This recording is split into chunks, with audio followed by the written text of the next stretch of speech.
Welcome to Fiction Audiobooks. If you enjoy the content, like and subscribing would be greatly appreciated. If you have any recommendations for novels, comment below.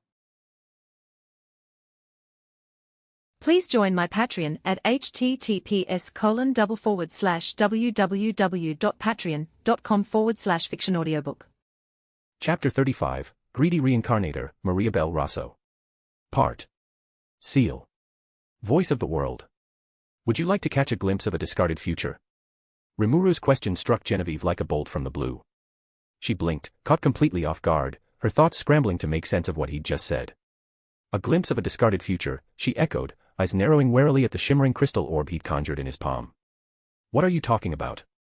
Exactly what it sounds like, Rimuru said with a knowing smirk, effortlessly spinning the orb on the tip of his finger like a toy.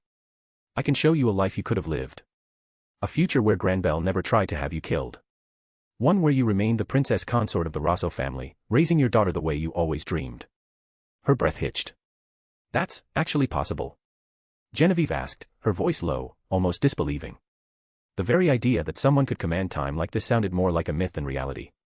It absolutely is. And I can make you experience it, Rimuru confirmed. But then his tone grew serious.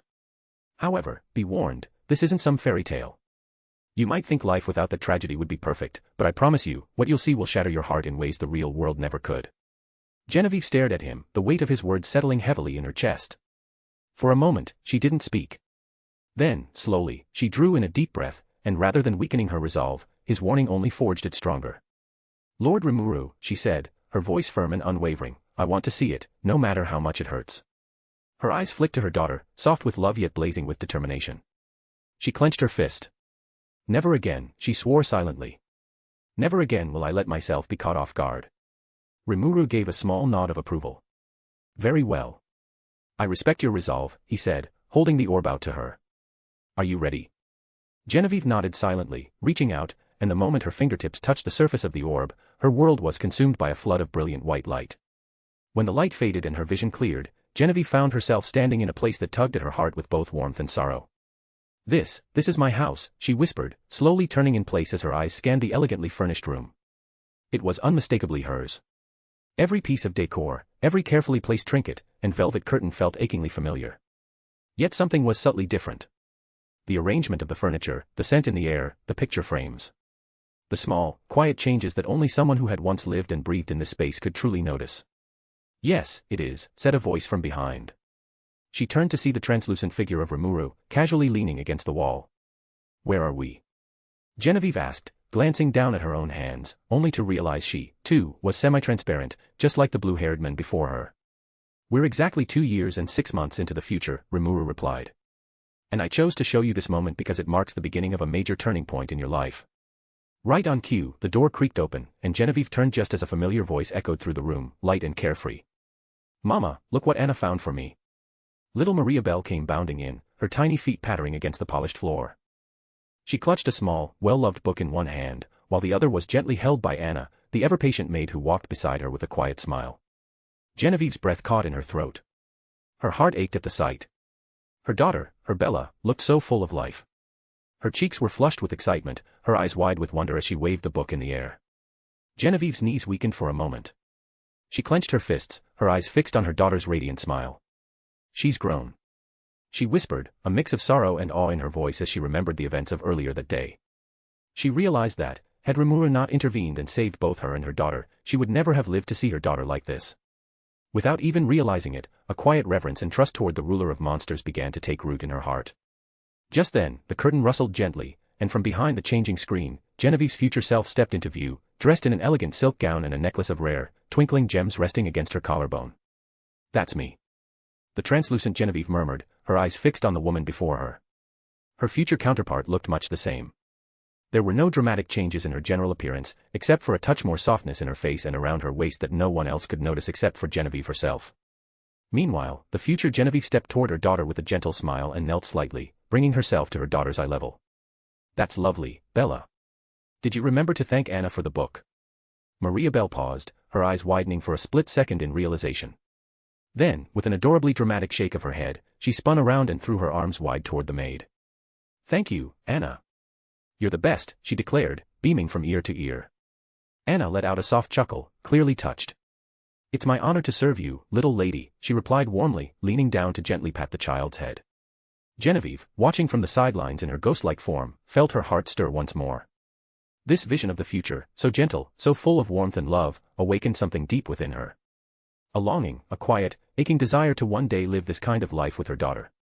"What a sweet, warm, and heartfelt scene," Rimuru remarked dryly, examining his nails with exaggerated disinterest.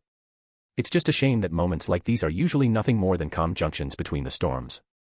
Genevieve's eyes snapped toward him at those words, confusion and unease flickering across her face.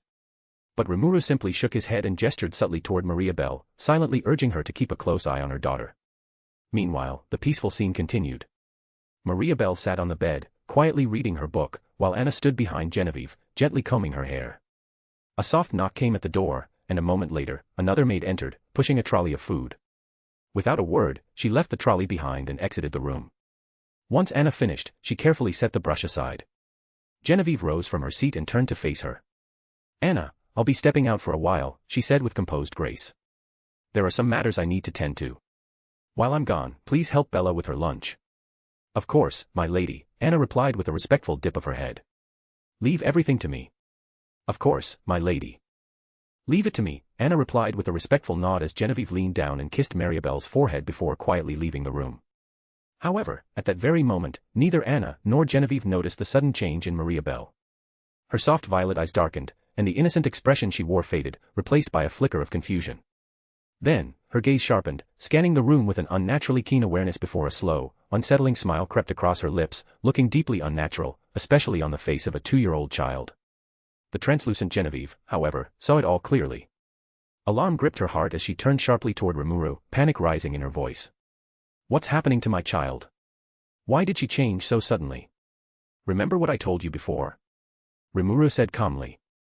"Maria Bell is the reincarnation of Maria, your mother-in-law. This is the moment her consciousness fully awakens, when she begins to recall her past lives," he explained and glanced toward the little girl, who now sat perfectly still. The once beloved book lay forgotten in her lap, and that eerie smile had vanished, replaced by a thoughtful, almost calculating expression that seemed far too mature for her age. Meanwhile, Anna finished arranging a plate of lunch and walked it over to the bed, where Maria Bell still sat with the book resting on her lap. "Come now, little lady," she said gently, in a warm and coaxing tone. "Put the book down for now. It's time for lunch." She set the plate carefully in front of the blonde-haired child.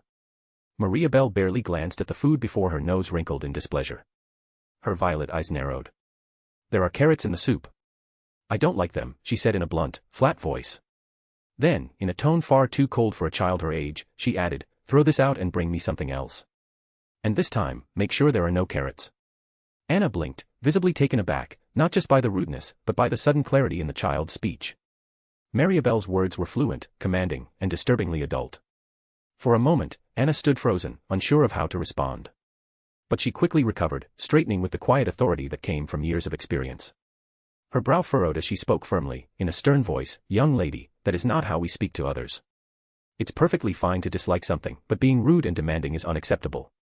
You should." "Did I ask for a lecture, maid?" Maria Bell snapped, looking up at her with a sudden glare that sent a chill down Anna's spine, making her instinctively take a step back. "I told you to change the soup. So stop running your mouth and do as you're told. Or have you forgotten your place?" For a brief moment, silence filled the room. Anna's lips parted slightly, but no words came out. She stood there, stunned, unable to comprehend how such venom could have come from the mouth of the sweet, smiling child she'd been caring for just moments ago. "No, there's something wrong with you," Anna said, taking a step back, her voice shaking with disbelief. "The little lady I know would never act like this." She turned toward the door, heart pounding. "I have to inform my lady." "No, you're not going to do anything of the sort," Maria Bell interrupted coldly. Her eyes began to glow, and in the next moment, a swirl of purple energy erupted around Anna, engulfing her like a sudden storm. Her body froze mid-step. Her eyes went wide and then blank. For a terrifying moment, all the light seemed to drain from her gaze, and she just stood there, unmoving, like a marionette with its strings cut. Then, just as suddenly as it had appeared, the energy vanished, and as consciousness returned to Anna, something was different, something was wrong. She turned to face Maria Bell slowly, her entire posture shifting. Her usual calm had been replaced by something dark and twisted. Her eyes, once filled with care and loyalty, now burned with fury. How dare a brat like you speak to me that way, she hissed, storming across the room. Her movements were sharp, aggressive, unlike anything Genevieve had ever seen from her, and before Mariabelle could even react, Anna's hand shot out and grabbed the child by the neck. I've served your mother loyally for years, she growled, voice thick with resentment, and this is how her daughter repays me. No. I won't tolerate this. Blinded by rage, she squeezed tighter, her entire body trembling as if barely containing years of buried emotion. But Mariabelle didn't flinch, scream, or cry. She simply smirked, unbothered and almost amused. Her eyes shimmered with a demonic glint that didn't belong on the face of any child. It was the smile of someone who had expected this all along and who was waiting, patiently, for something. Or someone. Then, without warning, Mariabelle's expression shifted. The unsettling smirk vanished, replaced by the wide, tear-filled eyes of a helpless child. Her lips quivered, and her small hands weakly clawed at Anna's arm, as though desperate and afraid. At that exact moment, the door burst open with a slam, and standing in the doorway was none other than Gran Rosso, the head of the house. Behind him came Genevieve, breathless, her eyes scanning the room, only to land on a sight that turned her blood cold. Anna, her closest friend and most trusted handmaid, had her fingers wrapped tightly around her little Bella's neck, strangling her daughter. Anna. What the hell are you doing? Genevieve's scream tore through the air as she rushed forward in a panic, yanking Mariabelle out of Anna's grasp and cradling her protectively. What's wrong with you? How could you do this to our little Belle? But Anna didn't back down. She didn't even blink.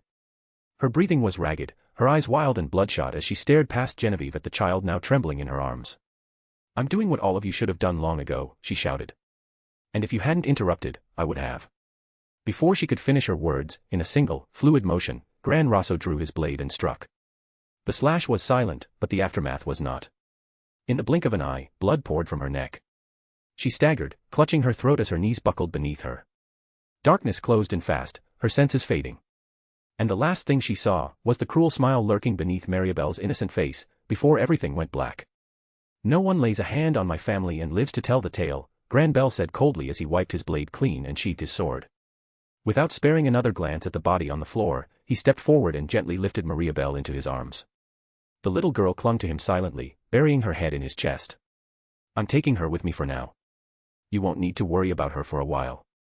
Just see to it that the mess is cleaned up before nightfall. With that, Gran Bell turned on his heel and strode out of the room, with the child held securely against his chest. Genevieve, on the other hand, stood frozen for a breathless moment with her thoughts refusing to settle and her body too shocked to move. Then the numbness gave way to pain, and she dropped to her knees beside Anna's lifeless body. Tears welled in her eyes and spilled freely down her cheeks as she stared at the woman who had once been her most trusted friend. Why, she whispered, her voice trembling as she reached out with shaking hands to gently close Anna's eyes. Why did you do this? She asked again, her words hanging in the still air, unanswered. No explanation came, only silence, and the weight of a grief that would stay with her for the rest of her life. Meanwhile, the translucent Genevieve stood paralyzed, a cold dread twisting in her chest. The scene she had just witnessed played over and over in her mind, haunting her with the images of her sweet, innocent little girl morphing into something unrecognizable. Mariabelle hadn't simply changed, she had orchestrated everything. Manipulated the moment. Let it all unfold like a cruel performance, watching her beloved friend die without even the faintest flicker of remorse. Genevieve's breath hitched, her translucent hands trembling at her sides as she couldn't make sense of it. This couldn't be her child, her little girl who laughed and played and looked up at her with vulnerable, innocent eyes. Slowly, she turned to Rimuru. Her voice caught in her throat, unable to form the questions burning within her. Her expression said it all, a shattered disbelief, desperate confusion, and a silent, urgent plea for answers from the only one who might know the truth.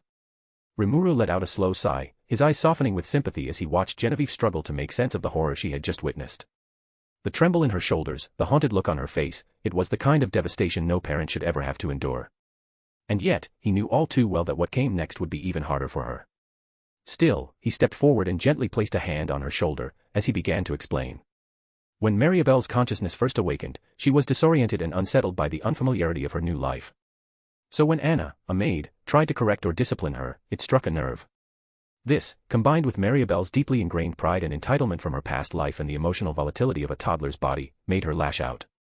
Deep down, Mariabelle still saw herself as a queen, not a little girl, and from her perspective, Anna was nothing more than a servant daring to challenge her authority. Rimuru paused briefly before continuing. But Maria quickly realized she couldn't afford to break character. She couldn't risk exposing herself as anyone other than Mariabelle without fully understanding the circumstances she was in. Since her outburst was already suspicious, she needed a way to neutralize Anna quietly. So, she used her unique skill, greed, to forcibly dominate and rewire Anna's mind. She amplified Anna's suppressed desire for respect, twisting it until Anna lost control and lashed out in rage. Maria also counted on the fact that Granbel's unique skill, threat sense, would detect the danger and bring him running to rescue her, which is exactly what happened. He stepped away, giving Genevieve space as his voice dropped to a softer, almost regretful tone. In the end, it was just Anna's misfortune to be in the wrong place at the wrong time. As translucent Genevieve struggled to process Rimuru's words, the world around them began to shift once again. The room blurred, its edges dissolving like mist on a breeze, and when the scene came back into focus, they were standing in the same space, but time had clearly moved forward.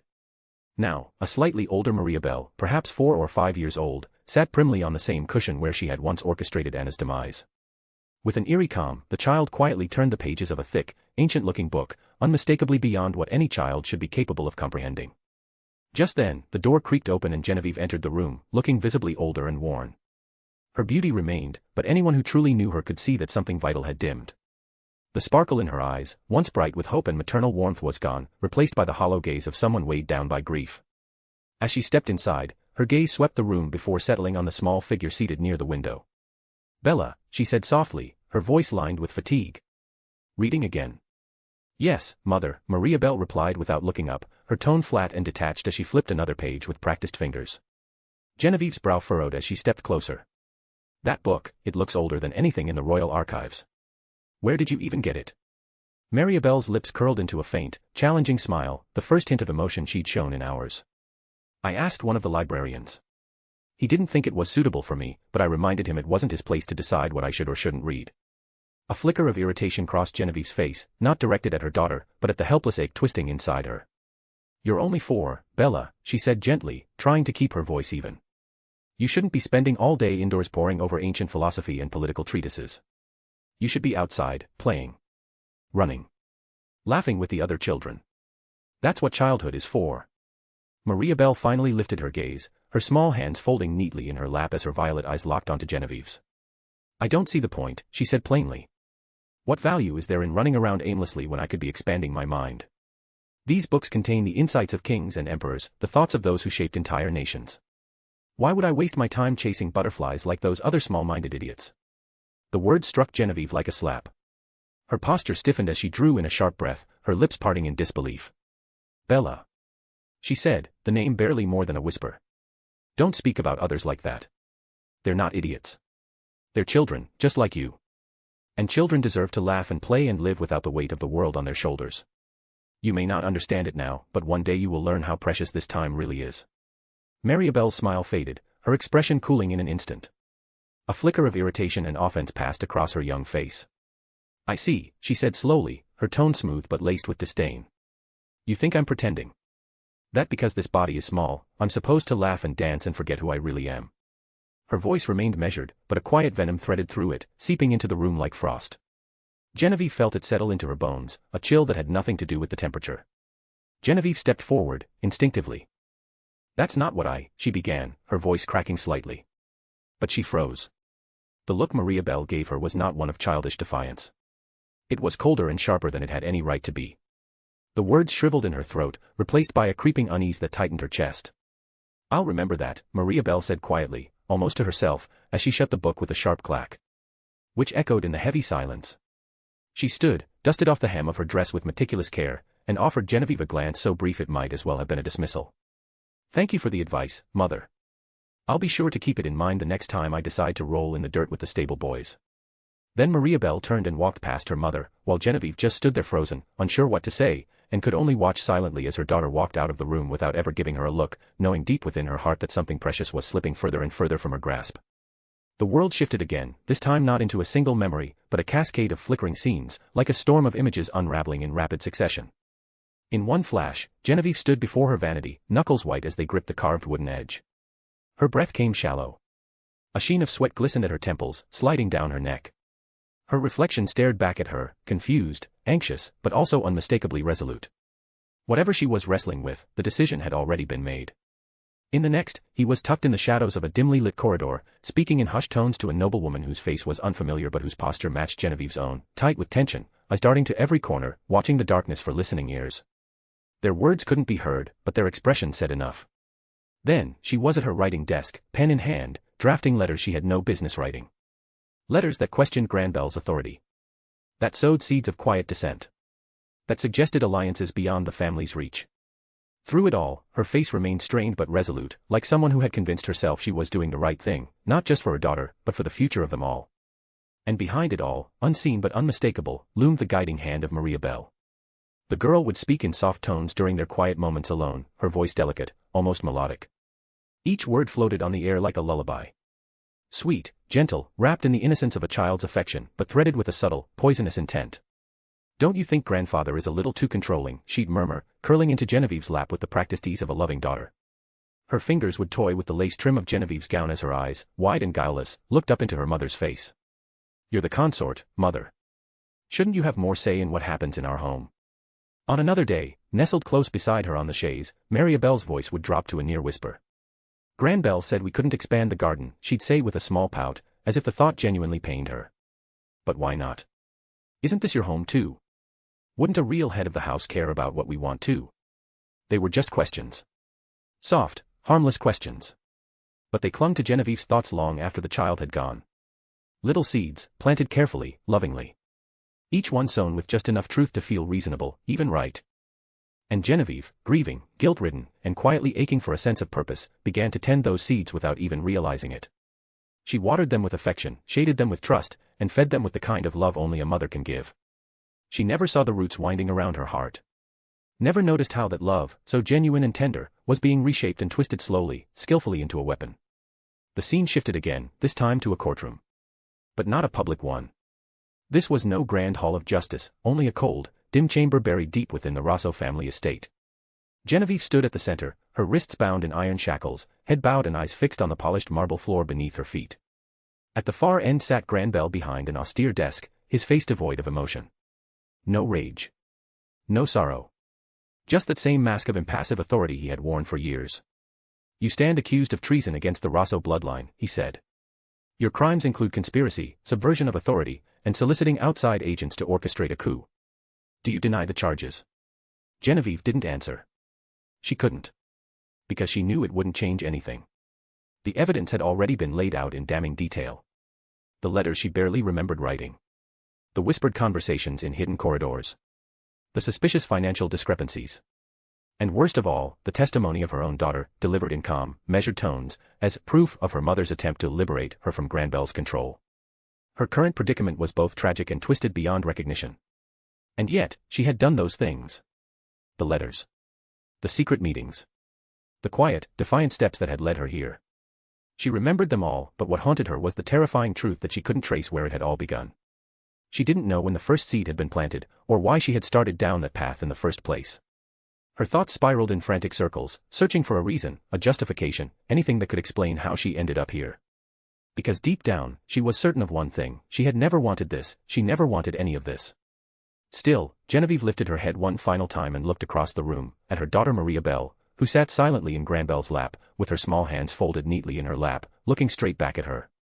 A wave of emotion surged through Genevieve, catching in her throat as memories tumbled through her mind. The warmth of holding her daughter for the very first time.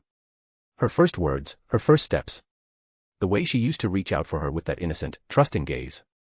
And then, the incident with Anna happened, and her life, her world changed. Maria Bell began to grow cold and distant, until suddenly, without warning, she turned affectionate again, too affectionate. Clinging to her, whispering soft venom about Granbel, drawing her into shadows she hadn't even realized she was stepping into, until it was too late. Until now. Until this. So much had changed. So much had gone wrong. There were 1,000 things Genevieve wanted to say. 1,000 questions she still needed to ask. How did this happen? Why did you do it? Were any of those smiles real? Did you ever really love me? But in the end, she said nothing. The words caught in her throat, too heavy to speak. Instead, she managed only a small, broken smile. A final, fragile expression of acceptance or perhaps surrender. Maybe, deep down, she truly believed this was her fault. That somewhere along the way, she had failed. Failed to protect her daughter. Failed to guide her. Failed to see the warning signs in time. And this quiet, humiliating end was the god's way of passing judgment, a divine punishment for failing as a mother. Maria Bell on the other end did not flinch. Her expression was a flawless mask of sorrow, a picture of grief so convincing it could have fooled anyone. Anyone but Genevieve. Because her eyes, those violet eyes, told a different story. One that only a mother and daughter knew. "May the gods forgive you, mother," Maria Bell said softly. And those were the last words Genevieve ever heard before a smile flickered across her face just before Granbell rose from his seat and executed her without ceremony, ending her story quietly, in that discarded future. A moment later, the vision ended, and the room returned to stillness as Rimuru and Genevieve emerged from the world of memories. As soon as her hand slipped away from the orb, Genevieve collapsed onto the nearby couch. Her body trembled uncontrollably, her eyes wide and vacant, still locked on the glowing sphere as if her mind hadn't fully returned. "My lady, what's wrong?" Anna rushed to her side, kneeling beside her and grasping her hand with gentle urgency. The sound of a familiar voice cut through the fog in Genevieve's mind as she slowly turned her head toward Anna, and froze. Her gaze lingered there for a heartbeat before she flung herself into Anna's arms, clutching her like a lifeline as the dam finally broke. At first, her sobs were quiet, trembling, but they quickly grew harder, shaking her shoulders as tears streamed freely down her cheeks. Startled by the sudden outburst, Anna instinctively held her, cradling her with quiet strength. She looked over to Rimuru, eyes wide, silently asking what in the world he had shown her to provoke such raw, unfiltered grief. Rimuru, however, shook his head slowly. "I don't think now's the right time for questions," he said quietly. "Just take her back to your room. Let her rest. We'll talk more tomorrow." Anna nodded without hesitation, realizing her lady was far too shaken for any sort of conversation. So she quietly stood and carefully gathered Maria Bell into one arm and supported Genevieve with the other, helping her stand. Then, after offering a respectful bow to both Rimuru and Shizu, she gently guided her mistress out of the room, one step at a time. Meanwhile, Shizu, who had been silently watching the entire scene unfold, turned to her husband. "Rimuru, what was that?" she asked softly. "What did you show her to leave a strong, determined woman like that in tears?" "What I showed her, Shizu, was something no mother should ever have to see." Rimuru sighed and glanced toward the crib where little Maria Bell had slept not long ago. To be continued. Please check out my other FIC, One Piece, Randomizer. New Chapter 34. The Devil Essence. Chapter 36, Greedy Reincarnator, Maria Bell Rosso. Part. Ciel. Voice of the World. Back in their room, Genevieve sat on the edge of the bed, staring blankly at the wall with a lost, distant expression. Ever since returning from that glimpse of the alternate future, she hadn't spoken a word, simply sitting there while a storm of thoughts raged in her mind. Nothing seemed to reach her as Anna's worried inquiries went unanswered, and even Mariabelle's increasingly loud cries were met with silence. Hours passed like that, well into the night, until finally, sometime past midnight, Genevieve stood up and downed a full glass of water in one go. Then she turned to Anna.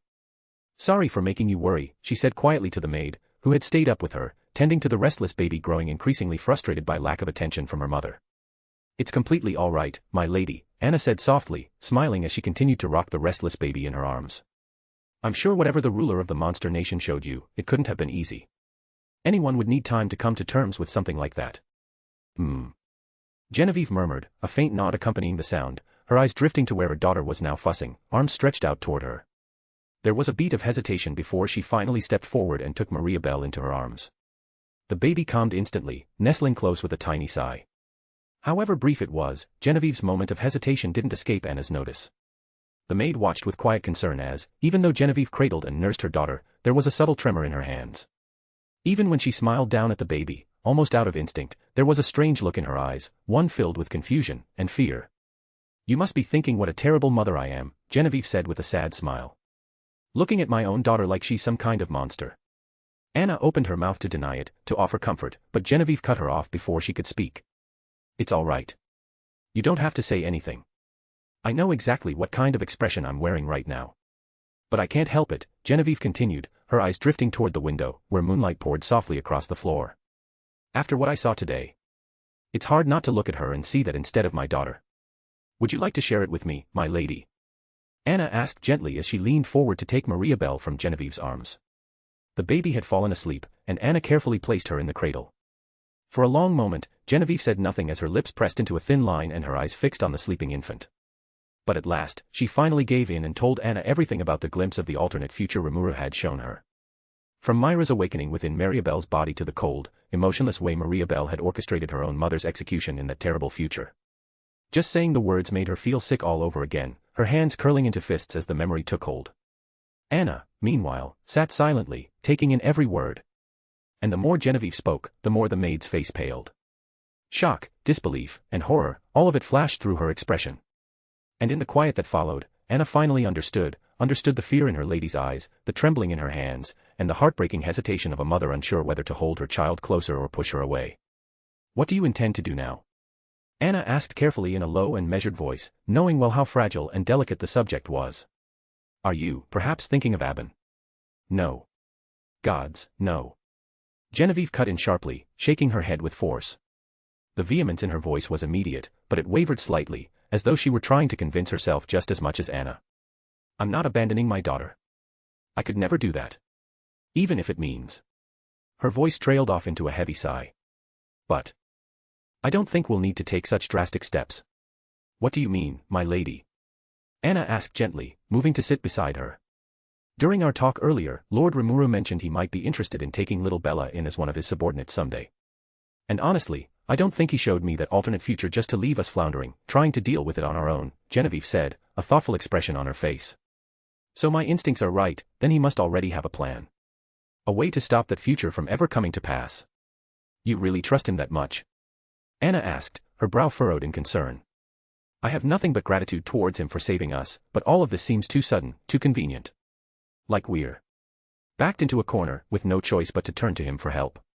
Genevieve finished the thought, and Anna nodded. You're not wrong, Genevieve admitted. Even I think the timing is a little too perfect to be just a coincidence. But I grew up surrounded by political games. If he did plan all of this from the start, then honestly, I'd have no choice but to applaud his brilliance.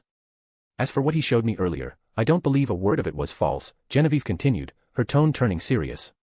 Call it a gut feeling if you want, but I know it was real. And maybe that's why it rattled me so badly. Just the thought of some monster waiting to take over my daughter shattered something inside me. For a moment, it broke me, clouded my mind with doubt, and I couldn't see Maria Belle as anything but that creature waiting to consume her. That's why, even if he asked me to serve him for life or betray the kingdom of Ciel, I'd do it without hesitation, as long as it meant saving my daughter, Genevieve said, her gaze turning cold and unwavering. And if anyone dares call me evil for it, so be it. It's not like either of my homes, Falmouth or Ciel, are innocent. Neither has done anything noble or saintly behind closed doors. They're all driven by greed and self-interest. So why should I be condemned for making a choice that protects me and my child? Absolutely nothing, my lady. There's nothing wrong with that, Anna said firmly, her voice carrying no hesitation at all. Her loyalty to Genevieve ran so deep that even if, come tomorrow, her mistress chose to forsake her own humanity, Anna would still follow without question. But please, be careful. The men you're dealing with has outmatched us not only in strength, but in intellect as well. And in situations like this, people like us usually don't have much leverage, if any at all. Don't worry, Anna. There's nothing to be concerned about, Genevieve replied with quiet confidence. Lord Rimuru wants to make use of Maribel's unique condition by taking her in as a subordinate one day. And I want to save my daughter from becoming a monster. I doubt there's a clearer, more straightforward exchange than that. If you're certain, then I won't argue, Anna said as she stood up from the bed, smoothing her skirt with practiced ease. But for now, I think we should get some rest. You'll want to look presentable tomorrow. Honestly, sleep feels like a distant dream tonight, Genevieve murmured, easing back onto the bed. She stared up at the ceiling, her eyes unfocused, mind racing. Even so, she held on to one clear, immovable thought: she would save her daughter, whatever it takes. The next day, Genevieve and Anna arrived at Rimuru's residence early in the morning, while Genevieve cradled a drowsy Maria Belle in her arms, whose head was resting against her shoulder. Oh, you're early. I thought you might sleep in after what you went through yesterday, Rimuru remarked, glancing up at the two women and the drowsy child in Genevieve's arms. Well, since you're here, have a seat. I'm guessing you have something you want to discuss with me. Yes, there is, Genevieve replied as she settled into the chair across from him, murmuring her thanks to the maid who placed a glass of juice in front of her. She took a breath before meeting Rimuru's gaze. Lord Rimuru, about the alternate future you showed me yesterday, about Maria's soul taking over my little Bella. You have a solution, don't you? You can save her from that monster, right? Yes. In fact, I do have a way to help that child, Rimuru said casually. But it will come at a cost. I hope you understand that. Yes, that's not a problem, Genevieve answered calmly without a moment's pause. The price doesn't matter, so long as it saves my daughter.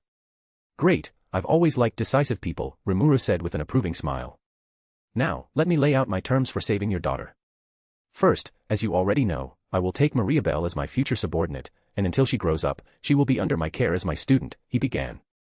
Of course, since she'll be preparing for a high-ranking position, she'll receive the finest education and physical training from the best instructors I can provide, alongside specialized training tailored to the role I have in mind for her.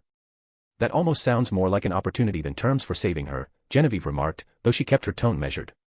Inwardly, her heart urged her to seize the chance. The thought of securing such a future for her daughter was tempting. What's the catch? Clever, Rimuru said, giving her an approving nod. The catch is that you will lose a considerable amount of autonomy over your daughter's life. Not in the suffocating way Granbelle would have taken it from you, since you'll still be able to voice your opinions and concerns, but in the end, the final decision will always rest with me. Whether I take your suggestions into account or not will be entirely at my discretion. You'll still be her mother and raise her as such, but if you ever try to turn her against me or Tempest, or attempt to steer her away from the purpose I'm training her for, you will be removed from her life. And if that happens, you'll never see her again. This. Genevieve hesitated, her mind racing as she weighed every possible pro and con. On one hand, rejecting his offer would mean losing Tempest's protection and being left to fend for herself, with not only Granbelle's threat looming over her, but with the inevitable emergence of Maria's consciousness and her takeover of Mariabelle in less than 3 years. But accepting Rimuru's proposal carried its own set of dangers. Chief among them was the possibility that he might mold her daughter into something even worse than Maria, someone with the same cunning and ambition but armed with resources and influence beyond imagining. There was also the risk that he could instill values or knowledge that clashed with her own moral compass as a mother, lessons she would never want her child to learn, yet would be powerless to stop under the terms of their agreement. In the end, no matter which path she chose, there would always be danger. The difference was that turning down Rimuru's terms would all but guarantee disaster, ensuring she would lose both her daughter and her life. So, choosing to minimize that risk and trusting her instincts, she finally said, I agree to your terms. I just hope that whatever role you have in mind for her won't turn out to be worse than what she would have become otherwise. Don't worry. Every one of my subjects is precious to me, and no harm ever comes to them, Rimuru assured her with quiet confidence.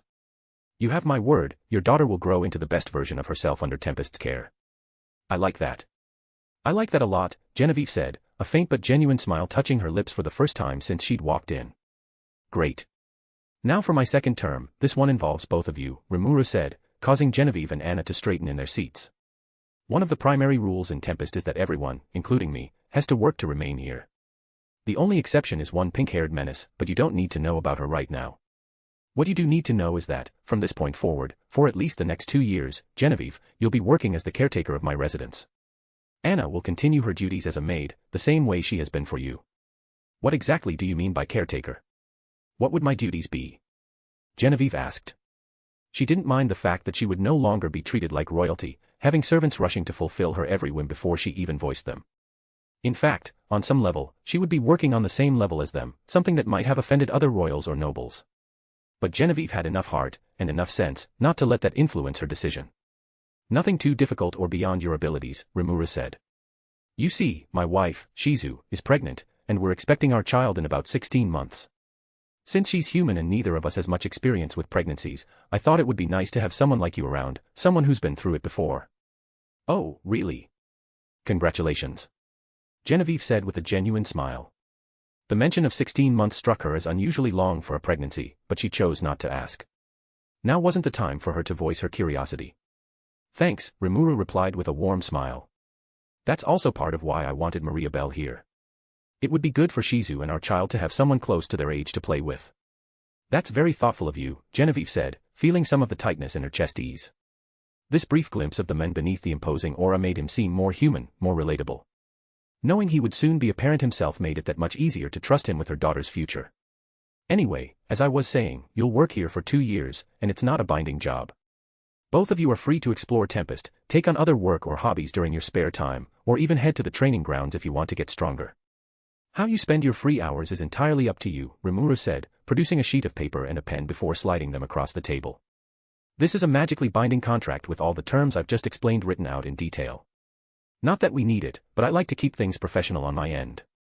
Genevieve accepted the contract and began reading, and just as Rimuru had promised, every term he'd mentioned was there in plain detail. Seeing nothing out of place, she signed her name at the bottom, and Anna did the same. The moment the pen left the page, a warm golden light flared from the parchment, swirling in graceful patterns around them before sinking into their bodies, sealing the agreement.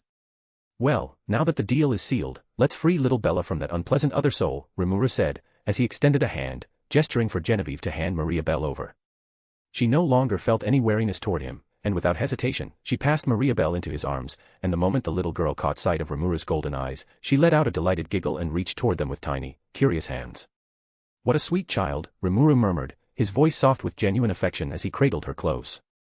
He let her laughter wash over him for a few moments, playing with her to keep her at ease. Then, he shifted his focus inward, letting his abilities reach for her soul. While Rimuru's physical body played with little Maria-Belle, a part of his consciousness slipped free from his main body and emerged into a boundless space bathed in a gentle, endless sunlight that filled him with warmth and comfort, while all around him stretched an endless field of flowers, going beyond the horizon.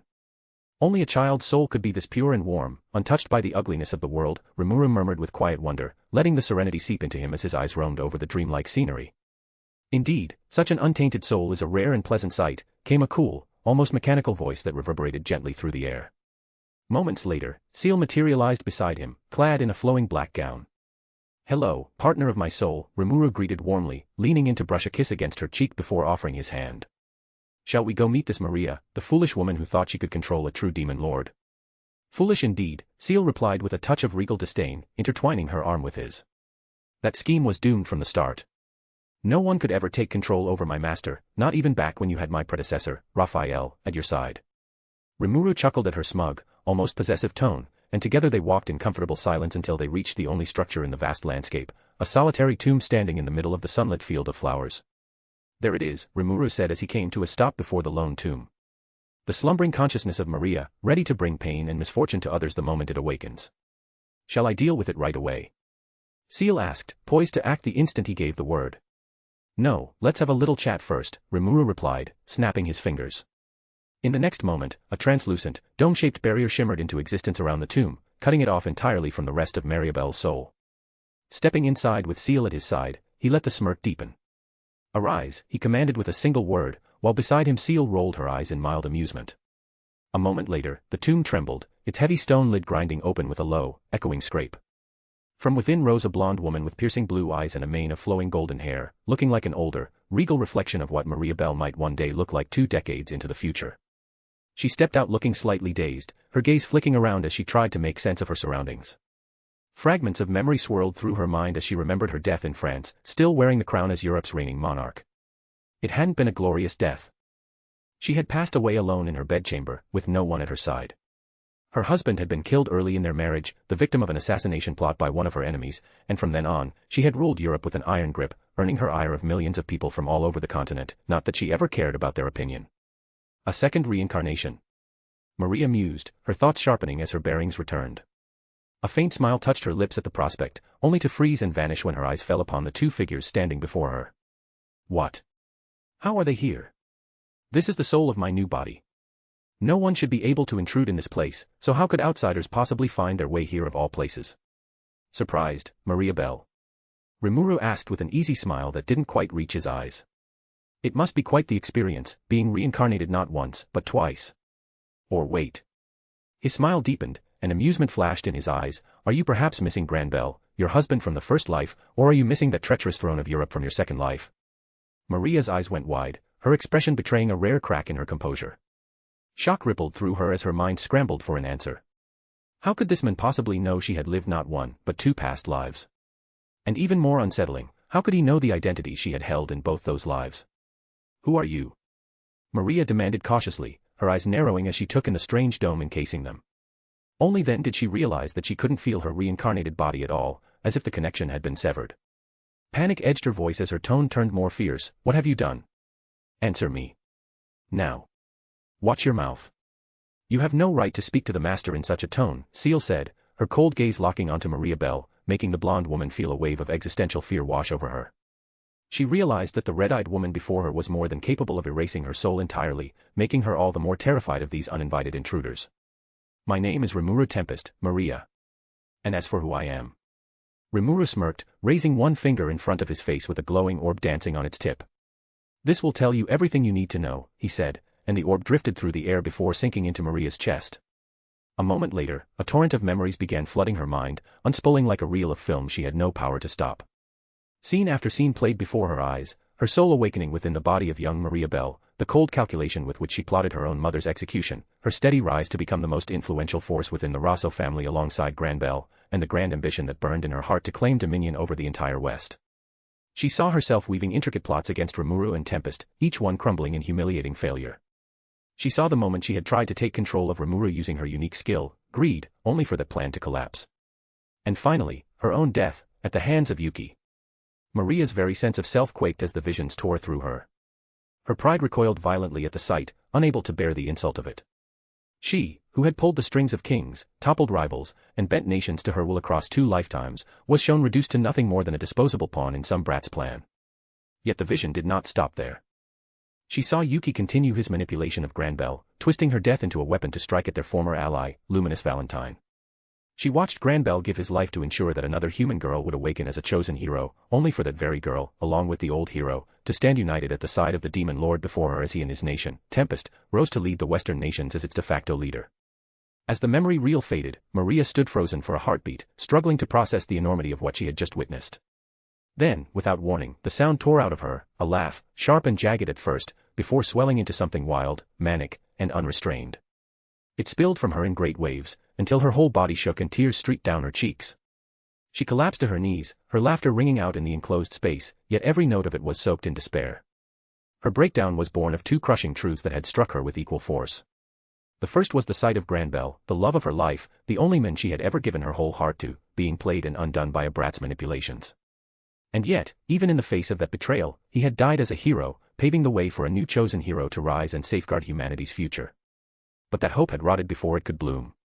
The very girl who inherited Granbell's trust had turned her back on his ideals, standing proudly beside a demon lord whose ambitions threatened mankind, turning his noble sacrifice into nothing.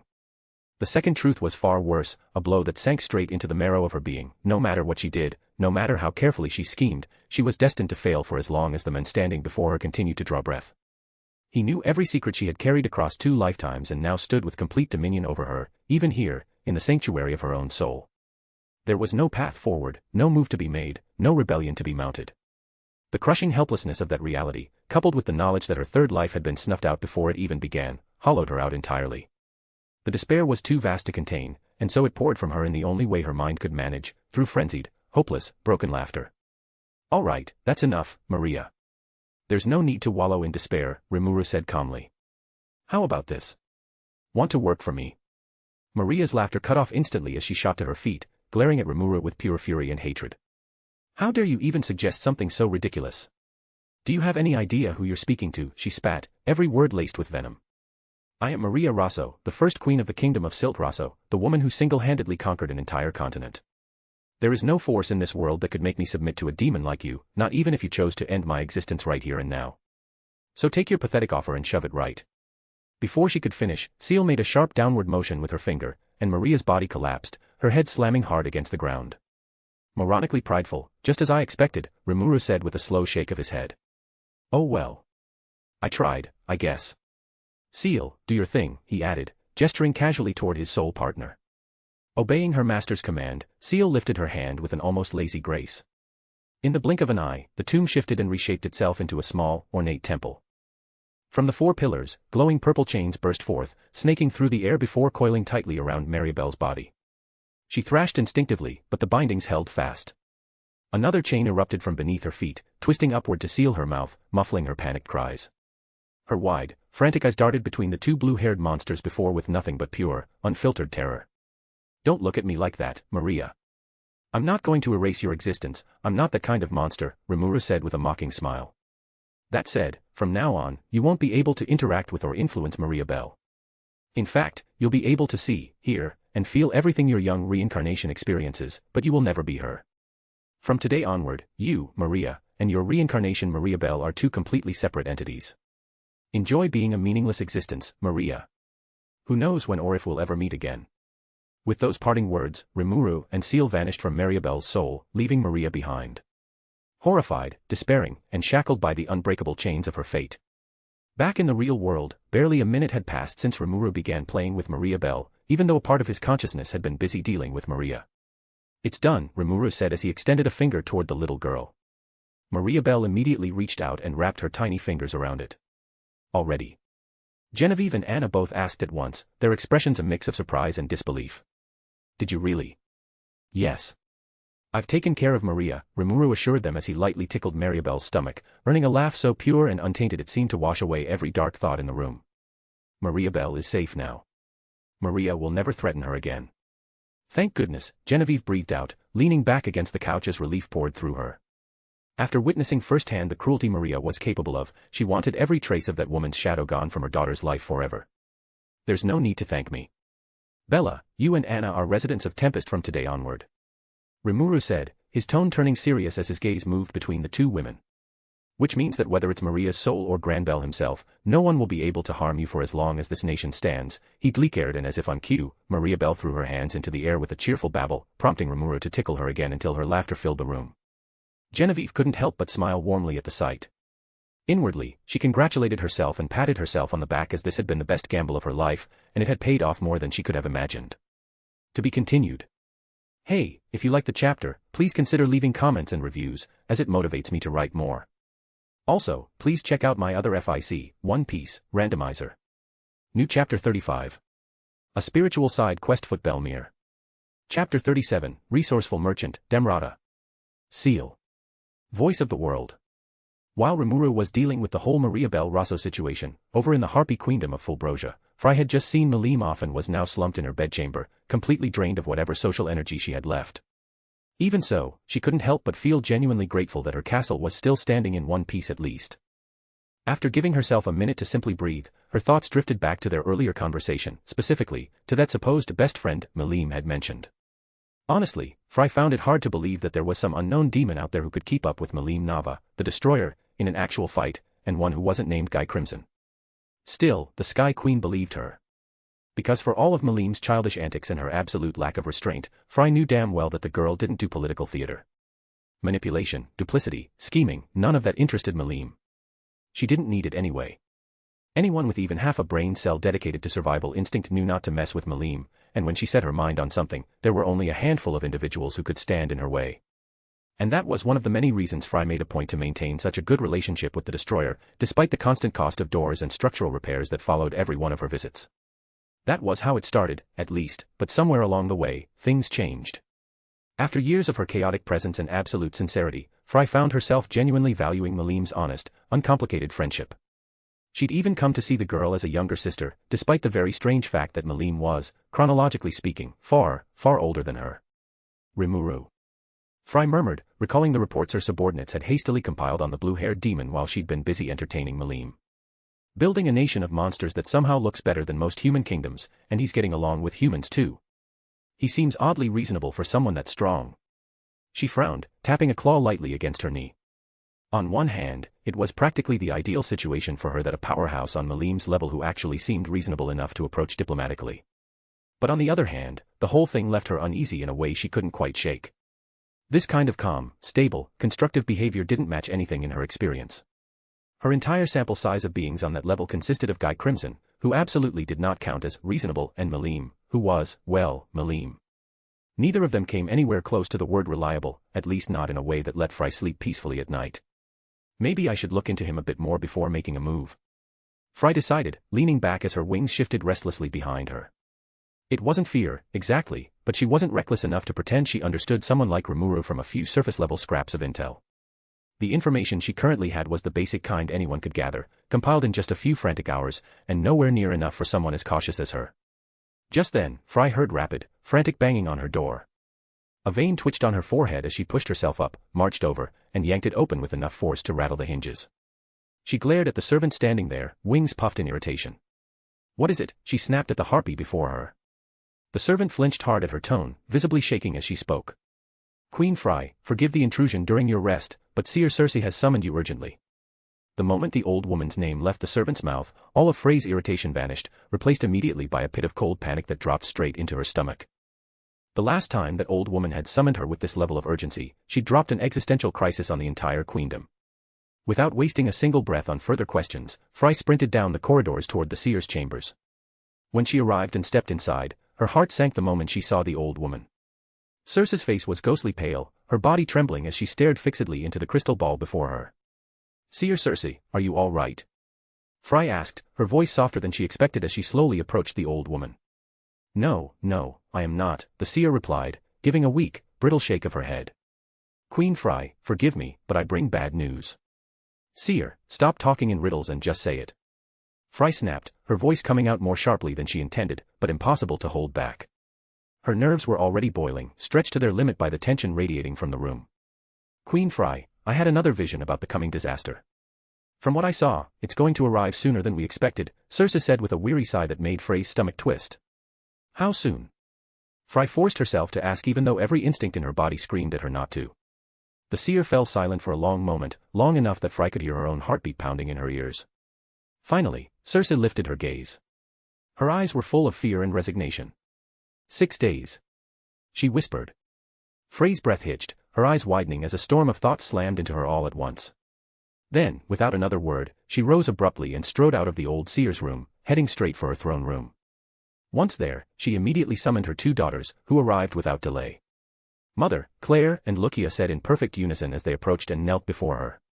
My daughters, the moment of disaster is upon us, and I won't lie, what we're facing is a threat to the very existence of this nation, Fry said sharply, trying her hardest not to reveal the helplessness and panic clawing at her chest.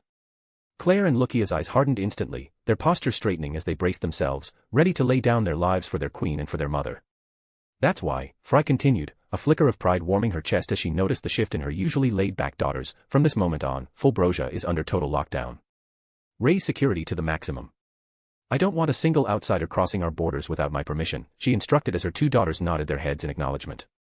You 2 will take command of our troops, and I'm giving you full authority to deploy them however you see fit. But remember this, I will not tolerate a single slip-up. If anything goes wrong, the consequences will be severe, whether you are my daughters or not, she warned them sharply. But then a small smile tugged at Frey's lips when her daughters nodded without the slightest hint of hesitation or resentment. Good. Then go and begin preparations, Fry ordered, her posture straightening as she shifted fully into the role of queen rather than mother. And before you start, send Nemu to me. I have an important task for her. Meanwhile, in the puppet nation of Gistav, a certain marionette master was grinning with malicious delight, having just received exactly the sort of news he'd been dying to hear. Tyr, are you certain you found Charybdis? Clayman asked, leaning forward as he addressed the short, twin-tailed clown girl. Hey. Hey. Are you seriously doubting my intelligence? Tyr huffed, folding her arms. Has my information ever been wrong? Yeah, I shouldn't have asked, Clayman muttered, rolling his eyes with a sigh. Anyway, can we release it and use it? That won't be a problem, Tyr replied confidently. I don't know when it was sealed there, but the seal's weakened so much that even we can break it ourselves without needing the boss's power. Excellent, Clayman said, his eyes lighting up with greedy satisfaction. If that's the case, I can use this to make up for messing up the artificial demon lord plan. But aside from that, we'll also need a host to resurrect that stupid fish, Tyr added as she plopped onto one of the couches, kicking her legs lazily back and forth. A host, huh? Clayman echoed, tapping a finger thoughtfully against his chin. His mind immediately began sifting through a list of disposable pawns. People whose deaths could conveniently serve his future plans as well. Then, just as Clayman's thoughts drifted toward Tempest and he began crafting a plan to use one of its citizens to frame Rimuru as the mastermind behind this whole scheme, the door opened and his maid Eva stepped into the room. Clayman-sama, the merchant named Damrata is here to see you, Eva said politely, though the underlying annoyance in her voice was impossible to miss. Her irritation was aimed at both her master and the merchant who had somehow wormed his way into their lives like an invasive parasite over the past few years. What unsettled her even more was how Clayman, of all people, had grown oddly fond of the men, even sharing closely guarded information with the men. Oh, Damrata is here. Send him in. Clayman said with a bright smile, leaning back in his chair. Eva bowed and left the room, but the moment the door closed behind her, she let out a quiet, weary sigh. She couldn't help wondering what had happened to the sharp-minded young boy she had chosen to follow all those years ago. How had he turned into someone so foolish, so arrogant, so blindly trusting of an outsider whose motives she knew could never be good? The Clayman she remembered would never have been this careless. Still, Eva did as she was told and sent Damrata to her master's office. A moment later, the door to Clayman's office opened, and a blonde, middle-aged man stepped inside with a polite smile plastered onto his face. Lord Clayman, it's good to see you, he said smoothly with practiced ease. Damrata, come, sit and have a drink with me. I'm in an excellent mood today, Clayman said, practically humming with excitement as he opened a brand new bottle of expensive, premium wine. Oh. Then it must be quite the joyous occasion for you to invite an insignificant merchant like me for a drink, Demrata replied with an air of false modesty, though he immediately took the seat across from Clayman without a shred of hesitation. Yes, you could definitely say that, Clayman replied as he personally poured the wine for the blonde man. With a flourish and a grin, he launched into the details of his latest grand plan, while Demrata listened with great interest.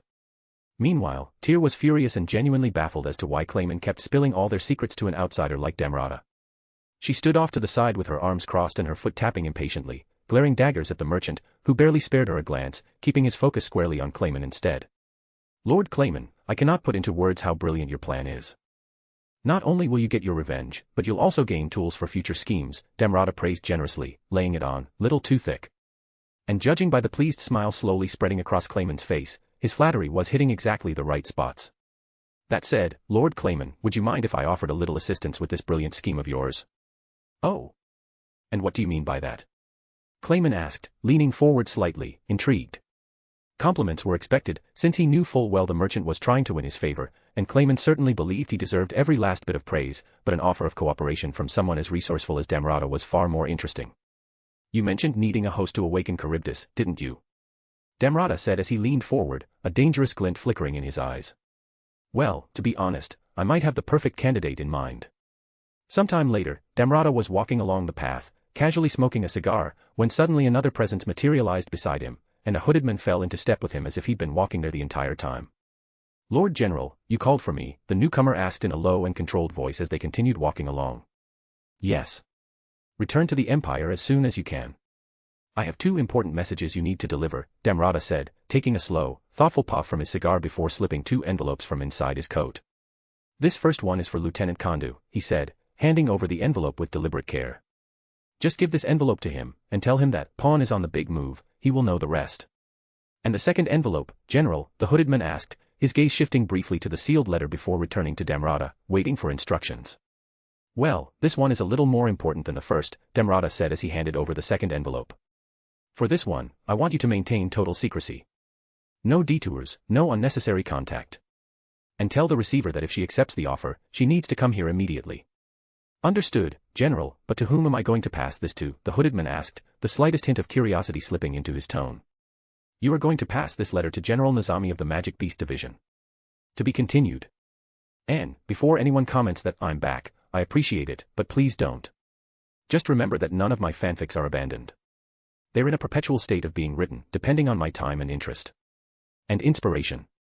Also, I know some of you don't like shorter chapters, but the truth is, the length of any chapter depends entirely on what I want to cover in that specific section. That means some chapters might end up around 2,000 words, while others might stretch to 7,000 to 8,000. So, sorry about that, but that's just how I write. And lastly, thank you so much for sticking around and still being here, even after such a long gap between updates. Chapter 38, Furious Grandfather, Granbel Rosso. Ciel. Voice of the World. 3 days later. While Demon Lord Clayman was preparing to unleash a Calamity-class monster on the world, other pieces across the world had already begun to move. One of those pieces was Granbel Rosso. He had just arrived at the site of the attack on Genevieve and Maria Bella, flanked by his personal guards and the young Grandmaster of the Free Guild, Yuki Kagarazaka. As the aging head of the Rosso family took in the scene, his expression darkened into something cold and furious. The shattered carriage, the blood-soaked earth, and the rotting, half-eaten bodies of the guards who had been escorting his granddaughter left no doubt about what had happened here. Someone had dared to attack his precious granddaughter, the future of the Rosso family, and, in his mind, the future of humanity itself. Someone had laid hands on her, and believed they would live to enjoy the consequences. And that was unacceptable. Right now, though, all of his seething rage had a single, painfully clear target. Genevieve, Mariabella's mother, and his daughter-in-law. That stupid woman. I told her not to travel alone. I told her it was dangerous to go on such a long journey so soon after giving birth, but no. That idiot just had to ignore my orders, he growled, his voice low and shaking with fury. The veins in his temple stood out sharply, and his hands curled into tight fists at his sides. If that woman wanted to die, she could have died on her own. Why the hell did she have to drag my precious granddaughter into this? As the words left his mouth, a radiant golden aura bled out from his body, thick and suffocating with killing intent. The air itself seemed to grow heavier, pressing down on everyone nearby. His guards instinctively recoiled, their training forgotten in the face of raw, overwhelming power. They trembled as they stepped back, lowering their gazes and trying to make themselves as small and unnoticeable as possible, praying that none of that fury would turn in their direction. A moment later, Granbell drew in a slow breath and forced the storm inside him to settle. Rage would not bring Mariabella back. Rage would not tell him where she had been taken.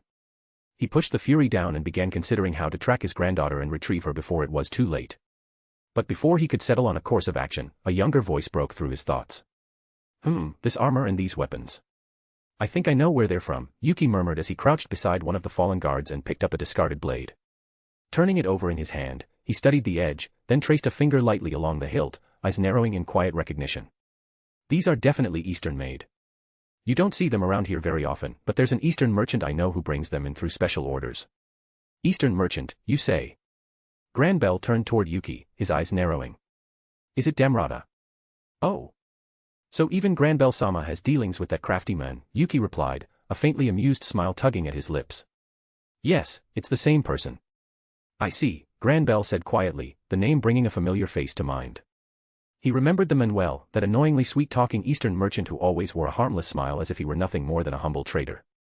Anyone with half a brain could tell there was something shady beneath the polite exterior. Still, Damrata had proven useful more than once, supplying rare goods from the east and passing along information that was difficult to obtain through official channels. A snake, perhaps, but a convenient one. Judging by the condition of these weapons, I'm sure they were purchased recently, Yuki continued, running his thumb along the polished flat of the blade and noting how the light slid cleanly off its untouched edge. And from what I know, there's only one nation that's been buying this particular type of weaponry lately. And who would that be? Granbell asked, his voice tight with intensity. The Kingdom of Falmouth. Yuki replied, letting the words linger in the air as a sly smile tugged at his lips. He watched Granbell closely, almost curiously, as a storm of emotions flashed across the old man's face one after another. Those bastards. Granbell snarled through clenched teeth. After all the years I've backed them, they still dare to bare their fangs at me. His voice cracked with fury as rage tore through him like wildfire. Fine then. If they want a damn war is exactly what they'll get. I think we shouldn't be so hasty, Granbell-sama, Yuki interjected, drawing the old man's attention. No one asked for your opinion, brat. Granbell barked, glaring at him as if he could cut him down on the spot. You really expect me to sit here twiddling my thumbs while my granddaughter is out there with those bastards, in who knows what condition? You misunderstand me, Granbell-sama. I only meant that you should approach this rationally, Yuki said quickly, raising both hands in a placating gesture. If you declare war right away, you'll back them into a corner, and cornered humans can be far worse than animals. They might do something desperate. The last thing we want is to give them a reason to harm the young lady out of panic or spite. Hearing those words, Granbell felt the truth of them whether he liked it or not. He swallowed the instinct to lash out again and forced himself to breathe. Slowly, deliberately, he dragged his anger back under control. As someone who had safeguarded humanity for over 1,000 years, he understood better than most what people were capable of when driven by fear. Humans pushed to the edge could commit acts so vile they could put demons and beasts to shame. You're right. I shouldn't have lost my cool there, Granbell admitted at last, locking eyes with the young man. First, I confirm where my granddaughter is and bring her back without unnecessary drama, if possible. After that, I'll decide how to show those dogs their place. Yes, the young lady's safety should come first, Yuki nodded. If you'd like, I can have my people sweep through Falmouth. There's no need for that. I have more than enough manpower to handle it myself, Granbell replied, casting a sidelong glance at the young man beside him. He was genuinely impressed by the Free Guild Grandmaster's ideas and sharp intellect, but he could also see the inexperience beneath it all, especially in the way Yuki seemed almost eager to make Granbell owe him a favor for whatever scheme he might be planning. From the first moment they had met, Granbell had known that Yuki Kagarazaka was not as harmless or as friendly as he liked to appear. For someone who had lived for thousands of years as humanity's shield, seeing through such carefully maintained facades was second nature. Even so, Granbell had chosen to keep Yuki close. The boy's position as Grandmaster of the Free Guild made him influential, and his intelligence was too valuable to discard lightly. As for the fear of betrayal, Granbell almost laughed at the notion. What could Yuki possibly accomplish against someone who so completely outclassed him in both power and standing? If the boy harbored ambitions, they would amount to nothing more than childish dreams. In Granbell's eyes, Yuki was a tool. Useful, clever, potentially dangerous if mishandled, but still a tool. And while he believed that, with time, Yuki might grow into a true defender of humanity, perhaps even someone worthy of inheriting part of his legacy, he would rather invest that same time and effort into shaping his granddaughter than waste it on an outsider. Of course, Granbell-sama, Yuki replied with a gentle, understanding smile. Granbell gave a short nod and turned toward his carriage, his mind already several steps ahead as he mapped out his next moves and considered how he would handle the situation. In doing so, he failed to notice the faint smile that lingered on Yuki's lips once his back was turned, along with the calculating glint that briefly flickered in the young man's eyes before vanishing completely. Meanwhile, back in Tempest, Shizu had just finished dinner with everyone. Since Rimuru had promised to spend the evening playing a board game with Veldora and Framea, she unexpectedly found herself with a rare stretch of quiet time. It was not something she often had, especially in a place as lively as Tempest. Deciding not to waste it, she picked up a book she had been meaning to continue and stepped out into the backyard for a peaceful stroll beneath the night sky. Well, she was not entirely alone. Cradled comfortably in her arms was little Mariabella, fast asleep with her tiny head resting against Shizu's shoulder. A small patch of drool had already dampened the fabric there, but Shizu did not seem to mind in the slightest. She had scooped up the adorable bundle on her way out after noticing the girl fussing non-stop and wearing down her already exhausted mother. Wanting to give the poor woman a much-needed break, Shizu had gently carried Mariabella into the cool night air.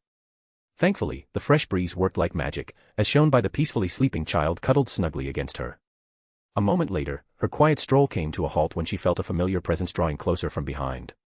Turning around, she relaxed almost immediately, a small smile forming on her lips as she spotted Testarossa walking toward her with unhurried, graceful steps. "Well, color me surprised to see you here," Shizu said lightly as she adjusted Mariabella in her arms and stepped closer to the white-haired demoness. "I thought you would have retired for the night by now, like usual." "Yes, that was the plan," Testarossa replied with a soft smile of her own, inclining her head slightly. "But before doing so, I felt it would be prudent to check on you, as Lord Rimuru asked us to do." "I swear, Testarossa, that man can be a little too much sometimes," Shizu sighed, shaking her head in mild exasperation. "I am not made of glass, you know." "Yes, I do not believe you are fragile, and I am certain Rimuru-sama does not think so either," Testarossa answered smoothly, ever ready to defend her master. "He simply cares about you a great deal." "He is being a worrywart, that is what he is doing," Shizu replied, rolling her eyes, though she made no effort to deny Testarossa's words.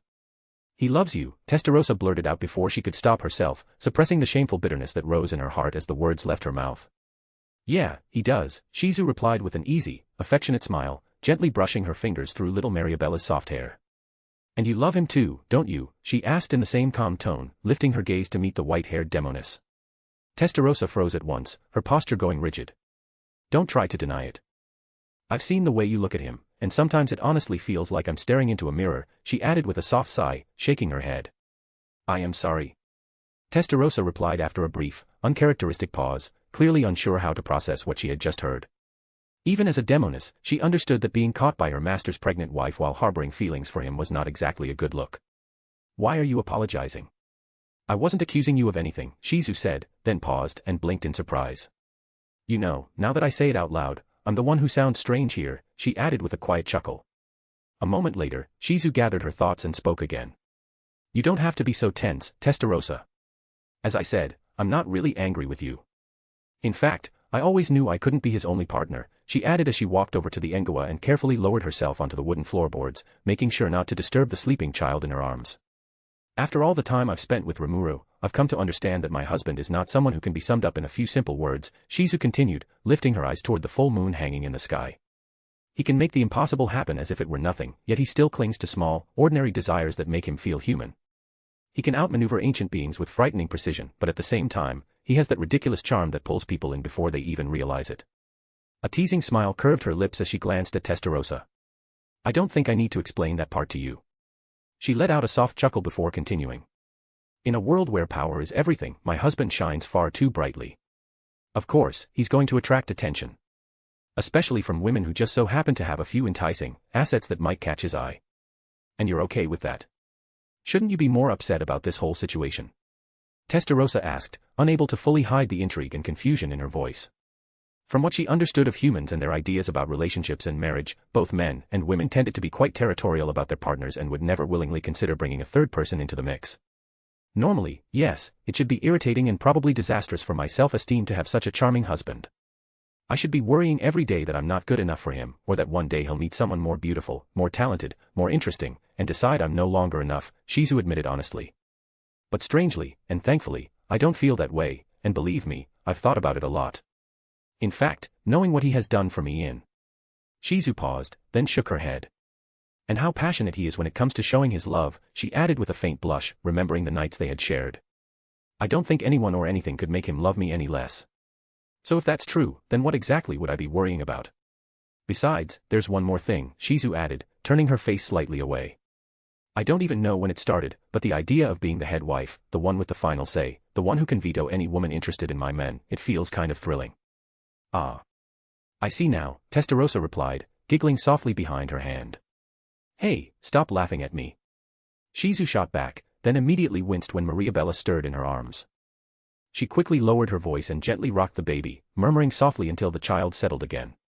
It's already embarrassing enough admitting that out loud. Do not worry, Lady Shizu. I am not laughing at you, Testarossa assured her, waving a hand gracefully. If anything, I understand perfectly. To demons, power is the most intoxicating thing there is. The ability to stand above others, to decide, to control, it is only natural to find that appealing. So that's what made you fall head over heels for my husband, Shizu said with a knowing smirk, neatly steering the conversation back to where it had begun. Since we're on the topic of your race, though, I'm curious. How does a demoness like you even fall in love? Don't misunderstand me. I'm not saying you're incapable of it.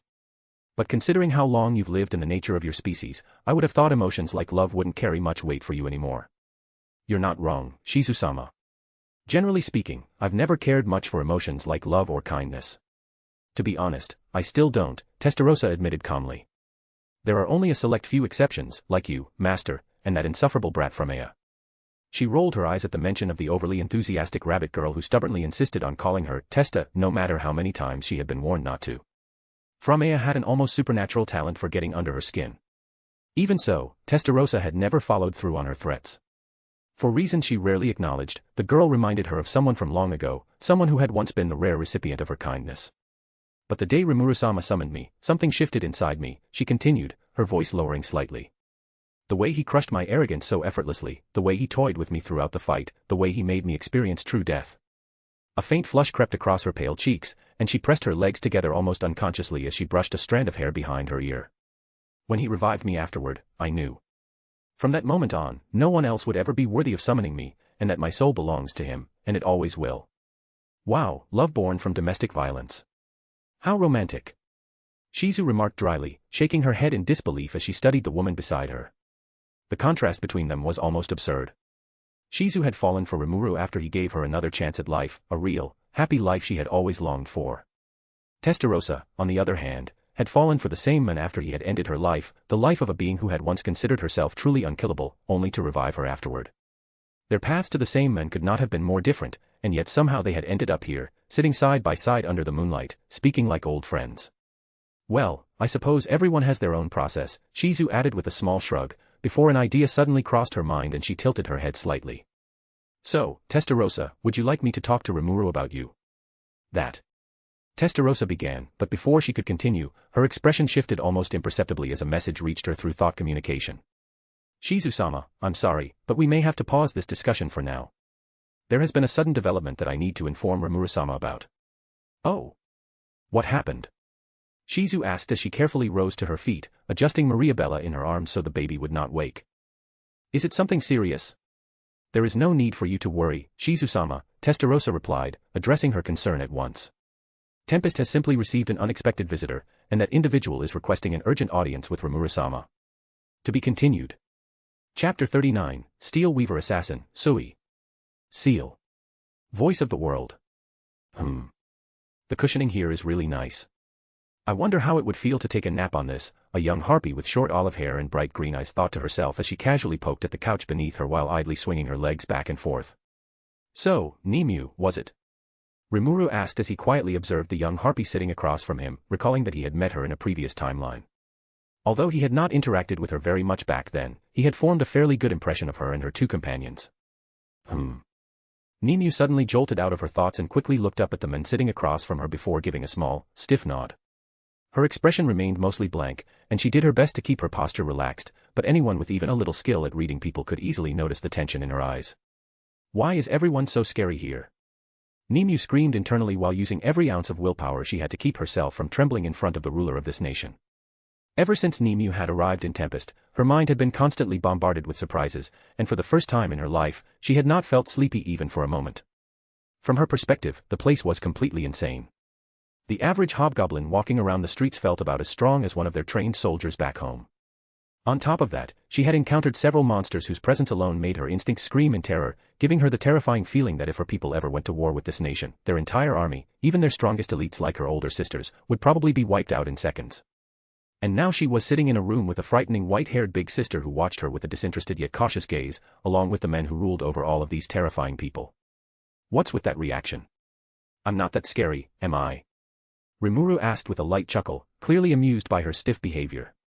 In response, Nimue immediately shook her head so quickly it almost looked painful. In that case, would you mind telling me why you wanted to see me so urgently? Nimue took a quiet breath to steady herself before finally speaking. Before anything else, I would like to apologize for disturbing you at such an inconvenient time, Rimuru-sama. She dipped her head in a small, respectful bow. However, Queen Fry asked me to seek you out as quickly as possible and deliver this letter to you. As she said that, she reached into the top of her outfit and carefully pulled out a sealed letter, holding it out toward him with both hands. Rimuru glanced at the letter before shifting his gaze toward Testarossa. She stepped forward, accepted the letter on his behalf, carefully checked it for any threats or abnormalities, and then handed it over to Rimuru. Rimuru broke the seal and unfolded the letter, his eyes moving across the page as he began to read its contents.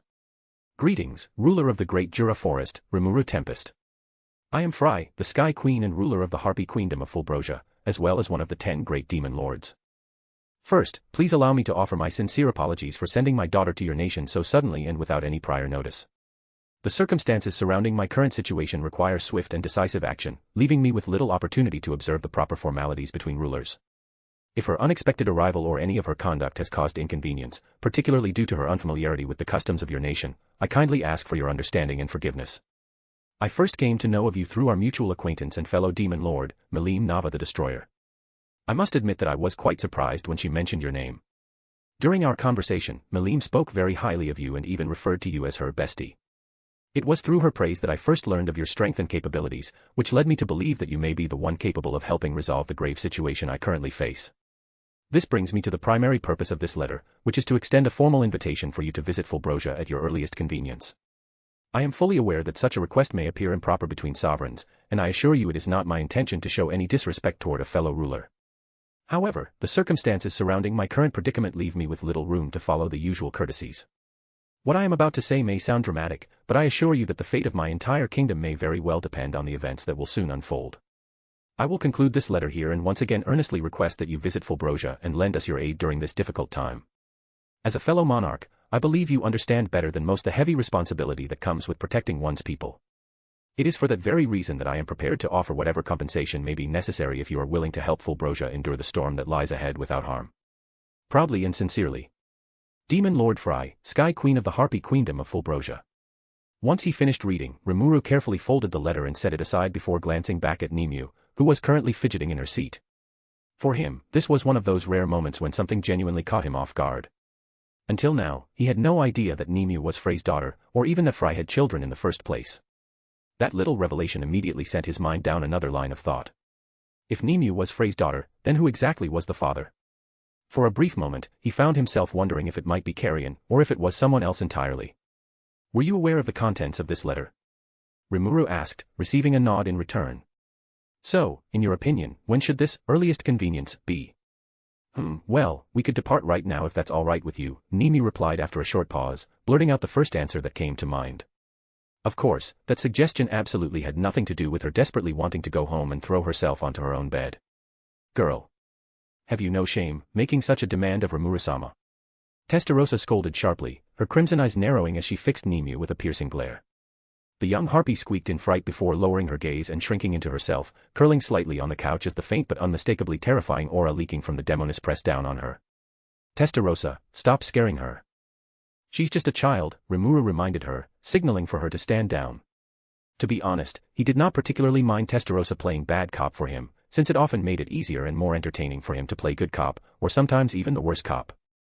Even so, bullying an actual child was a bit too much for his taste, especially when the so-called offender was a harmless and frankly adorable girl who looked like she would rather be asleep somewhere than dealing with any of this.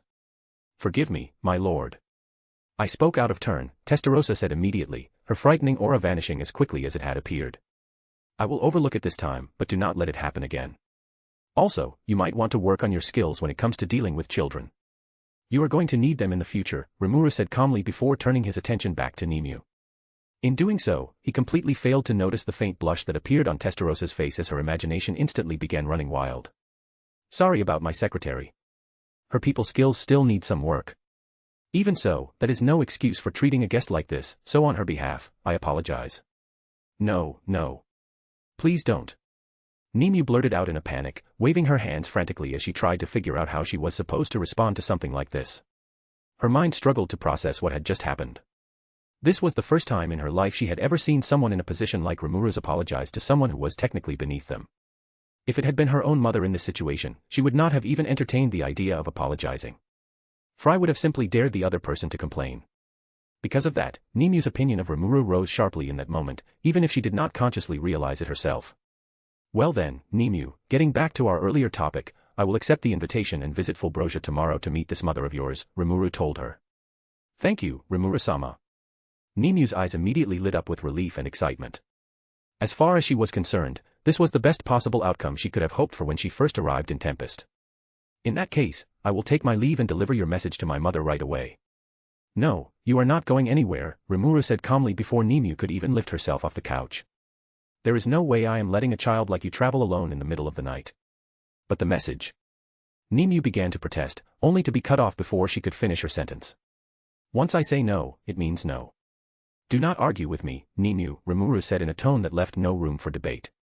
As for sending a message to Fry, do not worry about it. I will send someone to Fulbrosia with my reply. Oh, okay then, Nemu said, finally giving in to Rimuru's words. After all, if he was going this far for her sake, it would have been truly shameless of her to keep refusing his kindness. Good girl, Rimuru said with a warm smile as he finished sending several messages through thought communication. After that, he walked over to Nemu and gently patted her on the head. The young harpy blinked in surprise at the sudden affection.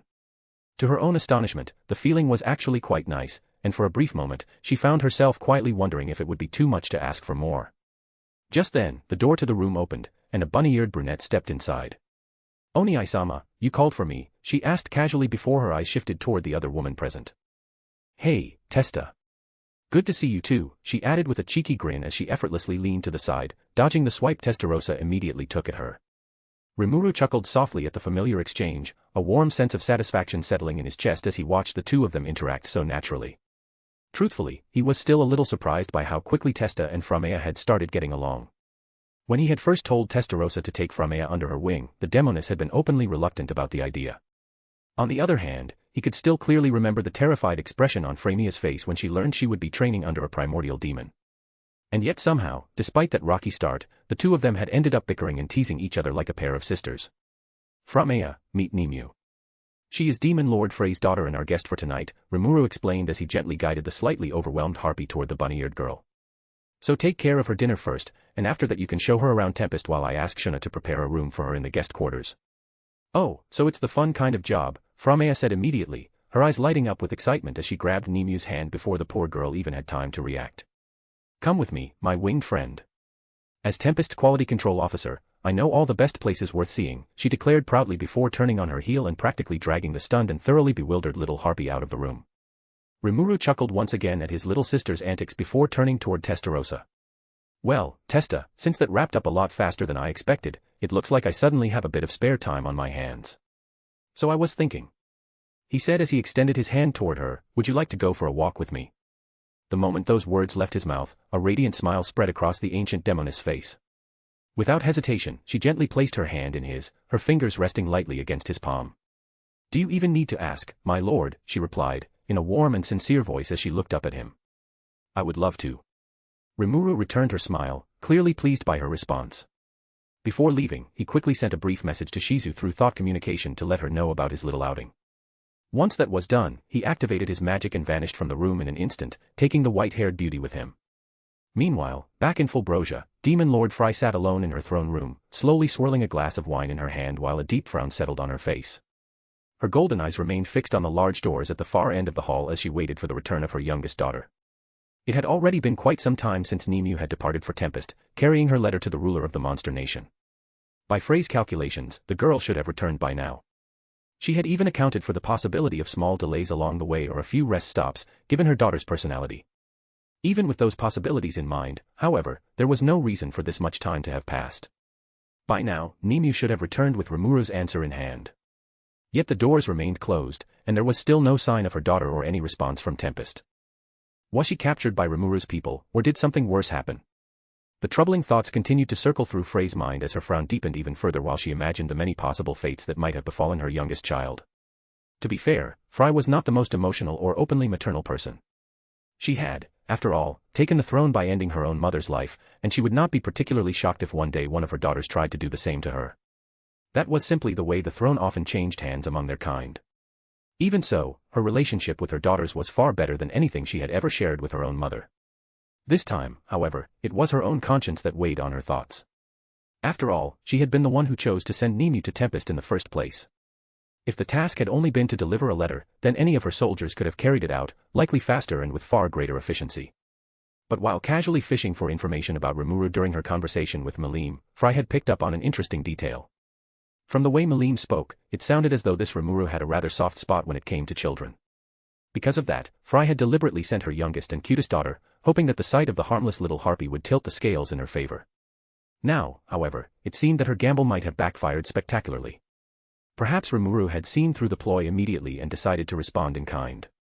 If that were the case, then not only had she potentially placed her daughter in danger, but she might also have lost her one real chance to secure Rimuru's assistance and save her kingdom.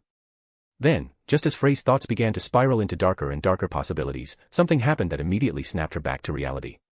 Her eyes widened, and she shot to her feet when an indigo-haired man suddenly appeared in the middle of her throne room, stepping out of the shadows. Sorry to intrude, the man began casually, but he did not get the chance to say anything else. Who are you? Frey demanded sharply, her voice echoing across the chamber as her pinkish-white wings snapped open behind her and she shifted into a ready stance, fully prepared to strike down the intruder where he stood. Naturally, her outburst did not go unnoticed. The guards stationed outside the throne room reacted instantly. In the next moment, 10 elite guards rushed into the chamber with weapons drawn, surrounding the stranger in a tight circle with their blades aimed squarely at his neck, ready to kill him the instant the command left their queen's lips. At almost the same time, Frey's two daughters, Claire and Lucia, hurried into the room as well and immediately positioned themselves in front of their mother like living shields.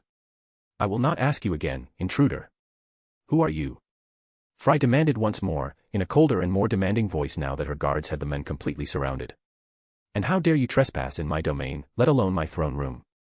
As I was saying before, my name is Sui, and I have come here with the answer you were hoping to receive from my lord, Rimuru-sama, Sui explained calmly, looking completely unbothered by the weapons aimed at him. What? Frey exclaimed, clearly caught off guard by that response. For a brief moment, her surprise showed plainly on her face, but she quickly regained her composure. With a graceful motion, she sat back down upon her throne and looked down at Sui once again. Very well. In that case, speak. What answer does the ruler of monsters give to my request? Before I reveal that, I would appreciate it if you asked your subordinates to step back, Sui said calmly. At this moment, I am acting as the representative of Rimuru-sama. That means any weapon pointed at me is effectively being pointed at him. And that is something I am not willing to tolerate. His eyes suddenly sharpened, and a chilling wave of killing intent began to seep into the room. So if you would prefer that your soldiers keep all of their limbs intact, I suggest you tell them to stand down. You, one of the guards snapped in outrage, shoving the spear in her hands even closer to him until the tip nearly touched the skin of his neck. Who the hell do you think you are? How dare a servant like you make demands of our queen, she shouted before turning toward Frey. Lady Frey, just give the word and I warned you. Sui sighed quietly as he slowly lifted one hand and curled a finger around something almost invisible, something almost impossible to see with the naked eye. No, wait. Frey cried out when she caught the faint glimmer of light reflecting off a barely visible thread near Sui's hand. Realization struck her a split second too late, because in the very next moment. Clink, clink, clink, clink, clink, followed by drip, drip, drip, drip, drip. One by one, the guards, including Claire and Lucia, dropped their weapons in shock as they suddenly realized their bodies would no longer move the way they wanted. At some point, thin, nearly invisible steel threads had wrapped around them without anyone noticing. The razor-sharp wires dug into their skin wherever they tightened, carving thin lines of blood across their arms, legs, and torsos as they instinctively struggled against the bindings, only making their wounds worse. Stop this. Frey commanded sharply, glaring down at Sui from her throne. There is no need for this to escalate any further. I couldn't agree more, Queen Frey, Sui replied, a faint trace of amusement slipping into his otherwise calm voice. Now then, to deliver Rimuru-sama's response. My lord has accepted your request and will be arriving in Fulbrosia tomorrow morning, so please make the necessary preparations to receive him. He paused briefly before continuing. Also, your daughter is perfectly safe, so there is no need for concern. Rimuru-sama was not comfortable allowing a child to travel alone so late at night, so he asked her to remain in Tempest for the evening. She will return together with him tomorrow.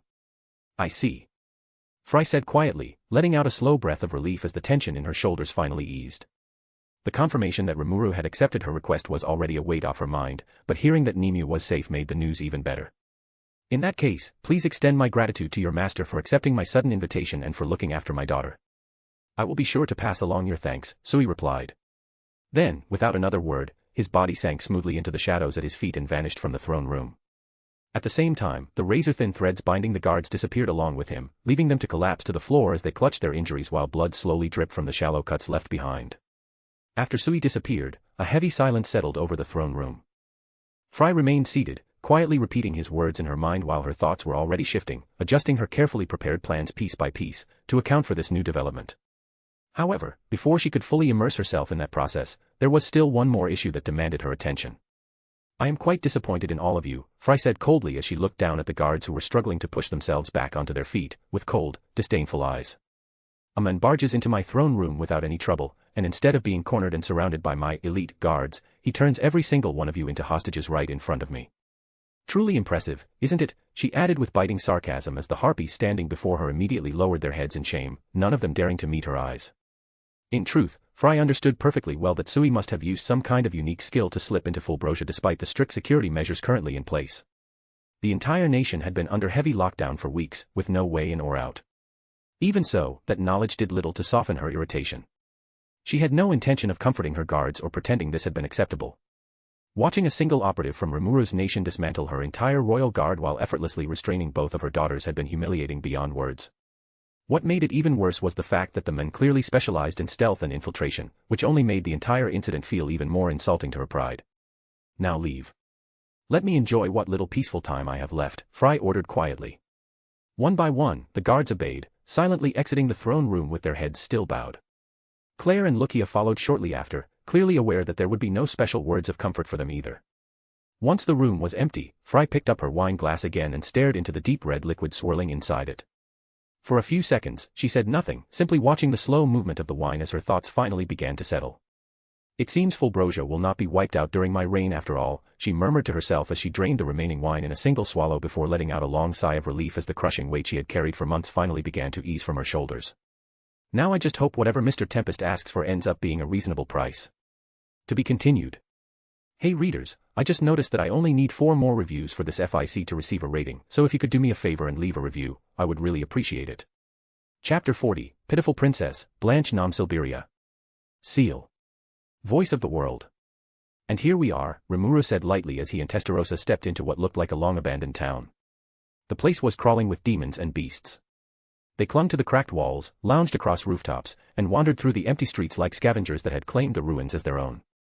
Their eerie, manic laughter carried through the air and echoed off the hollow buildings, giving the entire place an unsettling atmosphere. Of course, their arrival did not go unnoticed. Dozens of demons snapped their heads in their direction the moment the two of them appeared, their eyes lighting up with hungry interest as they began closing in from every corner of the street. However, the instant their gazes landed on Testarossa, everything stopped. The aggressive grins vanished, replaced by wide-eyed shock. For a brief moment, they froze where they stood, like prey that had suddenly realized it had wandered into the territory of a far more terrifying predator.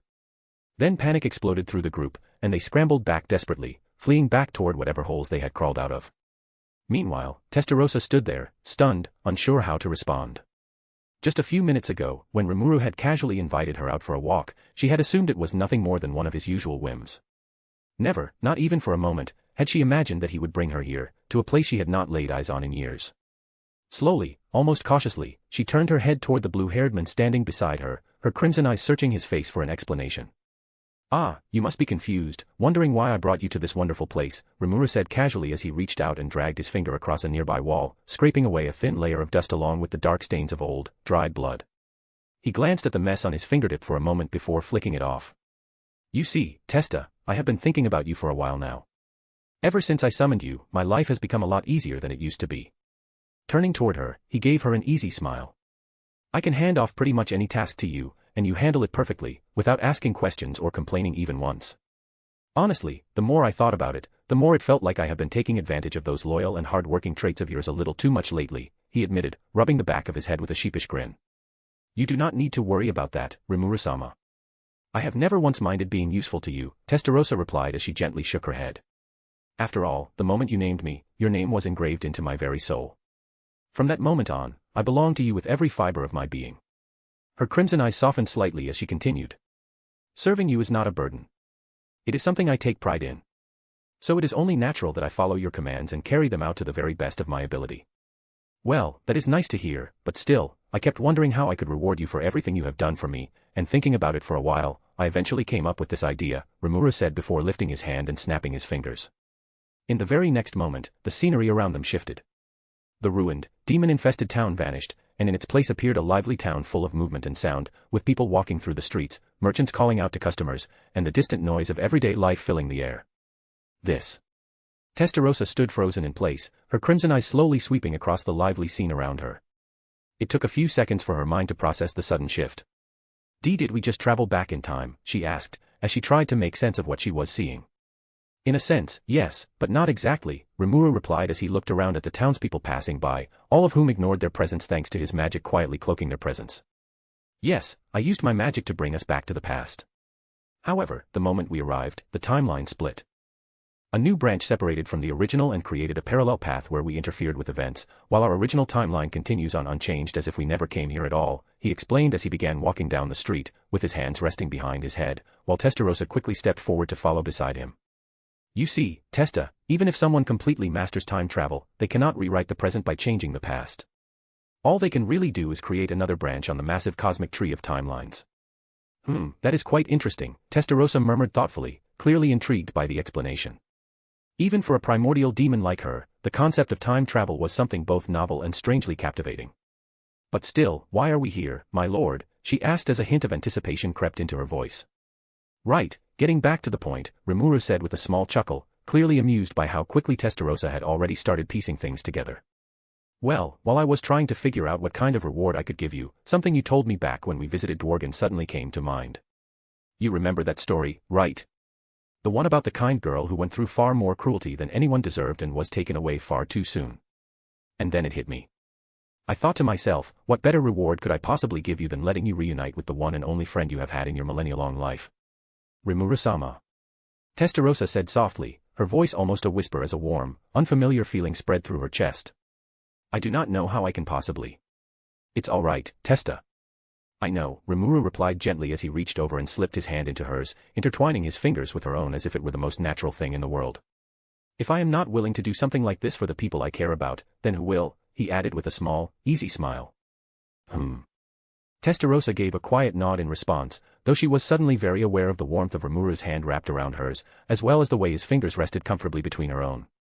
Now come, let's go meet this little friend of yours, Rimuru said as the two of them began strolling toward the castle in the distance, her hand still held firmly in his. In the royal castle of the Silberia family, it looked as if the festive season had arrived early. Most of the people were excitedly preparing to celebrate the 16th birthday of their princess, Blanche Nam Silberia. A joyful atmosphere had spread throughout the entire nation, and aside from a small group, such as the family and supporters of Blanche's stepsister, nearly everyone was eagerly looking forward to Blanche's coming-of-age ceremony. Meanwhile, the reason for all this excitement, the birthday girl herself, Blanche, sat quietly in her room. She wore an elegant, opulent black dress that immediately drew the eye, with a ruby-red necklace resting against her neck. At the moment, she was seated in front of a mirror, carefully fixing her hair. And it's done, Blanche said softly as she set the hairbrush down on the table in front of the mirror. She paused for a moment to study her reflection, and a small, hopeful smile formed on her lips. I am sure Ginya-sama will love this, she added quietly, clearly pleased with the effort she had put into her appearance. Of course you would want to doll yourself up for that pig, another voice suddenly echoed inside her mind, sharp and dripping with disdain. No matter how many times I tell you, that man is only using you to push his own ambitions forward. The moment he no longer needs you, he will throw you away like worthless trash without a second thought. Thank you for your concern, Blanc, but I still want to believe in Ginya-sama, Blanche replied gently, placing a hand over her heart. After all, aside from my mother and you, he is the only person who has ever truly cared about me, the only one who has ever loved me. Do not fool yourself, little girl, Blanc scoffed dismissively, her voice laced with irritation. I only care because I do not want to see my future vessel being tainted by some disgusting human like him. That is the only reason I bother warning you. Of course, I would never think that, Blanche said with a soft chuckle, fully aware that her friend did not truly mean what she said.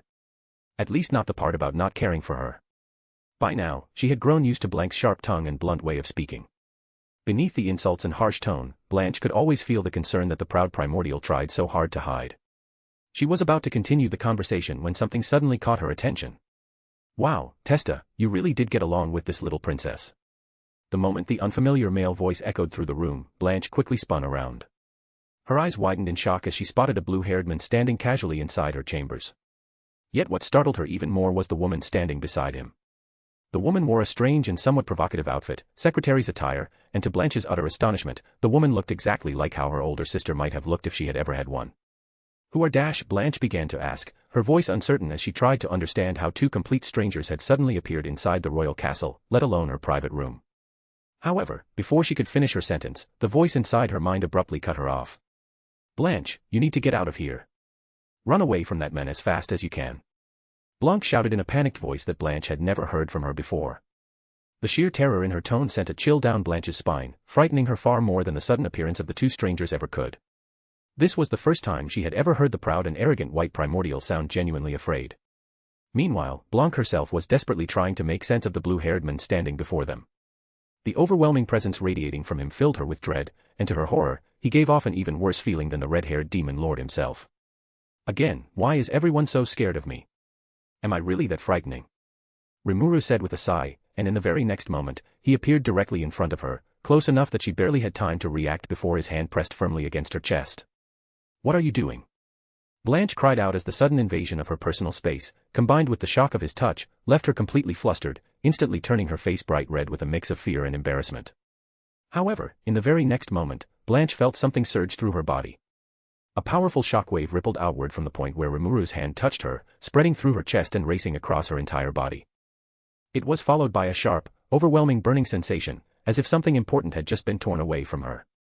Her legs gave out beneath her, and she collapsed to her knees, gasping desperately as she struggled to catch her breath. When she finally managed to look up, she noticed another figure kneeling beside her. The woman looked exactly like the one who had accompanied the dangerous man. Blanche, on the other hand, looked around in a daze as the realization slowly sank in that she was no longer inside Blanche's body. Then she lifted her gaze toward the blue-haired man standing before them, and the moment their eyes met, irritation and rage twitched across her face as she noticed the blue-haired man looking down at her and Blanche with amused curiosity. Acting purely on instinct, Blanche lunged at him without hesitation, her long fingernails extending as she aimed straight for his face, hoping to catch him off guard and tear it open before he could react. However, she never got the chance. Just as she was about to reach him, another hand suddenly appeared from the side, but before Blanche could even register what was happening, that hand grabbed her wrist and squeezed down with crushing force. "Ugh!" Blanche grunted as pain shot through her arm. She immediately snapped her head toward the woman who had stopped her, glaring at her with open hostility. However, the moment she truly looked at the woman's face, her expression froze, and her eyes widened in pure shock. Only then did she realize that the woman standing beside the dangerous, blue-haired man was none other than herself, with the same face, the same hair, and the same crimson eyes. "Keep it down, girl, and behave," Testarossa said coldly as she glared down at her counterpart with clear killing intent, tightening her grip on Blanche's wrist even further. At that moment, however, Blanche barely even registered the pain shooting through her arm. Her mind had latched onto a single thought. "You are me," Blanche said flatly. It was not a question. She simply stated the fact while staring at the woman in front of her with cautious, wary eyes. "No, darling. I am the upgrade," Testarossa replied with a sweet, almost mocking smile before tossing Blanche aside. Her body flew across the room and slammed straight into the hairdresser behind her, destroying it completely on impact. "What is going on here?" Blanche asked as she looked around in a daze, no longer sure what was even real anymore. From the fragments of conversation she had overheard, she had realized that the woman kneeling beside her was indeed Blanche, the friend who had lived inside her mind for so long. Yet the woman who had arrived with the strange blue-haired man was also somehow Blanche. "Well then, now that both of you have calmed down, let us introduce ourselves," the blue-haired man suddenly said, his calm voice cutting through the confusion and immediately drawing the attention of both Blanche and Blanche, who had just finished pulling herself out of the shattered remains of the hairdresser. "My name is Rimuru Tempest, and this here is Testarossa, one of my most trusted partners and also my secretary. And we have brought a gift for you from the future," he said as he produced a crystal ball in his hand and held it out in front of the two girls. A few minutes later, the atmosphere in the room had changed completely once again for Blanche and Blanche. What had begun as a pleasant and carefree morning had spiraled into confusion and fear after the sudden arrival of two mysterious strangers in Blanche's private chamber. Now the mood had shifted yet again, settling into a heavy and suffocating silence after what they had just witnessed inside the crystal ball Rimuru had produced for them. Why? Blanche whispered weakly before collapsing backward onto her bed. Tears streamed down the sides of her face as the reality of what she had seen finally began to sink in. Blanc had warned her again and again about Guineas, telling her countless times that the man was only using her for his own ambitions. Even so, Blanche had refused to accept it. She had clung desperately to the hope that Blanc was wrong. In her heart, she had convinced herself that it was all some terrible misunderstanding. She had dreamed that one day she would build a happy family with that man and stand beside him as they worked together to improve the lives of the people of Siberia. But after seeing the truth with her own eyes, that fragile dream shattered completely. Every piece of hope she had clung to crumbled into dust. A crushing despair settled deep inside her chest as she realized that not only had Guineas betrayed her, but his ambition and greed had also set into motion the chain of events that eventually led to the destruction of her homeland. Of course, Blanche also understood another painful truth. It had been Blanc who ultimately carried out the final act, turning her once peaceful homeland into a demon-infested wasteland and staining the famous Lake of Siberia forever red with the blood of its own citizens. The thought alone should have filled her with anger or hatred. Yet no matter how hard she tried, she simply could not bring herself to blame the ancient demoness. Deep down, Blanche understood why it had happened. Blanc had done everything out of rage and grief for her sake. And in a strange and painful way, that realization stirred a small warmth in Blanche's chest even as tears continued to fall from her eyes. On the other hand, Blanc was absolutely fuming with rage. She was so royally pissed that a dark and oppressive aura had begun leaking from her body, filling the room with an overwhelming pressure. Fortunately, that presence remained trapped inside the chamber thanks to a barrier Rimuru had silently placed around them earlier. Even so, the anger radiating from her was impossible to ignore. Strangely enough, Blanc was not even angry at Guineas. As far as she was concerned, that vile and worthless piece of trash was not even worth her attention. What truly enraged her was Blanche herself. She had warned this stupid girl over and over again, yet Blanche had ignored every single warning she gave. And in the end, after everything Blanc had done for her and after all the time she had spent watching over her like a friend, Blanche had still thrown her life away and died like a coward. The thought alone made Blanc's blood boil. At that moment, she genuinely wanted to strangle this idiotic girl with her own hands. However, before she could act on that urge, Rimuru stopped her. Now, Blanc, there is no need for violence among friends, Rimuru said with an easy smile. After all, none of that tragedy will ever happen, because I am here, he added, flashing a wide, toothy grin as he placed his hands on his hips, and a glittering golden light suddenly flashed behind him. Indeed, as long as Lord Rimuru is here, everything will unfold according to his wishes, Testarossa said in a voice filled with absolute trust and unwavering faith, without even the slightest hint of doubt in her tone. Are you really me, or did this man drug you or something? Blanc asked flatly with a hint of disgust in her voice, even though she knew perfectly well that there was not a drug in existence capable of affecting a primordial demon like her. Still, for an ancient demoness like her, who had carried herself like an empress for all her existence, seeing her future self dressed in those clothes and devoting herself to someone so eagerly was almost nauseating. Well, from a certain point of view, serving Rimuru-sama is indeed quite an addictive experience, Testarossa replied with a soft, dreamy sigh, while Blanc visibly recoiled and nearly gagged at her words. Anyway, as I was saying, I do have the power to change that future, but it depends on you, Blanc, Rimuru said as he turned his attention toward the white-haired demoness of the past. What do you mean? Blanc asked cautiously, her eyes narrowing slightly as she studied him. Even after everything she had seen so far, she refused to lower her guard around this man. What I am asking you, Blanc, is whether you would like to receive a name and a body or not, Rimuru said with a wide smile as he spread out his hands. Name and a body. Blanc repeated slowly as she stared at him for a long moment before finally asking, and what is the catch? Why would there be a catch? Rimuru asked, lightly shaking his head. I am not from this timeline, and I have no intention of staying here. I only came to retrieve Blanche's soul data so that I can replicate her soul and revive her in my own timeline. The reason I am even offering you this opportunity is so that you will not have to go through the same ordeal my Testa experienced in our timeline, he explained calmly. Beside him, Testarossa smiled sweetly, clearly pleased to hear him refer to her that way. Wait a minute. Why do you need her soul data? Blanc asked immediately, her suspicion growing stronger as she looked between the two of them. Because in our timeline, when Guineas betrayed her, Blanche completely broke down both emotionally and mentally, Testarossa explained, her voice turning solemn as the memory surfaced. So when she eventually fulfilled our contract and offered up her soul, it was erased entirely. And as you saw earlier, even her physical body was destroyed by the Knights of the Empire. Her crimson eyes darkened slightly before she continued. Now the choice is yours. You can accept Rimuru-sama's generosity, or you can walk the same tragic path that I once did. Blanc remained silent for a long moment, thinking carefully about everything she had just heard. Her gaze drifted between Rimuru and Testarossa as she weighed the offer in her mind. Finally she looked up at Rimuru again.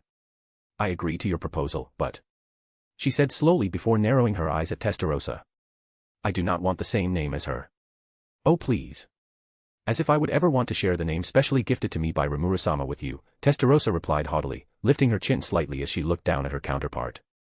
The two women continued glaring at each other, their identical crimson eyes locked together while sparks of pure hostility filled the space between them. These two, Rimuru muttered with an amused chuckle as he watched the pair continue glaring at each other like a pair of feral cats.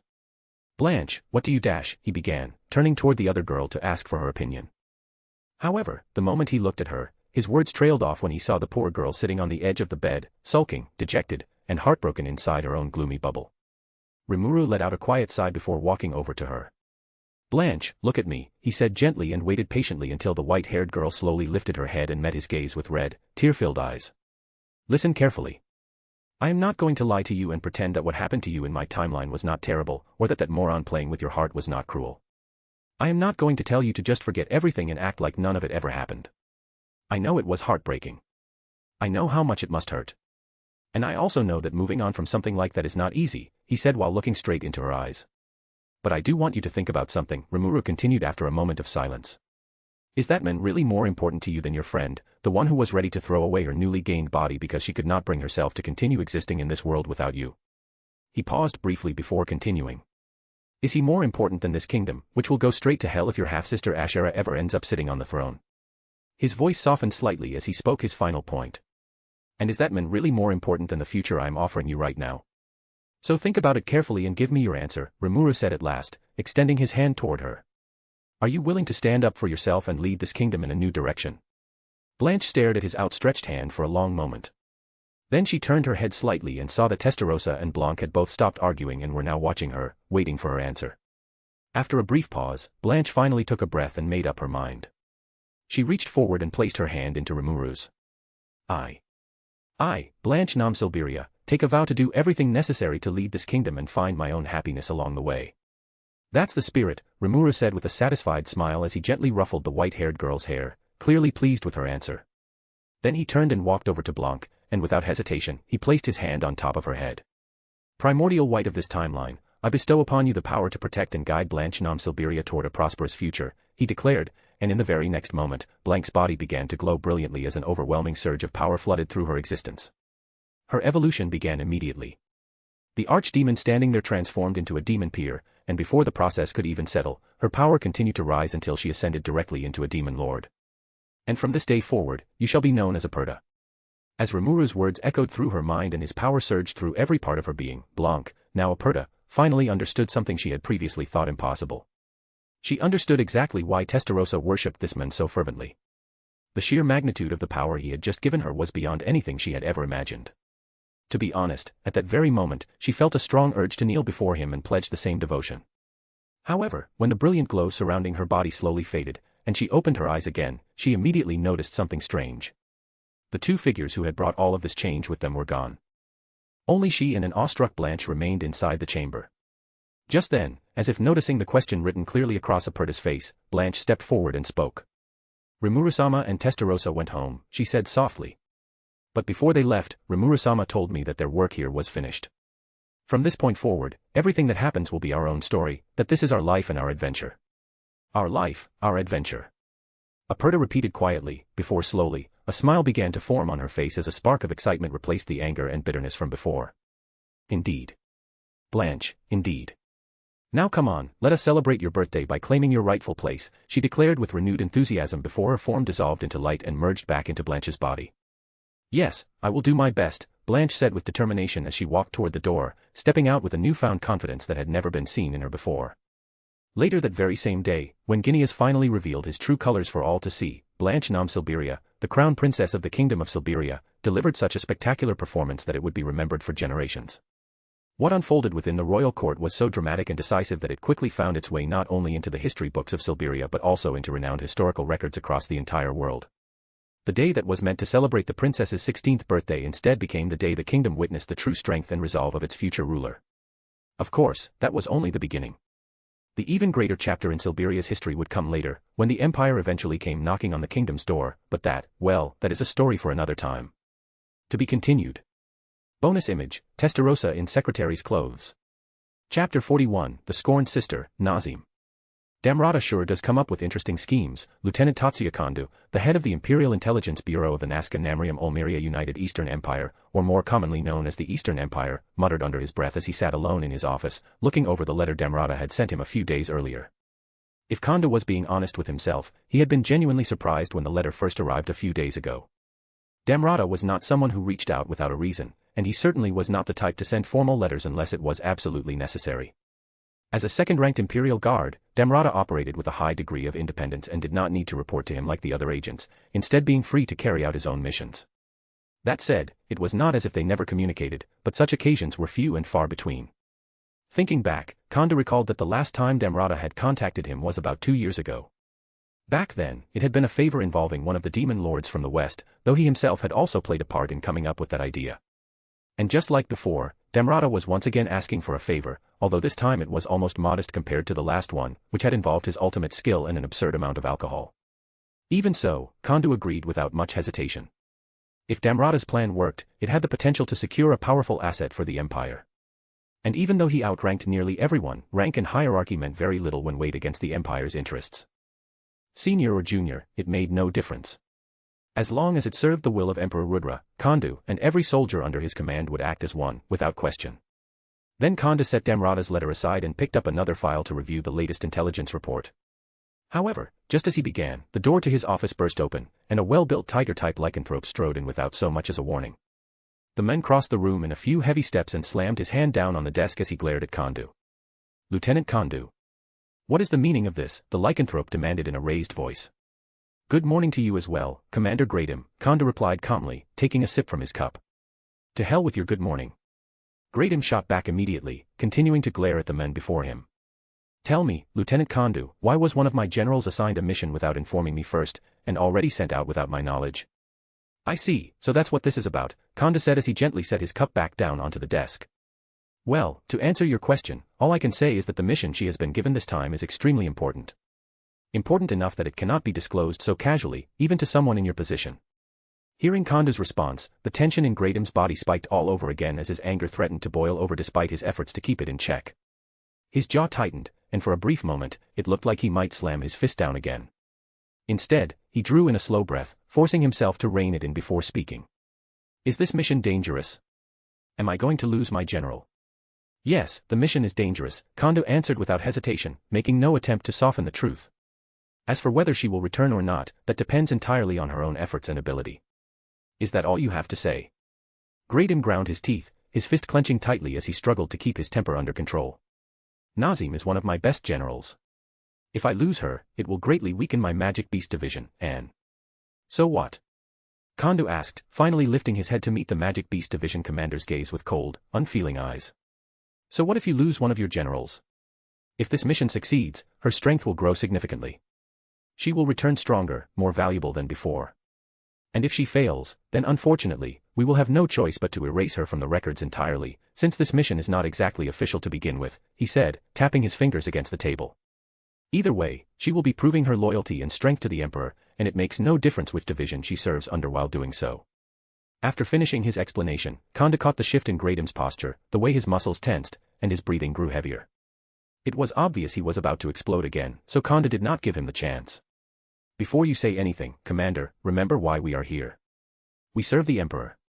This is not about your division, and it is definitely not about stroking your personal pride or glory," he added as his voice dropped slightly and he released his hero's haki. The invisible pressure flooded the room at once, pressing down on Gradam with crushing force and drawing a cold sweat from him despite his strength.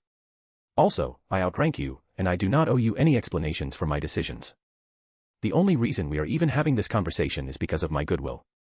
His eyes sharpened as he continued, "So keep that in mind the next time you decide to barge into my office and start shouting your grievances at me.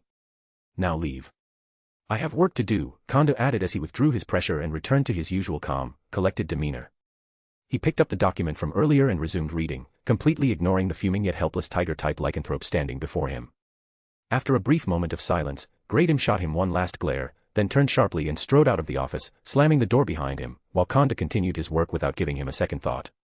Free Guild headquarters, in Glacia. "Welcome back, Yuki," Kigali said as her gaze settled on the young Grandmaster of the Free Guild as he stepped into his office. Thank you, Yuki replied with a relaxed smile as he made himself comfortable on the couch and accepted the cup of tea she offered. So, did anything interesting happen here while I was gone?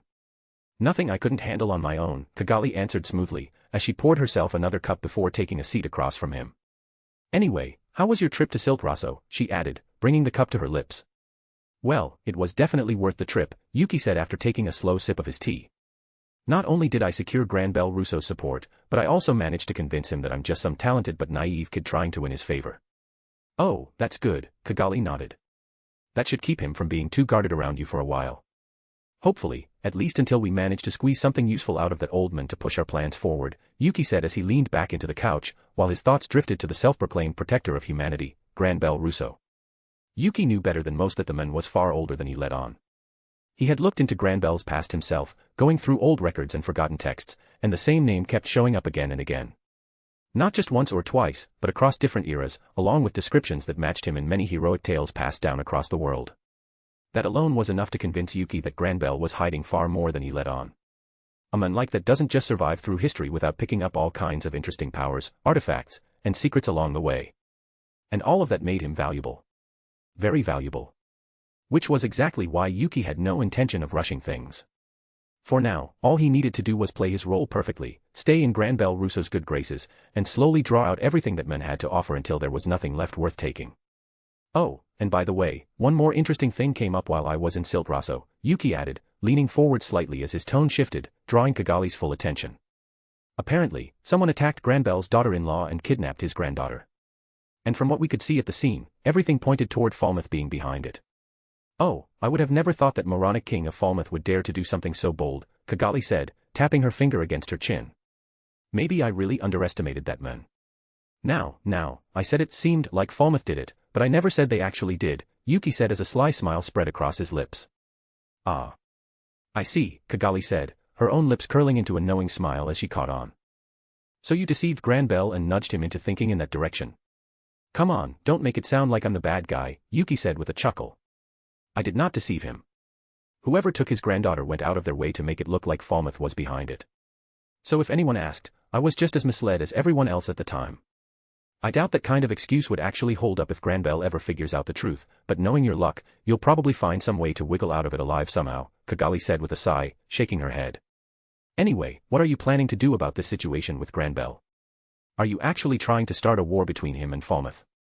Well, I was planning to start a war, but I was still figuring out how to get that monster nation involved, Yuki said as he rested his chin on his fist. Ever since Clayman's attempt to create a puppet demon lord failed, I have been looking for a way to gather enough souls for his evolution into a true demon lord. And now, this opportunity has practically landed right in our laps. The problem is that even if Grand Bell never realizes his granddaughter isn't in Falmouth, once his anger settles, he'll crush them economically and politically instead of going to war. So that's why you want to bring that monster nation into the mix, so neither side has any reason to resolve things without violence, Kigali said, picking up on his train of thought as she started considering the plan herself. Yes, exactly. If one side of the conflict is made up of monsters, humans will not hesitate when it comes to bloodshed, and the monsters will respond with just as much brutality once they are attacked, Yuki explained. That's why I've come up with a plan that will not only test the true extent of Tempest's power, but also help Clayman ascend into a true demon lord, and at the same time turn the monster nation into an enemy of the world. We can also use the war as a cover to infiltrate Tempest and rescue footmen from those monsters. That said, this war will have to wait for now. I still need to get a few more pieces into place before I make my move. That really does sound like an absurdly complicated plan, which makes it exactly the kind of thing you would come up with, Kigali said, leaning back into the couch as she crossed one leg over the other. But you might not even need to help Clayman ascend to a true demon lord, since one of his own plans is going into motion soon. Ah, you must be talking about that whole Charybdis situation he was working on, Yuki said, leaning back slightly as he pieced together what he had previously heard from Tyr. Did he manage to find a suitable host to act as Charybdis's core? Last I heard, he was planning to use someone from Tempest and pin the whole thing on them, make it look like they were the ones who revived a Calamity-class monster. Yes, that was the plan, but it seems that Eastern merchant Damrata decided to step in and help him, Kigali said, a frown forming on her face. From what Tyr told me, it looks like that man has offered to provide a suitable host for Clayman's plan. Damrata, you say, Yuki murmured, his eyes narrowing the moment the name left her lips. That man isn't as simple as he looks. Kigali, don't you think so too, he said, glancing toward her as she nodded in agreement. You know, it's about time we started looking into this merchant, Damrata. I've been ignoring him so far since he wasn't a factor in our plans, but that's changed now, he continued, standing up before turning to his elf-eared secretary. Kigali, get our clowns to work.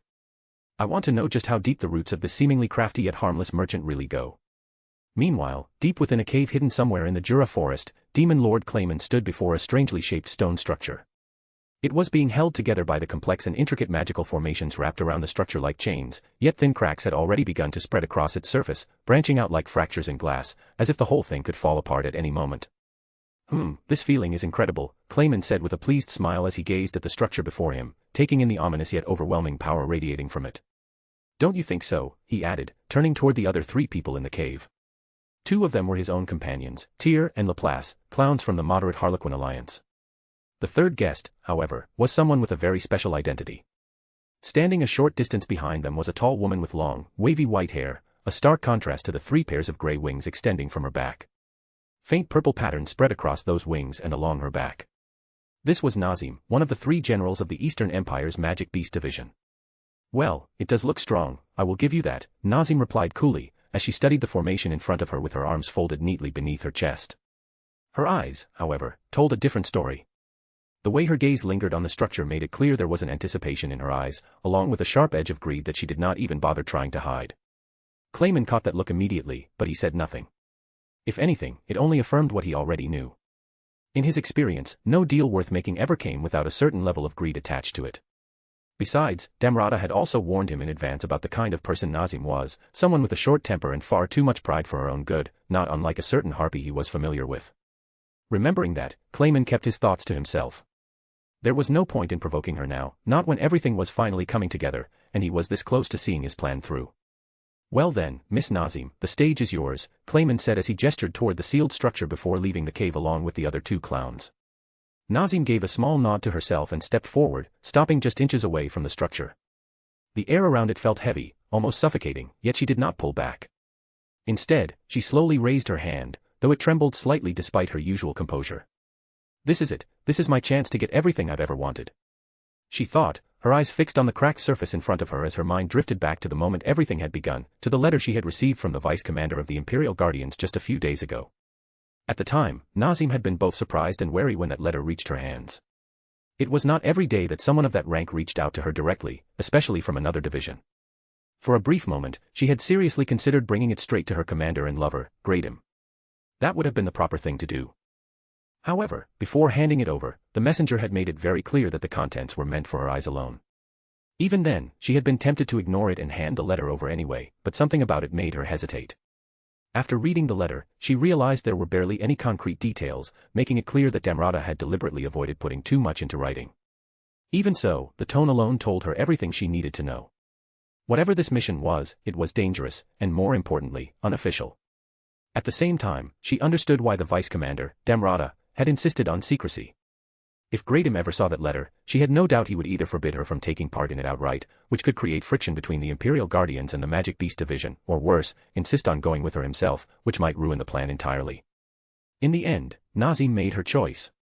Rather than risk unnecessary conflict between the 2 divisions or complicate the situation further, she chose to trust her instincts. Under the cover of night, without informing anyone, she slipped away from the Empire and began her journey toward the west. When Nazim finally met Damrata in person, he laid out the plan in full, and the moment she understood what he was proposing, something inside her stirred. Excitement, anticipation, and her deepest, most buried desire rose to the surface as memories of her past began playing through her mind. Yes, if everything went according to plan, it would benefit the Empire greatly, but that was not what drew her in. It was not that she lacked loyalty to the Empire or to Emperor Rudra. She was loyal, unquestionably so. But this was different. This was personal. This was her chance to finally act on the hatred she had carried for so long, to kill Demon Lord Fry and erase the Harpy Queendom of Fulbrosia from existence. So the moment Nazim realized that Damrata's plan involved the destruction of Fulbrosia, any hesitation she might have had vanished without a trace. She did not question the risks, nor did she care about the cost. Whatever conditions Damrata had attached to the plan, she accepted them without argument. And now, standing here before the sealed Charybdis, those instructions echoed clearly in her mind. Slowly, Nazim extended her trembling hand and pressed it firmly against the surface of the seal, then began channeling her magicules into it without holding anything back. As her foreign magicules poured into the seal, they clashed violently with the existing formation, disrupting its balance almost instantly. The intricate magic circle began to overload, and its structure started destabilizing as cracks spread rapidly across its surface. At the same time, a thin purple line appeared along the back of her hand and started creeping up her arm. Then, a moment later, a gut-wrenching scream tore itself out of Nazim's throat as agony ripped through her entire body. It felt as if thousands of spears were stabbing into her all at once, piercing through flesh, bone, and soul without mercy. The pain was overwhelming, enough to break most people instantly, yet it did not last long. Just as suddenly as it began, the scream cut off, twisting into manic, unhinged laughter. Ha ha ha. Yes. This is the power I was promised, she shouted, her voice trembling with exhilaration as an overwhelming surge of energy flooded her. But in that same moment, as power filled her, something else began slipping away. Her thoughts grew hazy, fragmented. Everything about her mission, Damrata's instructions, even the image of her lover Gradam, started to fade from her mind, while at the same time her anger spiraled out of control, growing wilder with each passing second as flashes of her mother and the full brochure repeated endlessly in her mind. Just wait for me, sister. I will. Nazim tried to continue, but the words never left her lips. A sharp, glass-like crack rang out as the seal finally gave way, shattering completely. In the very next instant, her eyes went blank, all traces of her former self disappearing, and a cocoon of dense, purple energy rapidly formed around her body, swallowing her whole. Meanwhile, outside the cave, the sky itself seemed to split apart as a massive crack tore through the air above. From that rift, a gigantic shark-like creature, easily over 50 meters in length, forced its way into the world. At the same time, the cave under it erupted violently, the ceiling blasting apart as the purple cocoon containing Nazim shot upward like a comet before slamming into the creature's body and merging with it. As the cocoon fused completely, the creature, Charybdis, slowly opened its single, ominous eye.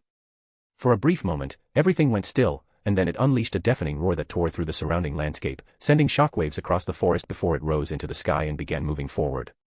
On a nearby mountaintop, Clayman stood with his arms spread wide, his laughter ringing out wildly as he watched the scene unfold. His eyes gleamed with satisfaction, bordering on madness, as Charybdis took flight and set its course toward the nation of the Harpies. To be continued.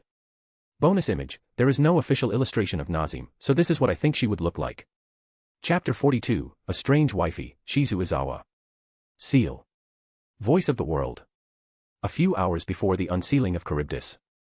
The next morning, Rimuru stood behind Shizu in their room, gently running a brush through her hair with slow, careful movements as he told her about everything that had happened during his trip to the other timeline the night before, including the situation with the new girl in Tempest, Blanche. Wow, you really managed to do a lot last night for someone who said he was just going out for a walk, Shizu said with a soft chuckle as she met her eyes with his through the mirror. I'm not trying to brag or anything, but jumping between timelines is basically the same as taking a walk for me, Rimuru shrugged as he continued brushing her hair. My humble darling, Shizu said, rolling her eyes at his comment. After a moment, her expression softened as her thoughts drifted back to what he had said earlier. But still, that girl, Blanche, she's really pitiful, she added with a quiet sigh. That poor child went through so much. I'm glad you were there to give her a second chance at life. Don't make me sound like some kind of savior. I only did all that as a reward for Testarossa, Rimuru said as he leaned forward, slipping his arms loosely around Shizu's neck from behind and resting his chin near her shoulder. I'm not a good person, my wifey, and I don't want to be either. That kind of thing gets exhausting way too fast, he added, his gaze drifting slightly, a distant look settling in his eyes. I'm not saying I'd go out of my way to be evil or anything like that, but I also don't want to be the kind of person who'll just forgive someone for trying to hurt me or the people I care about just because they say sorry at the end. Well, you can call it whatever you want, dear, but for Blanche, you're probably the kindest person in the world, Shizu said softly as she turned around in his arms, leaned in, and gave him a quick peck on the lips. Speaking of white-haired girls, Rimuru, what do you think about Testarossa? She asked, tilting her head slightly as she looked at him.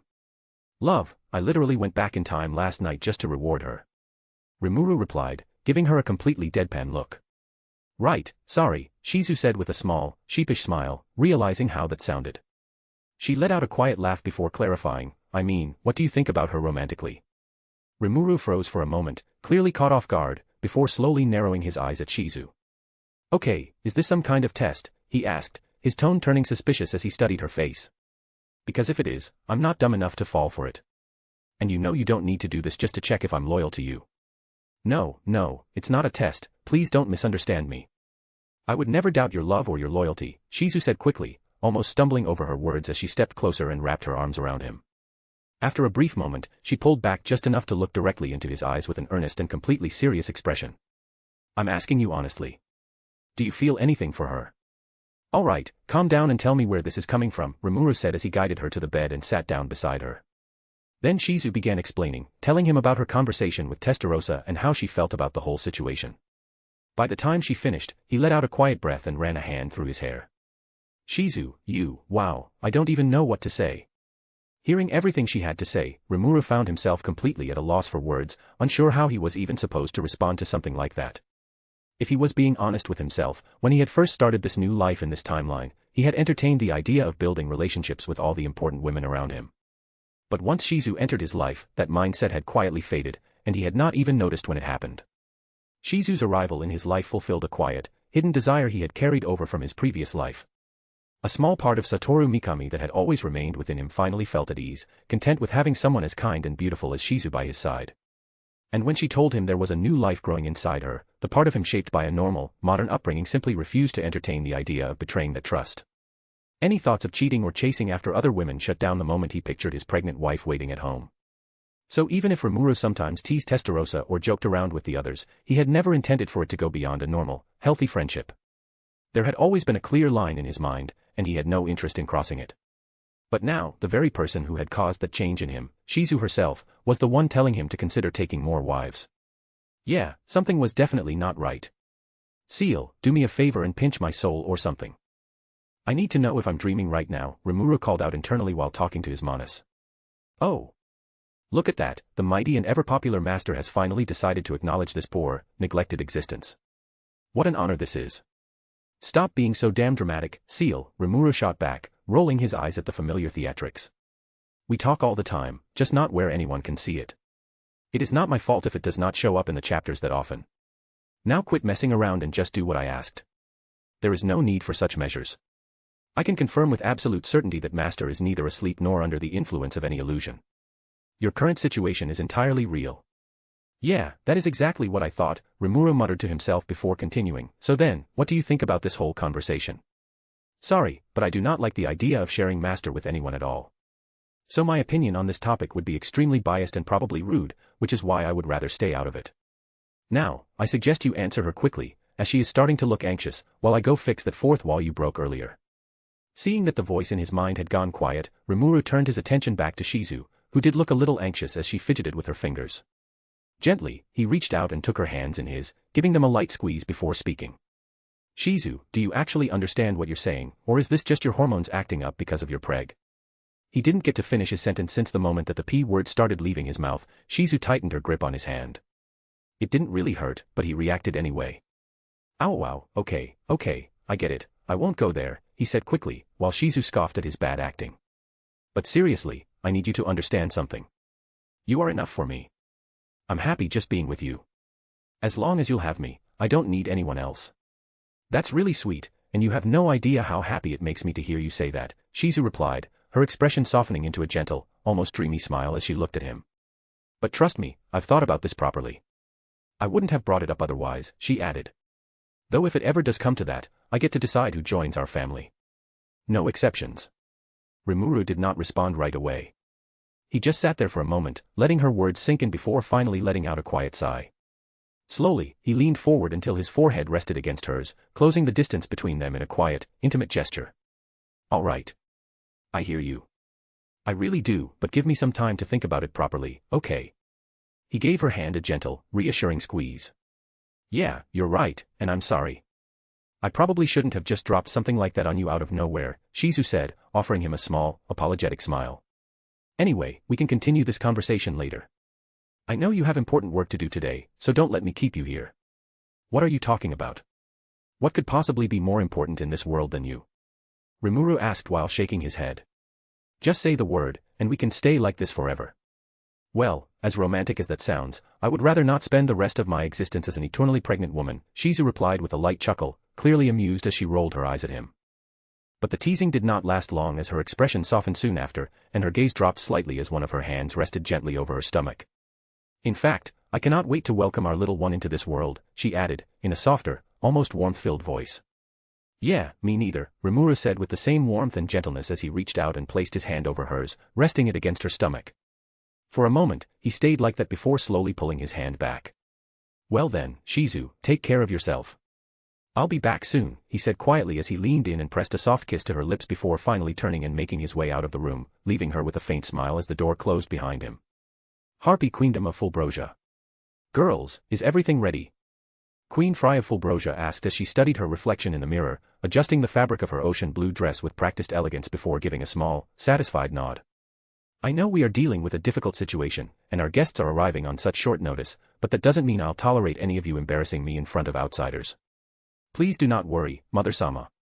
Everything has been prepared to the best of our ability, Claire replied calmly, though she briefly exchanged a glance with her sister, silently confirming everything was in place.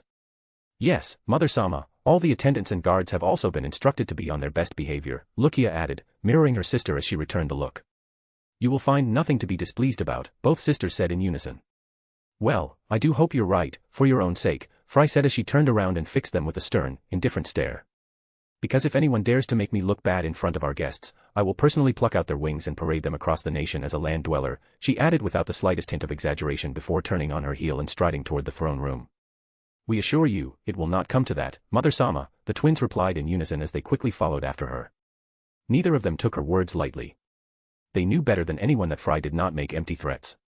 If she said she would strip someone of their wings and make an example out of them, she absolutely would.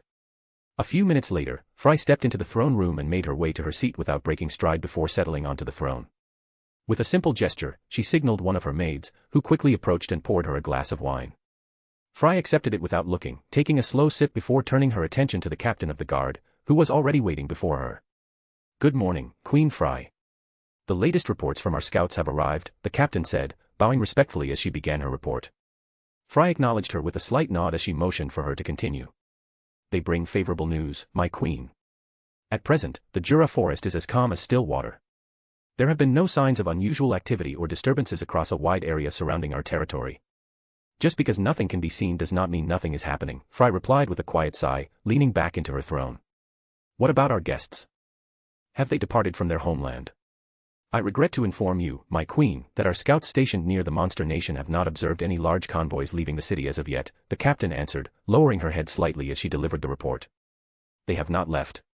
Fry repeated, a small frown forming as she tapped her fingers lightly against the armrest of her throne. If they intend to arrive today, they should have departed by now. And yet, there is nothing, she continued thoughtfully as her mind worked through the possibilities. After a brief pause, she let out a quiet breath. Perhaps they are using some other means of travel, something faster than what those land dwellers usually rely on, she murmured, though there was still a trace of skepticism in her voice as she considered that possibility. Anyway, good work, Fry said as her attention returned to the captain. But do not let your guard down. Like I said before, just because you cannot see the danger does not mean it is not already nearby. Keep the patrols at full strength, and make sure none of our scouts get careless. And remember, I want to be informed the moment there is any movement in that forest, no matter how insignificant it may seem. Understood, my queen, the captain replied promptly, bowing once more before turning and leaving the throne room. For a brief moment, silence settled over the room as Fry slowly swirled the wine in her glass, lost in thought, until one of her daughters spoke up. Mother-sama, perhaps the ruler of that monster nation is trying to play some kind of trick on us, Lucia suggested carefully. Or maybe he is deceiving us, waiting for the right moment to step in and act like a hero when we are at our most desperate. Lucia, your reasoning is not wrong, and it would be worth considering if we were dealing with someone else, Fry replied, casting her a brief, almost a lazy glance. Last night, that man sent a single subordinate as a messenger, and that one individual managed to overwhelm both of you, along with all of my elite guards, before any of you even realized what was happening. Now think about it. If Rimuru can name and command someone like that, how strong do you think he himself is? With that kind of power at his disposal, why would he resort to something as cheap as pretending to help us when he could have simply refused from the very beginning? Perhaps he is simply wary of offending you. After all, you are one of the demon lords, and he might believe that refusing you outright could provoke the wrath of all demon lords against his little monster nation, Claire suggested, resting a finger lightly beneath her chin. Hearing that, Fry suddenly burst into laughter before looking at Claire with a pitiful expression. My dear child, please remember that you are my kin before you say something so ridiculously foolish, she said, clicking her tongue in clear disappointment. Claire, have you already forgotten what happened just a few months ago? During that failed puppet demon lord incident, that man, Rimuru Tempest, stood right in the middle of the ruins of a year-long plan and openly called out 3 demon lords to their faces without a shred of hesitation. And if that was not enough, Melim herself stands as proof of his strength. Do you really think someone like that is concerned about offending the likes of us? If anything, the only ones he might bother to consider are Guy and Melim. Even so, as confident as she sounded, Fry could not completely dismiss the possibility that Rimuru might be waiting. Waiting for the perfect moment, for them to reach their lowest point before stepping in as a savior. If that really was his plan, she could not even fault him for it. In fact, in his position, she might have done the exact same thing to secure the greatest possible advantage and ensure that any favor owed to him would be impossible to ignore. Anyway, there is nothing we can do to speed up their arrival, so for now we will just have to. Fry began, only to be abruptly cut off as the doors to the throne room were thrown open with force. One of her guards rushed inside, her breathing uneven, panic and fear clearly written across her face as she struggled to compose herself enough to speak. Queen Fry. I am sorry to intrude, but something strange is happening in the courtyard, the guard reported hurriedly with urgency as she struggled to catch her breath. Weird in what sense? Fry asked as she rose from her throne. When it became clear the guard couldn't properly explain the situation, she let out a quiet sigh and raised a hand to stop her as she faltered mid-sentence. Forget it. I'll see this sudden development for myself, she said as she strode toward the courtyard with her two daughters and the guard following close behind. As she approached, she noticed a large number of her soldiers gathered there, frantically looking around as if searching for something. However, the moment Fry stepped into the courtyard, the reason became painfully clear. A cold, oppressive aura blanketed the entire area, heavy enough to make even her pause for a fraction of a second. What the hell? She started, only for her words to die in her throat as, right before her eyes, a massive, ancient-looking doorway materialized out of thin air. Then the door began to open slowly and dramatically, as an even stronger wave of that cold, oppressive presence spilled out from within, forcing every harpy present, including Queen Fry herself, into a cold sweat. In an instant, every weapon in the courtyard was raised. Bows were drawn, spears leveled, and magic readied, all aimed directly at the slowly opening doorway. Not a single pair of eyes looked away. Every soldier stood on edge, waiting for whatever was about to emerge from the other side. Thankfully, the tension did not drag on for long. The door finally opened completely, and three figures stepped through. Leading them was a striking man with long blue hair, dressed in a camel blazer over a deep navy shirt and black pants, with a gold wristwatch glinting on his wrist. To his right stood a red-haired young man dressed in a deep crimson, military-style trench coat with a high, structured collar and multiple utility pockets. Beneath the open coat, he wore a simple white turtleneck and loose-fitting ivory hakama pants, secured by a thick, knotted white sash that held his long katana at his hip. While to his left was a tall, purple-haired woman wearing a black leather bustier that extended into segmented armored sleeves, complete with jagged, dragon-like pauldrons, paired with white pants and a massive broadsword resting on her back. A moment later, once all three had stepped fully into the courtyard, the massive doorway behind them vanished without a trace. The oppressive aura faded slightly along with it, though the tension in the air remained thick, and none of the gathered soldiers dared to lower their weapons. The blue-haired man took a brief look around, his gaze sweeping across the gathered soldiers before finally settling on Fry. A faint smirk formed on his lips, and a hint of amusement flickered in his eyes as he said, "Queen Fry of Fulbrosia, this is quite the welcome party you've prepared for us." To be continued. Illustrations, Rimuru and Ciel.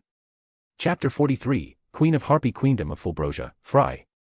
Queen Fry of Fulbrosia, this is quite the welcome party you've prepared for us, Rimuru said with an amused smile as he looked straight at the Queen of Harpies, completely ignoring the guards surrounding him. But as fascinating as this is, I would really prefer not to have weapons pointed at my face. Meanwhile, Fry took a brief moment to steady herself, pushing down the lingering unease that had settled in her chest. By the time she spoke, her usual composed, frosty demeanor had already returned. I apologize for the misunderstanding, but it was unavoidable. As you can see, my entire nation is on high alert at the moment, she said, folding her hands in front of her chest.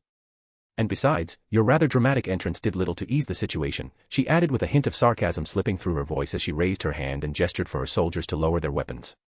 Though many of them hesitated, they ultimately obeyed her command, lowering their arms with visible reluctance. What can I say?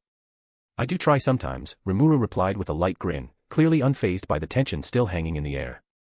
His carefree attitude immediately got under the soldiers' skin. More than a few of them found themselves cursing him internally after that stunt nearly scared the life out of them. Even Fry felt a small twitch in her eye as she watched him, his behavior reminding her all too well of another one of her particularly troublesome fellow demon lords. Anyway, as belated as it may be, ruler of the monster nation Tempest, Rimuru Tempest, I, Queen Fry, welcome you to the Harpy Queendom of Fulbrosia, Fry said, spreading out her wings wide. Thank you for coming on such short notice. Don't worry about that, Rimuru replied easily, slipping his hands into his pockets. Though I have to admit, I am a little curious. What exactly prompted the Sky Queen to send me a personal invitation like this, and on such short notice? You will understand soon enough, but before that, Fry said as she turned briefly toward one of her soldiers. As you can see, the situation here has been resolved. Return to your posts and maintain strict vigilance, she ordered. Only after the soldiers began dispersing did she turn back to Rimuru. Now, if you would, please follow me inside. There is much we need to discuss, she said, and waited just long enough for him to fall in step beside her before turning and making her way toward the castle, with her two daughters as well as Benimaru and Cheyenne following behind their respective leaders. Inside the meeting room, Rimuru and Fry sat facing each other. Neither of them spoke at first, and the silence stretched on, as both leaders took the time to observe, measure, and assess the person sitting in front of them. Finally, after letting it linger just long enough, Rimuru decided to break it. Well, Fry, I hope you do not mind me calling you that, Rimuru began as he leaned back slightly in his seat. I have to say, your castle is pretty impressive. The decor alone says a lot about your taste, he added as his eyes wandered briefly around the room, taking in the details before returning to her. Thank you for the compliment, Fry replied, lifting her chin ever so slightly, a hint of pride slipping into her expression. Everything you see here was personally selected by me, and... She began, clearly about to elaborate further, only for Rimuru to cut her off. Shame. For a place this beautiful, there isn't a hint of warmth anywhere, Rimuru said as his gaze fixed squarely on the Harpy Queen. Sorry to say this, but I've been to plenty of smaller, shabbier places that felt a lot more welcoming than this. What do you mean by that, Rimuru? Fry asked, deliberately using his name without any honorifics, mirroring the casual way he had addressed her earlier. Are you trying to mock me, she added, narrowing her eyes at him. I'm not mocking you, I'm just saying how it looks to me, Rimuru replied with a casual shrug, completely unfazed by the way she was glaring at him. What I mean is, even with a castle this impressive, filled with all this expensive decor, it still doesn't feel like a home. That's quite an unexpected thing to hear from someone like you, Rimuru, Fry said, letting out a soft scoff as a faint trace of mockery slipped into her voice. Her gaze shifted briefly past him, landing on the purple-haired guard standing behind him, who was currently glaring back at her without even trying to hide it. I wouldn't have thought you cared about something so trivial, she continued, turning her attention back to him. A ruler's residence isn't meant to feel warm or welcoming. It's meant to be imposing. It should reflect your authority over your nation, not just to outsiders, but to your own people as well. Oh, sure, if that's how you see it, Rimuru replied with another small shrug, his tone making it clear he didn't agree with her at all. There was a hint of amusement in his eyes now, like he had expected that answer. Honestly, though, I'm not surprised you think that way, considering this nation's history. You seem to know quite a bit about me, Fry said calmly, without a trace of worry or panic in her voice. Please, go on. I'm curious to hear what you think you know, she added, meeting his gaze. Nothing too special. Just that you killed your own mother to take the throne, Rimuru said casually as he fiddled with the dial of his watch. Tell me something. Did you hesitate back then? Did your hand tremble, knowing you were killing your own mother? No. I didn't hesitate, and my hand didn't tremble either, Fry answered without the slightest pause, her tone as matter-of-fact as if she were discussing the weather. She raised her glass and took a slow sip before continuing. Because if I had, then right now you would be speaking to my mother, and I would be lying in some forgotten grave. Setting the glass aside, she regarded him with faint disdain. That said, I must admit, you ask some truly ridiculous questions. Warmth, love, such trivial concerns for a ruler and a being like you. Well, that's what happens when you have a warm home and a lovely wife waiting for you every day. Though I guess that's not something you'd understand, Rimuru shot back with a scoff, leaning back slightly as a smirk formed on his lips. His gaze then shifted past her, landing on the two girls standing behind her.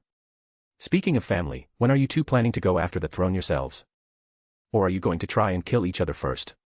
Rimuru-sama, please do not say something so unpleasant, Claire said, as she shot a sharp glare at the blue-haired men, clearly displeased with his words.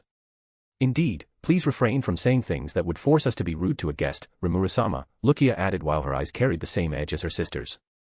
Girls, that's enough, Fry said, raising her hand slightly and silencing them with a brief side glance before turning her attention back to Rimuru. Her expression remained calm as before, but there was a faint hint of annoyance beneath it now. What exactly are you trying to do? Are you attempting to stir a civil war in my nation? Relax, I was just messing around, Rimuru replied with a light chuckle, leaning back comfortably on the couch. Besides, if I actually wanted to start a civil war in your nation, you wouldn't even realize it until you were already being dragged off that throne. That's reassuring.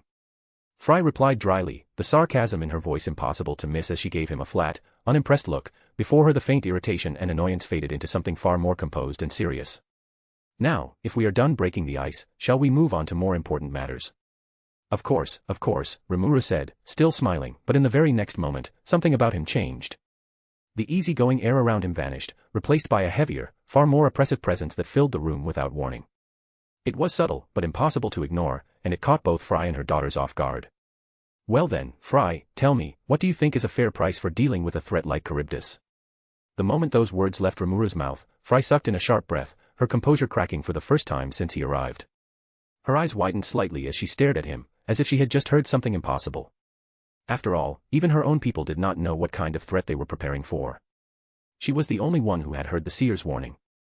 Only she knew that a great calamity was approaching, hanging over them like an unseen blade. So hearing that name spoken so casually by an outsider sent a chill down her spine. How do you know that? Fry demanded in a sharp voice as she suddenly leaned forward, closing the distance between them until she was almost right in his face, barely holding herself back like she was seconds away from grabbing his collar and forcing the answer out of him. Instead of answering, Rimuru simply kept that same faint smirk on his face. I know a lot of things, but whether you get those answers or not depends on how our negotiations go, he said, resting his head against his fist. Also, you might want to back up a bit. I don't like people I barely know getting all up in my personal space. Realizing just how close she had gotten, Fry paused for a second before pulling herself back as a faint flush crept across her face despite her efforts to stay composed. My apologies, she said, clearing her throat before continuing. Anyway, yes, negotiations. She took a slow breath, steadying herself before meeting his gaze once again, this time with full seriousness. Tell me your terms for helping Fulbrosia. As long as they are reasonable and within my power, I will agree without much resistance. Don't worry, Fry, what I'm asking for isn't anything too outrageous, Rimuru said calmly as he produced a file and set it down on the table between them. Take a look and tell me if you find the terms acceptable. Fry did not hesitate. She picked up the file immediately and began reading through it. But as her eyes moved from one line to the next, her calm slowly started to crack.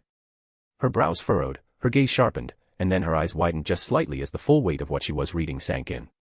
A second later, she slammed the file down onto the table with a sharp sound, glaring straight at him. Is this some kind of joke? What kind of terms are these?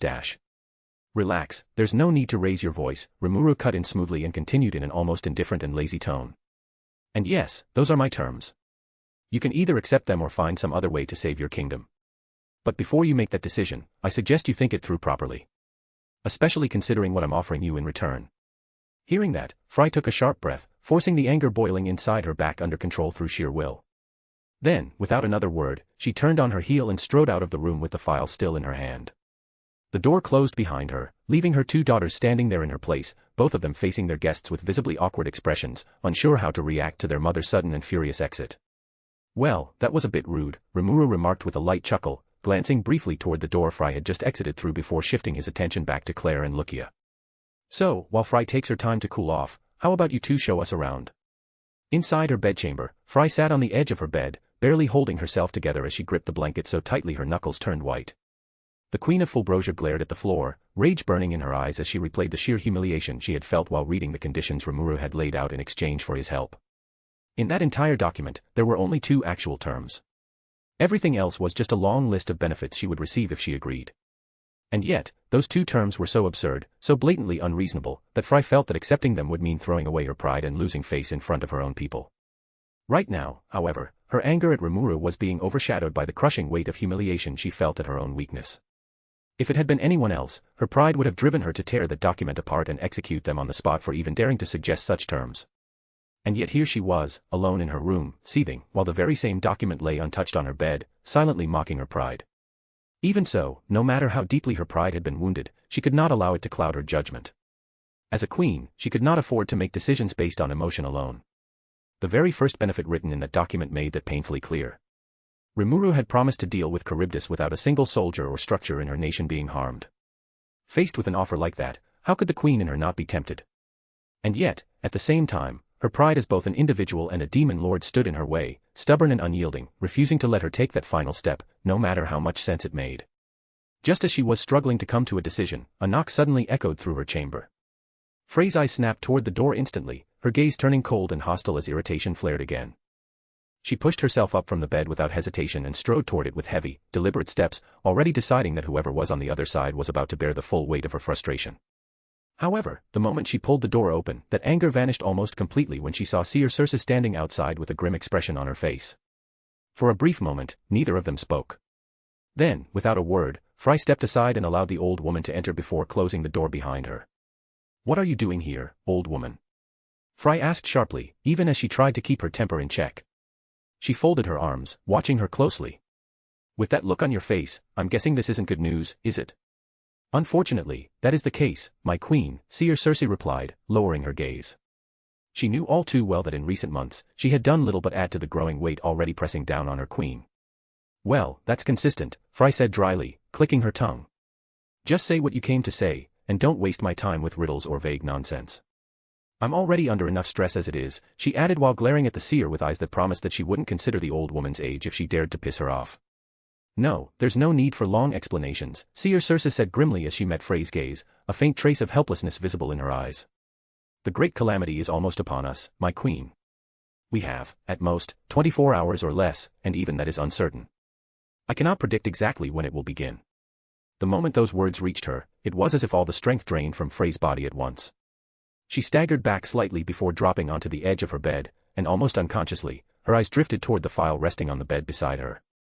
By the way, how are your negotiations going with that ruler of the monster nation who caused such a stir earlier? Seer Circe asked, but a sense of unease settled in her chest the moment Fry turned to look at her with that helpless expression. Well, first of all, he already knew we were dealing with Charybdis.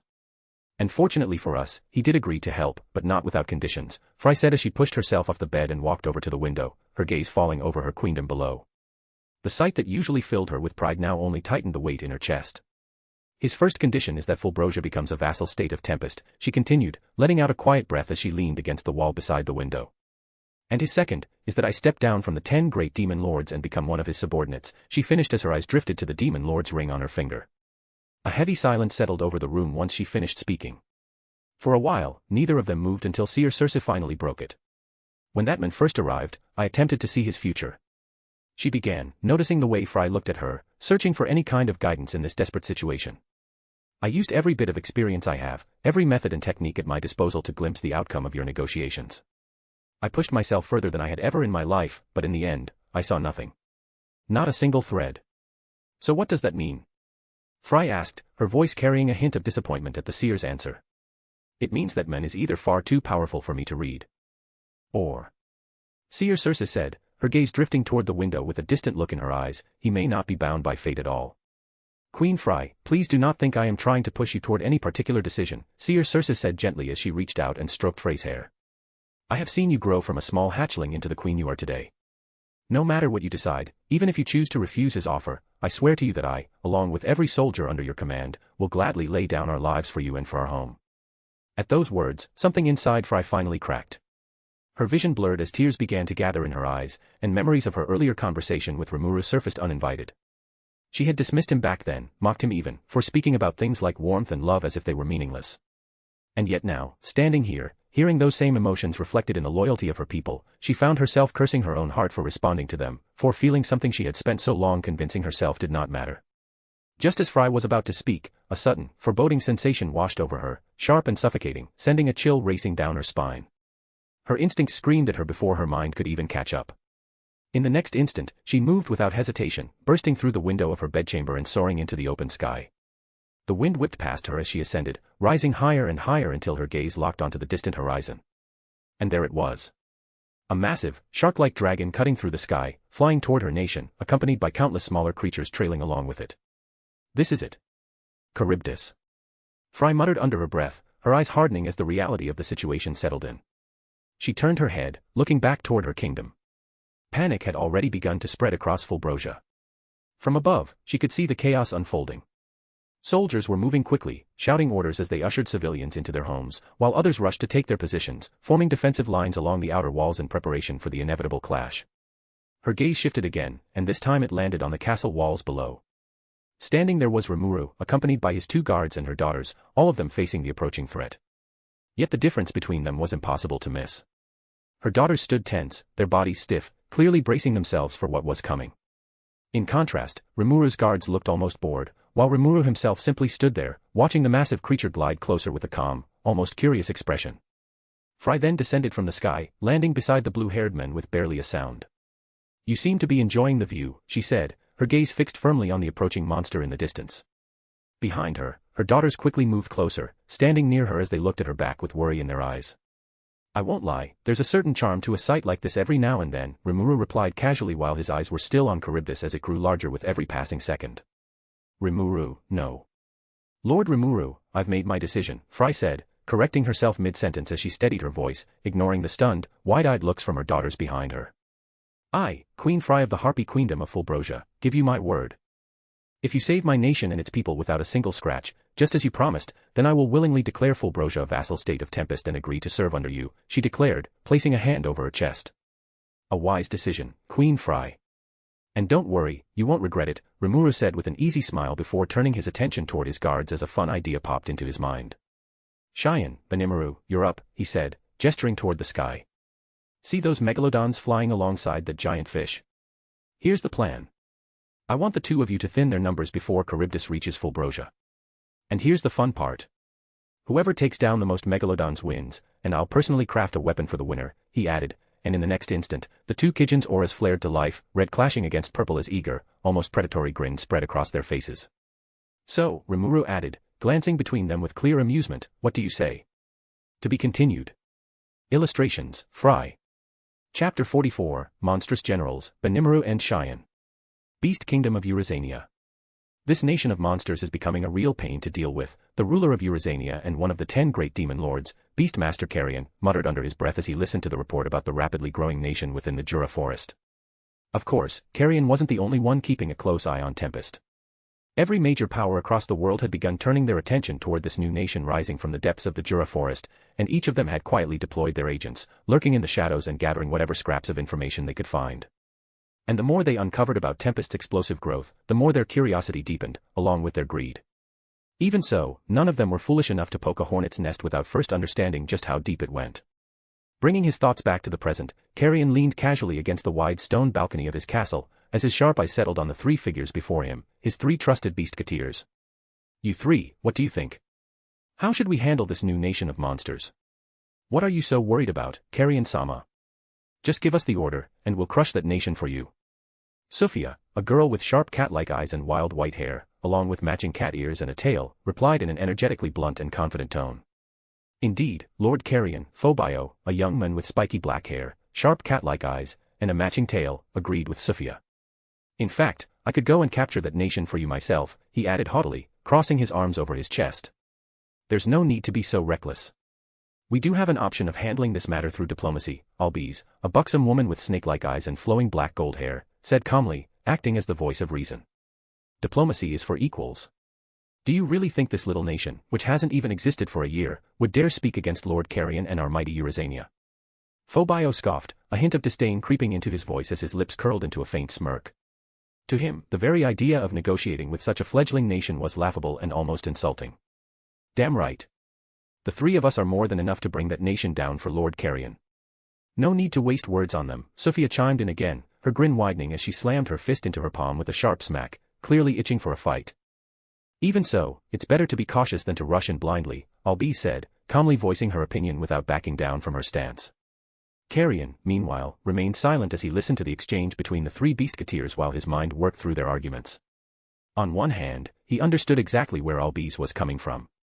Rushing into an unknown situation without proper information was the kind of mistake that could cost even a demon lord dearly. But on the other hand, he was the ruler of Eurasania, a nation built on strength, one that lived and breathed the philosophy of might makes right. Long-winded negotiations and careful diplomacy had never been his style, and frankly, he had little patience for playing nice when brute force could settle things faster. Carrion also had some idea about the one leading this new monster nation.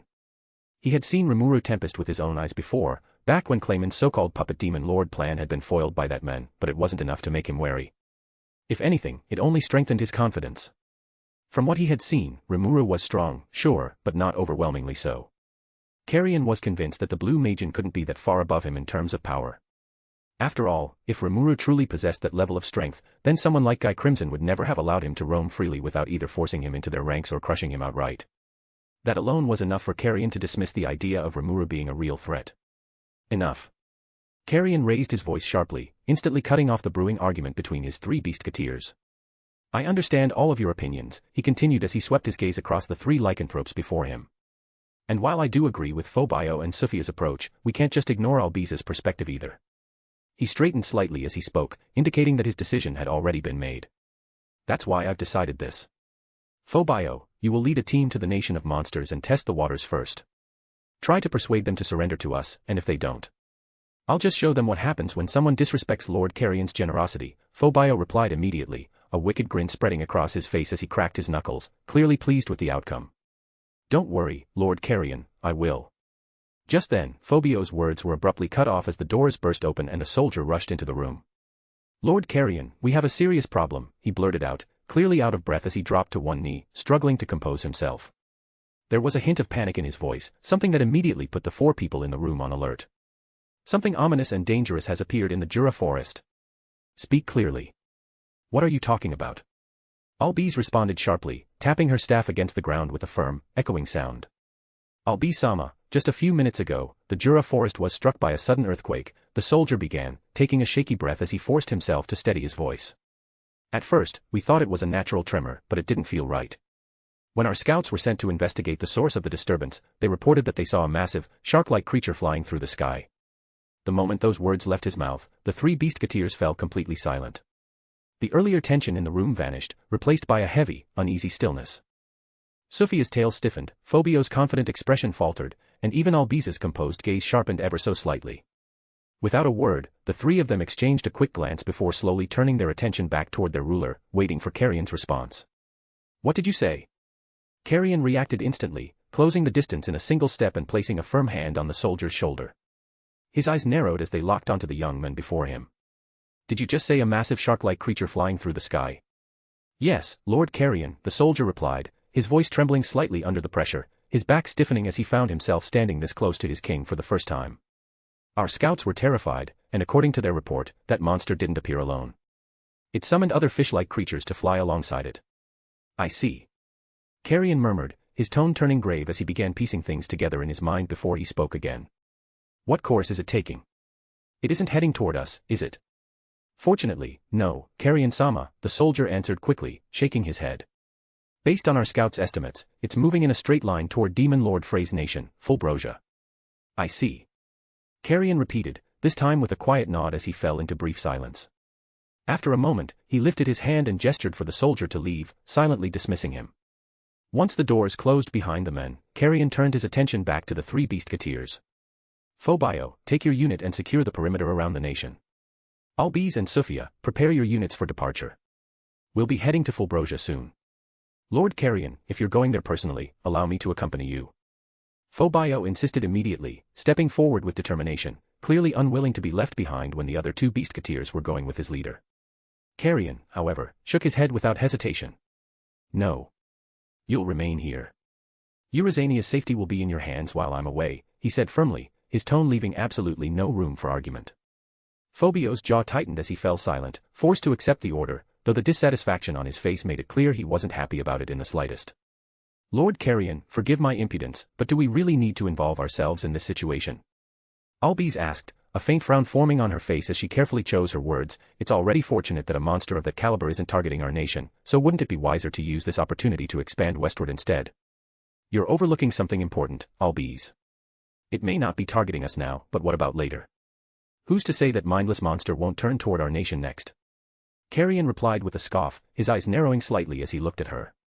When Albiz opened her mouth to apologize for her short-sightedness, he waved a hand dismissively, cutting her off before she could finish. Save it. What matters is understanding the threat in front of us. Right now, our best chance to deal with this calamity is for me and Frey to join forces and take it down. Besides, Carrion continued as a faint grin formed on his face, if we come to her aid now, Frey will owe me a big favor that I can call in any time. And if we succeed, the spoils from that monster alone will be more than enough to make this expedition worthwhile. His grin widened slightly as he slammed his fist into his palm with a bang. All right then, if that clears up your doubts, let's move out. We've got a giant fish to kill. Harpy Queendom of Fulbrosia. At this very moment, while Carrion was making preparations to march toward Fulbrosia and lend his aid, the nation's true savior was already busy setting up his own entertainment. Now, did you 2 understand the game? Rimuru asked, and received 2 immediate nods in response. Good. And just so we're clear, the only rule is that you are not allowed to attack each other. Got it, he added, earning another pair of nods. Right now, both Cheyenne and Benimaru stood side by side, locking in on the swarm of megalodons flying in the distance with predatory looks in their eyes. Then, almost unconsciously, the 2 glanced at each other, and in that brief moment, their competitive spirits ignited instantly, like dry tinder catching fire. After all, it wasn't every day they were given a chance to earn a weapon personally crafted by Rimuru himself. In fact, if the others back in Tempest found out about this, there was no doubt some of them would be cursing their luck or straight up dying of envy over missing such a golden opportunity. Fry, who stood a short distance away observing the entire exchange, felt a vein throb visibly on her forehead while her wings twitched ever so slightly, betraying the frustration she was trying so hard to keep under control. What annoyed her even more was the sheer absurdity of the situation. Even after her earnest and urgent plea for help, he was still treating that flying monstrosity, something that could very well wipe her entire nation off the map, like it was nothing more than a trivial nuisance. Worse, he had somehow turned the swarm of monsters it summoned into part of some ridiculous game. Sensing the sharp, almost burning glare directed at his back, Rimuru casually turned toward Fry with a faint smirk already forming on his lips. "Why are you making that face? Don't tell me you want to join in and compete with them too," he asked, feigning innocence. "No, I have no interest in taking part in some stupid game," Fry replied through gritted teeth, trying to keep her irritation in check. "It would be beneath my station to compete with your subordinates. And besides, wouldn't it be unfair for them to go up against a queen like me?" she added haughtily, crossing her arms and lifting her chin with clear arrogance. Rimuru, meanwhile, didn't bother responding to her remark at all. He simply shook his head with an amused smile. "Anyway, Fry, tell your people to stay put and not get in Ciel and Benimaru's way. We don't want any friendly fire, right?" he said, that same obnoxiously sweet smile still on his face. Once again, it felt like a blade drove straight through Frey's pride. Rimuru had, in the most casual way possible, reduced her forces to nothing more than potential obstacles in his stupid game, as if they were liabilities compared to his subordinates. Still, there was nothing she could do but swallow her wounded pride and fly off to relay his instructions. Once she was gone, Rimuru's attention shifted right back to his two eager subordinates, who looked like they were barely holding themselves back from charging in early. "All right then, get ready. Whoever kills the most fish in the next half hour wins," he said, lifting his hand into the air. "Your time starts now." The instant his arm came down, both Ciel and Benimaru vanished from their spots, their bodies turning into blurs as they launched themselves toward the incoming swarm. Then, as if settling in for a show, Rimuru casually created a deck chair behind him and dropped into it, leaning back with complete ease. Resting his head against one hand, he watched as his two subordinates tore through the forest at incredible speeds, racing toward the approaching calamity. Meanwhile, Ciel and Benimaru raced toward Charybdis and its swarm of summoned megalodons, cutting through the air at explosive speed as the massive silhouette of the calamity grew larger with every passing second. But as they closed the distance, they quickly ran into a problem. The creature was flying far too high in the sky, well beyond the reach of a normal leap, even for beings of their strength. Still, neither of them slowed down. They bent their legs, preparing to launch themselves upward anyway, ready to force their way into the fight.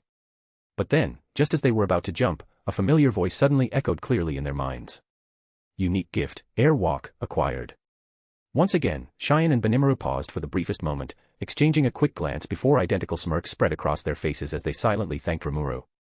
Without hesitation, they launched themselves into the sky, with Ciel claiming the left side of Charybdis as her battlefield while Benimaru took the right.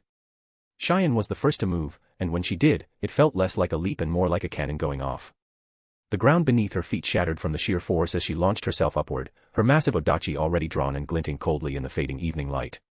The air itself seemed to recoil as she tore through it, closing the distance to the swarm in an instant. The moment she entered their range, the megalodons reacted violently. Their massive, scaled bodies twisted unnaturally midair as they surged toward her, jaws snapping open to reveal rows upon rows of jagged teeth, each one large enough to tear through steel. However, neither their size nor their teeth meant anything to Ciel.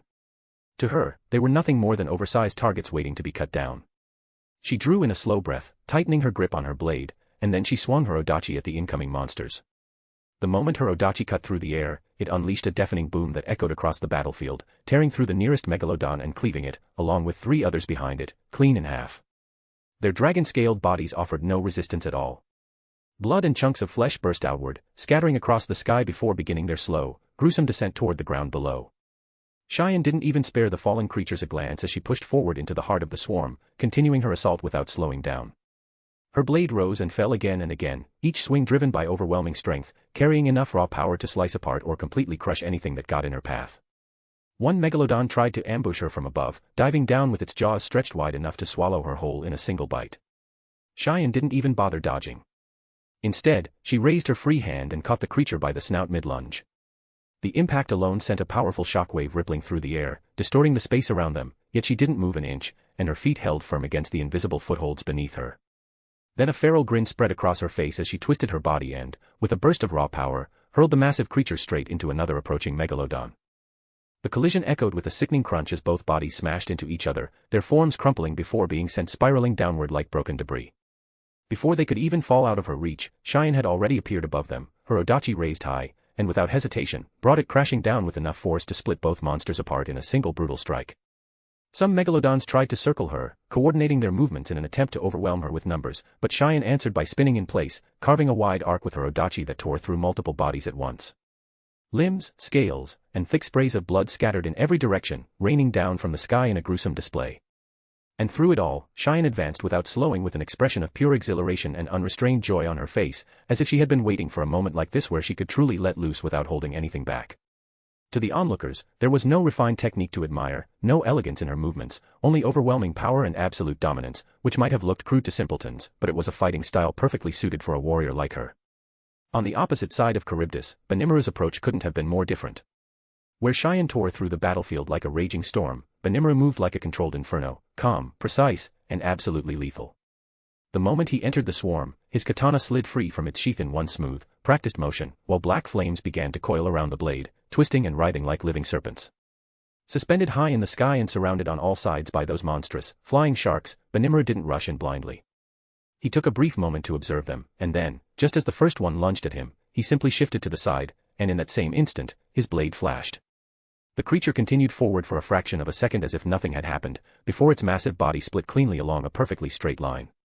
A heartbeat later, black flames burst from within the wound, spreading rapidly as they consumed the monster from the inside out, leaving nothing but burning fragments in their wake.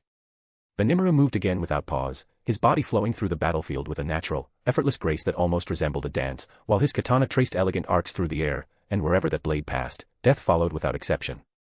A megalodon attempted to flank him from behind, only for Benimaru to pivot smoothly as his sword drew a horizontal line that severed the creature's head, separating it from its body in a single fluid motion. The black flames that accompanied him didn't just burn, they devoured. They clung to severed flesh and spread rapidly, reducing even those massive bodies to ash before they had a chance to fall. That destructive nature became even more apparent when three megalodons charged at him at once with their huge forms closing in from different directions. Benimaru exhaled softly and swung his blade in a single, sweeping motion. A crescent of black flame followed the arc of his strike, expanding outward and cutting through all three at the same time. He didn't even glance back as the flames roared behind him, erupting into a blazing inferno that swallowed them whole, leaving nothing behind but drifting ash. More came at him in relentless waves, but Benimaru remained completely composed. His movements were never rushed or wasted as he slipped between their attacks with minimal effort. Every strike landed exactly where it needed to, from precisely the right angle. Each cut was fatal, clean, and efficient. And yet, despite that level of precision, his speed never faltered. He moved with a steady rhythm, perfectly matching the sheer destructive pace unfolding on the opposite side of the great calamity. The megalodons, for all their size and ferocity, were nothing more than mindless beasts in the end. Their massive bodies were covered in tough, dragon-like scales, their jaws lined with rows of razor-sharp teeth, and their ability, mana jamming, would have been a serious problem for most opponents. But here, none of that mattered. They couldn't recognize the one-sided slaughter unfolding on the left, nor could they comprehend that their special ability was completely useless against the devouring black flames on the right. There was no fear, no strategy, no instinct to retreat. They simply charged forward again and again, throwing themselves straight into death, unknowingly fueling the competition between two warriors who had a god's blessing watching over them, always guarding their backs. At the center of it all, however, Charybdis remained utterly indifferent. The great calamity didn't so much as acknowledge the carnage unfolding around it. It didn't look back, didn't react, didn't care. Its massive form continued to push forward through the sky with grim, unwavering purpose, and its path fixed firmly toward Fulbrosia, as the massacre continued unfolding all around it. Back on the rooftop of Fulbrosia's castle, Rimuru was lounging on a deck chair, casually holding a camcorder pointed in Ciel and Benimaru's direction while sipping a cocktail that no one had any idea where it had come from. Beside him, Fry and her two daughters stood completely still, their eyes fixed on the battle playing out in the distance. Shock was written plainly across their faces, their earlier composure long gone as they struggled to process what they were seeing. What unsettled Fry the most wasn't just the overwhelming display of power, but the realization slowly creeping into her mind that these two subordinates of Rimuru might actually be stronger than her. After all, she wasn't someone who overestimated her own limits. Her strength lay in aerial combat, where she could eliminate unaware opponents with a single swift strike. But when it came to direct confrontations, especially when outnumbered, that wasn't really her forte. So in a situation like this, handling one or two megalodons would already push her to her limits, maybe even strain her. What she was watching now, however, the speed, the efficiency, the sheer dominance, it was on a completely different level. Frey's face then flushed with shame as she recalled how she had dismissed the idea of joining their little game earlier, claiming it would be unfair for them, when in truth, it now felt painfully obvious that she was the one lacking the raw firepower needed to compete against the monsters serving under Rimuru. From the corner of his eye, Rimuru caught Frey's reaction and quietly hummed to himself in satisfaction. He couldn't help but remember how, in his previous timeline, Frey had taken advantage of a simple slip of his tongue, using it to corner him into apologizing just to make a point in front of Malim. It hadn't really bothered him back then, and even now, he didn't hold any real grudge over it, but since he had the chance to be petty, he was more than happy to tease and annoy the Harpy Queen whenever he could. Frey wasn't the only one overwhelmed by what was happening in the sky. All across Fulbrosia, soldiers stood frozen at their posts, and civilians cautiously peeked out from their homes, drawn in by the sheer scale of the battle. The sight unfolding above them was nothing short of terrifying and awe-inspiring at the same time. Many couldn't look away, and their eyes locked onto the brutal spectacle as Ciel and Rimuru carved through the swarm with ease. And as they watched, a harsh truth began to take root in their minds. If those same blades, that same overwhelming power, were ever turned against their own nation, they would stand little chance of protecting their queen or their home. Just then, as if someone had shaken her awake from a nightmare, Frey snapped out of her daze, her eyes widening as she realized just how close Charybdis had gotten to Fulbrosia. A chill ran down her spine as urgency took over, and without wasting another second, she hurried toward Rimuru. "Lord Rimuru, that Charybdis," she began, her voice lacking its usual confidence as her fingers fidgeted slightly at her side. Right now, the proud queen who once carried herself with unwavering arrogance felt completely different. After pledging herself to Rimuru and witnessing the overwhelming dominance of his subordinates, her pride had been shattered beyond recognition, with blade marks all over its corpse. At this point, she didn't care if urging him sounded rude or if her desperation made her seem weak in his eyes. All that mattered was stopping that thing before it reached her people. "Don't worry, I know," Rimuru replied as he checked his wristwatch. "Ciel, Rimuru, time's up," he called out. In the very next instant, two streaks of red and purple shot back through the sky, crossing the distance in a blink before appearing right in front of him. Ciel and Rimuru stood there, both slightly out of breath, but otherwise completely unharmed. There wasn't a single drop of blood or trace of burns on them. "Good work, both of you. I'll tell you the results later," Rimuru said, giving them a satisfied nod, and neither of them voiced any complaints, despite the obvious curiosity in their eyes. "For now, get some rest. I'll be back in a moment." Before anyone could respond, his figure flickered and vanished from the rooftop. The next moment, he appeared out in the open field and looked up at the approaching calamity with an amused smile. You look bigger than last time. Must be because of the quality of the core you're using this time," he muttered to himself before rubbing the back of his neck. "Come to think of it, an old man like me shouldn't be looking up. So," he said casually before making a slow, sweeping motion downward with his hand. In an instant, the air around him shifted. An immense pressure descended upon the area, flattening the ground and crushing the trees nearby. At the same time, high above, Charybdis felt that same overwhelming force slam into it.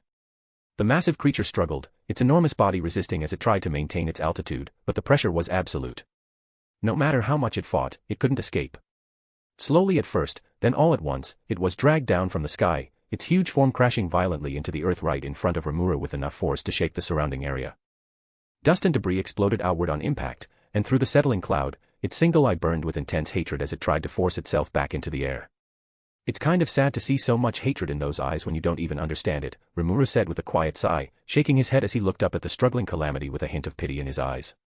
"But it doesn't matter now. After all, what kind of uncle would I be if I didn't free you from this prison, my niece?" To be continued. Chapter 45, A Green Beastmaster, Carrion. Ciel. Voice of the World. "What kind of uncle would I be if I didn't free you from this prison, my niece?" Rimuru said quietly as he stepped forward, closing the distance between himself and Charybdis. The massive creature glared down at him with raw, unfiltered hatred, her enormous body trembling as she fought against the crushing pressure pinning her in place. Rimuru let out a soft breath as he watched her struggle. "Don't worry, it'll be over soon," he added in a calm, almost reassuring voice as he placed his hand against her body and slowly closed his eyes. Rimuru channeled his magic through his hand, letting the energy flow steadily into the massive body beneath his palm. In the very next moment, his consciousness slipped away from the physical world, and he found himself drifting through the depths of a violent, ever-churning ocean. The water around him twisted and surged with powerful currents, while massive hurricanes raged in every direction, tearing through the sea with overwhelming force. "What a cool place, definitely fitting for a shark-like calamity-class monster," he said as his gaze followed the spiraling storms. Once he was done taking in the scenery around him, Rimuru began gliding through the depths, weaving through the hurricanes in his path. It didn't take long for him to notice the currents shifting and the storm subtly changing course, closing in on him from all sides.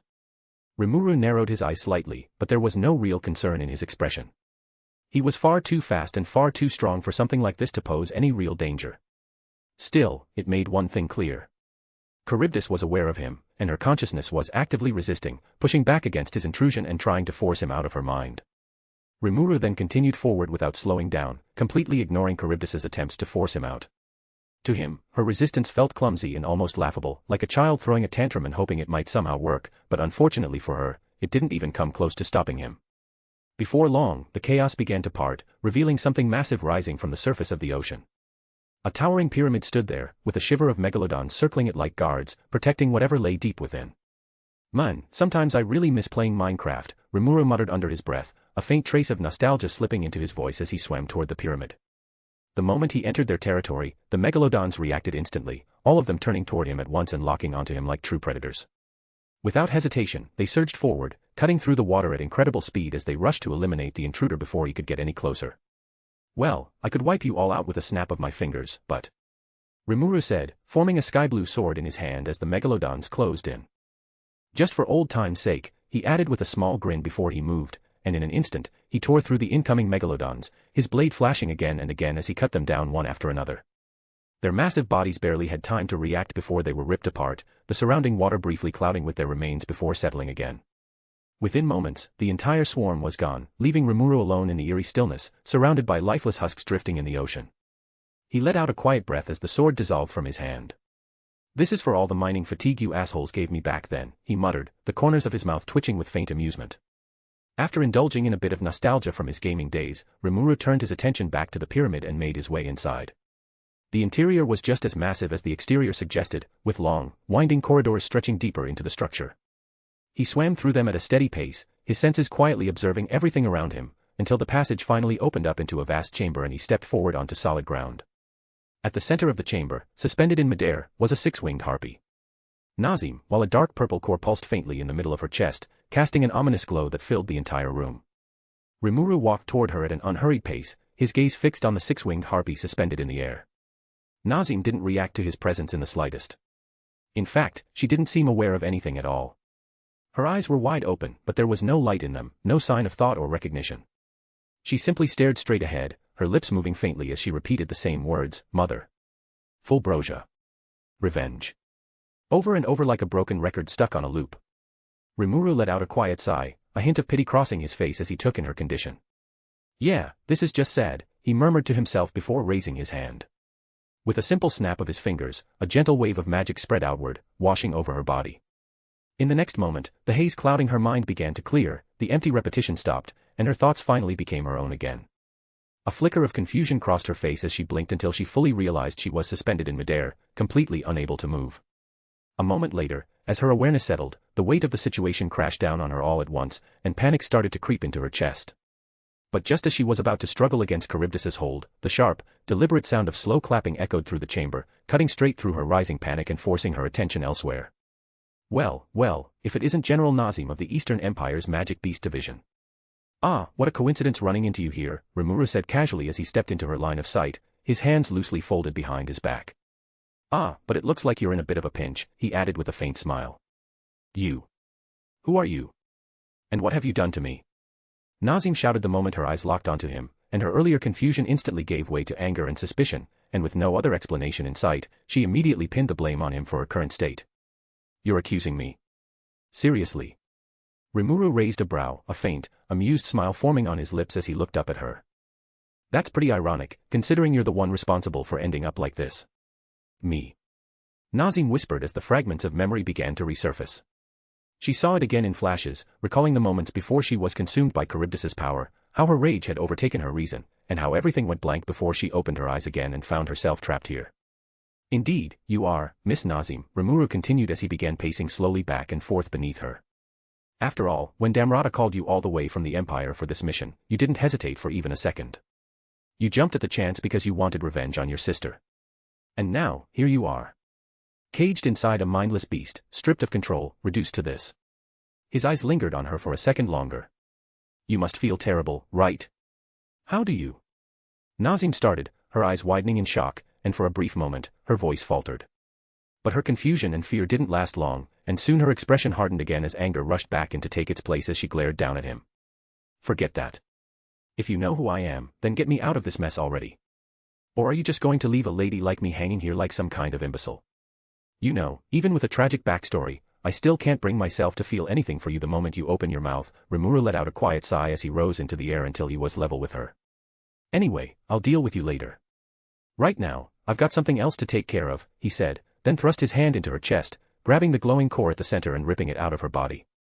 Nazim's body, on the other hand, jerked violently as a hoarse, broken scream tore from her throat before she lost consciousness from the overwhelming pain.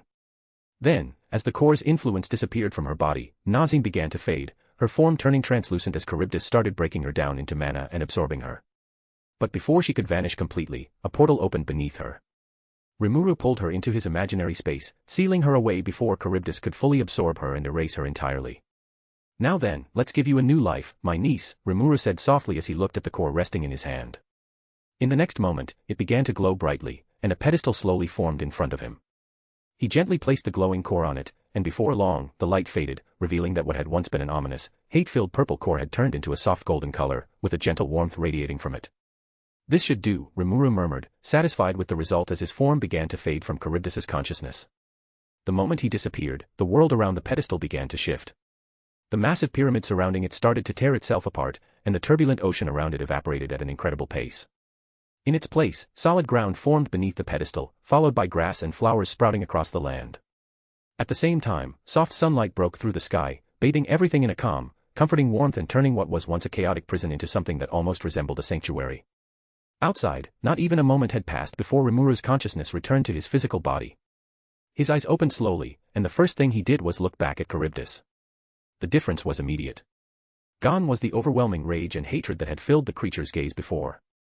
In its place was a quiet calmness and a faint warmth visible in its eye. Rimuru's lips curved into a small, satisfied smile as he took in the change. Looks like I pulled it off, he said while gently patting the creature's dark blue scales, before pulling Charybdis into his imaginary space. Ciel, take care of her for now and proceed as planned, Rimuru said calmly, addressing his most trusted companion. After receiving her confirmation, he turned his head toward a certain direction. Now that I'm done fishing, it's time to deal with some rats.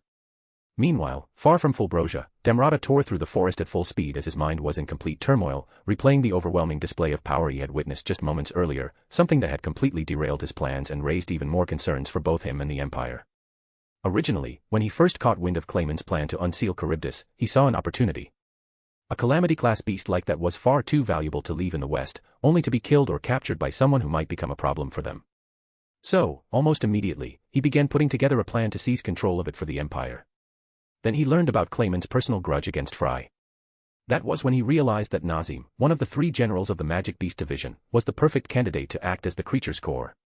She already harbored deep resentment toward the Sky Queen, and her loyalty to the Empire was unquestionable. With her in place, he could achieve both of his objectives with perfect ease. However, things had started going wrong much earlier than he would have liked to admit. The moment Nazim merged with the flying monster, she lost control completely, consumed by the very power she was supposed to command. Damrata had tried to salvage the situation by reaching out to her, hoping to snap her out of whatever state she had fallen into. But the instant he got close, one of Charybdis's summoned megalodons attacked him, treating him as a threat. While he made short work of the oversized fish, it made one thing painfully clear. For the time being, Nazim was gone, and whatever remained inside that monster was no longer something he could control. But even then, the situation hadn't completely slipped out of his hands. Even if Nazim was no longer in control, Charybdis was still heading exactly where he needed it to go. Its massive form cut through the sky on a direct path toward Fulbrosia, and that alone was enough to keep his plan alive. As long as the creature reached its destination, the destruction it would bring would be enough to fulfill one of his primary objectives, which had always been to wipe the Harpy Queen and her nation off the map and weaken the West for their emperor, Rudra. However, that objective began to unravel the moment 2 monsters appeared out of nowhere and started tearing through Charybdis's summoned megalodons left and right. One after another, the massive creatures were cut down, their numbers dropping at an alarming rate as the 2 figures moved with overwhelming speed and precision. This was the first real cause for concern for Damrata. The sudden appearance of such powerful monsters in the Jura forest without anyone noticing was deeply troubling, and it didn't take much for him to guess where they had come from. The most likely culprit was the newly established nation of monsters, which had already become a major topic of discussion within the Empire. If those two belonged to that nation, then things were about to get far more complicated than he had originally planned. Even so, Damrata refused to give up on his objective just yet because he had noticed something important. The two monsters, despite their overwhelming strength, were only targeting the megalodons. They weren't going after Charybdis itself, which made him think they might not be capable of bringing it down. For a brief moment, he let himself believe things might still go his way. But that hope was crushed almost instantly. The moment Charybdis reached Fulbrosia, a blue-haired man suddenly appeared and, with a single wave of his hand, slammed the Calamity-class beast straight into the ground. In that moment, after witnessing that overwhelming spectacle, a sharp and calculating man like Damrata didn't waste even a second and bolted the hell out of there. The instant Charybdis was dragged down from the sky, he knew Nazim was most likely a lost cause. As much as it stung to lose an asset like her, he now had something far more valuable, information. Right now, the only thing on Damrata's mind was getting that information back to the Empire as fast as possible. The power of that blue-haired man, the ease with which he had handled a Calamity-class threat, and the presence of powerful monsters within the Jura forest. Every single one of those details mattered. After all, unlike the demon lords or the nations of the West, the Empire did not rely on reckless displays of strength to achieve its goals. It thrived on patience, on careful planning, on strategies that could take months, years, or even centuries to unfold. And based on what he had just witnessed, Damrata was certain of one thing. That blue-haired man, sooner or later, would become a serious problem for the Empire. That was exactly why Damrata had already reached a conclusion. This anomaly, this unknown variable, could not be allowed to grow unchecked. It needed to be dealt with before it had the chance to tip the balance and spiral into something far more dangerous. For a brief moment, the thought crossed his mind to turn back and handle it himself right then and there. He was confident in his own abilities, and part of him wanted to test that confidence against the men he had just seen. But logic quickly overrode that impulse. There were too many eyes watching, and the identity he currently held was far too valuable to throw away on a gamble. No, acting now would be reckless. So instead, he made the smarter choice. He would return to the Empire, report everything to Kondu and the others before making any moves. But just as he picked up speed, a voice suddenly rang out from right in front of him. "Sorry, Damrata, but you're not going back to the east with that information." Before he could even react, a hand appeared out of nowhere and clamped over his face. It happened so fast that his body didn't have time to process what was going on. His legs kept moving forward out of sheer momentum, and the sudden stop sent a violent shock through him. A sickening crack echoed as his head snapped back from the force, his entire body jerking unnaturally from the impact. A split second later, he felt himself being lifted clean off the ground, only to be slammed down with overwhelming force. The world spun violently, his vision blurring before everything around him went completely black. Meanwhile, Rimuru stood over the unconscious eastern rat he had just caught, staring down at him with cold eyes. So much for being a complete saint, he muttered under his breath, giving a slight shake of his head as he crouched beside him. "Vice Commander of the Imperial Guardians. Sorry, but I can't let you pass on what you've seen here today. After all, I'm not in the mood to deal with Rudra or Michael just yet," Rimuru said calmly as he raised his hand and pressed a single finger against Damrata's forehead. In the next moment, his magic flowed in, slipping directly into the man's mind. One by one, the memories of everything Damrata had witnessed during Charybdis's invasion were stripped away as if they had never existed, and in their place, Rimuru carefully implanted a set of fabricated memories. "That should do it," he added quietly as he pulled his finger away. "Now, as much as I'd like to end your miserable life for being part of the scheme that killed Cheyenne and the others." Rimuru's voice trailed off as he closed his eyes for a brief moment, as those memories flashed back in his mind. After all, even after more than 2 centuries, traveling to this new timeline, that dreadful day still lived on in his mind. "But luckily for you, you're still a useful pawn for my entertainment, so you get to live, for now. Now that one rat's taken care of, it's time to deal with the other one," Rimuru said before vanishing from the spot in search of a certain little female clown, leaving Damrata's unconscious body lying there in the quiet forest. Hours later, the man would wake up with a dull ache running through his body and a hazy sense of disorientation, unaware that anything significant had been taken from him, and continue his journey back to the east as if nothing had ever happened. While Rimuru was busy dealing with a few rats, a completely different scene was unfolding outside Fulbrosia between 2 members of the 10 great demon lords. "Fry. My dear friend. I know how much you value your pride, but this isn't the time for it," Carrion, the king of the beast kingdom of Eurasania, said with a deep frown as he folded his arms across his chest. "The disaster you're about to face isn't something you can handle on your own. And I already told you, I've taken care of the problem," Fry shot back immediately, her tone sharp with irritation as her wings twitched behind her. She clearly didn't appreciate being doubted or having to repeat herself over and over again, especially to someone like Carrion, who was trying to insert himself into a situation that, as far as she was concerned, had no real stake in. "The threat of Charybdis has already been dealt with," she added stubbornly, glaring at him. "Fry, I thought you were a better liar than that, Carrion replied with a crooked grin, narrowing his eyes slightly as he glanced around the area, noticing how everything around them was still intact. There were no signs of destruction, no scorched earth, no lingering aura of battle. Nothing that suggested a Calamity-class monster had just been here moments ago. You're telling me this was a battlefield? Who are you trying to fool, Fry? He scoffed, shaking his head as his disbelief only grew. I don't know where the beast disappeared to, but it definitely wasn't here.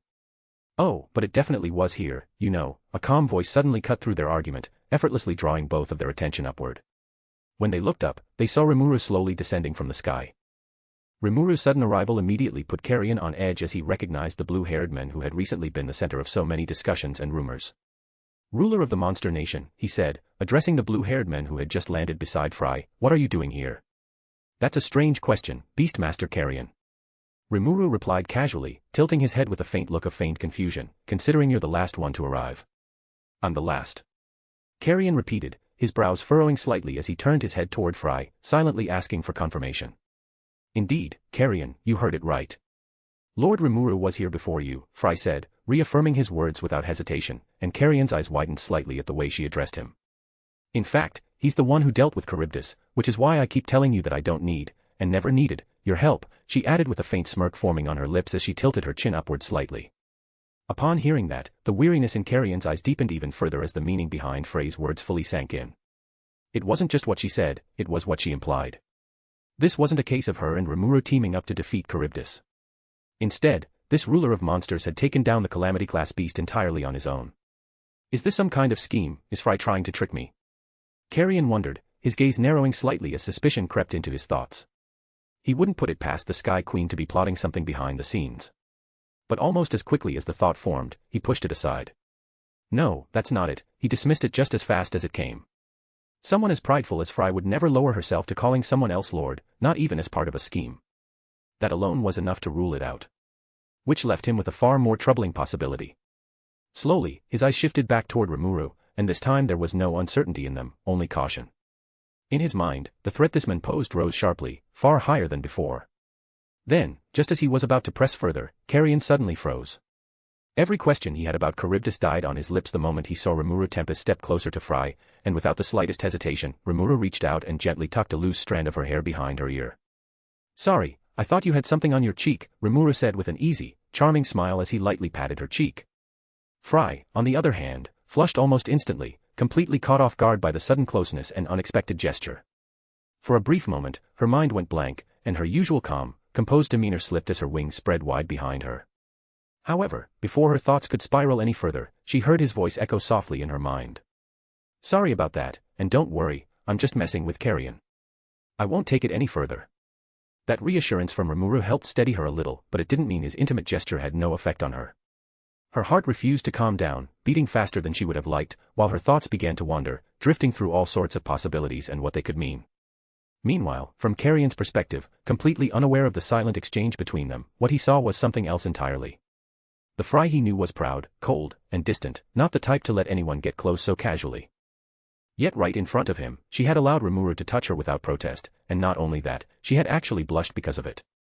The sight made something twist uncomfortably in his chest, a feeling he couldn't quite place, no matter how hard he tried. Why am I feeling like this? Wait, am I jealous of him? No, that's ridiculous.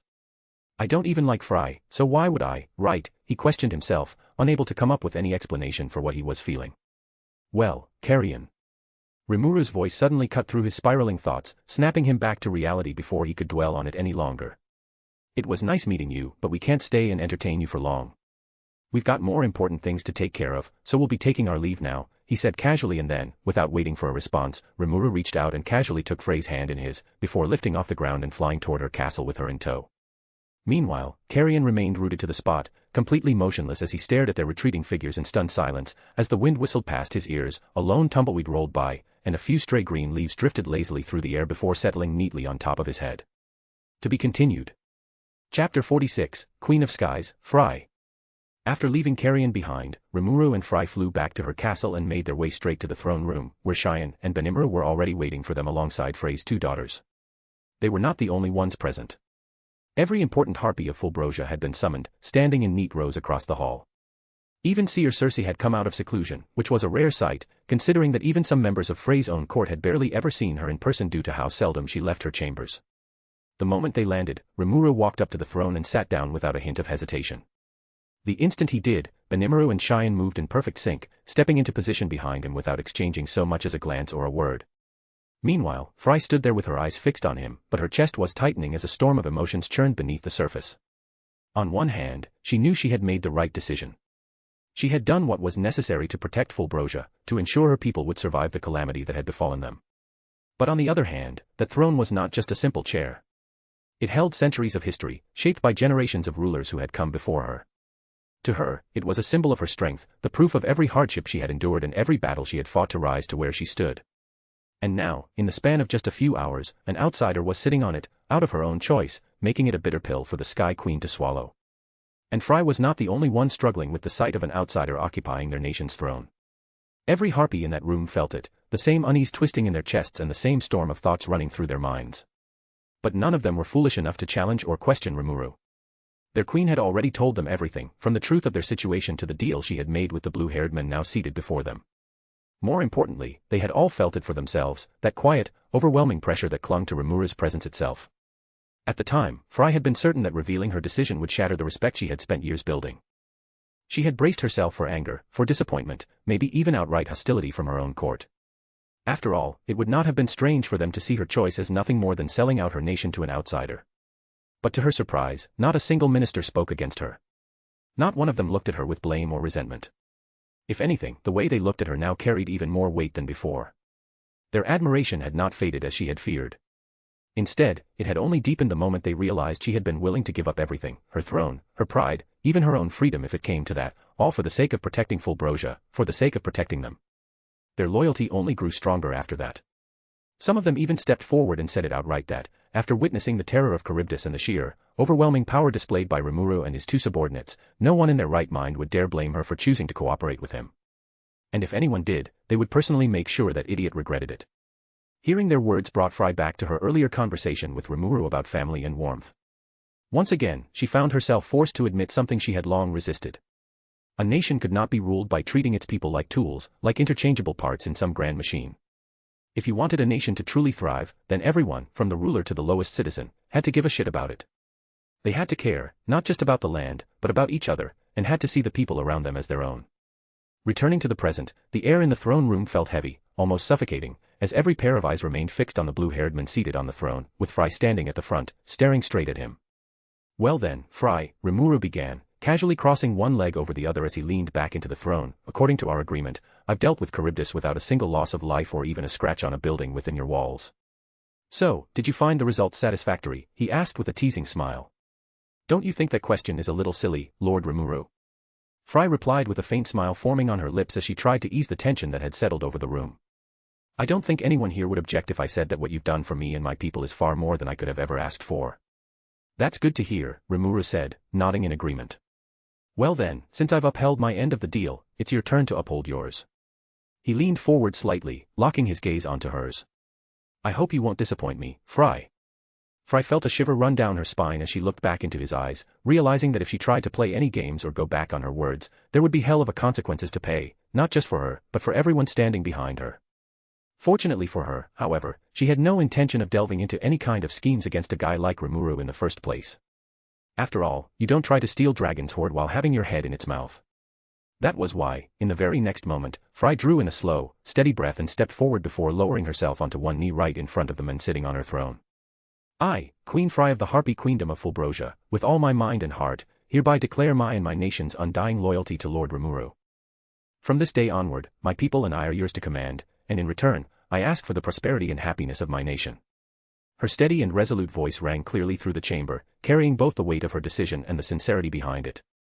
Queen Frey, I, Rimuru Tempest, accept your pledge of loyalty, Rimuru said as he placed a hand over his heart. In return, I promise to bring prosperity to the Harpy Queendom of Fulbrosia. With that, he rose from the throne and stepped down toward her. And for your pledge, I will grant you a reward for your sincerity, he continued before coming to a stop before her and gently placing his hand on her head. From this moment on, I will bestow upon you the power befitting one of my subordinates. Your epithet will no longer be just an empty title, and the world will come to know you as the true ruler of the skies, Sky Queen Frey. Meanwhile, in the stretch of forest that lay between Fulbrosia and Eurysania, the troops led by Carrion made their slow march back home. The energy that once filled their ranks was gone, replaced by a heavy, suffocating silence that hung over them like a storm cloud. When they had first set out from Eurysania, it had been the complete opposite. Their spirits had been high, their blood hot with excitement as they prepared to face what promised to be a formidable enemy. For a nation that prided itself on strength above all else, chances like this did not come often, since most of their conflicts ended before they even began, crushed under the sheer weight of their leader's name and his status as a demon lord. But this time was different. When their commanders, Albise and Sophia, had deployed them, they had made it clear from the start that a tough and bloody battle awaited, and that warning had only made their blood boil with excitement. However, after traveling for hours, they finally reached the supposed battlefield, only to find absolutely nothing. There had been no signs of a clash, no wreckage, no lingering presence of enemies. Not even the faintest trace of the fierce battle they had been promised. It felt like a bad joke. Worse than that, the demon lord they had come all this way to support did not even welcome them. Instead, the demon lord Fry had torn into them without holding back, chewing them out like they were nothing more than a bunch of useless idiots before ordering them to turn around and go back. And as if that was not enough, a third man had suddenly appeared, inserted himself between the two leaders, and left alongside demon lord Fry without giving their own leader so much as a shred of respect. Speaking of the Beastmaster, after being left hanging by Rimuru and Fry, Carrion remained where he was for several long moments, staring up at the empty sky where they had disappeared, before he turned around and began the march back to Eurysania. His two generals and the troops accompanying them quickly fell in behind him, even though they had originally arrived by air on their flying beasts, the griffins, which they were now leading along on foot without uttering a word about them. Meanwhile, Carrion himself could not bring himself to care about any of that. Right now, he was too busy dealing with the storm of emotions raging in his chest. On one hand, he was still trying to make sense of his own feelings toward Fry, struggling to understand why the sight of her being so close to Rimuru had bothered him so much.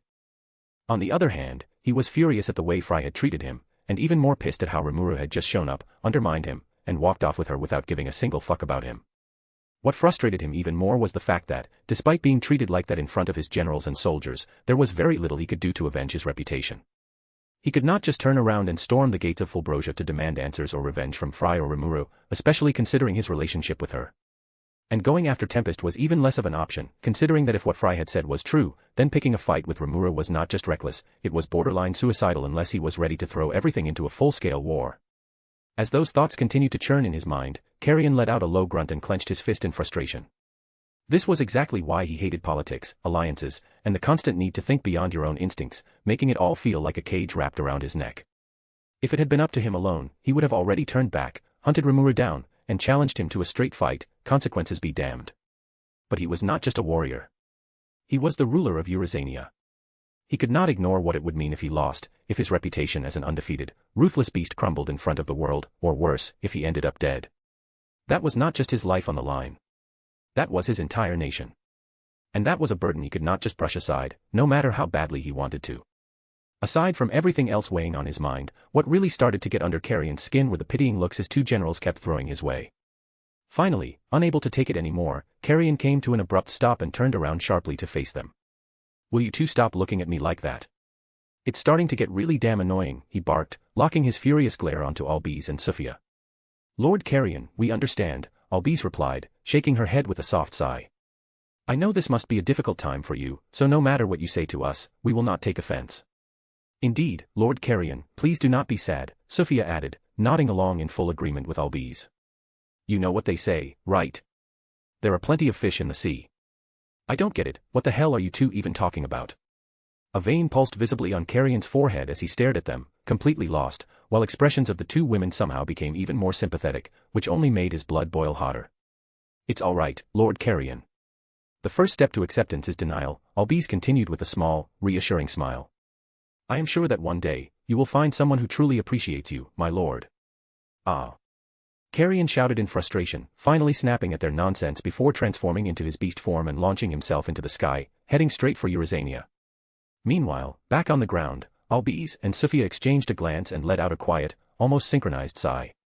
"Matters of the heart really are troublesome, even for someone like Lord Carrion," Albise said before turning toward the soldiers, who had been awkwardly pretending not to watch the entire exchange. "Mount up. We are following Lord Carrion," she ordered, and within moments, everyone climbed onto their flying beasts before taking to the skies, chasing after their leader. Smash! A bottle of premium, aged alcohol exploded against the wall, shards scattering across the floor as Demon Lord Clayman flew into a violent rage after hearing Tyr's report about their failed plan. Months of careful preparation, the favor he owed to Damrata, and what he had proudly considered his flawless master plan had all come crashing down because of one unruly child and some unpredictable throne that had suddenly barged into his life and turned everything upside down. Just a few minutes earlier, when Tyr had first returned from her mission to monitor the situation, Clayman had been in the best mood he had experienced in months. Everything had finally aligned perfectly. Charybdis had been revived without issue, and Fry was about to face the consequences for daring to insult him. In his mind, the outcome had already been decided. All that remained was to shift the blame for Charybdis's resurrection and the destruction of Fulbrosia onto Tempest and that blue-haired Magian somehow, a task he had been completely confident in handling. After all, he trusted in what he believed to be his unmatched intellect and impeccable planning. So when Tyr began recounting what had happened after his departure from the Jura forest, Clayman's smile slowly began to fade. The joy in his eyes drained away, replaced by a growing, uncontrollable rage and frustration. Tyr began by explaining how, at first, everything had been going smoothly, with Charybdis heading straight toward Fulbrosia exactly as he had planned. But then, without any warning, Fry and Rimuru appeared with their forces and intercepted it mid-flight, throwing everything into chaos. Their armies clashed with the swarm of summoned beasts, steadily cutting their numbers down, while the two leaders themselves engaged Charybdis directly. According to Tyr, they had even managed to hold their own for a time, until Malim had suddenly appeared out of nowhere and erased Charybdis in a single overwhelming move, completely destroying his plan. Damn it! Damn it! Damn it! Clayman roared curses, clutching his hair as his bloodshot eyes burned with fury. That damn Magian again. He just had to interfere, just like last time. He slammed his fist down onto the table hard enough to make it rattle. And then there's that bitch Malim. That useless brat shows up out of nowhere just to ruin everything. While Clayman continued to rant and throw his tantrum, Tyr did not so much as blink at him or his words, already far too used to his behavior to care. Instead, her gaze drifted to the large wine stain splashed across the wall from when he had smashed the bottle earlier, idly wondering how long it would take to get it cleaned. Just then, Clayman's rambling came to an abrupt halt, and in the next instant, he shot to his feet and slammed both palms down onto the table. That's it. I'm not going to take this disrespect lying down, he growled, his eyes narrowing into thin, furious slits. I'm going to come up with another plan that will dash. He was cut off mid-sentence as the door to his office opened and Laplace walked in. Without saying a word at first, he walked over and casually dropped onto a nearby couch, leaning back as he crossed one leg over the other. Clayman, I heard your plan failed again, he said after a brief pause, glancing at him while the icy tone in his voice sent a visible shiver down Clayman's spine. No, you've got it wrong, Clayman rushed out, his earlier fury instantly replaced by a flicker of panic as he tried to backtrack, but Laplace cut him off before he could continue. So that means your plan succeeded? Laplace asked, tilting his head slightly as he narrowed his eyes. Are you telling me that Demon Lord Fry is dead and Fulbrosia has been destroyed? No, not exactly, but it's not my fault. That blue-haired Magian. I do not care about your excuses, Clayman. I am only asking one thing. Where are the results? Laplace cut in once more, his voice dropping low as a suffocating aura spilled out into the room. Time and time again, you've been given countless chances and resources, yet you keep coming back with negligible results or outright failures. Not to mention last time, even Footman was captured because of your little scheme. And now here you are again, making excuses after failing and losing yet another asset, he continued, as the pressure around Clayman intensified to the point that it became difficult for him to even open his mouth to defend himself. Honestly, you should be grateful we still consider you our younger brother and keep overlooking your fuck-up after fuck-up. If you were anyone else, you would have already been recycled into some other scheme after your very first mistake. Am I making myself clear? Laplace asked, only pulling back his aura once Clayman gave a stiff, pale-faced nod. Good. As long as you understand. Anyway, I came here with a message from the young master for you, he continued as he rose to his feet. He wants you to put your schemes on hold and keep a low profile for the next few months. He is planning something, and he does not want you to accidentally screw it up for him. Oh, what is he planning? Is it something fun? Tyr, who had been watching the entire exchange in silence until now, suddenly chimed in and hopped over to Laplace's side. Well, it will definitely be fun for us, Tyr, Laplace replied with a low chuckle, glancing down at her with a hint of amusement in his eyes. But for the ones involved, it might not be quite so enjoyable. After all. A sinister smile slowly spread across his face. The young master is planning to start a war. What a tiring and bizarre day this has been, Rimuru's new subordinate, Fry, murmured under her breath as she leaned lightly against the window of her bedchamber while gazing at the moon hanging in the night sky. Just that morning, she had been the unquestioned queen of her own nation and a member of one of the most feared groups in the world. And now, here she was, still technically a queen, but with a new master standing above her. Suddenly, a soft chuckle slipped from her lips as a stray thought crossed her mind that, from the outside, her situation probably looked quite pathetic. To anyone who did not know the full story, it would seem like she had been cornered, forced into submission, with Rimuru painted as the villain who had taken advantage of her desperation. But if anyone actually understood the position she now stood in, then pity would be the last thing they felt. If anything, they would envy her. After all, the benefits she and her nation had gained from aligning with Rimuru easily outweighed any lingering resentment or sadness over no longer being the sole ruler of her nation. Thinking back, Fry recalled how, after naming her, Rimuru had produced another document out of nowhere, and unlike the initial document, this one went into far greater detail, outlining additional benefits, long-term plans, and strategies for the future that she had never even considered. As she read through it, line by line, a quiet realization had settled over her. Compared to what he was proposing, her own vision for Fulbrosia felt limited and shallow, almost embarrassingly so. The level of growth and prosperity Rimuru had promised for Fulbrosia was beyond anything she had ever imagined, and the more she thought about it, the more certain she became that accepting his terms had been the right choice. Of course, she was not naive. She knew that such rapid growth would also attract the attention of angels and place a massive target on her nation's back. But a single assurance from Rimuru had been enough to quiet those concerns and let her move forward without hesitation. What's more, it wasn't just her nation that benefited from coming under Rimuru's rule. Fry herself had been evolved into a true demon lord by him, with Rimuru stating that anything less would not suit someone who served under him. And along with that evolution, Rimuru had also granted her the power that instantly placed her leagues beyond other demon lords like Clayman or Carrion. However, the moment Clayman's name crossed her mind, her good mood instantly soured, and a cold, murderous intent began to leak from her as her claw tapped idly against the edge of the window. "That bastard! How dare he conspire against me and my nation," she muttered under her breath with fury and disgust seeping into her voice. It was through Rimuru that Fry had come to learn the truth behind the sudden revival of that ancient calamity-class monster that had nearly brought ruin to her nation. To her utter surprise, the one responsible for orchestrating the entire incident had been none other than Demon Lord Clayman, the same man she had once dismissed and thrown out of her castle without a second thought. Realizing that all of it had been nothing more than petty revenge for that insult left a bitter taste in her mouth. And as if that was not enough, she had also discovered the existence of a long-lost sister she had never even known about. And worse still, that sister had willingly sided with Clayman, driven by her own desire for revenge against Fulbrosia over some past trauma. Even for someone like Fry, who was not particularly sentimental when it came to family or emotional bonds, that was a lot to take in. It was one hell of a way to find out you even had a sibling in the first place, and an even worse way to learn that said sibling despised you and everything you stood for because of something your late, bitch of a mother had done to ruin her life. So when Rimuru had asked what she wanted to do about Nazim, Fry had not hesitated for even a second and told him to handle it however he saw fit. After all, as far as she was concerned, blood ties meant nothing here. Anyone who tried to destroy Fulbrosia had no place in it, and she had no intention of ever allowing Nazim to set foot in her nation again. After dealing with the matter of her sister, the conversation had naturally drifted back to Clayman, and the moment Fry heard his name again, she had been ready to fly straight to the puppet nation of Gistav and tear that man apart with her own claws, especially now that she wielded the power Rimuru had granted her. But before she could act, Rimuru stopped her and explained that he had plans of his own for Clayman. Out of respect for his words, Fry chose to hold herself back for now, letting that grudge simmer quietly in her heart. Speaking of the power Rimuru had bestowed upon naming her, Fry glanced at the full-body mirror in her room, and what reflected back at her no longer showed the pink wings she once had. In their place were large, pristine white wings that resembled those of an owl, stretching elegantly from her head all the way down to her feet.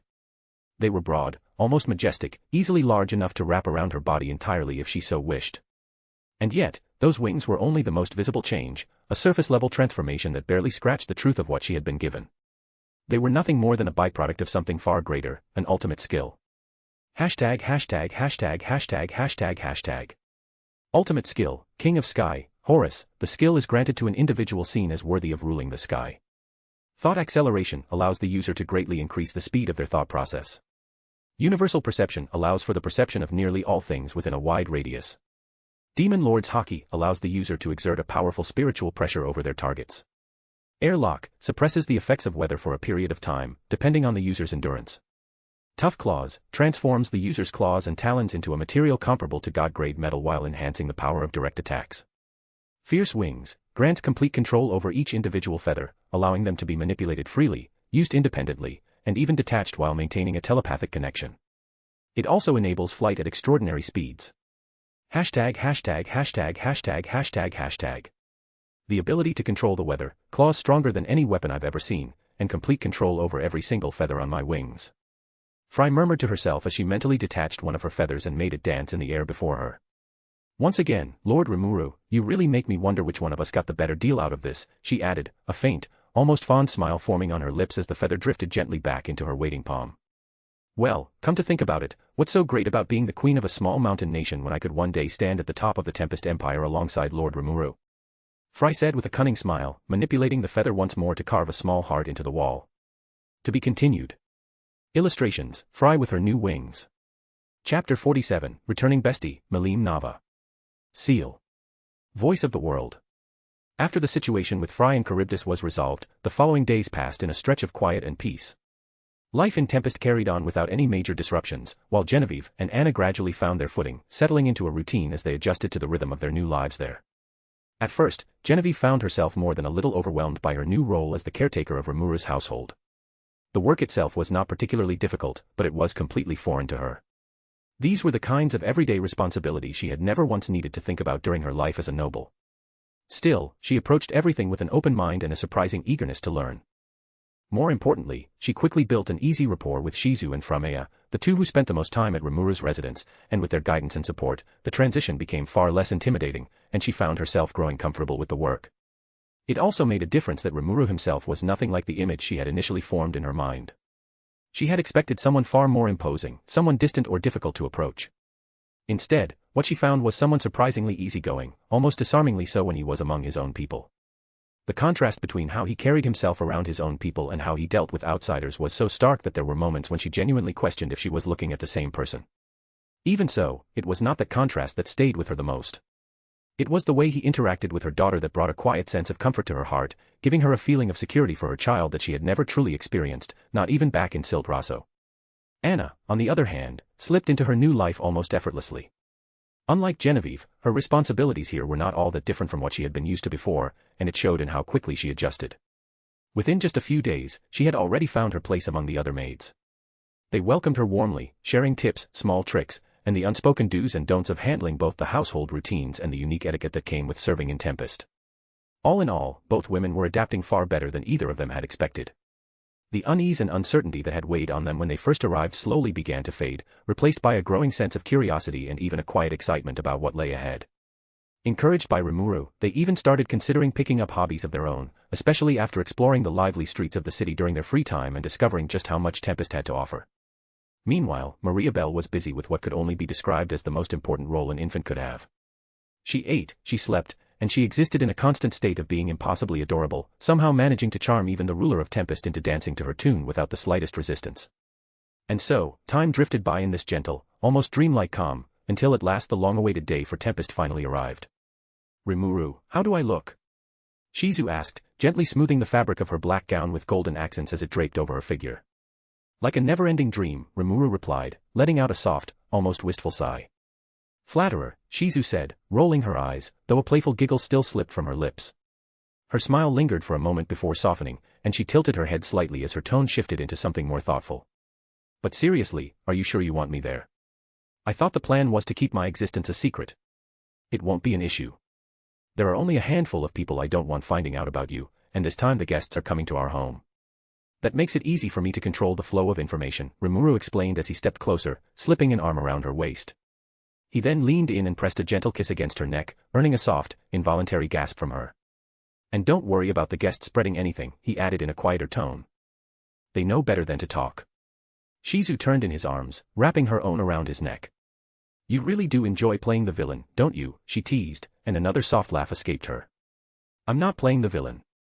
I'm just very good at persuading people, Rimuru shot back with a grin before stealing a quick kiss from her lips, leaving a faint warmth on her cheeks. Yeah, sure.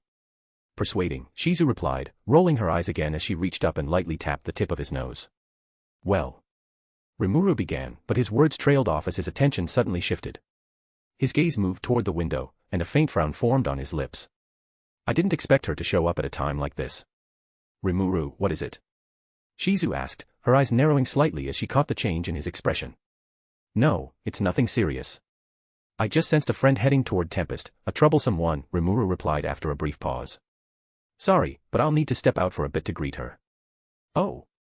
For you to go personally, this person must be someone pretty important, Shizu teased, a knowing smile tugging at her lips. She is. Very important, Rimuru admitted, a small, almost nostalgic smile appearing on his face. But more than that, I have to be the one to welcome her. Mostly to make sure the doors of Tempest survive her arrival, he added dryly as he turned and started toward the door. A girl, then. Shizu raised a brow, crossing her arms as she pretended to frown, though the slight curve at the corner of her lips made it obvious she was not even trying to hide her amusement. Yeah. A sweet, lovely, absolutely adorable girl, Rimuru replied with a playful grin before adding, the destroyer, Milim Nava. You might have heard of her. The oldest of the demon lords, and my best friend. Of course I've heard of her, Shizu said with a soft laugh, shaking her head in mock exasperation. My husband really does have a habit of surrounding himself with anything but ordinary people, she added with a warm voice filled with fondness as Rimuru laughed and slipped out the door. Meanwhile, a few kilometers outside Tempest, a streak of pink tore across the sky at ridiculous speed before crashing straight into the ground with a deafening impact, sending dirt and debris flying in every direction and leaving behind a massive crater. At the center of it all, as the dust began to settle, the girl responsible casually straightened up, brushing bits of dirt from her outfit. Then her eyes caught sight of a familiar figure approaching, and her entire expression lit up with pure, unrestrained excitement. Rimuru. Milim's face lit up as she beamed at the blue-haired man walking toward her. You told me to come back after 6 months, and here I am, ready to play, she added, bouncing on her heels as she skipped toward him. Perfect timing, Milim. I've been waiting for you, Rimuru replied warmly, a genuine smile spreading across his face as he closed the distance between them. Come on, today's a big day for Tempest, and there's a mountain of food waiting for you to try. Food. Milim's eyes sparkled instantly, lighting up with a completely different kind of excitement as a thin trail of drool started forming at the corner of her mouth without her even noticing. That's right, every kind of delicious dish you can think of, Rimuru chuckled, clearly amused by her reaction. But as his gaze drifted over her, that amusement slowly shifted into a faint frown, and his eyes narrowed just a bit. But before that, we seriously need to do something about those clothes. Huh? What's wrong with what I'm wearing? Milim asked, tilting her head in genuine confusion as she looked down at herself and then back at Rimuru. A lot of things, Rimuru replied, as he shook his head. But more than anything, a girl your age shouldn't be dressed like that. There are way too many shady people out there. But bad people can't hurt me. I'm super strong, you know, Milim said proudly, puffing out her chest a little as she flexed her slender arm. I know you are, Rimuru sighed, rubbing his temple. But that's not the point. I don't want anyone ogling my best friend, especially the creeps online, or the ones reading this fanfic. Okay. Milim blinked, her eyes wide as she tried, and completely failed, to follow what he was saying as it went right over her head. But I don't have any other clothes, she added with a small pout. Don't worry, that's an easy fix. But first, let's head into the city, Rimuru said reassuringly as he held out his hand to her. So, shall we, best buddy? Yes. I can't wait. Milim exclaimed, her pout vanishing instantly as she grabbed his hand without hesitation. In the very next moment, the two of them vanished from the crater, leaving the destruction behind, and reappeared just outside Rimuru's home. Welcome to my home, Milim, Rimuru said warmly as he led the pink-haired girl inside. The moment they stepped through the door, Milim's eyes lit up with pure wonder, and her attention bounced from one corner of the room to another as she tried to take everything in at once. Hold on for a second, he added, sending out a quick telepathic message. A moment later, Shuna appeared in the living room, wearing her usual warm, almost radiant smile. Shuna, this is Milim, a very special guest of mine. Could you take her and help her change into something a bit more festive? Of course, Rimuru-sama, Shuna replied with a graceful bow before gently guiding Milim toward another room, while the girl continued to look around in wide-eyed fascination. As Milim was led away, Rimuru took a moment to relax and dropped onto the couch, enjoying the brief quiet. Not long after, the soft sound of footsteps came from the stairs. He looked up and smiled as Genevieve appeared with her daughter in her arms. Good morning, Genevieve, and good morning to you too, pretty lady, he added with a playful grin toward Maria Belle, who was happily waving her tiny fists in his direction. Good morning, Rimuru-sama. You look especially dignified and sparkly today, Genevieve said with a light, amused laugh as her eyes caught on the golden accents of his outfit. In her arms, Maria Belle leaned forward almost immediately, tiny hands reaching out with surprising determination toward anything that shimmered. See. Even Bella agrees, she teased as she shifted her hold slightly to keep the eager child from toppling over. Your daughter just has an obsession with anything shiny, Rimuru replied, rolling his eyes with a faint smirk before conjuring a small gold coin into his palm and holding it out. Honestly, Genevieve, sometimes I wonder if you gave birth to a magpie, he added with a chuckle, watching as Maria Belle squealed with delight the moment she grabbed the coin, clutching it like a priceless treasure and proving his point. Heh, I wonder about that sometimes too, Genevieve replied fondly as she watched her daughter's fascination. Still. She trailed off, her expression shifting as a hint of concern crept in. I suppose some influence from that other soul still lingers, she added quietly, a faint frown forming as the thought lingered in her mind. That's only natural, Rimuru said gently, his voice calm and reassuring as he watched Mirabelle chew on the coin with single-minded focus. Since she carries a reincarnated soul, it's only to be expected that she'd pick up a few quirks from her past lives. But don't worry, I've already removed any chance of harmful influence. So you can relax and just let Bella enjoy her harmless little obsession. I'll trust you, Rimuru-sama, Genevieve replied softly, the tension in her shoulders easing as she adjusted Mirabelle in her arms, holding her a little closer. The child, completely unaware of the brief worry she had caused, simply rested her head against her mother's shoulder, still fully absorbed in her shiny new treasure, as if nothing else in the world mattered. After that, Rimuru spent a few minutes chatting casually with Genevieve before she excused herself and headed off with her daughter. The house grew quiet again for a short while, though it did not last long. Before long, Shuna returned with Malim, now dressed in a cute Victorian-style outfit that suited her surprisingly well. A white, long-sleeved blouse hugged her frame, complete with a large bow tied neatly at the neck and frilly ruffles at the wrists. Over it, she wore a high-waisted blue skirt with thin, elegant stripes, paired with a corset-style top laced snugly at the sides. The fabric swished softly with each step she took, giving her an almost doll-like appearance that contrasted sharply with her usual wild energy. Rimuru. How do I look? Malim asked brightly with a voice full of excitement as she spun around in place with her arms stretched out, as her skirt flared around her. You look very charming and beautiful, Rimuru said with an easy smile as he got to his feet and walked over to her. His eyes moved over the outfit, taking in the details before producing a silver bracelet set with tiny pink rubies. Here, something to go with it. A gift for you. Oh. I love gifts. Malim cheered, clapping her hands together in delight before quickly snatching the bracelet from him. Without a second thought, she fastened it around her wrist, clearly eager to wear it right away. But the instant the clasp clicked into place, her expression shifted. She blinked once, then again, her body going still as a strange sensation spread through her. Huh? Why do I suddenly feel so weak, she asked, looking up at Rimuru with a mix of confusion and curiosity. That's the bracelet suppression enchantment, Rimuru explained gently. It keeps your power in check so you can enjoy yourself without accidentally knocking down half the city. Okay. Malim chirped without the slightest concern, her grin coming right back. Now, can we eat? Please. Of course, just give me a moment, Rimuru said with a chuckle before glancing toward Shuna. Have the guests started arriving yet? No, Rimuru-sama, but according to our intel, they should all be here soon, Shuna replied. I see. In that case, keep coordinating with Sui and let me know when they arrive, Rimuru instructed. For now, though, I'm going to spend some quality time with my bestie. The moment those words left his mouth, Malim's entire face lit up again, as she quickly fell into step behind him, practically skipping as she followed him out. Blanc, sorry, I mean Testa, how do I look? Blanche asked, her voice carrying a hint of nervous energy as she smoothed down the fabric of her crimson dress for what felt like the 10th time. The color matched her eyes perfectly, but that only made her more self-conscious, as if it drew too much attention. You look wonderful, Testarossa replied with a soft smile, dressed in her traditional primordial white attire for today's special occasion. No, I mean, it's not too flashy, right? Blanche pressed, her fingers fidgeting restlessly as she glanced down at herself again, clearly unconvinced. I don't want to come off as rude when I'm meeting the men who gave me a second chance at life, she added more quietly, as her thoughts drifted back to everything that had happened just a few days ago. Flashback. Endless, suffocating darkness surrounded her. In that state, nothing felt real, nothing felt important. Who she was, where she was, even the idea of herself slowly slipped away, swallowed by the endless void. There was only silence and a pitch-black emptiness that seemed to stretch on forever, with no beginning and no end. And then, suddenly, a light appeared, drifting down toward her. Warmth followed, spreading through her body. And then when she finally opened her eyes, she saw Blanc sitting beside her, watching with a worried yet gentle smile. Blanche tried to sit up, but the moment she moved, something felt wrong. Her body did not respond the way she expected it to. It felt unfamiliar, distant, like it did not truly belong to her. She tried to speak, but no sound came out, her throat tightening as panic slowly began to creep in. The more she struggled, the worse it got, that helpless feeling wrapping around her chest and squeezing tighter with every passing second. With no other option, she turned her gaze back to the only familiar face in sight, one that looked like her, yet older.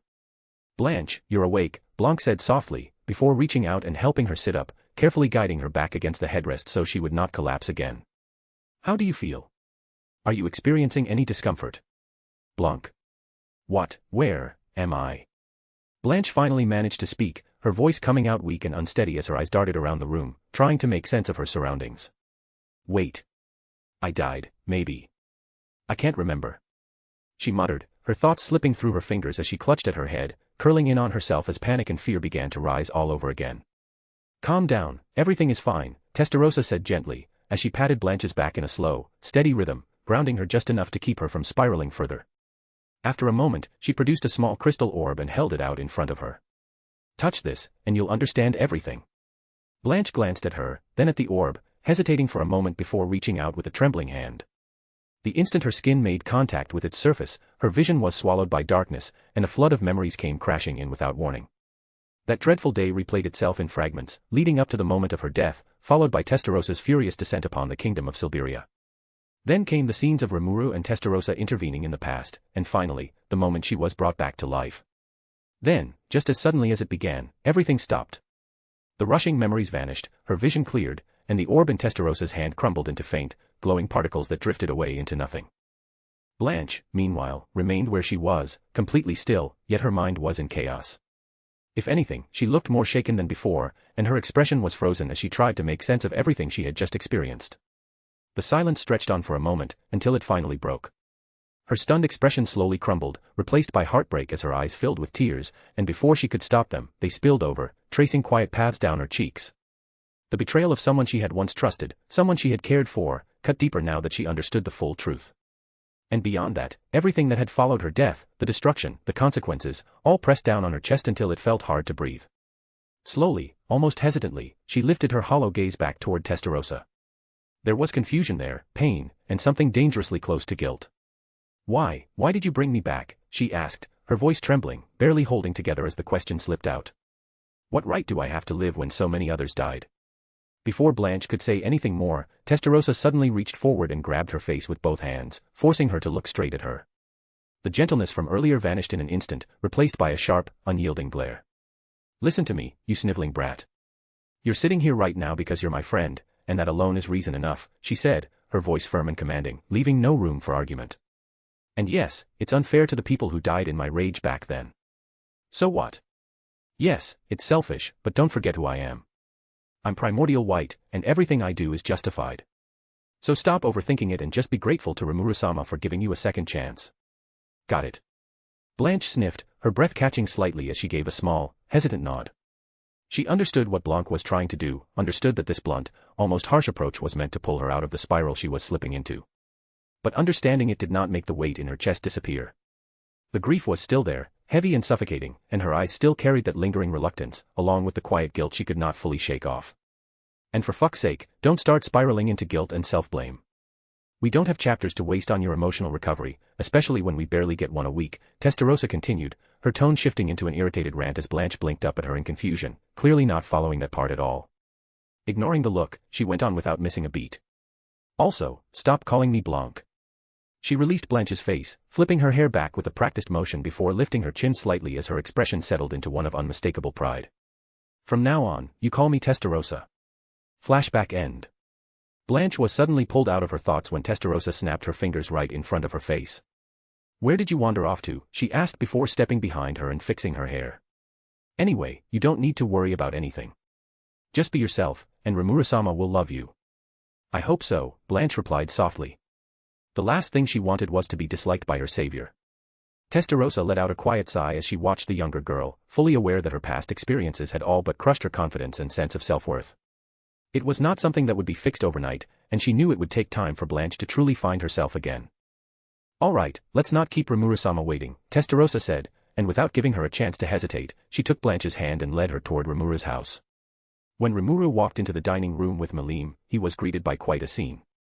Testarossa was in the middle of a heated argument with Framea, while the rest of the group, Shizu, Genevieve, and little Maria Belle, who was still happily playing with the spoons, watched with clear amusement. Off to the side stood Blanche, looking completely stunned, as if she were witnessing a side of her old friend she had never imagined. "Just you wait, brat.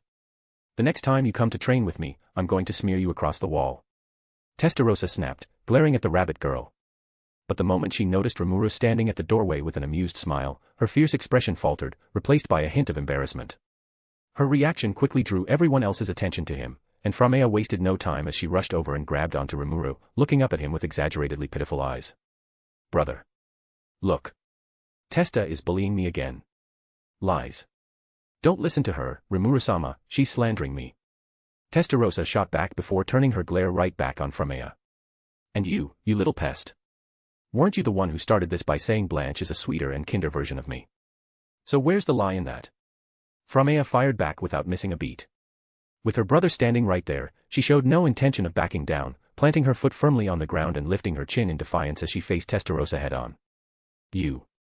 Testarossa started, clearly ready to unleash another sharp retort, but before she could get the words out, a burst of cheerful laughter suddenly cut through the tension, breaking the moment entirely.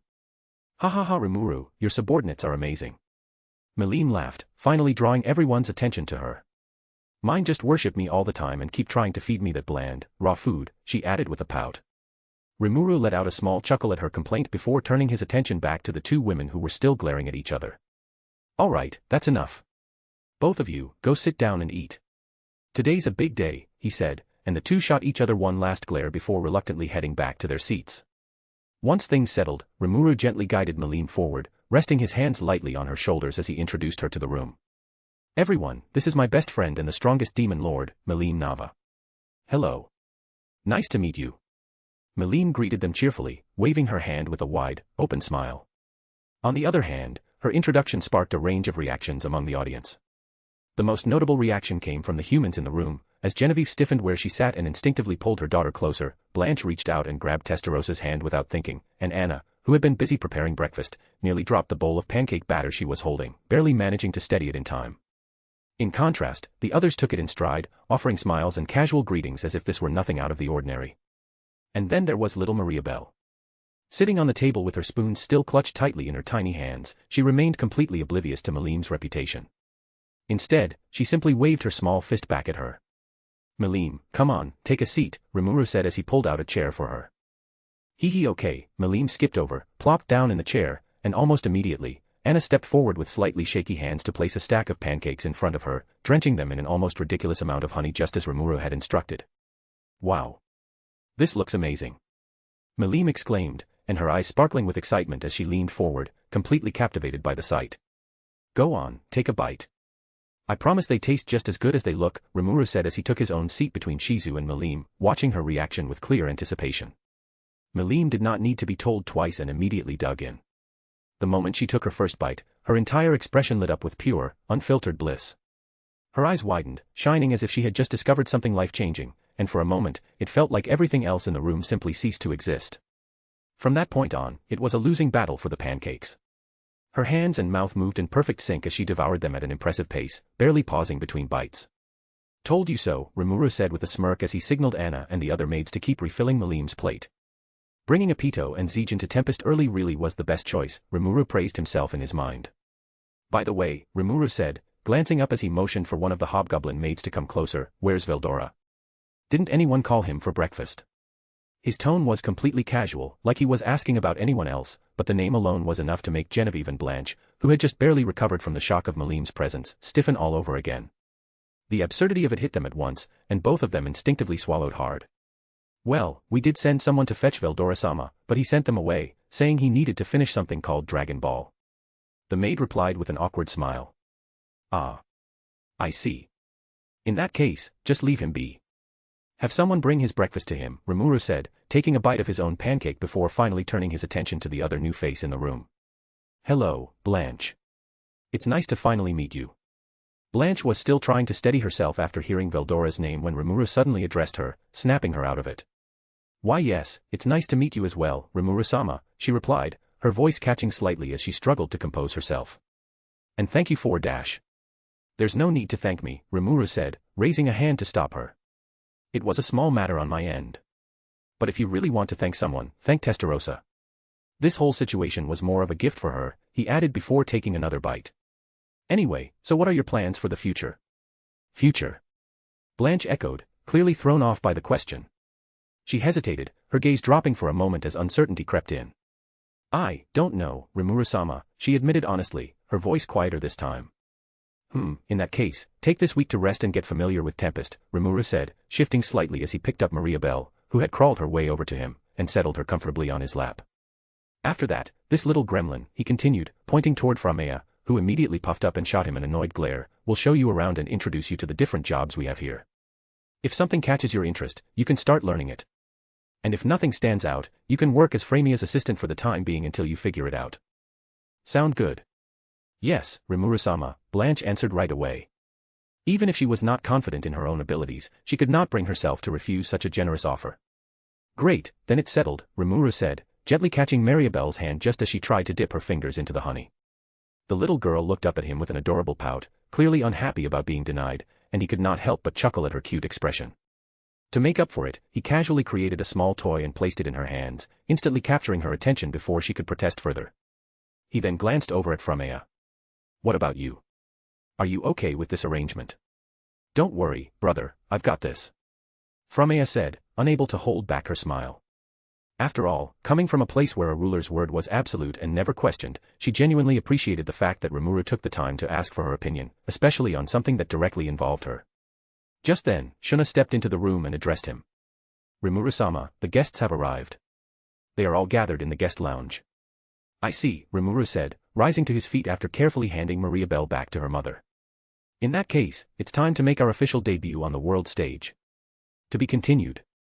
Illustrations, Melim in her new outfit and Blanche. Chapter 48, The Independent Sovereign Nation, Tempest. About half an hour earlier, while Rimuru was still enjoying a relaxed breakfast with his family and friends, King Gazel sat at ease in one of Tempest's lavish lounges, slowly savoring his tea as he carried on an easygoing conversation with Blumen's royal couple, Drum and Varel. King Drum, to be honest, I'm a little surprised to see you here, Gazel admitted after a moment, turning his head to study the plump king beside him with a thoughtful, probing look. Word reached me that things got rather chaotic in your kingdom not long ago. For you to leave at a time like this, I can only assume the situation has finally been brought under control. Thank you for your concern, King Gazel. And yes, the situation has been handled properly, Varel replied, offering a strained smile that failed to reach her eyes, and who could blame her, after all, the events of the past week were still fresh in her mind. A week earlier, the moment Rimuru dropped the bombshell that 5 of their kingdom's noble families had been acting as traitors and secretly feeding information to the Western Council in Falmouth, both Drum and Varel rushed back to Blumend without even taking a break along the way. The moment they arrived, they wasted no time setting everything into motion, launching a full-scale cleanup operation as they worked to root out the rot before it could spread any further. The first thing they needed was a list of names, and surprisingly, that part came easier than expected. Once the intelligence department began digging into the noble family's finances and putting pressure on their servants, the truth started spilling out faster than anyone anticipated, and secrets that had been carefully buried came to light one after another. Within just 24 hours, all 5 families involved in the conspiracy had been identified. With their betrayal laid bare, there was no room left for excuses. The culprits were dealt with quickly and without mercy, and every bit of wealth they had amassed through their dirty dealings was seized and absorbed into the national treasury. Of course, all of it was handled behind tightly closed doors, kept as quiet as possible to avoid throwing the entire kingdom into chaos. After all, panic was the last thing they needed on top of everything else. That was also why only those directly responsible were punished instead of erasing the noble houses completely. The families themselves were allowed to retain their titles, but under strict regulations and constant oversight that stripped away most of their actual authority, leaving them nobles more in name than in any real sense of power. Naturally, that decision did not sit well with everyone. Resentment simmered beneath the surface within those households, but the more sensible members of those families were quick to shut down any reckless thoughts before they could grow into something dangerous. Given how deep the betrayal had run, the fact that they were still alive and still held their titles was already more mercy than they had any right to expect, and they knew better than to push their luck any further. That's good, Gazel said with a thoughtful nod, deciding to leave it at that instead of pressing further. He already had a fairly clear picture of what had unfolded within Blumen's borders, and after cross-checking it with the reports from his own network of spies, his opinion of the plump king sitting before him in a much more favorable light. Drum might not have looked particularly imposing at first glance, but the way he had handled the situation spoke volumes, and Gazel appreciated decisive and resolute men, especially those in positions of power. Before they could continue their conversation, the lounge door opened, drawing everyone's attention as the sovereign of the kingdom of Raja, Queen Tawa, stepped inside. She paused just inside the doorway for a brief moment, her eyes calmly sweeping across the room as she took stock of the guests who had already gathered. Only after that quiet assessment did she move, walking forward with smooth, unhurried steps, toward an open seat and settling into it, positioning herself across from the 2 kings and the queen. Hello, King Gazel, King Drum, and Queen Varel. It is a pleasure to meet you, Tawa greeted them with a warm, composed smile. The pleasure is ours, Queen Tawa, Varel replied at once, returning the smile with one of her own, while Drum gave a respectful nod beside her.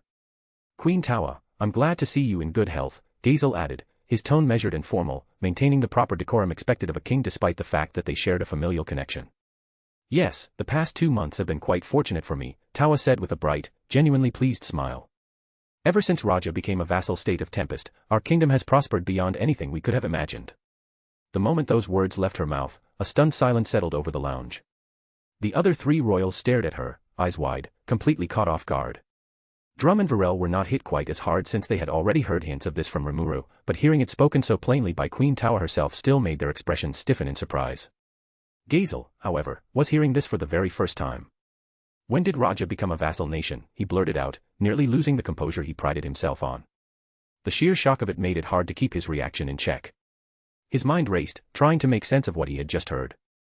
His own spies had reported nothing, not even a hint of such a major development, and while his intelligence network might not rival Blumen's, they were definitely not incompetent enough to completely miss something this huge.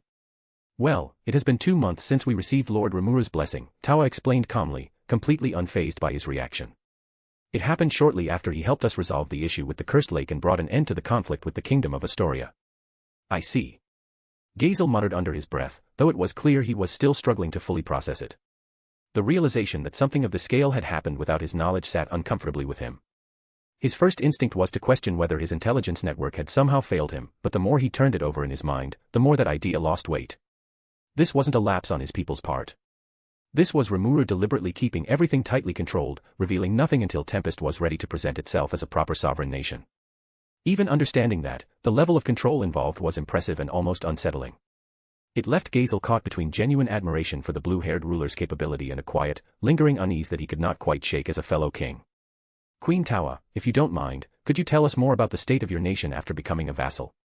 Varel asked, leaning forward with clear curiosity. After all, both she and Drum had received the same offer from Rimuru, and hearing firsthand how things had changed in Raja from its queen was invaluable. It could very well shape how they approached their own decision. It has been a wonderful experience so far, and honestly, it has taken a huge weight off my shoulders, Tawa said with a soft, pleasant smile while her posture relaxed as she spoke. The changes they have brought to my kingdom are nothing short of miraculous. Advanced farming methods that have nearly doubled our yields, along with simple tools that even common farmers can use without difficulty. A new education system that does not only focus on children, but also gives adults the chance to learn and improve their lives. Improved military training, along with high-grade equipment that far surpasses anything we used to have. New roads, stronger homes that can withstand harsh weather, safer infrastructure across the board, and... Her voice trailed off as she caught herself mid-sentence, her cheeks turning a faint shade of pink as she realized how carried away she had become. Forgive me, I got a little carried away, she added with a small, embarrassed chuckle. There is nothing to be embarrassed about, Queen Tawa. Your excitement only shows how much you care about your nation and its people, Drum said warmly, offering her a reassuring smile. Anyway, getting back to it, how did your people react to all these sudden changes, and to the fact that you've been vassalized by... He hesitated, his words faltering as he trailed off, clearly uncomfortable with finishing the thought out loud. That we've been vassalized by a nation of monsters. Tawa finished for him smoothly, without a hint of offense in her voice, while Drum responded with a slow nod and a somewhat awkward smile, silently grateful that she had said it for him. Well, the situation in my kingdom was a bit different from what you might expect. Since Lord Rimuru had already helped us through a major crisis, the people had formed a surprisingly positive impression of him. Because of that, convincing them to accept the vassalization was not nearly as difficult as one might think, she explained, resting her chin lightly against her fist as she spoke. Of course, there were skeptics who questioned whether this was truly the right path for Raja and its future. That much is unavoidable. But once their stomachs were full, once the cold wind stopped slipping through the cracks in their homes, and once their children were finally given a real chance at a future that did not involve breaking their backs in the mines or risking their lives as adventurers, those skeptics shut their mouths pretty damn fast. Then the warm smile on her lips slowly faded, replaced by a sharp, dangerous glint that shifted the atmosphere in the room almost instantly. Her eyes hardened as that same dangerous light flickered within them, and her presence grew noticeably heavier. Unfortunately, no matter how much you give, no matter how much you improve their lives, no matter how much patience or kindness you show, there will always be a handful of fools who insist on causing trouble. Just like rodents chewing through the very granary they depend on. She lifted her chin and looked directly at the other monarchs, her gaze cold and unyielding. That is why those rodents were removed permanently, before they had the chance to poison the grain, or cause even the slightest inconvenience to Lord Rimuru. Once again, a heavy silence settled over the room as the 3 rulers stared at Tawa, genuinely taken aback by the glimpse of steel beneath the seemingly sweet and gentle young queen. "Tawa, you've certainly changed a lot," Ciel said, a complicated look in his eyes as her words kept echoing in his mind. Ruthless, decisive, unwavering. It was the kind of mindset a ruler needed to survive, something he himself understood better than most. And yet, for someone who had known her for years, who had seen her just 2 months ago as she was back then, the sheer speed of that transformation was difficult to fully accept. "Yes, I have," Tawa replied calmly, tucking a strand of her hair behind her ear as she met his gaze without hesitation, clearly understanding what he was trying to say without him needing to spell it out. "Everything that happened with the Kingdom of Astoria and the Cursed Lake, it forced me to see things differently. I realized that when a ruler cannot bring themselves to make the hard decisions, it is the citizens who end up paying the price for that hesitation." "Well, you're not wrong," Ciel admitted after a brief pause, letting out a slow breath as he leaned back slightly in his seat. There was no point in denying it. As unsettling as her words were, he couldn't come up with a single argument against them. After all, even he knew that if it came down to it, he would choose the greater good of his nation over a handful of troublemakers. Just then, the lounge door opened again, and this time the reaction was instant. Everyone snapped to attention, their eyes widening in unison as they rose from their seats when Queen Fry of the Harpy Queendom of Fulbrosia stepped into the room with effortless grace and confidence. Her sharp gaze swept across the gathered royals, taking in every detail in a single glance before she moved forward without hesitation. Reaching an empty seat beside Tawa, she lowered herself into it with practiced elegance, crossing one leg over the other, and only then did she speak. "Well, while I do appreciate the respect, there's no need to stand on ceremony. After all, I'm also a guest of Rimuru-sama, just like the rest of you," Fry said with a light chuckle, clearly entertained by their stiff reactions. Hearing that, the others quickly snapped back to their senses, the tension easing just enough for them to sit back down as they realized she was right. They had all been invited here by Rimuru, so there was very little chance that Fry, despite being one of the 10 great demon lords, would actually do anything that lived up to her title and risk upsetting their host. "Queen Fry, it's a pleasure to see you," Ciel said, stepping in before anyone else could speak, hoping to ease the tension that had settled over the room, while the rest of the guests followed his lead and introduced themselves one by one. Once the introductions were out of the way, Ciel continued. "However, I must admit, I'm quite surprised to see someone of your status attending this event," he added, since as far as he knew, Rimuru was not part of the Demon Lords, so the sudden appearance of the Harpy Queen had caught him completely off guard. "Oh. And why is that? Do you believe I am not qualified to be here, or to receive an invitation from that man?" Fry asked, her eyes narrowing ever so slightly as they locked onto the Dwarf King as she let a hint of a Demon Lord's hockey seep into the room. "What is this pressure?" Ciel's eyes widened, and a cold sweat broke out across his skin almost instantly as an invisible force pressed down on him, crushing and suffocating in its intensity. It felt like the very air had grown heavy, squeezing him from every direction. "Is the gap between the Demon Lords and the rest of us really this wide?" he thought as he released his own hero's hockey, pushing back against her overwhelming presence. What Ciel did not realize was that the massive gap in strength he was experiencing stemmed almost entirely from Frey's recent evolution. After receiving a new ultimate skill from Rimuru and ascending into a true Demon Lord, her very existence had risen to an entirely different level. She was no longer the same being he might have measured himself against in the past. If this had happened before the Charybdis incident, things would have been very different. Back then, Ciel, with his mastery of the sword and his standing as a sword saint, would have been a genuine threat to her, and depending on the circumstances, there was a real chance he could have come out on top. Back in the present, as Ciel and Frey's auras pressed against each other, Drum, Virel, and Tawa could only sit there, uneasily shifting their gazes between the two. As ordinary humans, they could not perceive the hockey being released by either Ciel or Fry, but they could still sense how the atmosphere in the room was dropping low while tension was rising alongside it. Before things could escalate any further, Ciel made a conscious decision to pull back his hockey. "Ah, forgive me, Queen Fry, I didn't mean it like that," he said, meeting her gaze directly. His words were polite, but there was a firm resolve in his eyes that made it clear he wouldn't back down if she pushed things any further. Much to his relief, Fry withdrew her own hockey soon after and leaned back against the couch as if nothing had happened. "Don't worry, King Ciel, it was just a jest," she said with an easy smile. Even so, both of them knew she had been testing the so-called famed Dwarf King. "And as for your question, yes, it would have been strange for me to attend this occasion if not for the fact that Fulbrosia has sworn its loyalty to Rimuru-sama." The moment those words left her mouth, the room fell completely silent once more. The other 4 occupants could only stare at her, stunned into speechlessness, and for a few long seconds, no one even attempted to respond. After all, it was one thing for the Kingdom of Raja to submit to Rimuru and Tempest. That decision, while surprising at first, could still be understood when looked at from a practical standpoint. Raja was a human-led nation with limited military strength and no exceptional individuals capable of standing against major threats. In a world filled with powerful beings and unpredictable dangers, seeking protection from a rising force like Tempest, even if it was a monster nation, was a logical move. For Queen Tawa, it had been a calculated decision, one made for the survival and future of her people. However, this was an entirely different matter when it came to the Harpy Queendom of Fulbrosia. Unlike Raja, Fulbrosia was ruled by one of the 10 great demon lords, Fry, a figure infamous across the world, who alone served as a powerful deterrent against any would-be invaders. On top of that, Fulbrosia was not some young or fragile nation. It had a long and established history that stretched back far beyond many human kingdoms like Raja or Blumund.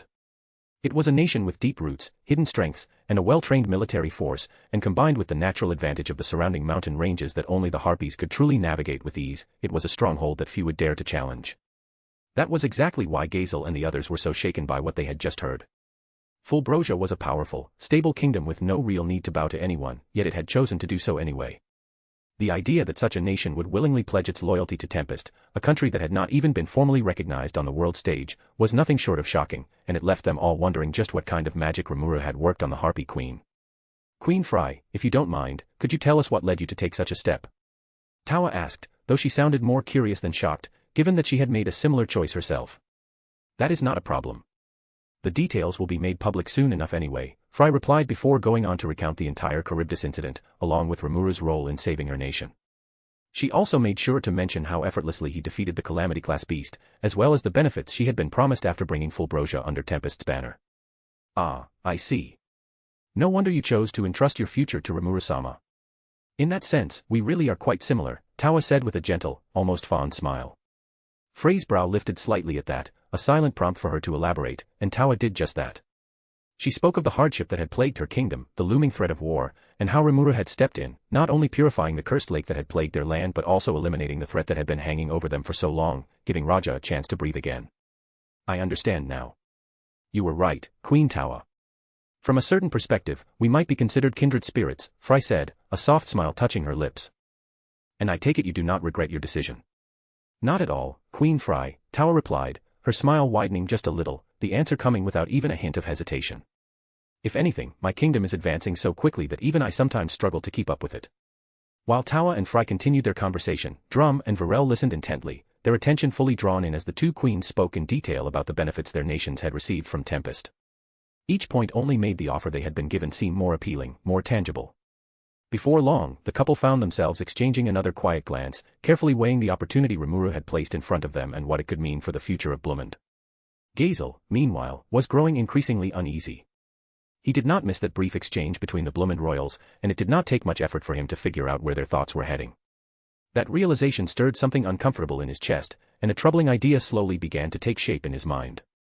For a moment, he found himself wondering if this entire gathering had been arranged with a specific purpose in mind. Was this meant to be a subtle form of pressure, a way to surround him with examples until he felt compelled to follow the same path as the others? However, before his thoughts could spiral any further, the lounge door opened once again, and Shuna stepped inside, carrying herself with her usual calm and composed grace. Esteemed guests, I apologize for the delay, but we will not keep you waiting any longer. Please follow me, Rimuru-sama is ready to receive you.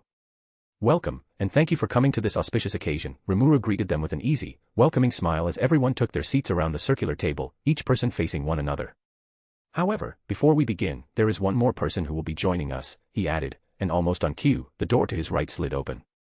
A moment later, Shizu walked in before gracefully taking the seat beside him.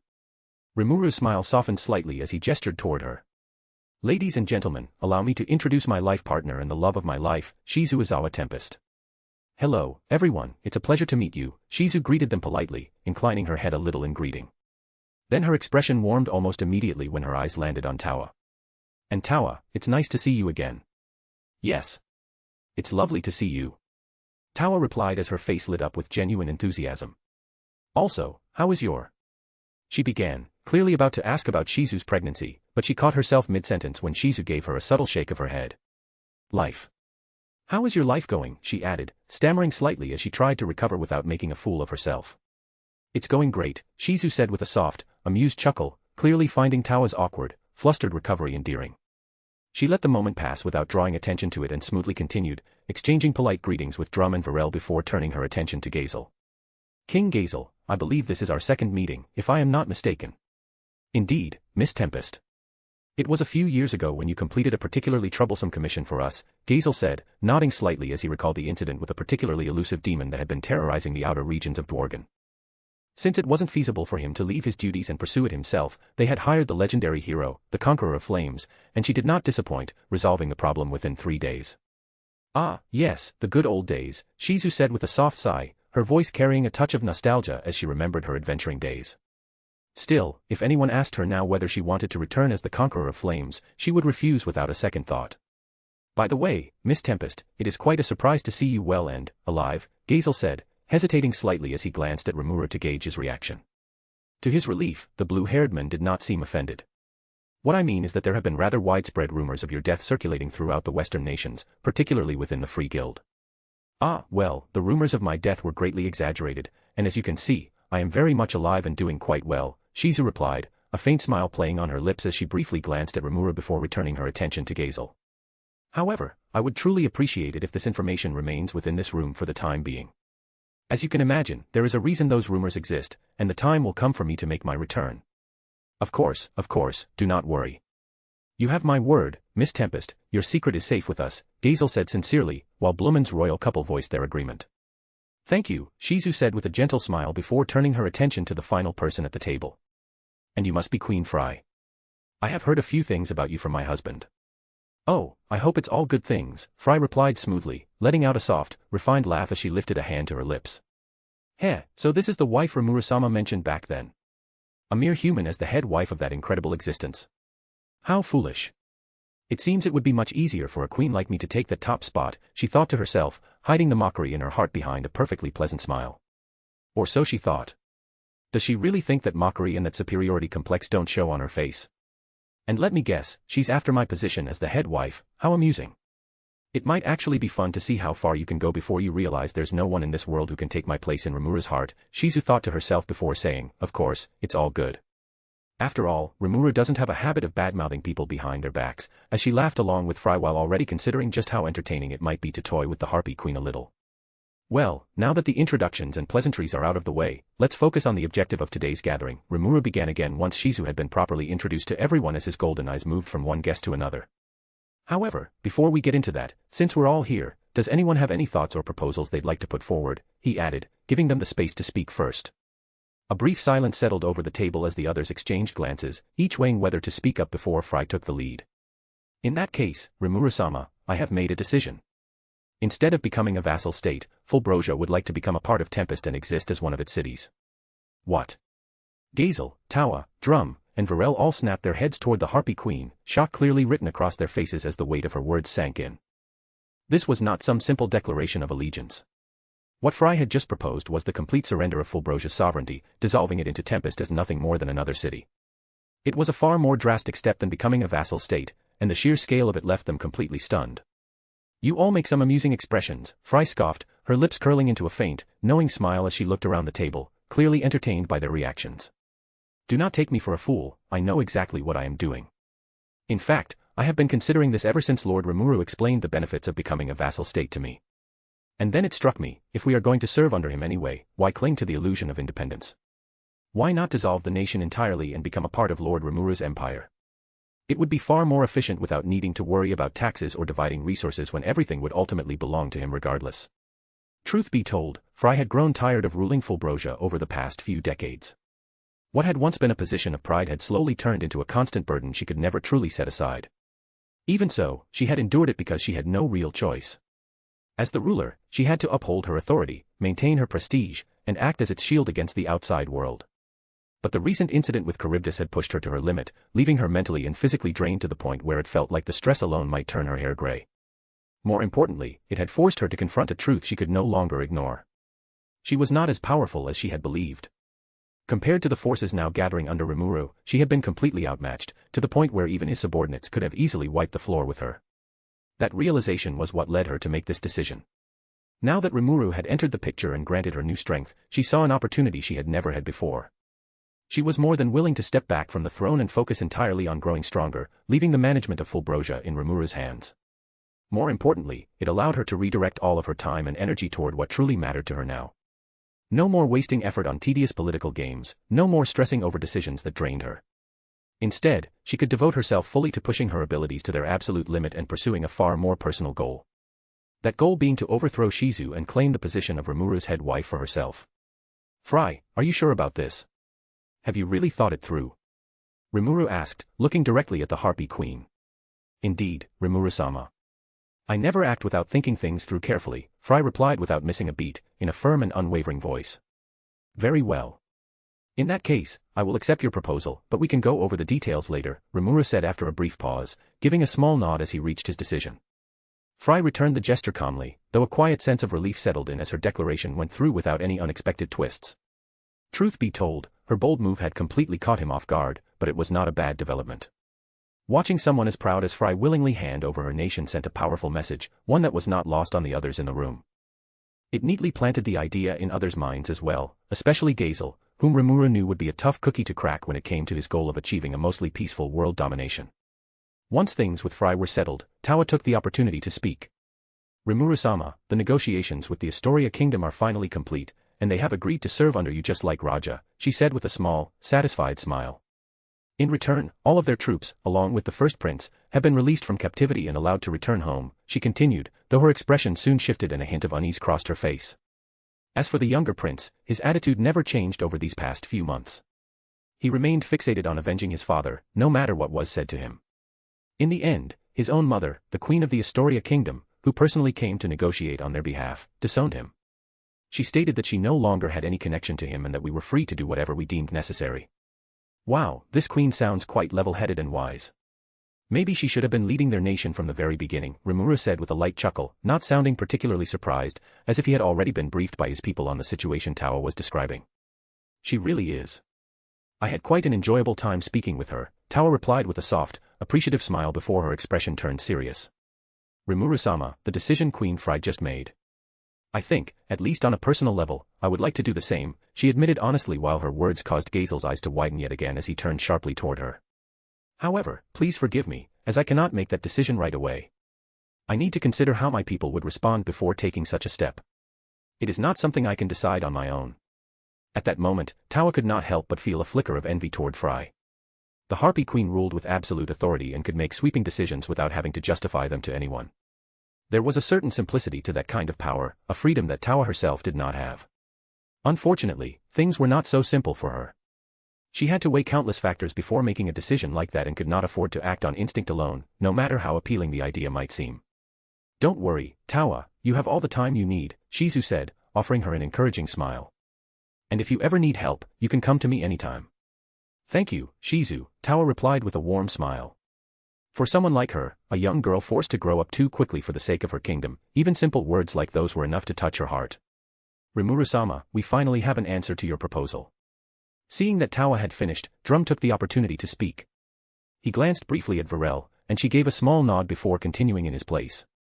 After a great deal of discussion and consideration, we have decided that we would like to become a vassal state of Tempest, if that is acceptable, of course, she added while Gazel sat quietly to the side, looking like he had just about had enough of everything that had happened in this room. Of course, that's not a problem, but I was thinking we should wait about half a year before making it official, Rimuru replied, and almost immediately, Drum and Varel's expressions faltered, caught off guard by his response. He noticed it right away and raised a hand slightly, signaling them to hear him out. Don't get me wrong, I'm not retracting my offer, but the timing just isn't right, he continued while tapping his fingers lightly against the table in thought. Your people still view monsters as dangerous. There's no way they'd accept being vassalized by Tempest right now.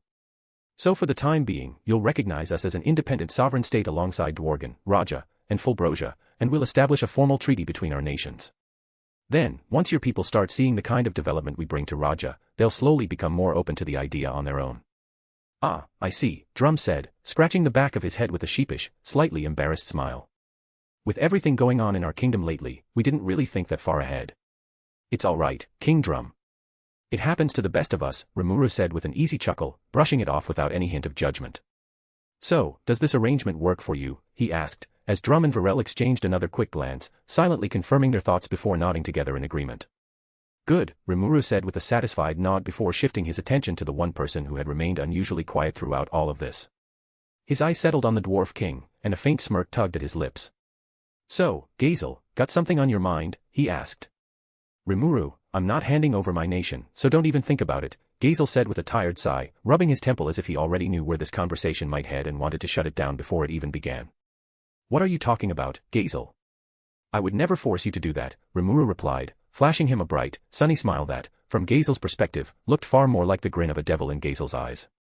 Anyway, I do want to discuss some trade and research agreements with you, but that can wait, Gazel continued, clearly steering the conversation back onto safer ground while keeping a cautious eye on him. Sure, in that case, Rimuru said smoothly, letting out a small, amused chuckle.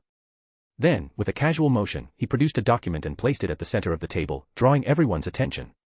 I, Rimuru Tempest, in the presence of 4 sovereign nations, he continued, as Gazel, Drum, Tawa, and Fry stepped forward one by one to sign their names, silently acknowledging what was about to be declare Tempest an independent sovereign nation.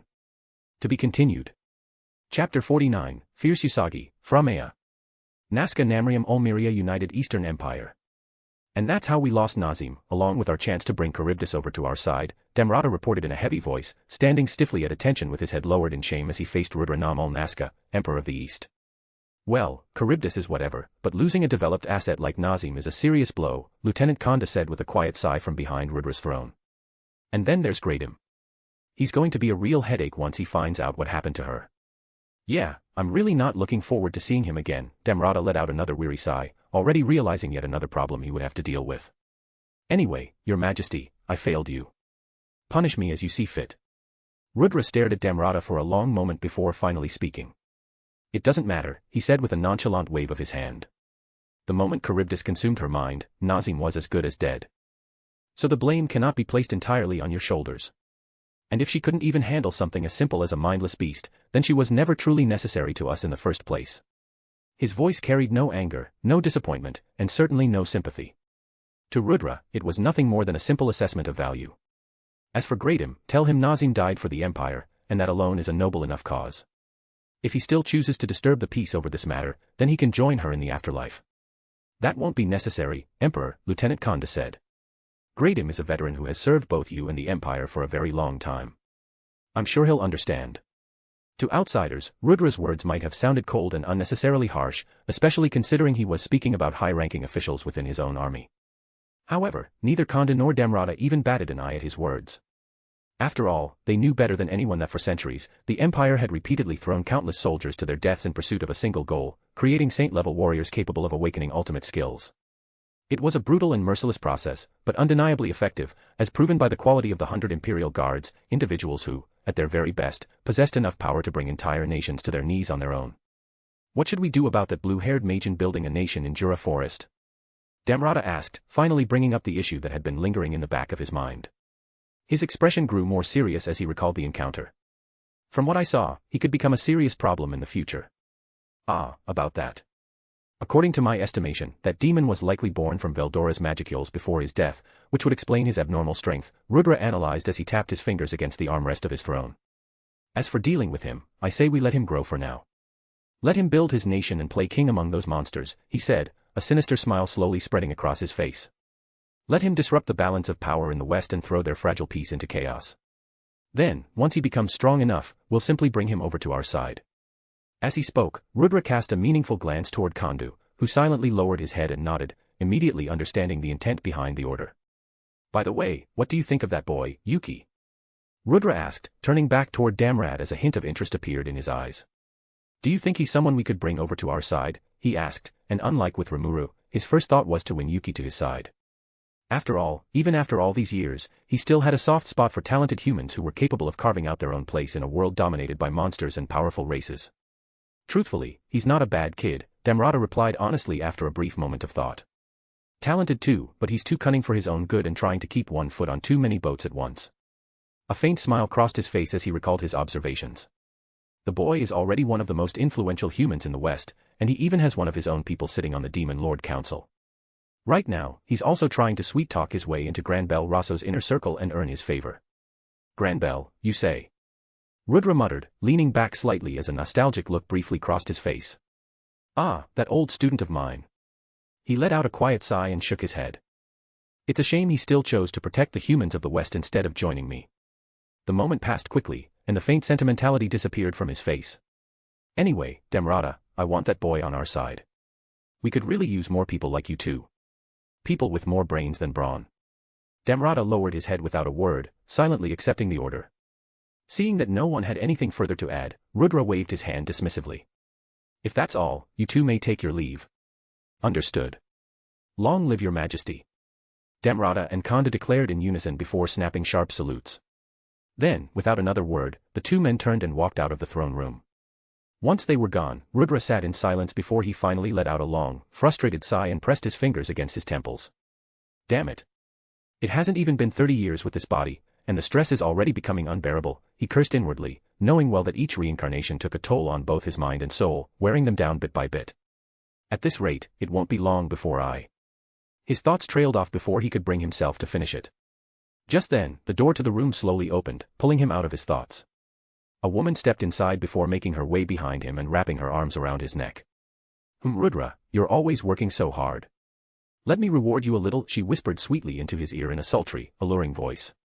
Velgrind, stop this foolishness, Rudra said irritably as he brushed her hands away and turned to face her, with calm yet utterly uninterested eyes, not carrying even a trace of warmth. I've told you time and time again, I don't have time for this nonsense, he added with a hint of annoyance clear in his voice. I am sorry, I was just. Velgrind immediately shrank back, her confidence disappearing in an instant. The proud and fiery true dragon lowered her gaze like a child being scolded, a sight that would have shocked her other siblings beyond belief. Stop making excuses. Rudra snapped while gripping his head in frustration. Thousands of years have passed, and you still act like a child, playing around and throwing tantrums whenever you feel like it. His voice echoed through the room as his stress and irritation spilled out all at once. Meanwhile, I'm doing everything in my power to win this game, and all you do is fool around. Sometimes I can't help but wonder if Guy ended up with the better sister as his partner. The words left his mouth before he even cared to take them back. Then, without another glance, he abruptly stood and stormed out of the room, leaving a devastated Velgrind behind. Meanwhile, deep within Rudra's consciousness, an unseen entity silently watched everything unfold. As it observed the deteriorating state of the Emperor of the East, a slow smile spread across its face. A dark satisfaction filled its existence as it watched Rudra continue to break apart piece by piece. Soon, very soon. It thought with anticipation. I will finally reunite with my true master. Tempest. After officially becoming a recognized sovereign nation, the entire nation of Tempest had fallen into a full festive mood. Every corner of the city overflowed with life and excitement. Bright flashing lights illuminated the streets while music, laughter, and the clinking of drinks echoed through the night air. Citizens and visitors alike moved through the bustling roads with smiles and laughter that filled every corner of Rimuru City, the name given to Tempest's main hub after being overwhelmingly voted in by both the citizens and the nation's top executives despite Rimuru's vehement protests.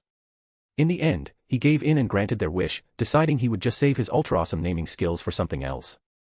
Still, even in this timeline where he had become considerably more shameless than before, naming a city after himself just felt way too embarrassing. Every time he heard someone casually say, Rimuru City, a small part of him wanted to curl up and die from second-hand embarrassment. To keep his mind away from that particular source of suffering, he was currently seated with Gazel at one of the more secluded tables in the courtyard, chatting and sharing drinks while looking out at the lively scene of his people and guests laughing and enjoying themselves without worry. I am telling you, Gazel, just hand your nation over to me. That's the best choice you could make, you know, Rimuru said with an easy smile as he thanked the waitress who had just refilled his glass. And I am telling you once again that nations are not cabbages or potatoes that you can just ask for and take whenever you feel like it, Gazel replied with a long, resigned sigh. Are they not? Rimuru asked with a mischievous grin. I mean, 2 of them have already fallen into my hands, and the 3rd is practically mine already. So unfortunately, I just can't relate. He placed a hand over his chest and lowered his head slightly, putting on an exaggerated tone of fake sorrow. Truly, the tribulations of the peasant rulers pass quite beyond my comprehension. Gazel's eye visibly twitched at those words. For a brief moment, he genuinely considered whether flipping the table would count as acceptable diplomatic behavior. Thankfully, the years of ruling Dworgen had trained his patience to extraordinary levels. So instead of abusing the table, he calmly lifted his drink and took a long sip, forcing himself to regain control. That may be true, he said firmly after setting his glass down, but Dworgen is not for sale, and it won't be for the foreseeable future. You really think that, huh? Rimuru scoffed before rolling his eyes at Gazel's guarded expression. Seeing the dwarf king looking at him like he was preparing for a national crisis only made him shake his head in disbelief. Relax, I'm not going to cause any trouble for you. I respect you a little too much to pull any tricks on you, Rimuru explained as he leaned back in his chair. That's good to hear, Gazel said dryly, though the relief in his voice only lasted for a moment before his expression gradually turned serious. But that thing you said just now, is there some kind of trouble brewing for Dworgen? Well, not specifically for Dworgen, Rimuru replied as he lightly tapped his fingers against the table. But you've probably noticed the Empire has been a little too active these past few years, and I don't need to tell you how much they covet Dworgen.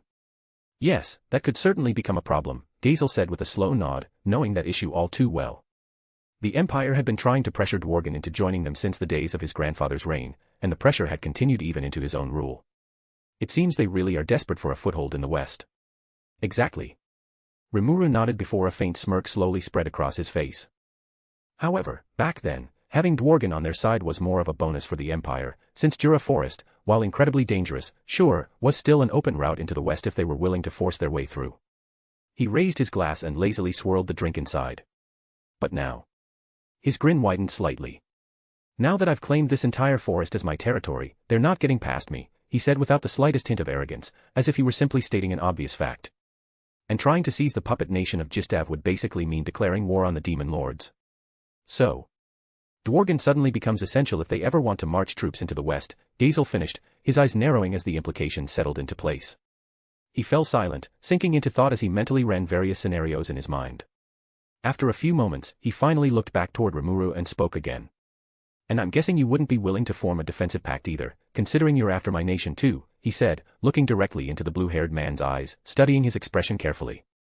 Actually, I am willing to form a defensive pact with you, but the extent of it would only be protecting and evacuating Dworgen citizens if your nation ever comes under attack, Rimuru explained and could not help but marvel at the look of relief that appeared on Gazel's face, even though the offer only benefited the citizens and not him personally. Really, this man truly embodied what a king of the people should be. As for helping you defend the nation itself, I can't do that. He lifted his glass and shrugged casually. That's one of the biggest bargaining chips I have when it comes to changing your mind. You really are something else, Rimuru, Gazel said with a quiet chuckle, shaking his head in disbelief. What kind of schemer openly tells his plans to the very person he's trying to trap? Nah, didn't I tell you already? I respect you way too much to pull tricks on you, Rimuru said with a lazy wave of his hand before his expression softened slightly as he looked at the Dwarf King. Besides, you're one of the very few people I actually consider worthy of being my equal and my friend. Well, that's an honor, Gazel said with another chuckle. Still, beneath the smile, there was unmistakable sincerity in his voice. Better than most, he understood exactly what kind of existence Rimuru Tempest truly was. Still, you call me a friend and would send me to my death without lifting a finger, he added, clearly teasing and not putting much weight behind the words. Well, I wouldn't exactly let you die. But once I saved you, would you really be able to stand before your people and convince them that you could still protect them in the future? Rimuru replied, raising a brow at the Dwarf King, and just as he expected, the question immediately left Gazel speechless.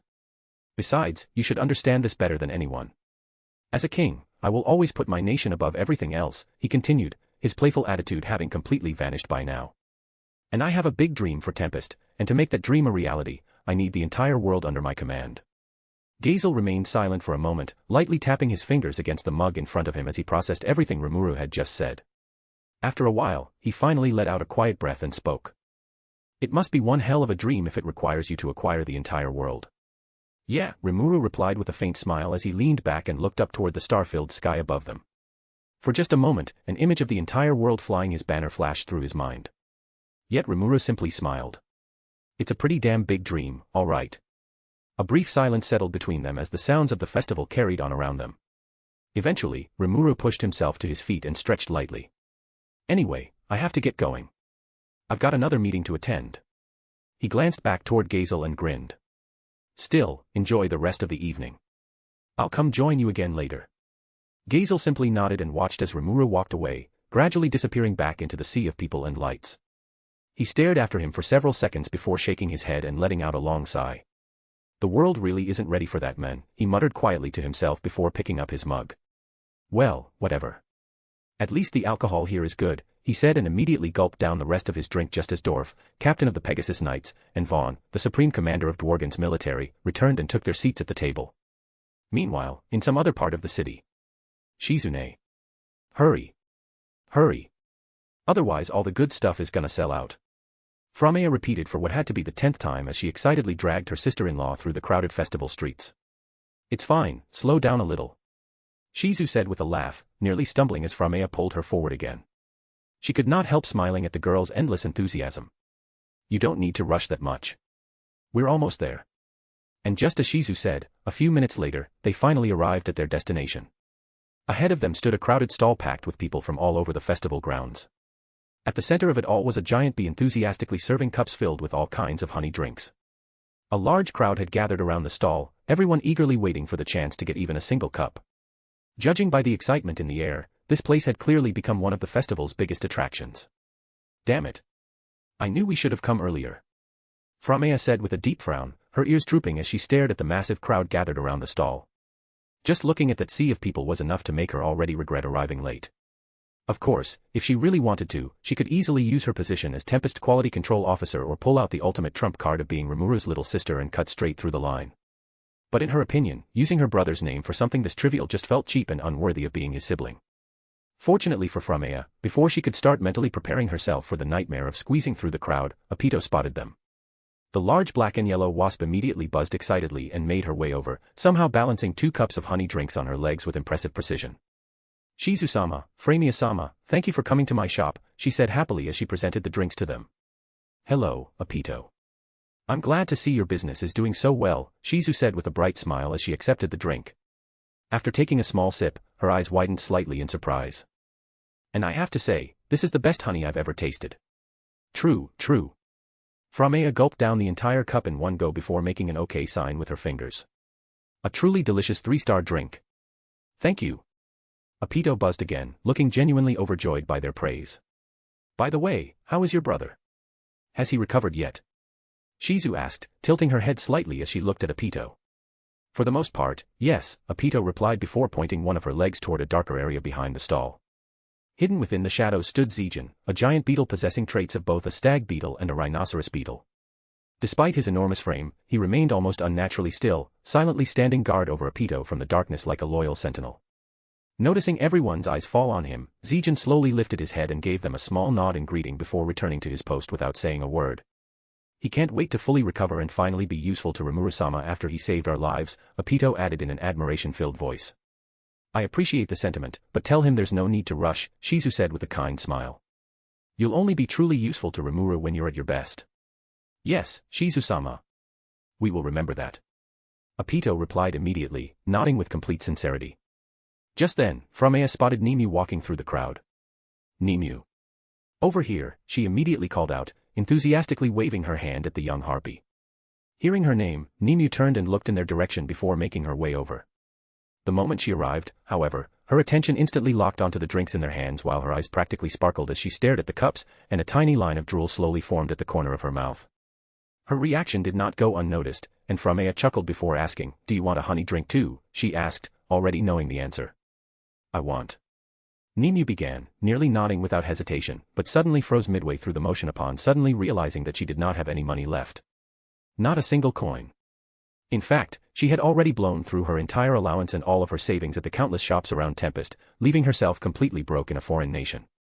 After realizing the horrifying truth earlier, she had immediately concluded that Tempest was an incredibly dangerous place for a young and impressionable girl like herself, while completely ignoring the 5 giant fluffy pillows currently piled around her room, along with the mountain of beautiful dresses she had purchased and a small pouch of fat that had recently begun appearing around her stomach. This time, it was Shizu's turn to laugh softly at Nimue's pitiful expression as the harpy stared longingly at the drinks in everyone else's hands like a starving animal. Apito, give her a drink. I'll cover it for her, she said kindly. Hearing that, Apito immediately buzzed away in a hurry before quickly returning with another cup of honey drink, which she happily offered to Nimue. Nimue accepted the drink with both hands and immediately took a sip without the slightest bit of hesitation. The moment she did, a blissful expression spread across her face. So good, she said in a dreamy voice before turning towards Shizu with sparkling eyes full of gratitude. Shizu-sama, you really are a good person. Is that so?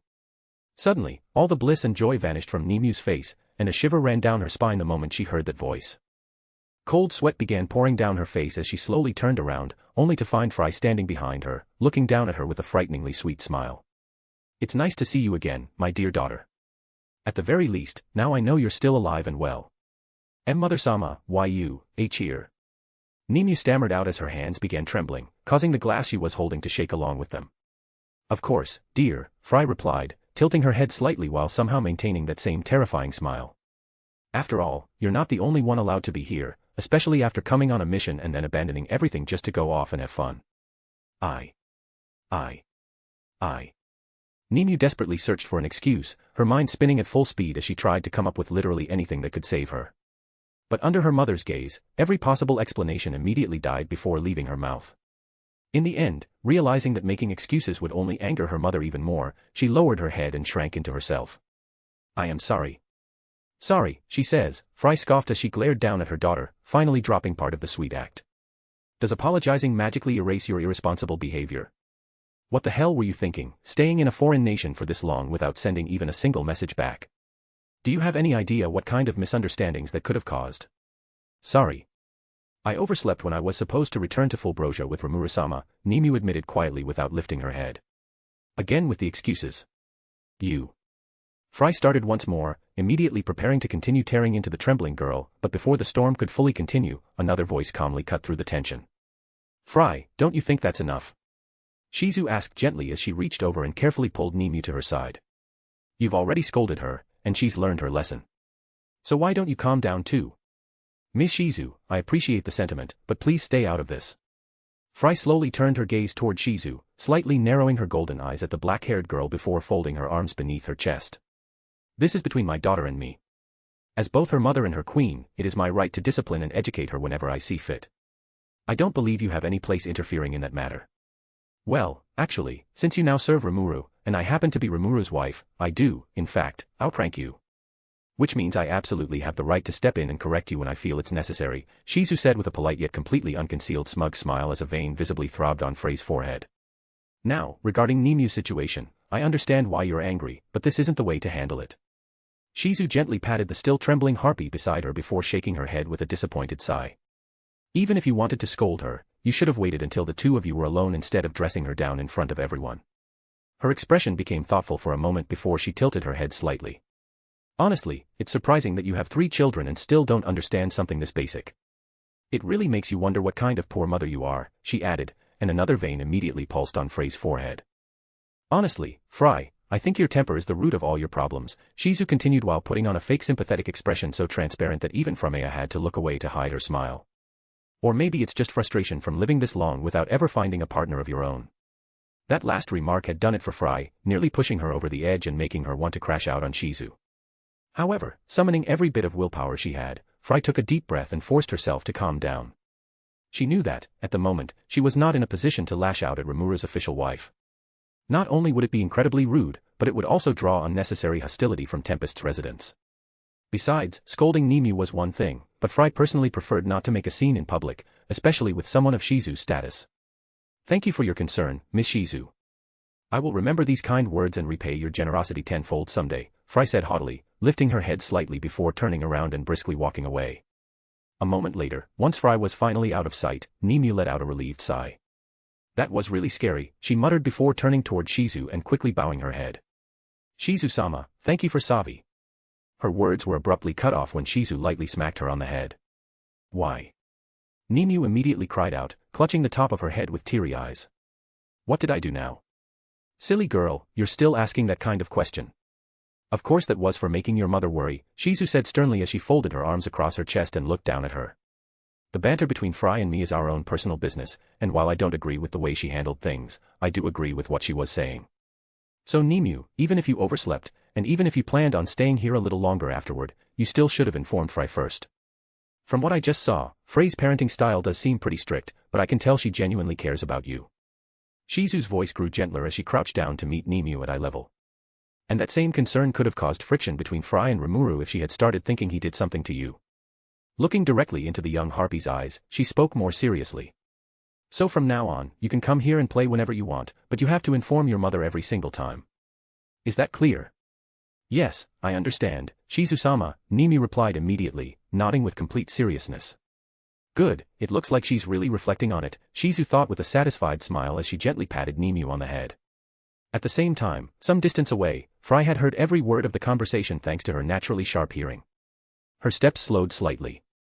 For a moment, she said nothing, and then a faint smile gradually formed on her face. "Maybe you're not that bad after all," she quietly muttered to herself before casting one last glance in their direction and continuing on her way. Meanwhile, after dealing with Nemu, Shizu also parted ways with the group and headed back home. Then, just as Framea was about to say, "So, what should we?" and start dragging Nemu around to sample even more of the festival's food, her expression suddenly froze when she sensed a familiar presence approaching Tempest. That person, why are they here now? For a brief moment, she hesitated before quickly making up her mind. Anew, here, take this for snacks, she said as she pulled out a pouch stuffed with money and handed it to the little harpy. Big sis has something important to take care of, so spend it wisely. Then her eyes narrowed slightly. And more importantly, no more pillows. Then, without giving Anew a chance to ask questions, Framea immediately sprang onto the roof of a nearby building. Then she jumped to another rooftop, then another after that. And just like that, her figure disappeared into the colorful sea of lights and buildings surrounding the festival. Meanwhile, Anew stared blankly in the direction Framea had vanished for a few moments, blinking once, then twice. Okay, she said casually. Then, without even a hint of concern, she turned around and quietly rejoined the line in front of Apito's shop as if nothing had happened. Meanwhile, on a hill overlooking Tempest City, a lone hooded figure stood concealed among the natural foliage and the deep shadows cast by the night, silently observing the bustling town below. Tempest, a nation of monsters, just like she said, the figure murmured quietly to themselves. However, before they could continue their thoughts, the sound of rustling leaves suddenly came from behind them. Instantly, the hooded figure turned around without hesitation, only to find a rabbit girl standing there with her hands firmly planted on her hips, glaring directly at them without the slightest trace of fear. Mind telling me what exactly you're doing here? Framea asked as she narrowed her eyes, Demon Lord Luminous Valentine. After Framea spoke those words, silence lingered between them for a few moments. Then suddenly, the hooded figure burst into laughter. Oh ho ho ho, how amusing. The elegant laughter echoed softly across the quiet hill. That little timid rabbit I once took pity on and gave a name to is questioning me now.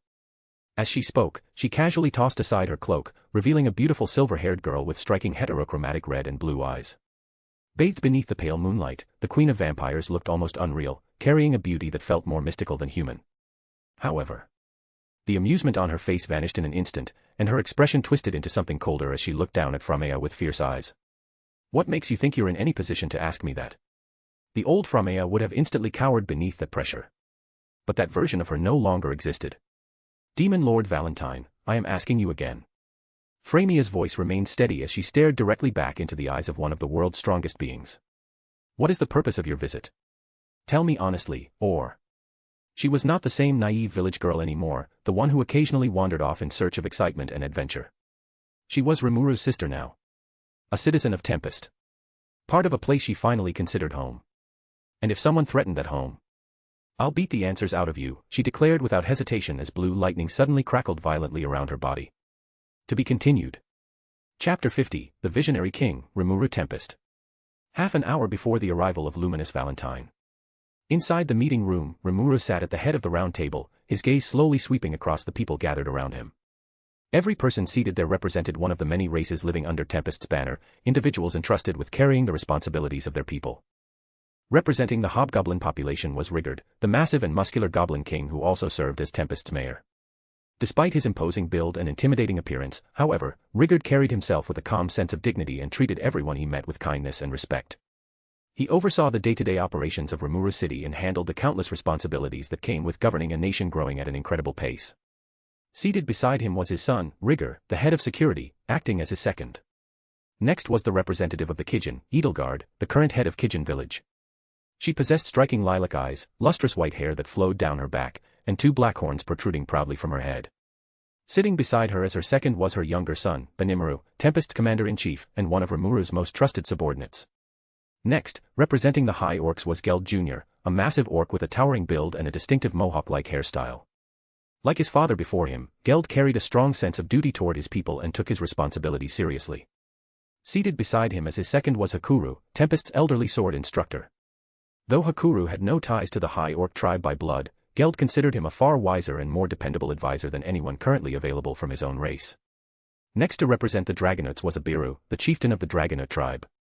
He was a middle-aged man with long black hair, sharp green eyes, and a metal helmet adorned with a large blue jewel. Acting as his second was his daughter, Sauka, the leader of Kurayami, one of the Jura Tempest Federation's intelligence organizations operating under the Tempest Intelligence Bureau. Representing the Dryads was Trainee, an ethereally beautiful young woman with flowing green hair, blue eyes, and a semi-transparent body that gave her an almost mystical appearance. Accompanying her were her two sisters, Doris and Trya, who shared the same ghostly beauty and translucent forms. However, despite their similarities, each possessed distinct facial features and differing hair lengths that made it easy to tell them apart. Next was Tawa, the queen of the kingdom of Raja, representing her nation as it prepared to be officially announced as a vassal state under Tempest. Accompanying her was an elderly woman with weary eyes who quietly observed both the room and its occupants with a mixture of curiosity and subtle caution. This was Amanda Spellweaver, the mother of Lucius Spellweaver, the men who had once attempted to murder their nation's queen. Ever since his crimes had come to light, his entire family had found themselves placed under intense public scrutiny despite Tawa's direct orders that they not be held responsible for Lucius's actions. However, shame and public opinion were not burdens so easily erased. Determined to restore some measure of honor to the family name and wash away the stain Lucius had left behind, Amanda had stepped forward to take up the vacant position of court mage. At the same time, she had begun personally teaching her daughter magic so she could one day inherit the role, all while caring for her husband, who had fallen into a deep depression after the entire ordeal shattered their family. Lastly, representing the giant ants was none other than their queen, Cassandra. She was a beautiful and muscular woman with dusky skin, long red hair, black eyes, and a pair of ant-like antennae protruding from her forehead. Even seated among the many powerful individuals gathered around the table, her presence and the regal way she carried herself naturally drew attention. Currently, she wore a form-fitting evening gown that transitioned from a sparkling white and light blue bodice into a deep royal blue skirt that glittered faintly as it flowed all the way to the floor. Ironically, Cassandra had once absolutely despised the human custom of wearing what she considered little more than useless rags to cover their bodies. To her, such things had seemed restrictive and unnecessary. However, over time, and thanks to the relentless persuasion of a certain pink-haired shrine maiden, she had slowly developed a fondness for dressing up and appreciating her own beauty. Meanwhile, representing the Tempest Wolves was Ranga, a large and intimidating wolf currently lying beside Rimuru's feet. Despite his fearsome appearance and status as one of Tempest's strongest fighters, he was currently enjoying the head scratches Rimuru absent-mindedly gave him with complete contentment, acting exactly like the good boy he was. The two of them served as the sole representatives of their respective races. Ranga alone was enough for the Tempest Wolves since he served as the unquestioned alpha of his pack, while Cassandra's species operated through a hive mind, making additional representatives unnecessary. Aside from them, there were several other people present in the room as well, representing Tempest itself. One of them was Testarossa, who sat calmly adjacent to Rimuru, quietly observing the guests as they continued to arrive. Seated beside her was Ultima, who looked completely uninterested in the entire affair. Unlike Testarossa, she made absolutely no effort to hide her boredom. Even so, unwilling to disrespect Rimuru or openly complain during an important gathering, she remained seated and quietly sipped on the honey drinks that had been served to everyone at the start of the meeting. Standing behind Rimuru were Cheyenne and Shuna. One acted as his bodyguard despite his repeated insistence that he did not need one, while the other served as the host of the gathering and doubled as Rimuru's advisor whenever necessary. Lastly, there was Diablo, silently observing everything from the shadows. Rimuru had specifically called him back from his mission just for today so he could attend the meeting. The reason was simple. Rimuru wanted to be a little kinder and fairer toward the primordial noir. After all, every time he remembered how he had treated Diablo in the original timeline, he felt a faint pang of guilt. As time passed, he had come to realize that while some of his harsher treatment had been justified, there had also been plenty of situations where it had not. Looking back now, he could admit that he had occasionally been harder on Diablo than necessary. Because of that, he decided he would make a genuine effort to treat him a little better moving forward, even if the demon himself would probably be absurdly happy over something as simple as being remembered by Rimuru every once in a while. Once everyone had settled into their seats and the room finally grew quiet, Rimuru spoke. "First of all, I would like to thank you all for gathering here in the middle of the celebrations," he said, his gaze slowly sweeping across the table and the familiar faces seated around it. "I know all of you originally came here to enjoy Tempest's recognition as a sovereign nation, but since everyone is already gathered in one place, I figured we might as well take advantage of the opportunity. So I thought, why not use this chance to discuss our future as well? Rimuru-sama, please do not embarrass us by thanking us," Edelgard said as she gently shook her head. "It is our duty to answer your call whenever you ask for us." The moment she finished speaking, several others around the table nodded in agreement without hesitation. To them, there was nothing unusual or troublesome about answering when Rimuru summoned them. In their eyes, this was simply natural. Meanwhile, a small, satisfied smile formed on Testarossa's lips as she observed the scene. This was exactly the sort of attitude she wanted everyone to have toward Rimuru. In that case, let's move forward," Rimuru said as he leaned slightly forward in his seat. "But before that, introductions are in order." He turned his attention toward Testarossa, who immediately understood what he meant. Giving him a small nod, she gracefully rose to her feet. "Ladies and gentlemen, I am Testarossa, Rimuru-sama's secretary and second-in-command." Testarossa introduced herself proudly, lifting her chin ever so slightly. "Today, we have gathered here to help Rimuru-sama shape the nation of his dreams. So, without wasting any time, allow me to introduce everyone participating in today's meeting. First, She began before proceeding to introduce each person one by one. By the time she finally returned the floor to Rimuru, he was wearing an amused smile as he observed the reactions of those who were not residents of Tempest after learning Ultima and Testarosa's true identities. Most managed to hide their shock fairly well, but Amanda was another story entirely. The poor woman looked like she was only a few seconds away from trembling in her seat. Now that that's out of the way, let's move on to the first topic of today's discussion, the subjugation of the other races within Jura Forest. The moment those words left Rimuru's mouth, everyone stared at him with complete focus, their expressions carrying not only attention but also a hint of anticipation. As all of you know, the races gathered here today are among the strongest in the forest. Unfortunately, you are not all of them. A small smile slowly formed on his face as he looked around the table. Well, I want to change that. Benimaru, Rimuru called out, causing the red-haired Kijin to immediately straighten in his seat. His expression turned serious almost instantly. I'm giving you 1 week. Coordinate with Sui and gather as much information as possible on every intelligent and non-intelligent race living within this forest. Benimaru gave a firm nod in response without hesitation. Once that's done, all of you will coordinate with him. Depending on your location and your ability to communicate with these intelligent races, you'll send squads to invite them to join Tempest. If they agree peacefully, then everything ends there. However, if they refuse, you're permitted to use a little force as a display of dominance, but be careful not to go overboard. As he spoke those words, a terrifying pressure suddenly swept through the room, causing everyone present, including the 3 primordials, to break out into a cold sweat. Do not cause excessive destruction to their settlements or slaughter them in large numbers. Those places and those people will become our future resources, so keep the damage to a minimum. Is that clear? Rimuru asked calmly, despite the overwhelming pressure radiating from him. Unsurprisingly, he received immediate and unanimous nods in return. No one was foolish enough to misunderstand the seriousness of his warning. Good. Next, regarding non-intelligent creatures, Rimuru continued, and the crushing pressure vanished as suddenly as it had appeared, allowing several people to quietly release breaths they had unknowingly been holding. I'm considering capturing and taming some of them for other purposes, but before that, trainee. The poor dryad visibly jolted the moment she suddenly heard her name being called. Why yes, she stammered in response before quickly straightening herself, with a faint blush spreading across her face. Suppressing a chuckle, Rimuru said, I want you to send your sisters throughout the forest and observe these non-intelligent creatures over the next few months. Study them and determine how they affect the ecosystem, and whether they contribute to the forest's growth in any meaningful way, he explained. If they truly are part of the natural cycle, then we'll leave them be and simply make sure they don't harm anyone aside from their natural prey. Yes, Rimuru-sama, you can count on my sisters and me for this task. We know this forest like the back of our hands, trainee said confidently, a gentle smile appearing on her face as she placed a hand against her chest. Beside her, Doris and Trian nodded in agreement without hesitation. After all, among everyone present, there was no one who understood Jura Forest better than the Dryads, who had watched over its lands for centuries like living journals.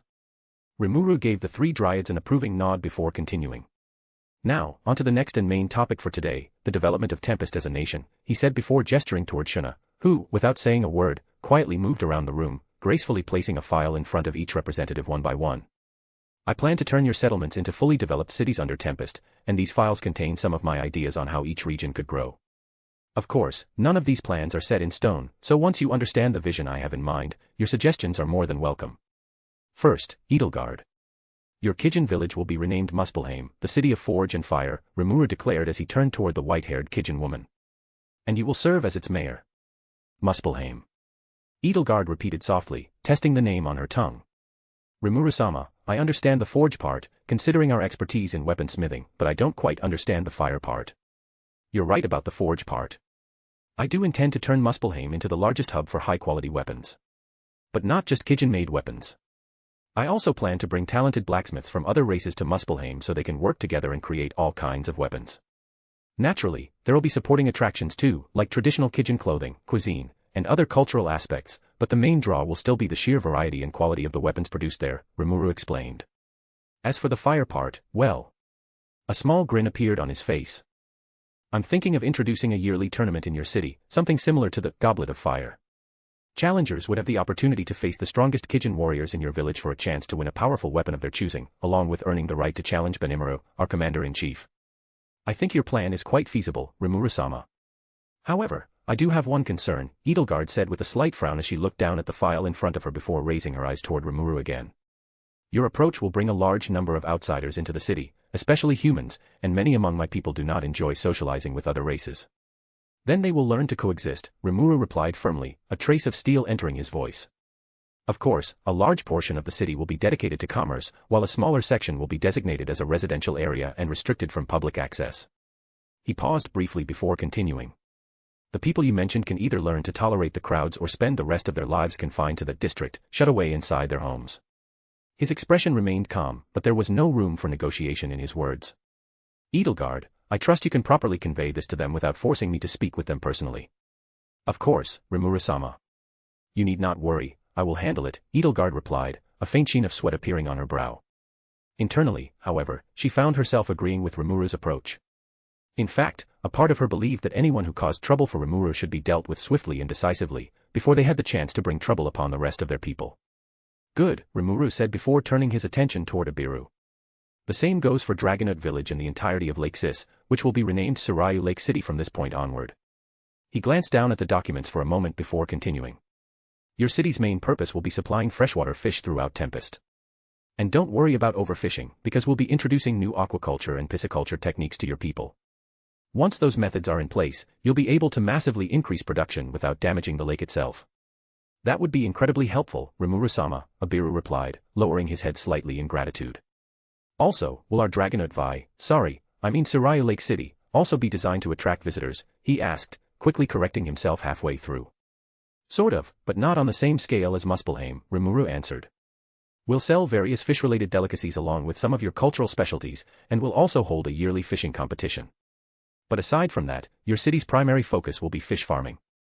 Surayu Lake City will become one of the lifelines of our nation, providing one of our two major food sources. Rimuru's tone became slightly more serious as he looked directly at Abiru. So, Abiru, are you willing to take on that responsibility? Of course, Rimuru-sama. I won't disappoint you. Abiru straightened his posture and answered almost instantly, his voice filled with excitement and determination without even the slightest hint of hesitation. Opportunities of this scale did not come around often, after all.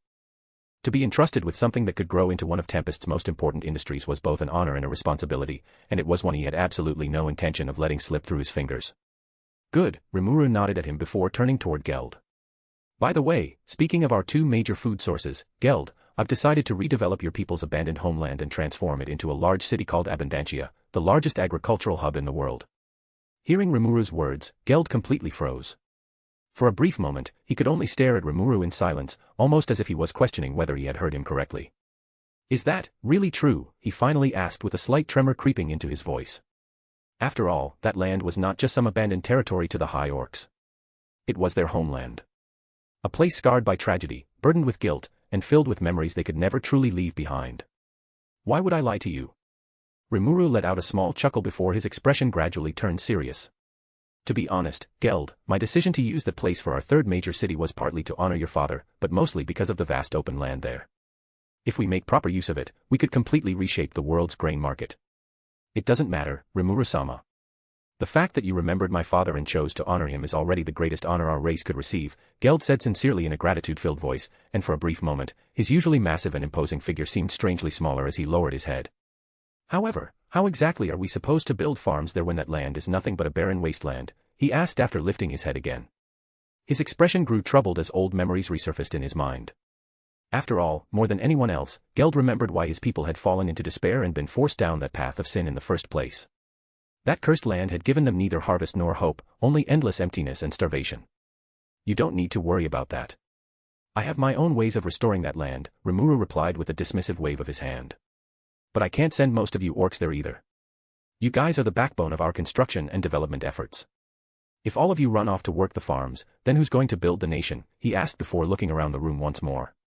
That's why, instead of placing all the farming responsibilities entirely on the orcs, each of you will select people from your communities who either excel at farming or show potential for it and have them relocate to Abundantia once I've restored the land. His gaze eventually landed on Rigurd. Rigurd, especially you. Lately, we've been receiving quite a few groups of goblins wanting to join our nation, and obviously, we can't house all of them here in the capital. So make sure to send them there, where their numbers can actually be put to better use. As Rimuru explained his plans, he could not help the small smile that appeared on his face. In his mind, he was already imagining the expressions the rulers of the Western nations would wear once his vision for these cities became reality. Muspelheim producing world-class weapons. Surayu Lake City becoming a massive source of food. Abundantia completely overturning agricultural production on a scale the world had never seen before. Just imagining their reactions was oddly satisfying. Especially that goth girl from the Holy Empire of Lobelia, whose nation currently stood as the West's largest grain producer and supplier. So for now, these 3 cities will become Tempest's major cities, with Rimuru City serving as Tempest's capital, Rimuru continued as he leaned back into his chair and folded his arms. Then, once we bring every race in the forest under our banner, we'll transform their settlements into smaller cities and assign them specialized roles. Now that I've explained the basic structure of our nation, let's move on to development, Rimuru said as he signaled toward Shuna. Understanding immediately, she quietly stepped forward and retrieved 2 additional files before placing them in front of Rigurd and Geld. Rigurd, first.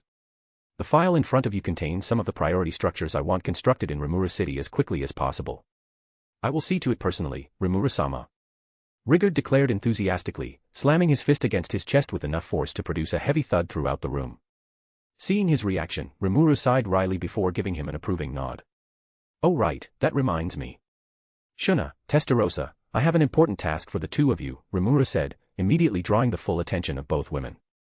I want both of you to form a committee with whoever you think is suitable and draft 2 separate sets of laws for our nation. One for residents and another for travelers. Make them as detailed as possible and leave no major loopholes. Also, bring Shizu along. Her perspective as a human would be incredibly valuable during the process. It shall be done, Rimuru-sama.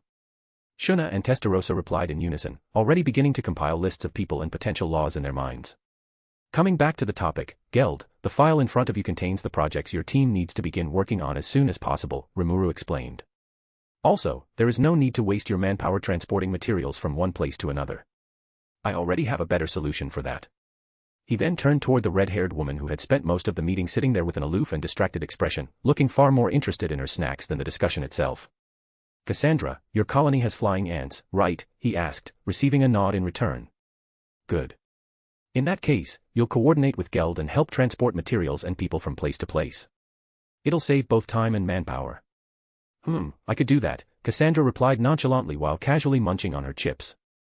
There was not even the slightest hint of surprise on her face despite being handed such an important logistical role on the spot. Meanwhile, one of Testarossa's eyes twitched at Cassandra's laid-back attitude toward Rimuru, but she held herself back from saying anything.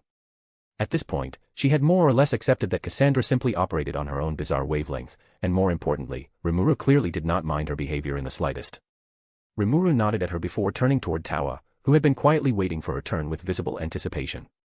Tawa, according to our agreement, Raja's development already began after that incident back then, but now it's time to take things to the next level. A grin slowly spread across his face as he looked toward the 2 human women, causing both of them to shiver at the look in his eyes. The Kingdom of Raja is our first vassal state, and I intend to make an example out of it. I want to show the world just how beneficial it can be to stand under my banner. Is there really any need to make an example of it when that's already the truth? Tawa asked, tilting her head slightly in genuine confusion. Ever since Tempest had become involved with Raja, her nation had undergone changes beyond anything she could have imagined. Regardless of the reason, Rimuru-sama, you will always have my full support, and the Kingdom of Raja is yours to guide however you see fit. Thank you for your trust, Tawa, and I promise you won't be disappointed, Rimuru replied with a smile as his expression softened slightly. Meanwhile, Amanda wore a weary expression as she silently wondered what kind of absurd magic this demon had used on their queen for her to so willingly hand over the future of their nation to him. The more she listened, the more she felt like she was witnessing some kind of strange fever dream. Still, unlike her idiotic son, Amanda knew when to keep her mouth shut. More importantly, she was not blind. Even if her human heart still struggled to place complete trust in Rimuru, her eyes and mind could not deny the prosperity he had already brought to their homeland.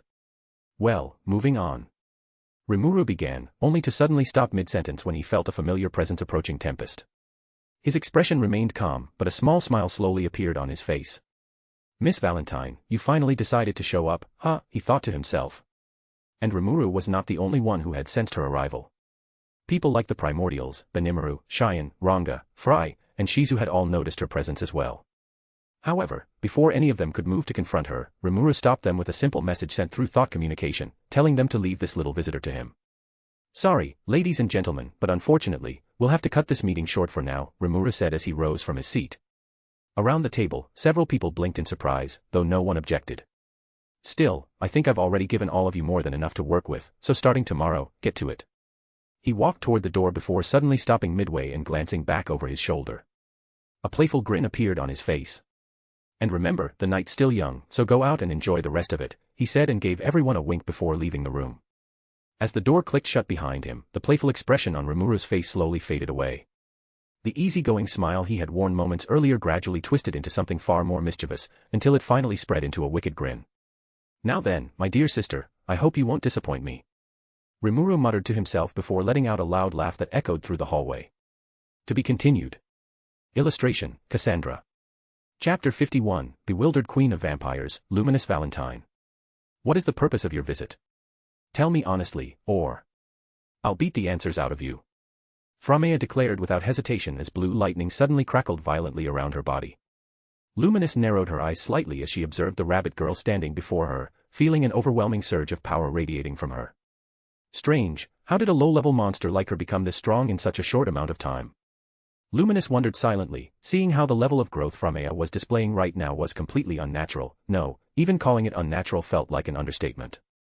Even so, despite the confusion and growing suspicion creeping into her mind, the mocking smile on her lips never faded. "Well, it looks like that little bit of power has gone straight to your head, little girl," Luminous sneered mockingly. Her voice dripped with arrogance, and despite the lightning raging wildly around Framea, there wasn't even the slightest hint of fear on her face. "Go on then, give it a try. Let's see what you're actually capable of," she added casually as she provoked the rabbit girl, beckoning her forward with one hand. "Don't blame me for what happens next, and remember, you asked for this," Framea shouted, and the next moment, the ground beneath her feet exploded apart with a deafening boom as cracks spread across the earth, and in less than an instant, the rabbit girl crossed the distance separating them. Blue lightning surged wildly around her arm as she suddenly appeared directly in front of the vampire queen with her fist already flying toward Luminous' face at terrifying speed. Luminous' crimson eyes widened in genuine shock. Surprise briefly flashed across her face as she realized Framea had crossed dozens of meters in an instant. Fast, she thought inwardly. However, despite that brief moment of surprise, her countless years of combat experience immediately took over. Her body reacted on pure instinct as she tilted her head at the very last moment, narrowly avoiding the incoming strike. Framea's fist swept past her cheek by mere centimeters, and the violent pressure from the attack alone exploded outward like a storm, uprooting the trees behind the goth queen. "That stung," Luminous muttered with a slight frown as she casually rubbed her cheek. Even without making direct contact, the lightning crackling around Framea's fist had still left behind a lingering sting against her skin. However, just as she was about to make another snarky remark, she realized Framea had absolutely no intention of stopping. The instant her first attack missed, Framea twisted her body mid-motion and smoothly launched another strike toward Luminous' side. Before that attack had even fully completed, she immediately chained it into a kick, then an elbow, then another punch aimed directly at the vampire queen's face. Every movement flowed seamlessly into the next without even the slightest pause, creating a relentless barrage that gave her opponent no room to breathe. Blue lightning danced wildly around her body with every strike, illuminating the dark surroundings in flashing bursts of blue light. Combined with her natural beauty, the violent energy surrounding her, and the way her rabbit ears swayed behind her with each movement, the sight was strangely mesmerizing despite the sheer brutality behind it. Luminous narrowed her eyes slightly as she continued weaving through the relentless barrage. Her long silver hair fluttered elegantly as she twisted, stepped, and shifted her body with the smallest possible movements, avoiding each strike by the narrowest of margins. Despite Framea's terrifying speed and overwhelming strength, she still couldn't land even a single clean hit on Luminous, who, despite being forced onto the defensive, continued carrying herself with the effortless grace and composure expected of the Queen of Vampires. As their elegant yet violent dance continued, Luminous slowly regained her composure. Her initial shock had come from Framea's absurd increase in strength, but now that she had adjusted to the rabbit girl's speed and rhythm, her thoughts gradually settled. While avoiding the relentless barrage of attacks, she began carefully analyzing her opponent instead of simply reacting. "I see, overwhelming power and speed, but still inexperienced," she thought as the corner of her lips slowly curled upward into a faint smirk. In her eyes, Framea was nothing more than someone who had suddenly obtained power far beyond her ability to properly control. Raw strength alone meant very little before someone who possessed thousands of years of combat experience. No matter how explosive Framea's attacks were, Luminous could already see countless flaws hidden within her movements. "Is that all?" Luminous mocked as she looked down toward Framea, who had landed several meters away in a crouched position resembling some kind of superhero landing. "You gain a little bit of power and suddenly think you're..." Her taunting abruptly stopped midway through the sentence when Framea suddenly vanished into thin air, accompanied by a sharp cracking sound that echoed across the battlefield. Luminous paused and glanced around for a moment before mocking the rabbit girl once again. "So much for all that big talk. Looks like you finally realized you can't defeat me, so you ran."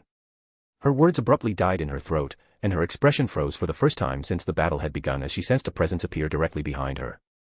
Framea had already reappeared at her back, blue lightning crackling violently around her foot as she unleashed a devastating kick straight into Luminous' side. Before Luminous could even react, a sharp prickling sensation instantly spread through her abdomen, immediately followed by an explosion of pain that shot throughout her entire body. The sheer force behind the kick detonated like a cannon blast upon impact, and the next moment, Luminous was sent flying across the battlefield like a cannonball. The world around her instantly became a blur. Trees vanished from her sight one after another as she crashed violently through them, splintering massive trunks apart as though they were nothing more than paper. Yet before Luminous could even regain control of her body or properly stabilize herself mid-flight, another sharp cracking sound echoed nearby. Framea had already appeared behind her once again, and another kick slammed into her body. And again. And again. And again. And again. And again. Luminous gritted her teeth in frustration and rage as flashes of blue repeatedly exploded around her. Every time that sharp cracking sound echoed across the battlefield, another devastating attack followed almost instantly after the last. A kick slammed into her ribs hard enough to twist her body sideways. Another crashed into her shoulder. A fist buried itself deep into her stomach, forcing the air from her lungs. An elbow smashed into her spine before she could even react.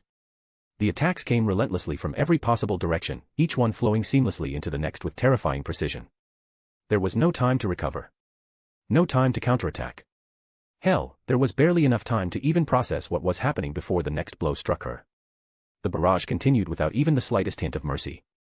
10 strikes. 20. 30. More than 50 devastating attacks rained down upon the Queen of Vampires as flashes of blue lightning illuminated the battlefield like an endless storm tearing through the night. The once elegant and arrogant Luminous could do nothing except endure as her body was violently hurled through the air over and over beneath Framea's relentless assault. Finally, one last kick slammed directly into Luminous' chest with overwhelming force and launched her hurtling through countless trees. The impact exploded like a bomb, causing the entire forest to tremble violently as destruction spread across everything in its path. Tree after tree shattered apart while the ground split open beneath the sheer force of her flight. Yet before Luminous could stabilize herself, before she could even properly gather her thoughts, that same sharp cracking sound echoed across the battlefield one final time. Luminous looked up and saw that Framea had already appeared directly above her spinning body, with the bright moon serving as the perfect backdrop behind the rabbit girl. Blue lightning continued crackling wildly around the rabbit girl as she raised her leg high overhead while staring down at Luminous, who returned the gaze with cold, unwavering eyes despite the situation she was in.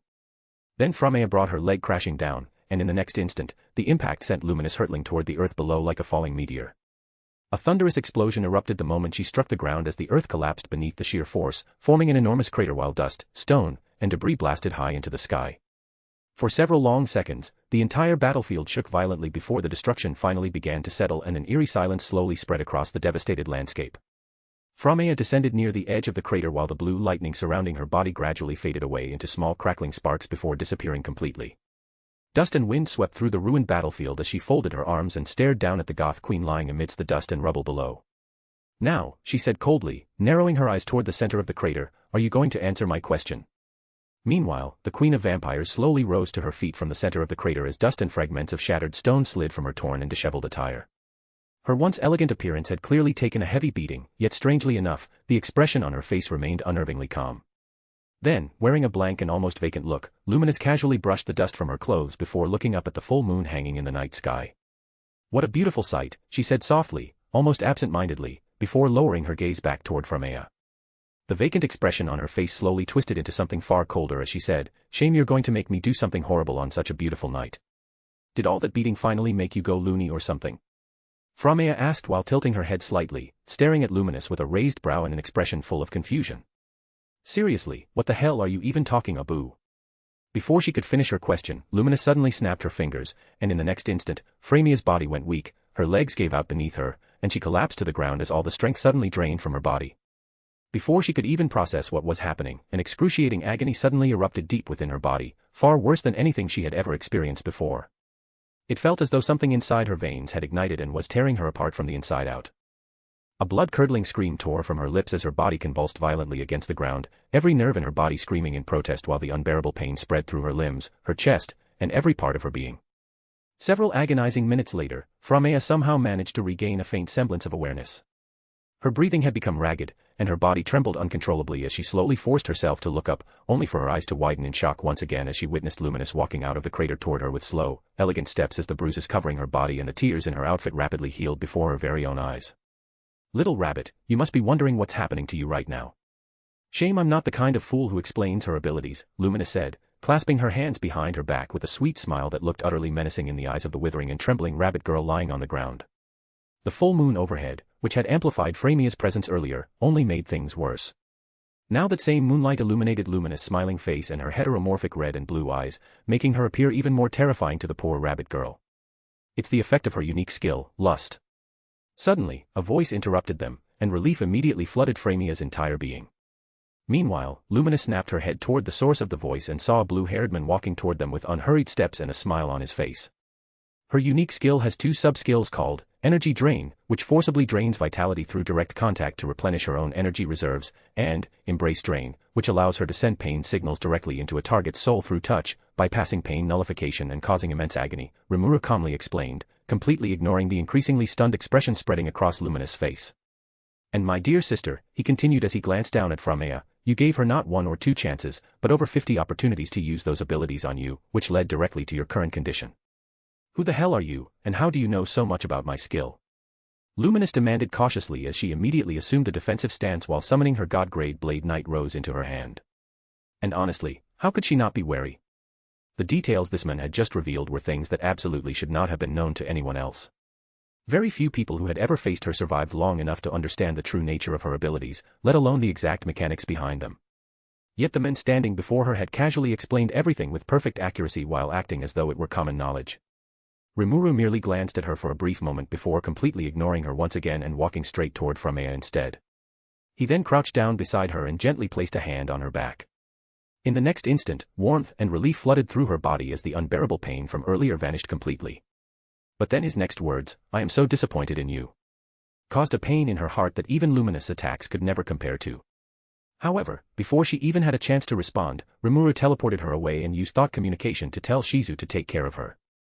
Then Rimuru slowly rose to his feet and finally turned his attention toward Luminous, who still watched him cautiously, with a trace of hostility in her eyes. Luminous Valentine, what exactly should I call you? The Queen of Vampires? The true holder of a seat on the Demon Lord Council? Or...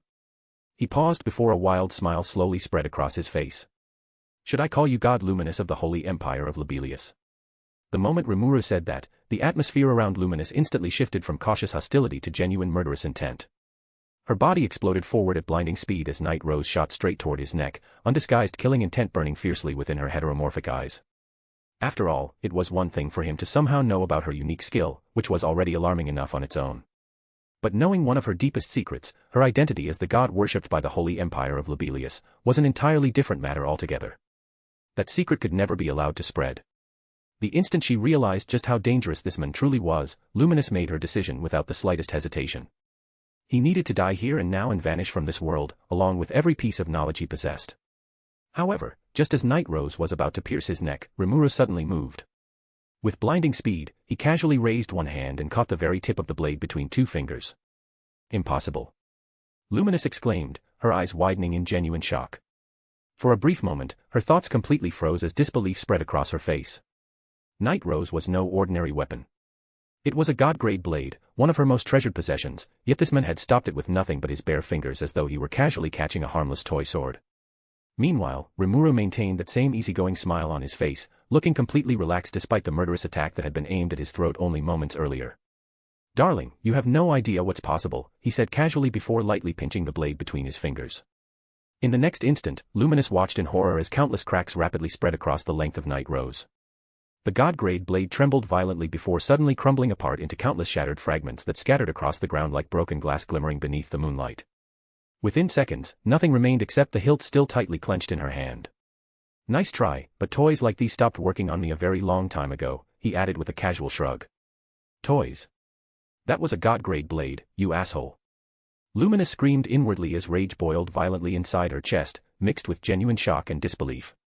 That weapon had accompanied her for centuries, and this bastard had just shattered it between his fingers like it was made of cheap glass. However, despite the fury threatening to erupt inside her, her outward expression remained eerily blank. Years of ruling and hiding her true emotions prevented her from openly panicking. Internally, though, her mind was racing desperately as she searched for any possible way to escape both this insane situation and the monster currently standing in front of her with that infuriating smile still plastered across his face. Hey, wait a minute, why are you trying to leave? I didn't scare you that badly, did I? Rimuru asked while tilting his head slightly. But can you really blame me? You were the one who attacked me first, and all I did was defend myself, you know, he added with a bright smile that immediately caused one of Luminous' eyes to twitch in irritation. By the way, I just realized I haven't introduced myself yet, Rimuru continued before theatrically spreading his arms wide. My name is Rimuru Tempest, and I happen to be the leader of the nation you're seeing behind me. Rimuru. Luminous muttered under her breath. The name immediately triggered a memory inside her mind, causing her expression to stiffen slightly. Then she suddenly remembered the same name her old friend had mentioned before. This is her so-called teacher, she thought in disbelief. But the more she thought about it, the less sense the situation made. Wait, shouldn't he be pretty weak right now? And how the hell does he know about me? No, this doesn't make any sense. Why? Luminous, you can continue your mental spiral later. For now, tell me, would you like to come to my home? Rimuru asked while casually extending one hand toward her. Luminous stared silently at the offered hand for several long seconds before slowly shaking her head. No, thank you, she replied flatly as large bat-like wings suddenly spread from her back. I think I've had enough adventure to last me several decades. After witnessing the overwhelming power Rimuru possessed, along with the terrifying amount of knowledge he had about her, there was no way she was going to blindly accept his invitation and walk straight into his territory without any guarantee of escape. Besides, at this point, every instinct she had was screaming at her to get as far away from this monster as physically possible. So, before Rimuru could say another word, she shot straight into the sky at incredible speed. Even as she flew away toward Lobelia, Luminous could not help giving Rimuru one final glance from afar. Unfortunately, the blue-haired man was still standing there with that same amused smile on his face, casually waving at her like some friendly neighbor seeing off a guest. She must have been feeling shy, Rimuru joked to himself as he watched her disappear into the distance. Then, with a simple thought, he casually rewound time across the devastated battlefield, restoring the destroyed forest to its previous untouched state.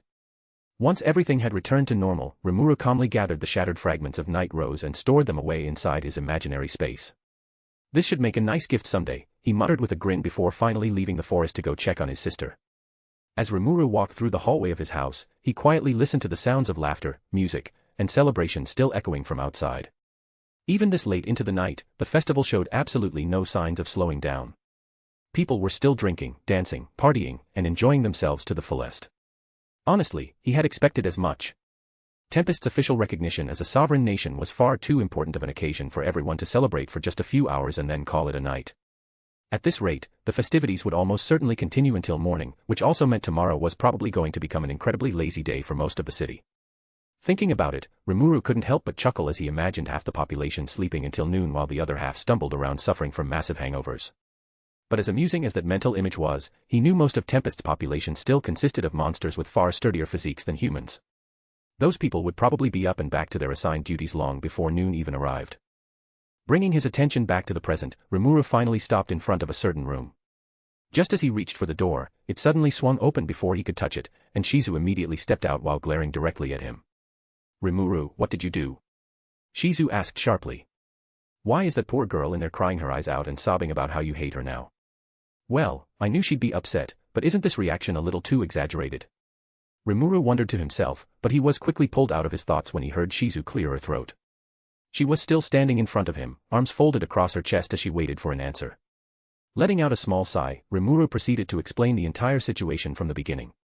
He told her about Luminous arriving in Tempest, Framea confronting her, the fight between the two, and Framea eventually falling victim to Luminous' abilities.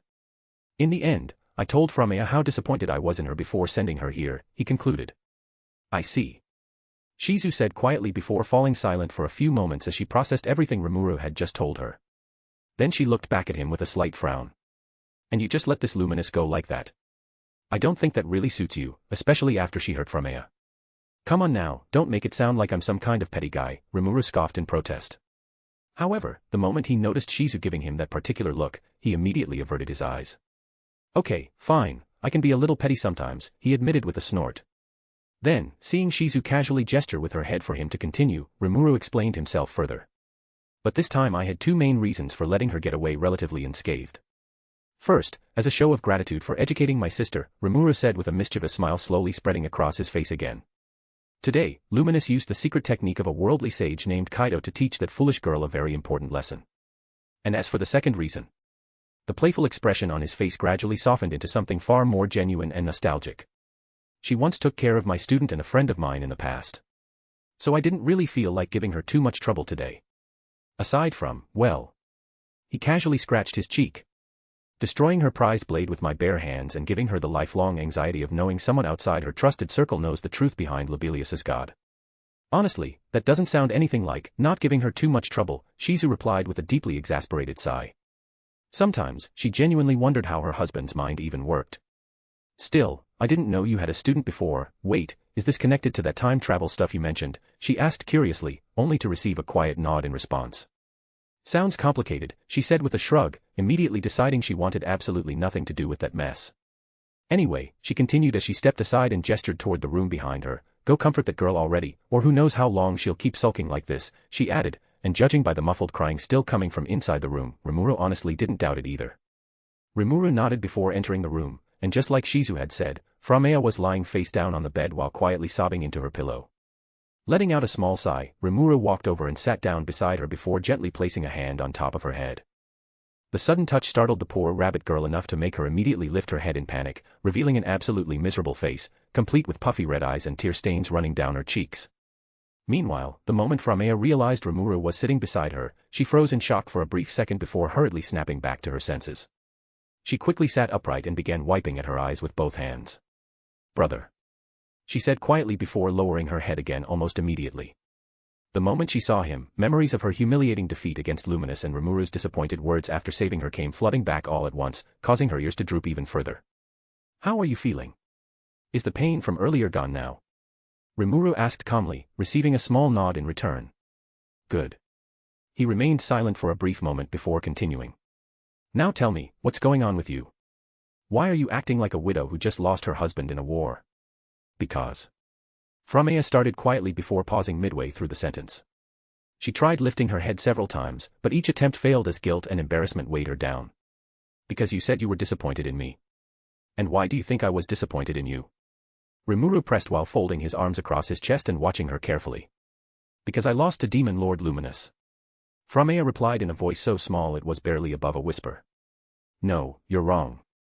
Truth be told, your loss didn't surprise me at all," Rimuru said calmly, causing Framea's head to immediately snap upward as she stared at him with wide eyes.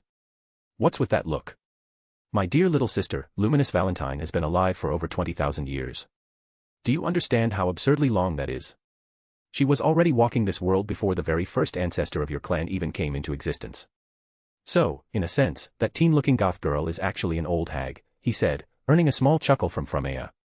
"So of course you were going to lose. You're a carefree and ordinary rabbit girl who only started learning how to fight 6 months ago. Going up against a monstrous existence like her was always going to end this way, even with an ultimate skill and superior raw power. Not to mention her unique skill is a nightmare for physical fighters, so you already had another disadvantage stacked against you. So losing to her wasn't really that big of a deal." Framea muttered absent-mindedly while staring down at her lap. Her fingers nervously tightened against the fabric of her clothes before she slowly looked back up at Rimuru again. "Then why did you say that?" "Because I'm disappointed in the way you handled the situation." Rimuru's expression immediately turned serious as he fixed her with a sharp glare that made her instinctively shrink into herself. "What exactly made you think confronting her by yourself was a good idea?" he asked sternly. "And on top of that, you actively antagonized her and started a fight without even using your strongest form. Tell me, have you gotten that overconfident, or do you secretly have some kind of death wish?" I.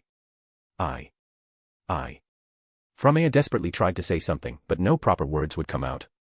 Under Rimuru's furious glare, her mind had practically stopped functioning altogether. Ever since coming to Tempest and living with him, this was the very first time she had ever seen her brother genuinely angry at her like this, and honestly, that terrified her far more than anything else she had experienced so far, whether it was Testarossa on one of her bad days or the excruciating pain she had received from Luminous Valentine earlier that day. "Framea, you're not me. With my powers, I can fool around during battles and play with my opponents if I want to, but you're still nowhere near that level," Rimuru continued while scolding her. "And just because I gave you an ultimate skill doesn't mean you've suddenly become an tittle card existence overnight. Not even close. There are still plenty of monsters lurking in the shadows of this world that could wipe you out with a snap of their fingers." Hearing those words, Framea's heart stirred uneasily as her fingers tightened around the edge of the bed until her knuckles turned white. Until today, she had genuinely believed that, with the power granted to her by Rimuru, combined with the absolutely hellish training Testarossa had put her through, she had already become one of the world's true powerhouses. After all, she possessed an ultimate skill, had survived training under a primordial demon, and wielded enough raw strength to devastate entire battlefields. But now, she was no longer so sure. Meanwhile, Rimuru's anger gradually faded away. Letting out a quiet sigh, he gently reached forward and placed a hand against Framia's cheek, causing her ears to twitch slightly. I'm sorry for that outburst, but Framea, please try to understand something. Ever since I brought you here and asked you to become my sister, I've genuinely come to love you as family. And if something ever happened to you... Rimuru paused for a brief moment, and for a split second, his eyes turned frighteningly cold. I would never be able to forgive myself. Or this world. The chilling aura surrounding him disappeared almost immediately as he lightly shook his head. Besides, even if I could bring you back, who in their right mind would ever want to see their little sister end up like that? After he said that, silence lingered in the room for a long moment before Framea slowly lifted her head as tears gradually gathered at the corners of her eyes. However, unlike before, these tears were no longer born solely from guilt and sadness. There was warmth mixed within them now. I'm sorry. I won't make a mistake like that ever again, she said as she silently made a vow in her heart that she would never make her brother worry about her again. Good. Rimuru smiled softly before reaching over and ruffling her hair. Now come here and give me a hug. Seeing you this depressed was breaking my heart, he said, and without wasting even a second, Framea immediately lunged at him and wrapped her arms around him, burying her face into his chest. By the way, Rimuru added while gently patting her back, you actually managed to catch Luminous completely off guard and gave her a pretty good beating, so good job. Hee thank you. Framea said as she looked up at him while still hugging him, a cute smile spreading across her face. They stayed like that for several quiet minutes before Rimuru suddenly spoke again. By the way, I already told Testa what happened today, he said with an unusually wide smile on his face, and immediately felt Framea stiffen in his arms. It's really unfortunate that even though I understand why you lost, our dear Testa doesn't. In fact, she seemed very thrilled to hear that you lost to someone without an ultimate skill and spent quite a while explaining just how excited she was to personally congratulate you on your defeat. Framea slowly pulled herself away from Rimuru's chest before looking up at him with trembling eyes filled with pure horror. Brother. She called weakly. You're joking, right? Just a little sibling banter, right? She asked hopefully. Unfortunately for her, the smile on Rimuru's face instantly crushed every last bit of hope she had left. Why? Why would you do that? Framea cried out dramatically as tears once again began gathering in her eyes while she curled up on the bed and clutched her head in despair. Because why not? Rimuru laughed shamelessly while Framea glared daggers at him from the bed. Oh, and by the way, he casually added while standing up, I think I heard Testa mention something about a whip, so you might want to be a little careful. You. Framea gritted her teeth furiously before immediately grabbing the nearest pillow and hurling it straight at his head with all the strength she could muster. Unfortunately for her, Rimuru effortlessly dodged it and slipped out of the room just in time to hear her furiously screaming, "Damn it, brother. I hate you," behind him. In response, Rimuru glanced back toward the room and shouted, "Love you too, sis," before walking away down the hallway while laughing loudly to himself, leaving behind one extremely furious little sister whose angry cursing could still be heard echoing throughout the house. To be continued. Illustration. Little rabbit, you must be wondering what's happening to you right now. Shame I'm not the kind of fool who explains her abilities, Lumina said, clasping her hands behind her back with a sweet smile that looked utterly menacing in the eyes of the withering and trembling rabbit girl lying on the ground. The full moon overhead, which had amplified Framea's presence earlier, only made things worse. Now that same moonlight illuminated Lumina's smiling face and her heteromorphic red and blue eyes, making her appear even more terrifying to the poor rabbit girl. Chapter 52, The Determined Magaling, Aurelia Spellweaver. Holy Empire of Lobelia. Within the inner sanctuary of the sacred mountain, the god of Lobelia, Luminous Valentine, lounged upon her throne while viciously attacking the strawberry cake in her hands. Even without knowing the reason, anyone who took a single glance at her would immediately realize that the Queen of Vampires was in an absolutely terrible mood. And honestly, how could she not be? The humiliation she had suffered only a short while ago was still fresh in her mind, replaying itself again and again like a bitter memory that refused to fade, no matter how many sweets she devoured in an attempt to bury it. It had all started when she decided to satisfy a bit of curiosity and take a casual trip to see what kind of city of monsters the men held in such high regard by her old friend had built within the Jura forest. When she arrived, what she saw left her completely dumbfounded. She could hardly believe her eyes. In the middle of one of the most dangerous forests in the world stood a city that was not only more structurally impressive but also far more lively than her own holy empire, a fact that wounded her pride far more than she cared to admit. To be fair, Luminous knew she had little right to complain.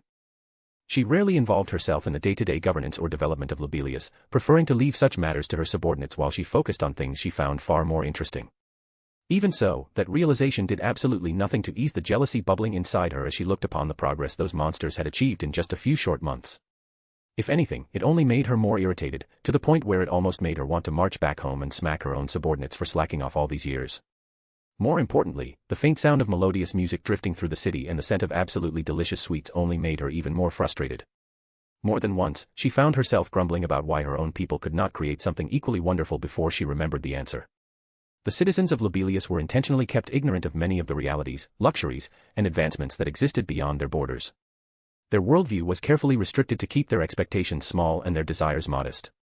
A population that knew less wanted less, and a population that wanted less was easier to satisfy. In turn, they remained more grateful for what they had, and that gratitude naturally strengthened their faith in her. Then, just as she had confirmed that her old friend's praise had not been exaggerated and was preparing to leave, she was suddenly spotted by someone. That someone turned out to be the little rabbit girl she had once found amusing enough to name on a whim, the very same rabbit girl whose connection to her had mysteriously disappeared a few months ago. More importantly, that same girl had now grown the audacity to confront her, demand answers, and even threaten her. Of course, as the queen who cried herself with haughtiness and arrogance, Luminous' first reaction to being provoked was to respond with provocation of her own. After all, not even in her wildest dreams could she have imagined that the little rabbit girl she remembered would grow stronger than her own subordinates, Louis and Roy, in the span of just 6 months. Unfortunately for her, reality did not seem particularly interested in respecting common sense. Framea had not only surpassed the vampire twins in strength, but in terms of raw power, she had even surpassed Luminous herself. The realization had left the ancient vampire completely stunned, a rare sight for the usually composed goth-styled teen woman. Still, despite possessing greater power and even holding a slight advantage in speed, Framea had failed to land a single clean hit on Luminous. That was thanks to the countless years of combat experience Luminous had accumulated over her long life, as well as centuries spent living beside a neighbor like de Grol. Despite projecting a calm and quiet personality, the Giant King had always been a potential threat to her holy nation. The constant possibility of conflict had kept her on edge for centuries, never allowing her to grow complacent or let her skills dull. But then, just as Luminous' confidence had started to return, Framea pulled yet another ridiculous trick out of her sleeve and proceeded to absolutely wreck the vampire queen with a full 50 kicks. 50. Even now, thinking about it made her eye twitch. While she would rather die than admit it publicly, even Luminous had to acknowledge that every single one of those kicks had hurt like a bitch and forced her to experience a level of pain she had not felt in a very, very long time. But alas, despite being repeatedly kicked around, Luminous had still managed to come out on top in the end, thanks to her superior battle IQ and her unique skill, Lust.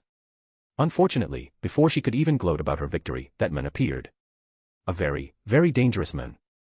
The moment he stepped onto the scene, any satisfaction she had felt from her hard-earned victory evaporated almost instantly. Just thinking about Rimuru and their brief encounter sent an uncomfortable chill crawling down Luminous' spine, causing her eyes to narrow as she aggressively shoved another bite of strawberry cake into her mouth. Rimuru, who the hell are you really, she wondered, gripping the fork in her hand a little tighter. Why the hell do you know so much about me and my skill? Why don't you match the guy from the stories she told me about at all? None of this makes any sense, damn it. The more she dwelled on those questions, the more frustrated she became, and the more frustrated she became, the more cake she stuffed into her mouth. What made the situation even worse was that she could not simply pick a fight with him. For one, Rimuru was absurdly stronger than her. In all her 20,000 years of existence, her honed instincts had never reacted to anyone the way they reacted to him. Not even Guy Crimson had ever triggered such an overwhelming sense of danger in her. The second reason was arguably even more troublesome. Even if Rimuru were not overwhelmingly powerful, Luminous still would not want to stand against him because doing so would inevitably provoke her old friend, a woman capable of facing a threat like Storm Dragon Veldora on her own and still coming out on top. Now, if anyone wondered why Luminous was so certain that her old friend would never take her side, or at the very least show some sympathy for her predicament, the Queen of Vampires would simply tell them to look into her eyes whenever Rimuru's name was mentioned.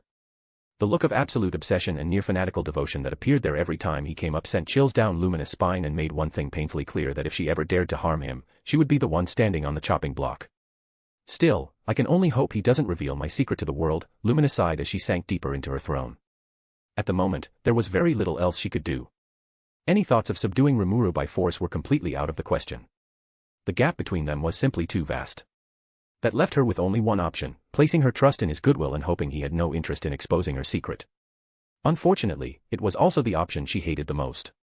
After all, relying on the mercy of someone else was never a position Luminous Valentine, the proud Queen of Vampires, ever enjoyed finding herself in. Just then, Luminous' increasingly unpleasant train of thought was interrupted as the massive doors to the sanctuary slowly swung open. Two of her subordinates entered the room and immediately dropped to one knee before her. The first was Louis Valentine, a tall and handsome man with blonde hair and regal attire who carried himself with the grace, dignity, and composure befitting one of Luminous' oldest and most loyal servants. To the public, Louis played the role of the Holy Emperor of Lobelia, the beloved ruler who guided the nation with wisdom and virtue. Meanwhile, his younger twin brother, Roy Valentine, played the role of the feared demon lord who stood in opposition to him. Together, the twins maintained a carefully crafted illusion that had endured for centuries, one that united the people of Lobelia under Louis's leadership while concealing the existence of the nation's true ruler. Every aspect of that deception ultimately served a single purpose, ensuring the worship of Luminous and cultivating a prosperous, protected human population that could provide a stable and sustainable source of blood for vampire kind. The woman accompanying Louis was none other than Hinata Sakaguchi. With her short black hair, striking violet eyes, and calm, disciplined demeanor, she carried herself with the confidence of a seasoned warrior, fully living up to her fearsome reputation. Clad in the armor of a holy knight, with the legend-grade rapier Moonlight hanging at her hip, she presented an imposing figure. As the chief of the Holy Knight Order and the leader of the 10 Great Saints, she stood at the very pinnacle of Lobelius's military power. There was no question that she was the strongest warrior in the nation. More importantly, she was one of the few individuals whom Luminous genuinely trusted, a trust evident in the fact that Hinata was aware of the true identity of the god worshipped throughout Lobelia. Lady Luminous, they greeted in unison, lowering their heads respectfully. Louis, Hinata, Luminous acknowledged with a casual nod, setting aside what remained of her unfortunate strawberry cake. "So, what brings the two of you here at such an inconvenient time?" she asked with a faint note of annoyance creeping into her voice. "My apologies for the interruption, Lady Luminous, but there are two matters that require your immediate attention," Louis replied before reaching into his robes and pulling out a thick roll of paper, which he then respectfully handed to her. "The first concerns this new newspaper, The Black Quill, which has recently begun circulating throughout our borders." Luminous unrolled the paper and quickly scanned its contents. After a few moments, she lowered the newspaper and shot both of her subordinates a thoroughly unimpressed look. "And what exactly is supposed to be the problem?" she asked flatly. "It's not as though this black quill is spreading forbidden knowledge or doing anything outrageous enough to justify the two of you getting so worked up over it. Besides, newspapers already exist in this world, don't they? Lady Luminous, this thing may not be doing anything as outrageous as openly spreading forbidden knowledge, but the effect it could have on our empire might as well be equivalent to that," Louis said with a grave expression. "And you are correct that this form of media already exists and is fairly common in nations such as Ingratia and Sarion. However, we have never permitted anything like it within our own borders. As you know, the information available to the public has always been carefully monitored and controlled. Yet somehow, this newspaper continues to find its way past our safeguards and into the hands of our citizens despite our best efforts to prevent its spread. Not only that, but this thing," Hinata added, frowning at the copy of the Black Quill in Luminous' hand, "could prove extremely dangerous if left unchecked. It contains news from all over the world, exposing our citizens to the freedoms, opportunities, and advancements enjoyed by other nations.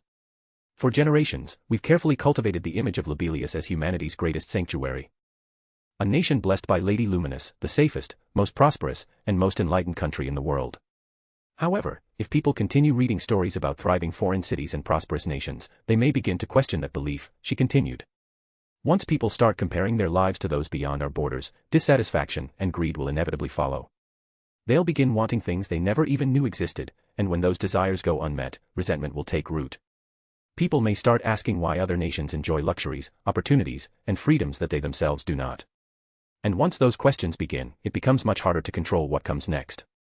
If that happens, the image we've spent centuries building of Lobelia as the paradise of humanity could slowly begin to crumble in the hearts of our people.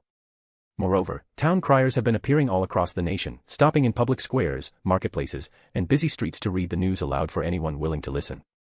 With many of our citizens having very few sources of entertainment, they quickly gather around these criers and eagerly hang on every word. By the time someone from the Crusaders arrives to apprehend them, it is already too late. The crowd has heard everything, and the crier is nowhere to be found. Somehow, despite months of investigations and repeated attempts to capture them, we have never managed to catch a single one. No one knows how they do it, but they always seem to vanish into thin air," Hinata continued, her expression growing increasingly furious. "And I refuse to believe that's a coincidence. This sudden surge of town criers is clearly part of a larger operation devised by whoever is behind this damned Black Quill. I think we've tolerated this long enough. It's high time I personally investigated the matter, tracked down whoever is responsible, and eradicated this newspaper at its source." "Well, if the two of you think it's that serious, then go ahead and..." Luminous began, prepared to give her verdict on the matter. But before she could even finish her sentence, an arrow made up of black flame suddenly phased through the sanctuary window, and in less than an instant, it crossed the entire room and embedded itself into the wall right beside her head, leaving the vampire queen completely shell-shocked. "Lady Luminous, Lewis and Hinata shouted simultaneously as they rushed toward the throne. However, before either of them could move any closer, Luminous raised a hand, signaling them to stop. I am fine. It didn't hit me, Luminous said, maintaining a calm exterior while internally she was on the verge of fainting. The arrow had moved so fast that even her heightened senses had failed to detect its approach until it was already embedded beside her. Besides, I don't think it was meant to hit me in the first place, she added after a moment, shifting her gaze toward the arrow still crackling with black flames beside her head. Only then did she notice a small note tied neatly to the shaft. Narrowing her eyes, she carefully reached out and untied the message. The instant the note came free, the arrow lost its form and the black flames unraveled into countless glowing embers that drifted through the air before fading away into nothingness, leaving not the slightest trace behind. What a bizarre way to deliver a message, Luminous muttered under her breath before unfolding the letter. However, the moment her eyes landed on its contents, they widened once again. The sudden change in her expression immediately caught the attention of Lewis and Hinata, neither of whom failed to notice her reaction.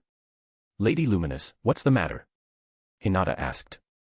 Like Lewis standing beside her, she was furious that someone had the audacity to fire such an arrow into the inner sanctuary itself, yet neither of them received an answer. Because at that moment, the goddess of Lobelia was far too distracted by the very first line written on the paper, which read, Yo, Luminous, goddess with a maid fetish. It's Rimuru here. You missed me, didn't you? An hour ago in Tempest. After giving Framea enough nightmare fuel to keep her awake for the next few weeks, Rimuru left his house and headed straight toward the residence that had been assigned to one of Tempest's guests. Before long, he arrived at the house and knocked on the front door. A few moments later, the door opened to reveal Tawa, who immediately beamed when she saw who was standing at the door. Rimuru-sama, please come in, Tawa said, inviting him inside and guiding him toward the sofa in the living room, where Amanda, the newly appointed court magician of Raja, and another young woman whom Rimuru did not recognize but who bore a striking resemblance to Amanda, immediately rose to their feet upon seeing him, while the unfamiliar woman looked particularly nervous in the presence of Tempest's ruler. Taking a seat on the sofa, Rimuru casually gestured for everyone else to sit down as well. Once everyone had settled, he turned his attention back toward Tawa. So, you wanted to speak with me, he asked, leaning back against the couch. Yes, there are two matters I'd like to discuss with you, Tawa began, fidgeting with her fingers. The first concerns the Astoria Kingdom. Queen Astoria has expressed interest in becoming your vessel as well. However, since I don't have the authority to make a decision on something of that magnitude, I thought it would be best to hear your opinion first. Well, aside from seeing the benefits Raja has gained from its relationship with Tempest, is there any particular reason she's trying to make such a decision so quickly? Rimuru asked, raising an eyebrow. Actually, Queen Astoria is under a tremendous amount of stress right now, Tawa replied with a sympathetic sigh. After the stunt their previous king pulled, the public's opinion of the crown has completely collapsed. The recent negotiations with us and the subsequent release of their soldiers did help improve morale somewhat, but the idiot king who led the army into Raja invested far too heavily in the military. As a result, Queen Astoria is now trying to run the entire nation on little more than scraps, she explained before pulling out a scroll and handing it to Rimuru. That's why she's chosen to seek asylum for her nation under Tempest's protection and asked me to convey this request directly to you. She believes that without outside support, Astoria may not survive the coming years. In short, she wants the Astoria kingdom to be taken under your protection. Rimuru accepted the scroll and began reading through its contents. By the time he reached the end, he lowered the scroll slightly and let out an amused snort. So, let me get this straight. Queen Astoria wants a powerful backer who can help stabilize her collapsing nation before the populace snaps and decides to execute both her and her remaining son. Is that about right? He asked with a chuckle. Indeed, Rimuru-sama, Tawa replied with an awkward smile as she scratched her cheek. The tension between the palace and the people has become so severe that Queen Astoria has already begun preparing contingency plans in case the situation spirals completely out of control. In fact, if I had been unable to vouch for her to you, or if you had chosen to reject her request, she was fully prepared to abandon the kingdom altogether. Tawa's expression softened with sympathy as she continued. Her plan was to take her son, gather whatever attendants and retainers she could still trust, and flee as far away as possible before the unrest reached its breaking point, she explained, shaking her head. She doesn't have any illusions about her chances if the people decide to revolt. The previous king's actions left behind far too much resentment, and she's painfully aware that she may end up paying the price for mistakes she never even made. Well, I have to admit, that's some impressively strong survival instinct, Rimuru whistled, genuinely impressed by Queen Astoria's willingness to abandon everything in order to stay alive. Honestly, I can't even blame her. Getting executed by an angry mob sounds like a pretty terrible retirement plan. He gave the scroll one final glance before rolling it back up.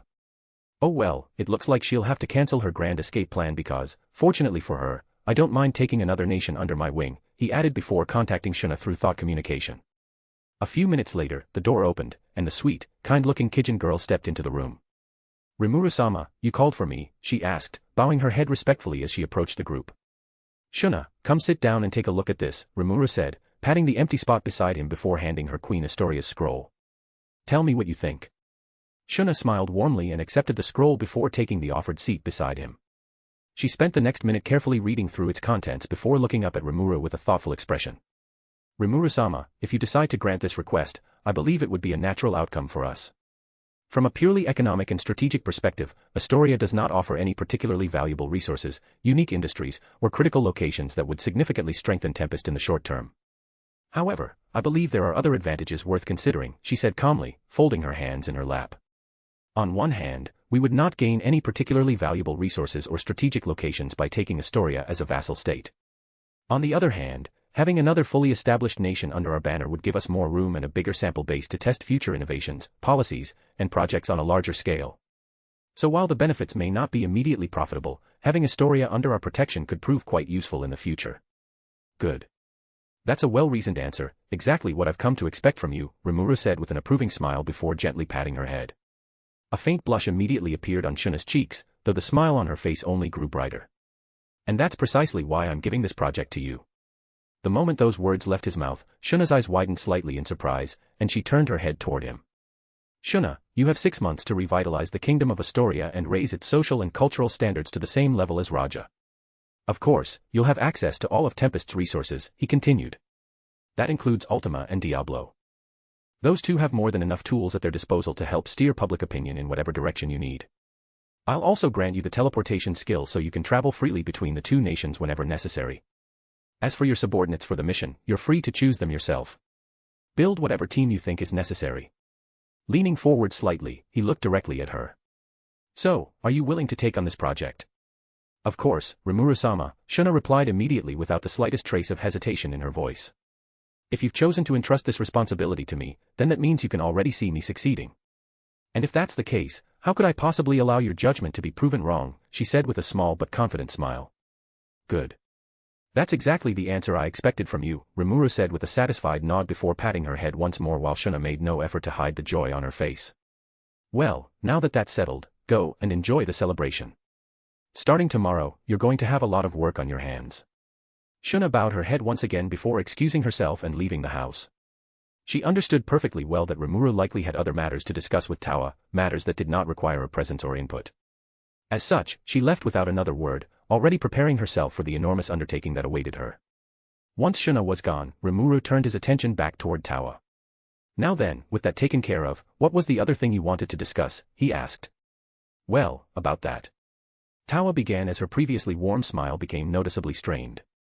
She then hesitated for a moment before slowly turning toward Amanda Spellweaver, who had spent the entire conversation quietly observing from the sidelines. "Amanda, I think it would be better if you handled this one yourself," she said, causing the court magician to visibly stiffen as everyone's attention shifted toward her. Amanda nodded before turning toward Rimuru. However, the moment her eyes met his, her body stiffened. The casual and approachable ruler she had seen moments earlier was nowhere to be found. Instead, she found herself facing an indifferent gaze that silently waited for her to speak. So gathering what little courage she could muster, Amanda forced herself to open her mouth. "Lord Rimuru, would it be all right if I made a request of you?" she asked carefully. "A request, you say?" Rimuru tilted his head slightly as he gazed coldly at her. "You certainly have a lot of courage to ask that after everything your son tried to do to me and the person I care about most in this world," he said as he leaned back against the couch. "Conspiring against me was one thing, but involving my wife and unborn child in his disgusting scheme was something else entirely." He clicked his tongue in obvious disgust. "After all that, you should just be grateful that your nation is still standing. And even that is only because of the goodwill Tawa has earned from me." Amanda's heart sank at his words, and she found herself cursing her disgusting son once again. The shame and frustration she felt toward him only grew as she lowered her head, preparing to apologize. However, before she could get a word out, Rimuru spoke once more. "That said, I consider myself a reasonable man and don't believe the sins of one person should automatically condemn their entire family. So, Amanda Spellweaver, despite your son's actions, I am willing to hear your request." Amanda nearly broke down in tears upon hearing that, but somehow managed to hold herself together. Swallowing the lump in her throat, she bowed her head and said, "Lord Rimuru, thank you for your generosity. I will never forget the kindness you have shown to my family and me." She waited until Rimuru gave a small gesture for her to continue before speaking again. Lord Rimuru, my request is that my daughter be allowed to relocate here to Tempest for a few years and study advanced magic under one of your subordinates, something that I know I simply cannot teach her myself. Learning magic, huh? Rimuru mused as his gaze shifted toward the red-haired girl standing quietly behind her mother. Dressed in a mage's robe and clutching her staff with both hands, she looked noticeably tense the moment his attention settled on her. That doesn't sound like too much trouble. Still, if she's the one who wants to study magic, shouldn't she be the one making the request? Amanda immediately understood what he meant and gently nudged her daughter forward, silently urging her to introduce herself. Hello, Lord Rimuru. My name is Aurelia Spellweaver. It is a great honor to meet you, the red-haired girl said. Her voice stumbled at first, but she managed to steady herself as she continued. And, as my mother mentioned, I would like to ask for an opportunity to study magic under one of your subordinates. She bowed respectfully after finishing her introduction, gripping her staff so tightly that her knuckles turned white as she struggled to keep her trembling hands under control. Well, as I said, your request isn't particularly troublesome, Rimuru replied. But I would still like to understand your reasons. As he spoke, he released the faintest trace of his aura, pressing it on the mother and daughter standing before him. I would like to know why you aren't satisfied with the knowledge your mother and your nation already possess. Why are you seeking greater power in the first place, he asked, locking eyes with Aurelia, who was already trembling beneath the weight of his presence. Because. Aurelia stammered as Rimuru's aura bore down on her. For a brief moment, she felt as though she might collapse beneath that overwhelming pressure. But then the memories of her family's humiliation resurfaced, and she gritted her teeth, forcing herself to stand firm. Because I want to become strong enough to protect Raja and Queen Tawa, she suddenly blurted out, her voice ringing through the room far louder than she had intended. However, it seemed neither she noticed her outburst, nor did Rimuru mind her raised voice. When I first learned what my stupid brother had done, I was so ashamed and so terrified of what it would mean for my family, Aurelia continued, her fists trembling at her sides as she struggled to keep her emotions in check. And I was right. No matter what Queen Tawa said or how hard she tried to defend us, people still looked at every member of the Spellweaver family like we were trash. Like we were traitors. Her voice quivered as painful memories resurfaced. It didn't matter how many years my father devoted to serving Raja. It didn't matter how much my mother sacrificed for the kingdom. It was as if all of it had been wiped away overnight because of my brother's actions, she added as tears began streaming down her face, but she pressed on regardless. But I refuse to accept that. Aurelia declared, wiping at her eyes with the back of her sleeve before lifting her head once more. Despite the tears staining her face, there was a fierce determination burning in her eyes. I won't let my stupid brother's actions define our entire family. I refuse to spend the rest of my life apologizing for something I didn't do. Her voice grew stronger with every word. I'll become an even greater mage than my brother, my mother, or even my father ever were. I'll restore the honor of the Spellweaver name with my own hands. I'll wash away every bit of shame he brought upon us, and I'll become the greatest court mage Raja has ever seen. Her declaration caused Amanda to tremble with emotion as tears threatened to spill from her own eyes. As a mother, hearing her daughter speak with such strength and determination filled her with indescribable pride. Beside her, Tawa wore a gentle smile, deeply moved by the young girl's unwavering resolve as well. You have admirable resolve. That's something worthy of praise, Rimuru said as he rose from the couch, walked over to Aurelia, and stopped directly in front of her. I will grant your request, but... His voice remained calm, yet the atmosphere in the room suddenly grew noticeably colder. The friendly and approachable man from earlier seemed to vanish as his gaze locked onto hers.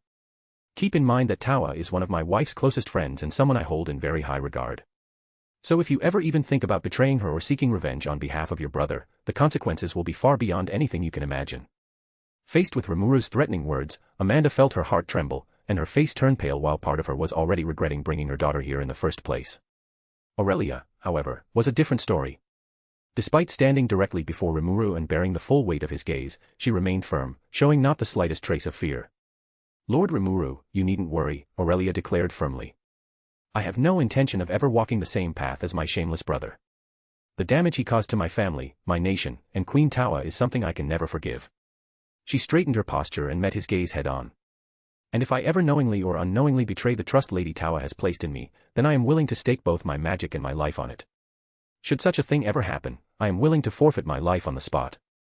Amanda's expression became even more horrified upon hearing those words, and she instinctively reached out to grip Aurelia's shoulder. Fortunately, Rimuru's next response immediately eased much of the tension in the room. There is no need to make such a drastic vow, he said with a faint smile as he retracted his aura, allowing everyone present to breathe a little easier. He then placed a hand on Aurelia's shoulder and gave it a gentle pat. For now, your sincerity and determination are enough. I'll take you at your word and place my trust in you. Thank you, Lord Rimuru, Aurelia said with a bright, heartfelt smile. The tension that had been weighing on her shoulders moments ago seemed to vanish completely now that her request had been accepted. She then turned toward Tawa and bowed her head just as respectfully. And thank you, Lady Tawa. Without your support and willingness to speak on my behalf, I never would have been given an opportunity like this. I truly don't know how to repay you. There's no need to thank me, Aurelia. We grew up together, and while our positions in society may place us on different levels now, I've never really cared about things like that. To me, you've always been one of my very few close friends, Tawa replied with a gentle smile, placing a comforting hand on the younger girl's shoulder, causing Aurelia's eyes to widen slightly at those words before a warm, heartfelt smile spread across her face. Meanwhile, Amanda couldn't help lowering her head in shame. Once again, her heart was filled with grief as thoughts of her disappointing son resurfaced. For what felt like the 100th time, she found herself wondering where she had failed as a parent. How had the bright-eyed, kind-hearted boy she once knew fallen so deeply into greed and depravity that he was willing to hurt someone as kind and gentle as Tawa, and even go so far as to be willing to endanger an unborn child in pursuit of his ambitions? Don't worry, Tawa, Aurelia said, addressing her by name just as she had when they were children. I promise that one day I'll become one of the strongest pillars of Raja, someone you can always rely on, she declared as a confident smile spread across her face. After chatting with Tawa and Aurelia for a little while longer, Rimuru took his leave and teleported away from the guest house. The scenery around him shifted in an instant, and a moment later, he reappeared inside his office, where the primordial black was already waiting for him, kneeling before his desk patiently awaiting Rimuru's arrival. So, Diablo, you wanted to consult me about something? Rimuru asked as he settled into his chair and gestured for Diablo to rise. Indeed, Rimuru-sama. Though I am deeply ashamed to admit it, a certain matter has placed me in a rather difficult position, Diablo replied, lowering his head. Even so, there was no need for Rimuru-sama to concern himself with my failures so quickly, especially at such an inconvenient time. Nah, it's better to deal with problems when they first appear rather than letting them fester and grow into even bigger headaches later, Rimuru said, dismissively waving a hand. The moment those words left his mouth, Diablo's eyes lit up as though he had just received a divine revelation. He placed a hand over his chest, his expression overflowing with emotion as tears of joy began streaming down his face. Then, as if someone had flipped a switch inside his head, the tears vanished instantly, and with startling speed, he produced a notepad from seemingly nowhere and began furiously scribbling down every word Rimuru had just said. Meanwhile, having long since grown accustomed to Diablo's antics, Rimuru simply ignored the spectacle and continued. Besides, since I'm already out and about, I might as well get all the work out of the way before heading back home to my lovely wife. A fond smile spread across his face at the thought of Shizu. No matter how busy or exhausting his day had been, his favorite moment was always returning home and being greeted by her warm smile.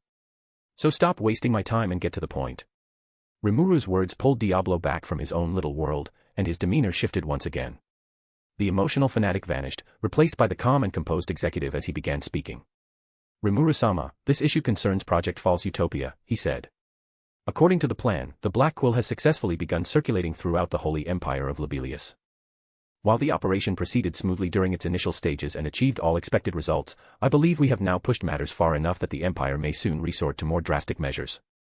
So, it's finally reached that point, huh? Rimuru muttered as he leaned back in his chair, his fingers lightly tapping against the armrest while he reflected on Project False Utopia. To put it simply, False Utopia was a long-term operation aimed specifically at the Holy Empire of Lobelia. Of all the nations in the West, Rimuru considered Lobelia the most difficult to truly conquer. It wasn't because of its military strength or economic influence, but because of its people. For centuries, they had been raised on anti-monster doctrine preached in the name of luminism, taught from birth to fear and distrust anything that wasn't human. They genuinely believed they lived in the safest and most prosperous nation in the world, sheltered beneath the benevolent protection of the goddess Luminous. But Rimuru knew the truth behind this so-called goddess and the paradise she had built for humanity. In reality, Lobelia was, in some ways, little more than a food farm for vampires. Then again, calling it a food farm was a bit of an exaggeration. The relationship between the humans and vampires of the nation was closer to a strange form of symbiosis. The people of Lobelia, completely unaware of the truth, enjoyed the safety and stability provided by luminous protection, sheltered from the countless dangers lurking beyond their borders, and in return, the vampires relied on human blood for nourishment. As bad as that sounded, the reality wasn't quite so simple. Luminous kept the vampires in check, preventing them from turning humanity into an all-you-can-eat buffet while also giving her people a beacon of hope in a world filled with genuine monsters. It was also the very reason someone like Granbell, despite his massive hard-on for human supremacy, had been willing to maintain a working alliance with a demon lord for centuries. Still, that partnership came with its own consequences. For centuries, Gran Bel had used the church's influence to spread his ideology throughout the Holy Empire, poisoning people's minds against the very idea of monsters. That was why Rimuru had taken the initiative and created the Black Quill. Its purpose was to slowly chip away at centuries of indoctrination and show the people how the rest of the world was moving forward while they remained stagnant. One article at a time, it undermined their unquestioning gratitude toward Luminous and sowed seeds of dissatisfaction, gradually eroding the foundations of the beliefs they had inherited for generations. But now came the next problem. Here in the cardinal world, concepts such as freedom of speech or the right to life didn't exist, let alone more advanced rights like freedom of the press, the right to receive information, or the public's right to know. So even if Rimuru gave the demons of the Black lineage the means to evade Lobelia enforcement efforts, that didn't mean the Holy Empire couldn't take action on its own side. After all, they didn't need to catch the people behind the Black Quill to suppress its influence. All Luminous had to do was appear as a goddess and issue a single decree, declaring the Black Quill an evil influence and forbidding any interaction with it. It wouldn't take long before the very same people who had become hooked on it were the ones driving away these evil bringers with scorn and hostility. Forget Luminous. Even Hinata commanded enough respect and reverence among the people of Lobelia that a single word from her would be enough to turn public opinion against the Black Quill and ruin the entire plan.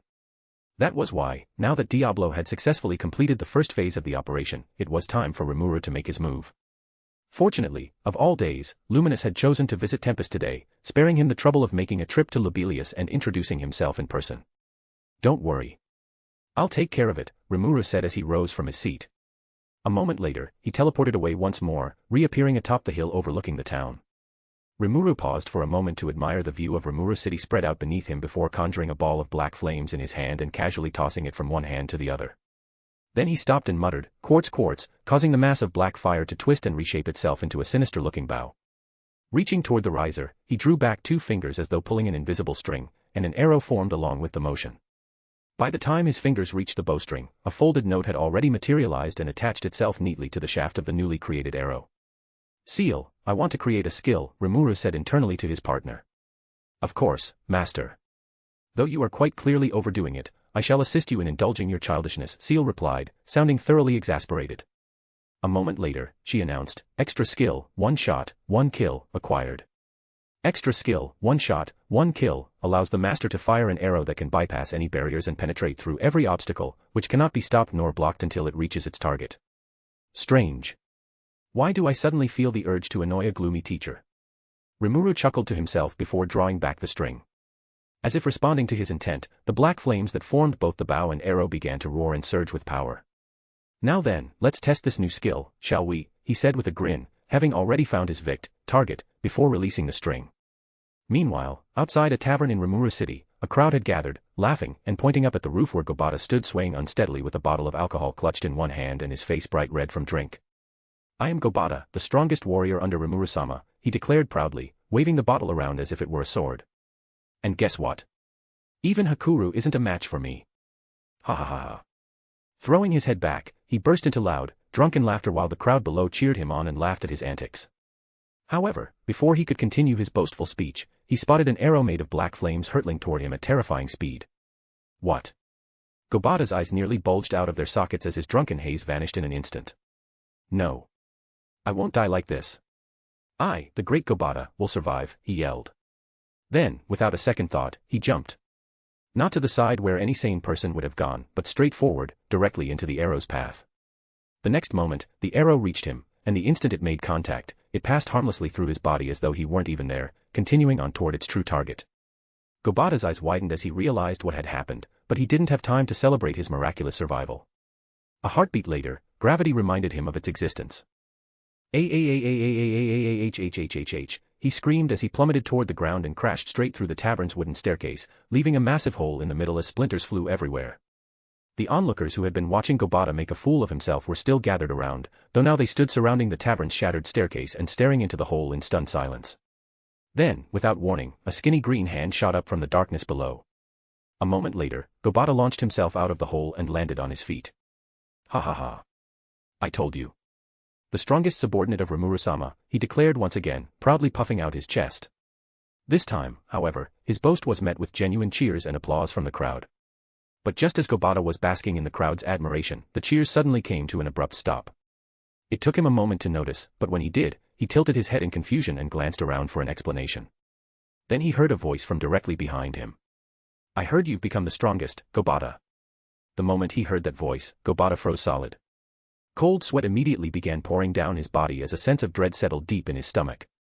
Slowly, almost mechanically, he turned around and found Hakuru standing there with his usual gentle, grandfatherly smile. Hakuru, when did you get here? Gobata asked, stumbling over his words as he instinctively took a cautious step backward, already preparing to make a run for it. Oh, I've been drinking inside since the very beginning, Hakuru replied as he took a step forward. And I heard every one of your brave words as well. His smile remained as warm and grandfatherly as ever, but a terrifying aura suddenly radiated from his body. It's a shame I failed to recognize your talent sooner. Since that's the case, I'll have to start paying special attention to you from now on. Before Gobata could make his escape, Hakuru's hand shot out and seized him by the collar the instant he turned to run. And since we're already here, why don't we begin immediately? Don't you agree, strongest warrior of Rimuru-sama? He asked kindly as he dragged the horrified goblin toward the training grounds. The crowd instinctively parted before them, creating a clear path through the sea of onlookers. As Gobata was hauled away to his doom, everyone silently offered prayers for his well-being. That night, the cries of an unfortunate soul echoed throughout Rimuru City. Through his noble sacrifice, he taught the world an important lesson: it doesn't matter whether you're human or monster, alcohol and stupidity are enemies of all. To be continued. Chapter 53, Heartfelt Confessor, Testarossa. Holy Empire of Lobelia, present. Yo, Luminous, goddess with a maid fetish. It's Rimuru here. You missed me, didn't you? The instant her eyes landed on those words, the goddess of Lobelia felt her mind go completely blank. A heartbeat later, the image of a certain blue-haired man wearing an infuriatingly smug grin popped into her head. I do not have a maid fetish. It's just a disguise, she fumed inwardly, her eye twitching in irritation as she clenched her jaw and fought the overwhelming urge to tear the letter in half on the spot. Taking a slow, steady breath to keep her temper under control, she forced herself to continue reading. Yo, Luminous, goddess with a maid fetish. It's Rimuru here.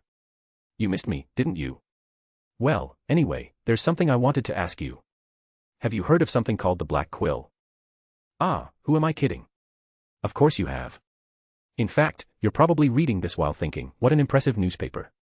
It delivers entertaining news from all over the world, while simultaneously trying to figure out how to get rid of it in your nation. Unfortunately for you, that isn't going to happen. You see, the Black Quill is a little project of mine aimed to encourage the intellectual growth of the world's people. I want them to learn about the world beyond their own little bubbles, to understand cultures and nations other than their own, to broaden their horizons, and ultimately help push civilization forward as a whole. Pretty noble, right? Wink. So leave the Black Quill alone, and tell your hot-headed captain of the 10 great saints to do the same. Otherwise, I'll have no choice but to personally pay Lobelia a visit and explain the consequences myself. Trust me, neither of us wants that. Well, maybe I wouldn't mind too much, but I'd much rather visit you under far more pleasant circumstances sometime in the future. Well then, I'll wrap up my TED Talk here so you can get back to enjoying your strawberry cake. Oh, and say hello to Lewis and Hinata for me. I'm sure they'll be thrilled to know I was thinking about them. Your well-wisher, as well as the one who broke your sword. Rimuru Tempest, the most handsome and supreme ruler of Tempest. By the time she reached the end of the note, a chill had crept down Luminous' spine. She shot to her feet from her throne and immediately swept her gaze across the room, genuine anxiety written plainly across her face. At the same time, she released her magicules in every direction, carefully searching for any trace of monitoring magic, hidden skills, surveillance artifacts, or concealed devices. Yet despite her thorough search, she found absolutely nothing. Under normal circumstances, that should have been reassuring. Instead, it only made the knot in her stomach tighten. If Rimuru was not secretly watching her, then the details mentioned in the note could only be explained by several other possibilities. And every single one of those possibilities was far more frightening than the idea of being spied on. Naturally, Luminous' sudden reaction did not escape the notice of either Hinata or Lewis, both of whom stood directly before her. Seeing their goddess abruptly leap from her throne and begin scanning the room was alarming enough, but the growing unease on her face made it clear that whatever she had just read was no laughing matter. They attempted once again to ask about the contents of the note, but just as before, Luminous raised a hand and silenced them before either could press the issue. This time, neither Hinata nor Lewis insisted. The darkening look in her eyes, coupled with the increasingly oppressive atmosphere surrounding her, was more than enough to convince them that now was not the time to ask questions. Luminous, meanwhile, was completely lost in her own thoughts as she replayed the contents of the note over and over in her mind. The more she thought about it, the more her irritation grew, slowly feeding a simmering anger that threatened to boil over at any moment. Her fury stemmed from the fact that an outsider had the audacity to tell her what she could and could not do within her own fucking nation. What made it even worse was the realization that Rimuru's words were neither a suggestion nor a request. They were a command backed by a very real threat. For the first time in her 20,000 years of life, Luminous found herself on the receiving end of that kind of pressure. She was a demon lord and the goddess worshipped by an entire nation, yet before someone like Rimuru, those titles meant absolutely nothing. Faced with such overwhelming power, she felt utterly outclassed. That realization was humiliating enough on its own, and the humiliation only added more fuel to the fire burning inside her. That anger was soon followed by a deep sense of frustration directed at herself. She hated how powerless she felt in this situation. More than that, she hated knowing that no matter how much she cursed Rimuru behind his back, it would not change the reality she was facing. If he truly decided to appear in Lobelia tomorrow, there was very little she could do to stop him, and her nation would be little more than a sitting duck. Worse still, if that happened, the entire world would finally see the truth behind the grand image of the 10 great saints. They proudly presented themselves as humanity's shield, a force capable of standing against the 10 great demon lords, but against a monster like Rimuru, that claim would be exposed for the illusion it was. Sure, the 10 great saints might be capable of dealing with demon lords like Clayman, Carrion, or Fry, but beyond that, Luminous honestly couldn't picture any of them defeating a single other demon lord at all. So what chance could they possibly have against Rimuru? In her eyes, he belonged in the same category as monsters like Guy and Malim, beings who stood so far above ordinary standards of power that comparing them to others felt meaningless. If someone like that truly decided to appear before the 10 great saints with hostile intent, the outcome was something she didn't even need to think about. Of course, she wasn't entirely without options. As a member of the Demon Lord Council, she could always reach out to her connections and seek assistance from Guy. However, there were 2 reasons why she dismissed that idea almost immediately. The first was her deep wariness of the ancient demon known as Guy Crimson. On the surface, he often acted carefree, playful, and surprisingly approachable. But anyone who had lived long enough knew that image was nothing more than a mask. Beneath it lurked a cunning, calculating, and utterly ruthless monster whose whims could shape the fate of entire nations. Every word he spoke carried hidden motives, and every favor came with a price.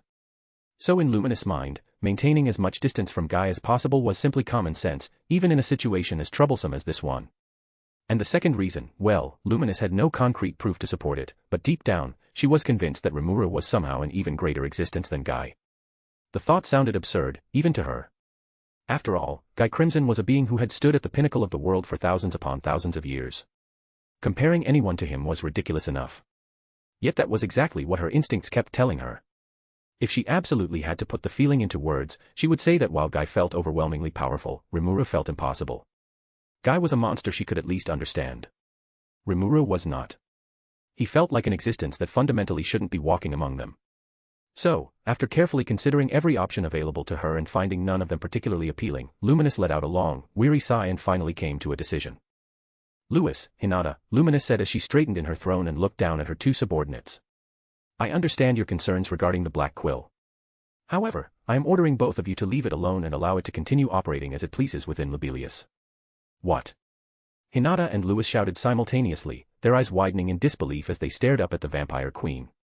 "Lady Luminous, we can't allow that." Lewis protested immediately, taking a step forward. A genuine alarm was written across his face as he struggled to comprehend why his master would make such a sudden and completely uncharacteristic decision. "Exactly," Hinata added, equally stunned by the announcement. Her brows furrowed as she looked directly at Luminous, unable to hide her confusion. If we allow that disease to spread unchecked among the people, it could seriously undermine the very foundation this nation was built upon. Silence. Luminous' voice cut through the room like a blade. At the same time, she released a portion of her aura, allowing a suffocating pressure to descend upon the chamber as she fixed the pair with a piercing glare. "Lewis, are you truly daring to question my decision?" she asked in an icy voice. The moment those words left her mouth, Lewis visibly flinched. A shudder ran through his body, and he immediately dropped to one knee before lowering his head in submission, and whatever objections he had died in his throat. Satisfied by his response, Luminous withdrew her attention from him and slowly turned her gaze toward the only other person in the room bold enough to meet her eyes. "And you, Hinata. Just because I treat you as a friend does not mean you've suddenly earned the right to influence my decisions." Luminous' heterochromatic eyes narrowed as they fixed themselves on the black-haired woman. Part of her irritation came from the tone Hinata had used moments earlier. The rest stemmed from the humiliation she had been forced to endure today, a humiliation that was, in no small part, connected to the woman standing before her. "Remember your place. I was ruling over a nation long before you were even born, so do not presume to lecture me on how I should govern my nation," she said as she crossed one leg over the other. Besides, if a single sheet of paper is enough to shake people's faith in Lobilius, then what exactly is the point of this entire charade surrounding Goddess Luminous and Demon Lord Valentine? She finished with a contemptuous scoff, making her opinion on the matter abundantly clear. Truthfully, Luminous had always found Lobilius's obsession with the narrative of evil versus justice rather ridiculous. As someone who had lived for more than 20,000 years, she understood better than most that concepts like good and evil were rarely anything more than convenient labels people used to justify their actions. In the end, it was power and interests that shaped the world far more often than righteousness ever did. To Luminous, Lobilius existed first and foremost as a sanctuary for her people. As for humans living in her rule, she did value them, but if a situation ever arose where she was forced to choose between the two, she had long since decided where her loyalties lay. So, as I said, leave the black quill alone and do not take any action against it unless I explicitly order you to, Luminous said, resting her head against her fist. And make sure to tell those 7 old men to behave themselves as well. Otherwise, there will be consequences. Yes, Lady Luminous, Louis replied, lowering his head in acceptance of her command. Although he disagreed with the decision, he also understood that his personal opinion was irrelevant in this matter. He was her servant, and she was the ruler of Lobilius. Her word was absolute. Whether he approved of it or not, his duty was to obey. Good, Luminous said wearily. She rubbed her temple for a moment, feeling as though she had already exhausted every ounce of patience she possessed and was in no mood for anything else. Now leave. I've had enough of this for one day. But Lady Luminous, regarding that second matter dash. Handle it yourself, Luminous cut him off irritably, fixing Louis with a sharp frown. Aren't you the Holy Emperor? Do I have to make every decision for you, she snapped. Her patience had already been stretched to its limit, and the last thing she wanted was to sit through yet another lengthy discussion about some administrative matter. Of course, Lady Luminous. We won't trouble you any further, Louis replied, bowing his head respectfully. Recognizing that their queen wasn't in the mood to continue the conversation, he wisely chose not to press the issue. Turning on his heel, he made his way toward the exit while subtly signaling for Hinata to follow. The swordswoman complied, though not before tightening her clenched fist and casting one last dissatisfied glance toward the vampire queen. It was clear she still disagreed with the decision, but unlike before, she kept those thoughts to herself. A few moments later, the two left the chamber, leaving Luminous alone at last. Finally, Luminous let out a long, exhausted sigh as she sank back into her throne. The tension she had been holding in her shoulders eased slightly, though the headache pounding behind her eyes remained. Under normal circumstances, she would have at least listened to whatever Louis had wanted to discuss. In fact, she usually preferred hearing all important matters directly before making a judgment. But after everything she had dealt with today, she was simply drained. Mentally, emotionally, and even physically. The thought of sitting through yet another problem made her want to bury her face in a pillow and ignore the world for a week. What the Queen of Vampires failed to realize, however, was that her decision to dismiss Louis so abruptly, coupled with the notoriously hot-headed nature of her captain, would soon come back to bite her in the ass. Meanwhile, back in Tempest, inside one of the luxurious guest houses reserved for visiting dignitaries, the Harpy Queen Fry sat quietly before a polished dresser, gazing at her reflection in the mirror as she leisurely brushed her long hair. As she worked the brush through her hair, a gentle melody she had heard earlier while wandering through the city escaped her lips as she hummed to herself.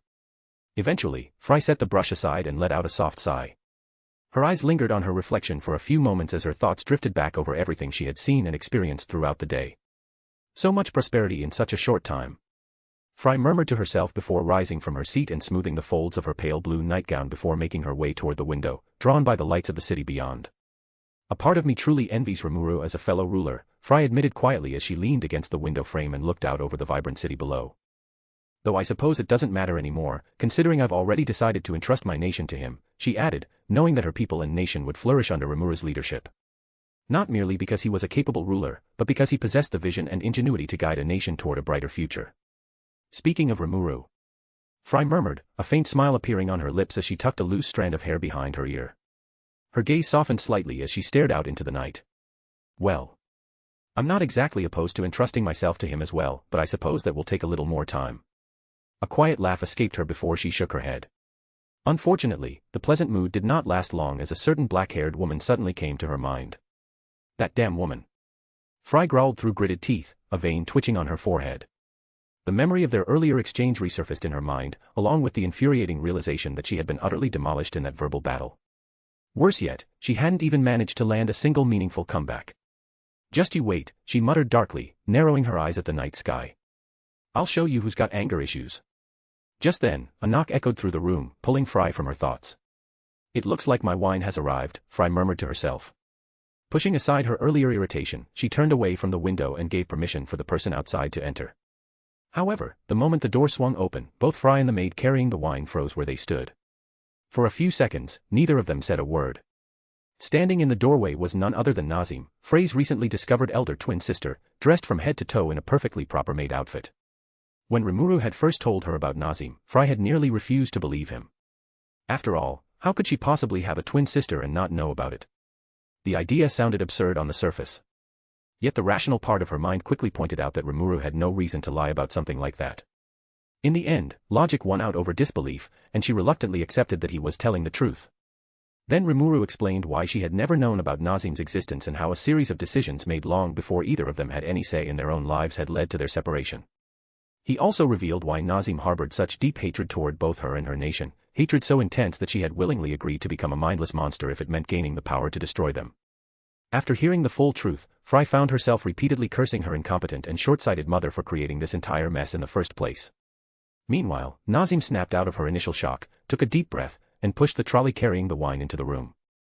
She focused entirely on the task at hand, carefully setting everything where it belonged while avoiding eye contact with the woman watching her.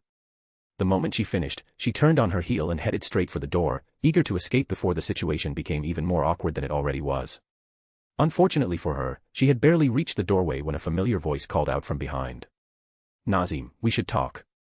Nazim paused, her hand hovering near the door handle. After a moment, she let out a quiet sigh and closed her eyes briefly, mentally bracing herself for what was almost certainly going to be a long, uncomfortable, and emotionally exhausting conversation. Slowly turning around, she folded her arms across her chest and faced her sister once more. "What do you want now?" she asked. The words left her mouth before she could stop them, and she immediately winced inwardly at how hostile they sounded. Unfortunately, admitting that would have required swallowing her pride, and the elder twin sister of someone as stubborn as Fry was hardly going to do that. So instead, she kept her expression carefully neutral and continued staring at the Harpy Queen with an indifferent expression. Frey's eye twitched at the greeting, but she forced herself to let it slide. She had been the one to initiate this conversation, after all, so getting offended immediately would accomplish nothing. Taking a moment to gather her thoughts, she folded her arms and met Nazim's gaze. "Well, for starters, I'm not going to apologize to you because I didn't personally do anything to you," she said bluntly. Then, after a brief pause, her expression softened ever so slightly. "That said, I will admit that our mother was a bitch for banishing you from Fulbrosia," she said, doing her best to sound as sincere as she could. It took Nazim nearly a full minute to process Frey's words as she stood there searching for the right response. Usually, Ish would have hidden behind her usual haughty indifference, thrown out a sarcastic remark, and ended the conversation before it could become uncomfortable. That would have been easier. Safer.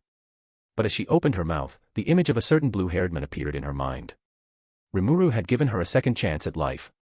Because of that, she found herself wanting, for once, to stop running from the truth. "Never thought I'd say this, but I agree with you," she said with a scoff, shaking her head. "Besides, I don't need your apology." The words caught in her throat, and she had to force herself to continue. "I understand now. What happened to me wasn't your fault." The moment those words left her lips, Nazim felt something inside her crack. Her entire body trembled as emotions she had kept buried for years came rushing to the surface all at once. Tears began streaming down her cheeks before she even realized she was crying. Before her defeat at Rimuru's hands, revenge against Fry had been the sole purpose of her existence. It was the truth she had built her entire life around, the reason she kept moving forward no matter how painful things became. But now, standing here and admitting that her hatred had been misplaced, that the goal she had devoted her life to had ultimately been meaningless, she was finally letting go of that resentment. The weight on her heart grew lighter with every passing moment, yet in its place remained a deep, aching emptiness where her purpose had once been. Meanwhile, Fry was internally panicking. Crying women, family drama, heartfelt emotional conversations, all of this was completely outside her area of expertise. She had no idea what she was supposed to do in a situation like this.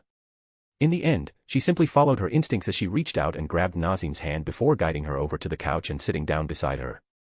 "A week ago, when Charybdis took control of my mind, I thought it was all over for me. And honestly, I was fine with that." Nazim let out a hollow chuckle as she stared down at her lap. "I thought my revenge would finally be fulfilled. I thought you would die at that monster's hands, and that would be the end of it. Yet look at me now." She shook her head slowly, a bitter smile tugging at her lips. "I'm sitting beside the very woman I wanted to kill, crying my eyes out while dumping my entire life story on her like some little girl." Fry remained silent, allowing her to continue, unable to tell whether Nazim was laughing at the absurdity of the situation or at fate itself. Then, when I regained consciousness, I met him. Rimuru-sama. The moment his name left her lips, some of the confusion and pain clouding her expression seemed to fade, and a faint trace of clarity returned to her eyes. He told me everything that had happened. How he saved you in Fulbrosia, and I was furious. Absolutely furious. I told him to kill me. I told him there was no point keeping me alive. I even told him I'd never betray the Empire by giving him any information. Another laugh escaped her, though this one was tinged more with self-mockery than bitterness. Looking back on it now, she could hardly believe how stubborn she had been.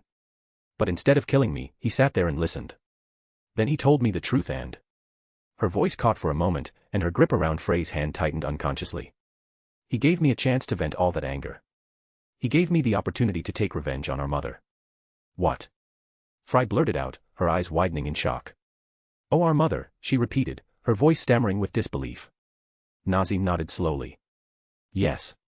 Rimuru-sama took me to some strange, endless plane and brought our mother's consciousness there so I could finally let everything out, she explained, a distant look entering her eyes as the memory resurfaced. And I did. I screamed at her. I fought her. I blamed her for everything. A faint, humorless smile tugged at her lips. I even killed her over and over again until I had nothing left to vent. Until all those years of rage, bitterness, and resentment finally burned themselves out. Once all that hatred was gone, it felt like I had been born again, Nazim continued quietly as she released Frey's hand and rested both of her own in her lap. For the first time in my life, I wasn't angry. I wasn't obsessed. I wasn't constantly thinking about revenge. Her voice grew softer with each word. But now. I don't know what I'm supposed to do anymore. I'm completely lost. She concluded and stared out the window at the dark night sky, with hollow and unfocused eyes. So Rimuru-sama allowed you to work here for the time being? Frey asked after a moment of silence, piecing together the situation for herself, and received a subconscious nod in response. Anyway, I won't take up any more of your time, Nazim said as she pushed herself to her feet. The conversation had already become far more emotional than she had intended, and now a deep sense of exhaustion was beginning to settle over her. Not trusting herself to continue the discussion any longer, she turned toward the door and began walking away. Meanwhile, Frey continued staring at her sister's retreating back, unable to think of anything comforting to say. Then, all of a sudden, she remembered a conversation she'd had with Rimuru back when he first visited Fulbrosia.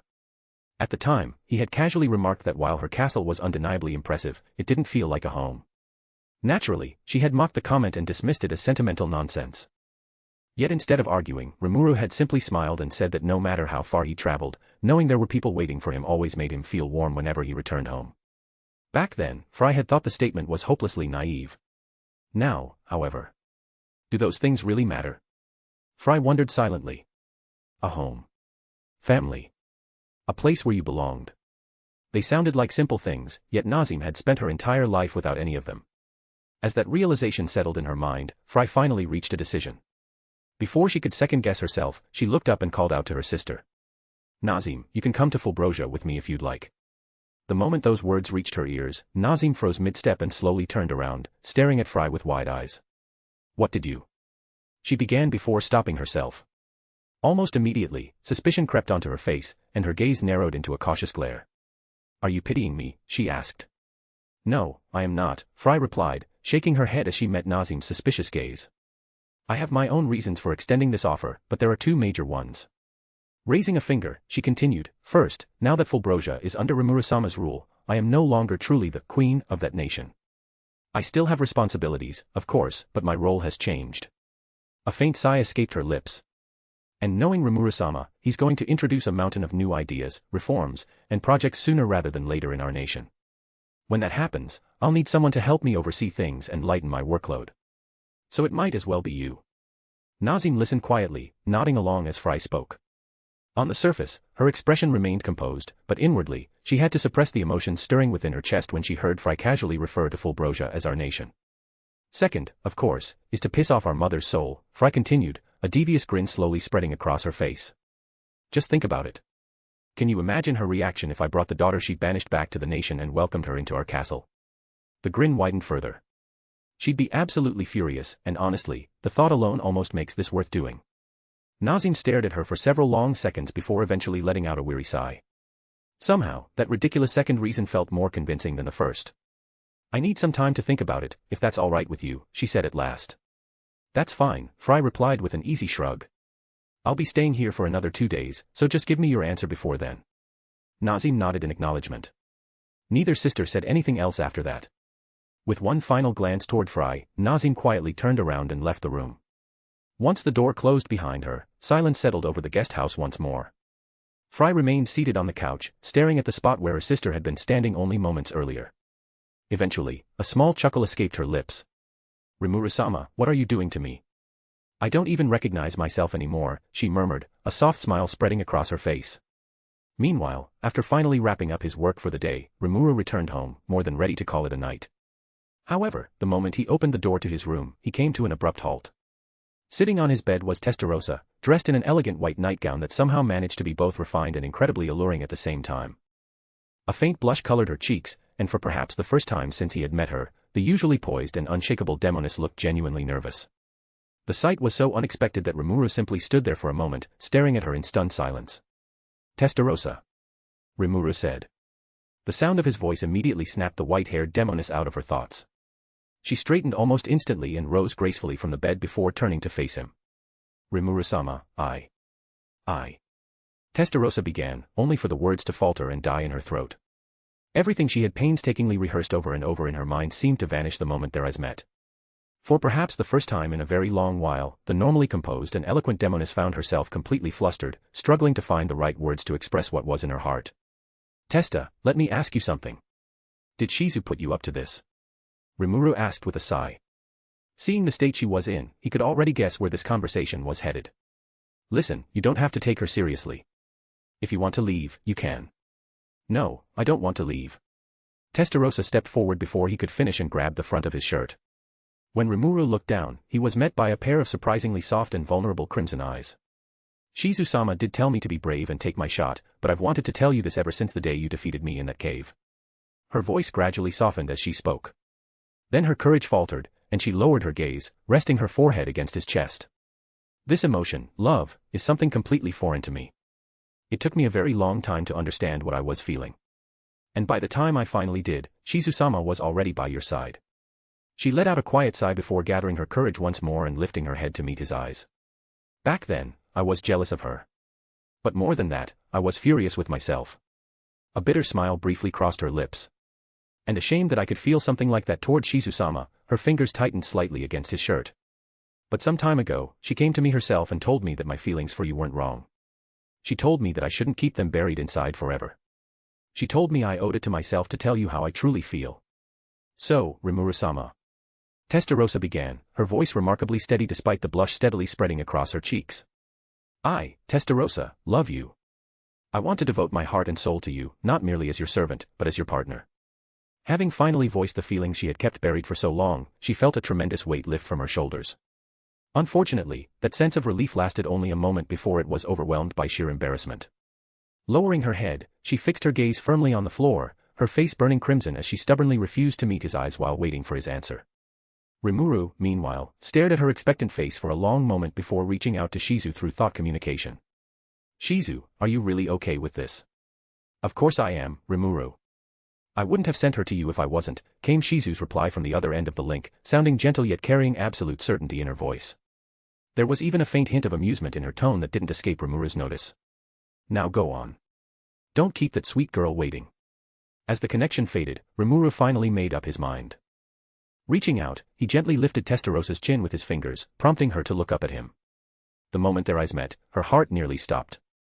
You wanted my answer, right? He asked softly as he stepped closer, leaving almost no distance between them. Well, here's my answer.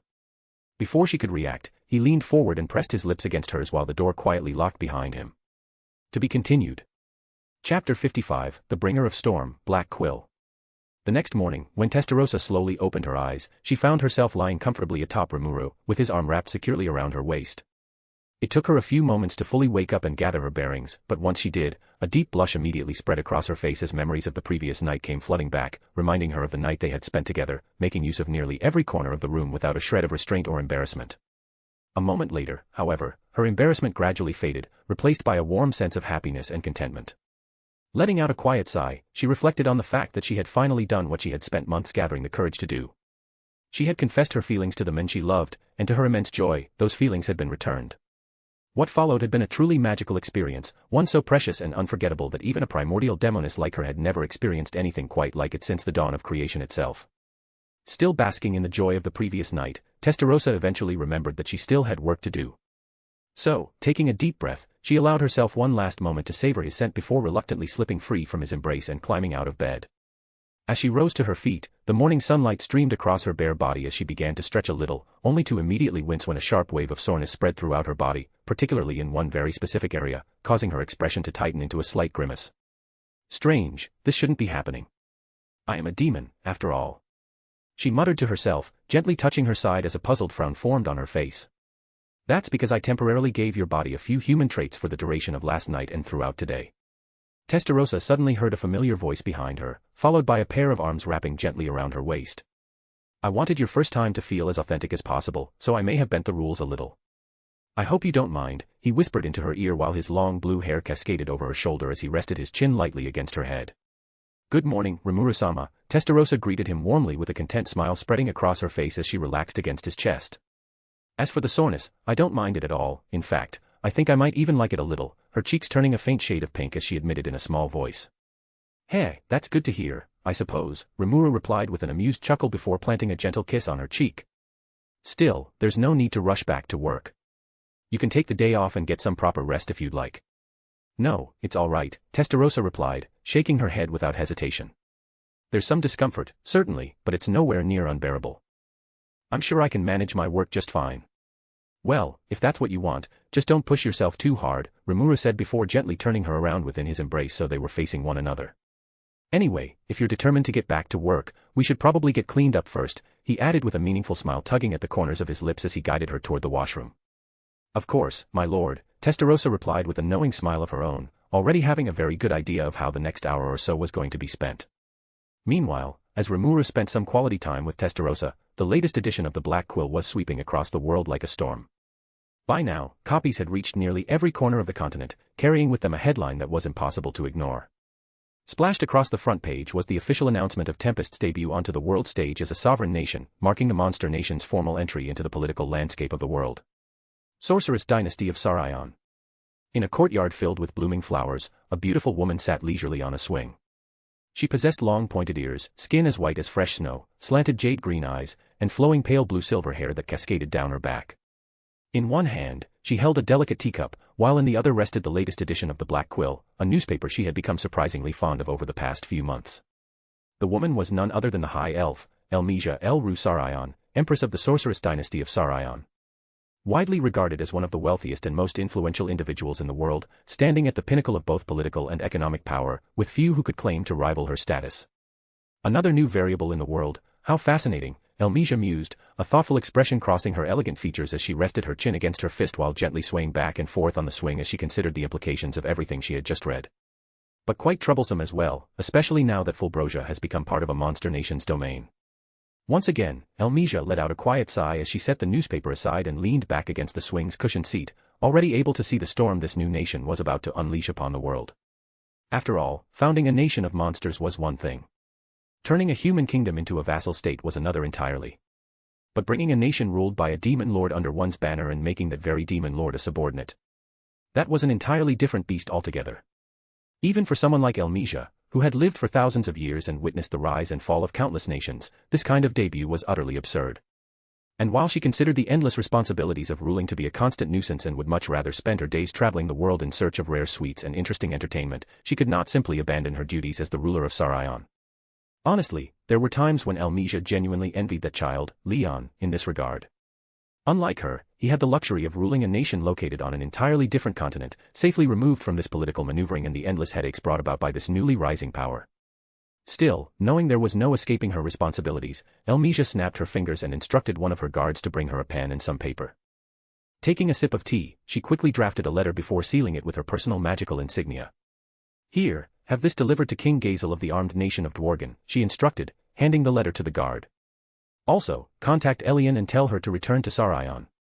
I'd very much like to hear what my dear cousin thinks of the leader of this monster nation, she added with a faint smile on her lips as she leaned back into her swing once more. Kingdom of Falmouth. Nation of monsters. What a joke. Edmaris Falmouth, king of the Kingdom of Falmouth, sneered as he crushed the newspaper in his hand. Calm down, brother. Those monsters aren't worth getting worked up over, Edward Falmouth replied casually from across the room as he continued reading his own copy of the paper. Unlike Edmaris, he appeared more amused than angered by the situation. That said, Dworgen and Blumund openly backing them did catch me by surprise. Especially that little king of Blumund. I do wonder where he found the courage to make a move like that. What else would you expect from Gazel Dworgo when he isn't even human himself? Edmaris scoffed, making little effort to conceal the disdain in his voice. No wonder he always acts so high and mighty whenever he negotiates with us, yet has no problem recognizing a nation filled with those disgusting monsters. He snorted in contempt before dismissively waving a hand. As for that little man from Blumund, what difference does it make whether he recognizes them or not? A tiny nation like that is a complete non-factor compared to major powers like us. True, Edward agreed with a nod. Neither brother viewed Blumund as a threat, nor did they consider it a significant player on the world stage. To them, it was merely a small kingdom that happened to occupy a convenient location. It's a shame, though.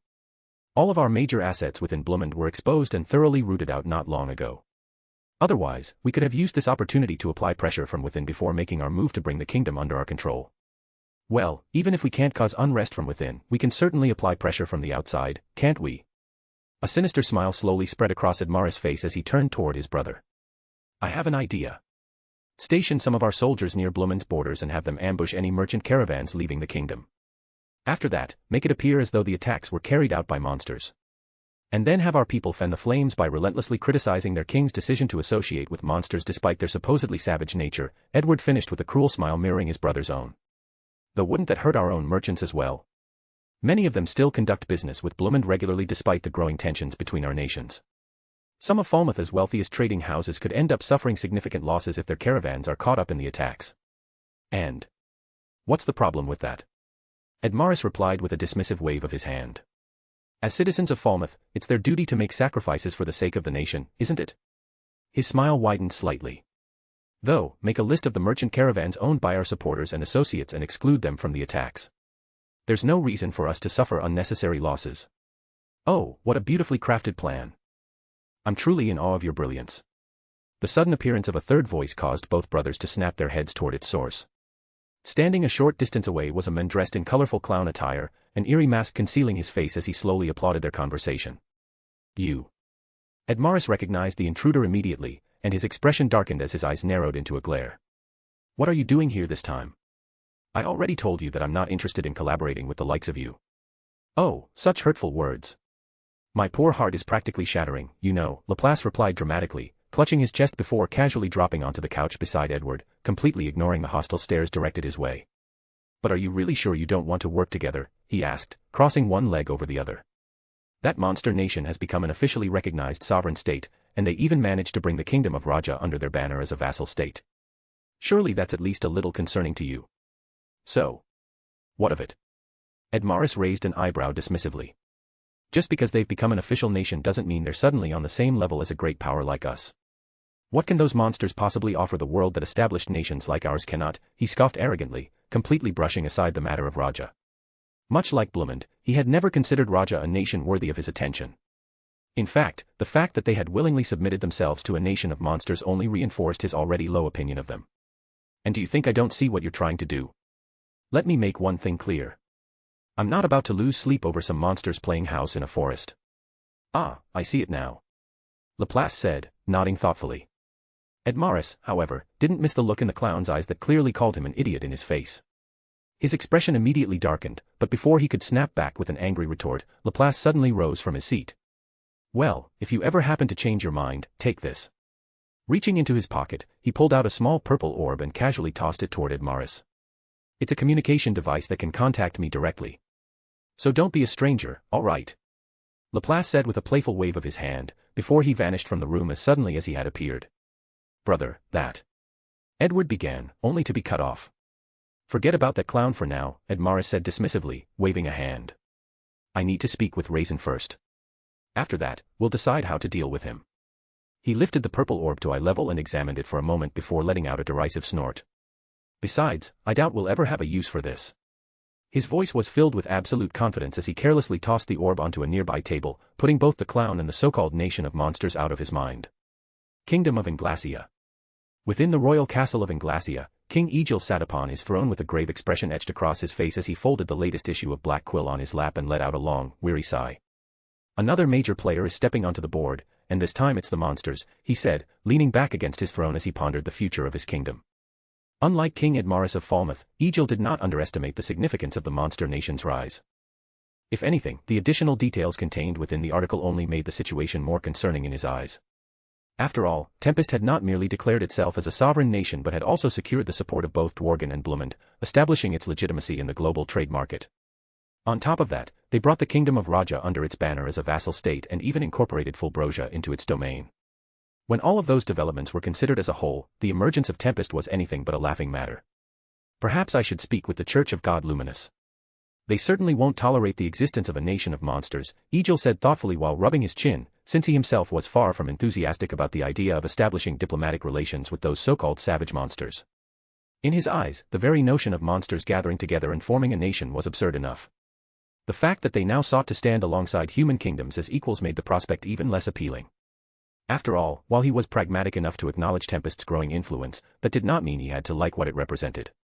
After a moment of contemplation, Egil let out another weary sigh as his thoughts drifted toward his son, Elric, and the disappointment the young prince was steadily becoming. Constantly surrounded by alcohol, gambling, and beautiful women, Elric seemed far more interested in indulging his every desire than preparing himself for the responsibilities that awaited him. Even now, Egil was willing to bet that the boy was rutting somewhere in the city, with whichever woman had caught his attention that day. Truthfully, Egil would not have minded such behavior if it had remained nothing more than a harmless indulgence. As the crown prince, Elric had every right to enjoy some of the privileges afforded by his station. Egil himself had certainly taken advantage of those same privileges in his younger years. The problem was that Elric had allowed those pleasures to consume him entirely, neglecting both his education and his responsibilities as the future ruler of Inglacia. That was where Egil drew the line. Yet no matter how many times he tried to correct his son's behavior, it always ended the same way. Elric would either ignore his words entirely or lash out before disappearing somewhere within the kingdom. Then, after a week or two had passed, he would return as though nothing had happened, only to repeat the exact same cycle all over again. Well, there's no point dwelling on that boy right now, Egil muttered as he settled back into his throne. I can only hope this is nothing more than a foolish phase and that Elric will eventually mature with age. Shaking his head, he forced those troublesome thoughts aside and reached for a file that had just been delivered to him. Beast Kingdom of Eurasania. Ha! You all did well. You almost made me break a sweat there. Carrion, the Beast King of Eurasania, declared with a wide grin as he looked down at his three top generals, Albiz, Sufia, and Phobio, who were sprawled across the training grounds with their bodies covered in dirt, bruises, and the countless minor injuries that came from sparring against their leader. Lord Carrion, you're simply too strong. Even the three of us together couldn't match you in a fight, Phobio admitted as he slowly pushed himself up from the ground. Indeed, Albiz agreed with a light chuckle as she brushed the dust from her robes. It would likely take us years to reach your level. She paused for a moment before shaking her head with an amused sigh. Though by the time we managed that, you would have undoubtedly grown even stronger yourself. Perhaps surpassing you truly is a hopeless endeavor. Yep. Lord Carrion is incredible. Sufia added enthusiastically as she sprang back to her feet with a graceful flip. I bet you're like one of the 5 strongest people in the entire world, she declared confidently as her tail swished excitedly behind her. Ha. That's the spirit. Carrion laughed heartily at their praise before a fierce grin spread across his face. But if you've all got this much energy left to stand around talking, then you've got enough energy left to keep fighting, he declared enthusiastically, slamming a fist into his open palm. Bring it on, Lord Carrion. I'm ready whenever you are. I would never back down from a good fight.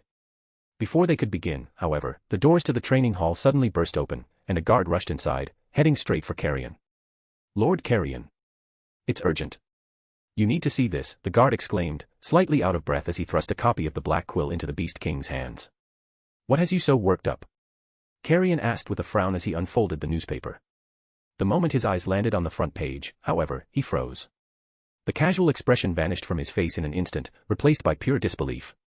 His eyes widened, and the newspaper crinkled slightly in his grip as he stared at the article. Wait, why would she? He muttered under his breath, reading the headline again to make sure he hadn't misunderstood it. Yet no matter how many times he looked, the words remained exactly the same. Lord Carrion, is everything all right? Albiz asked, immediately noticing the unusual reaction, stepped forward and asked in a concerned voice, only for Carrion to silently thrust the newspaper into her hands without a word. Curious, Albiz quickly scanned the front page while Sufia and Phobio leaned over her shoulders to read along. Demon Lord Sky Queen Fry surrenders Fulbrosia to the ruler of Tempest. Serving Lord Rimuru would be more beneficial for my people, Sky Queen Fry.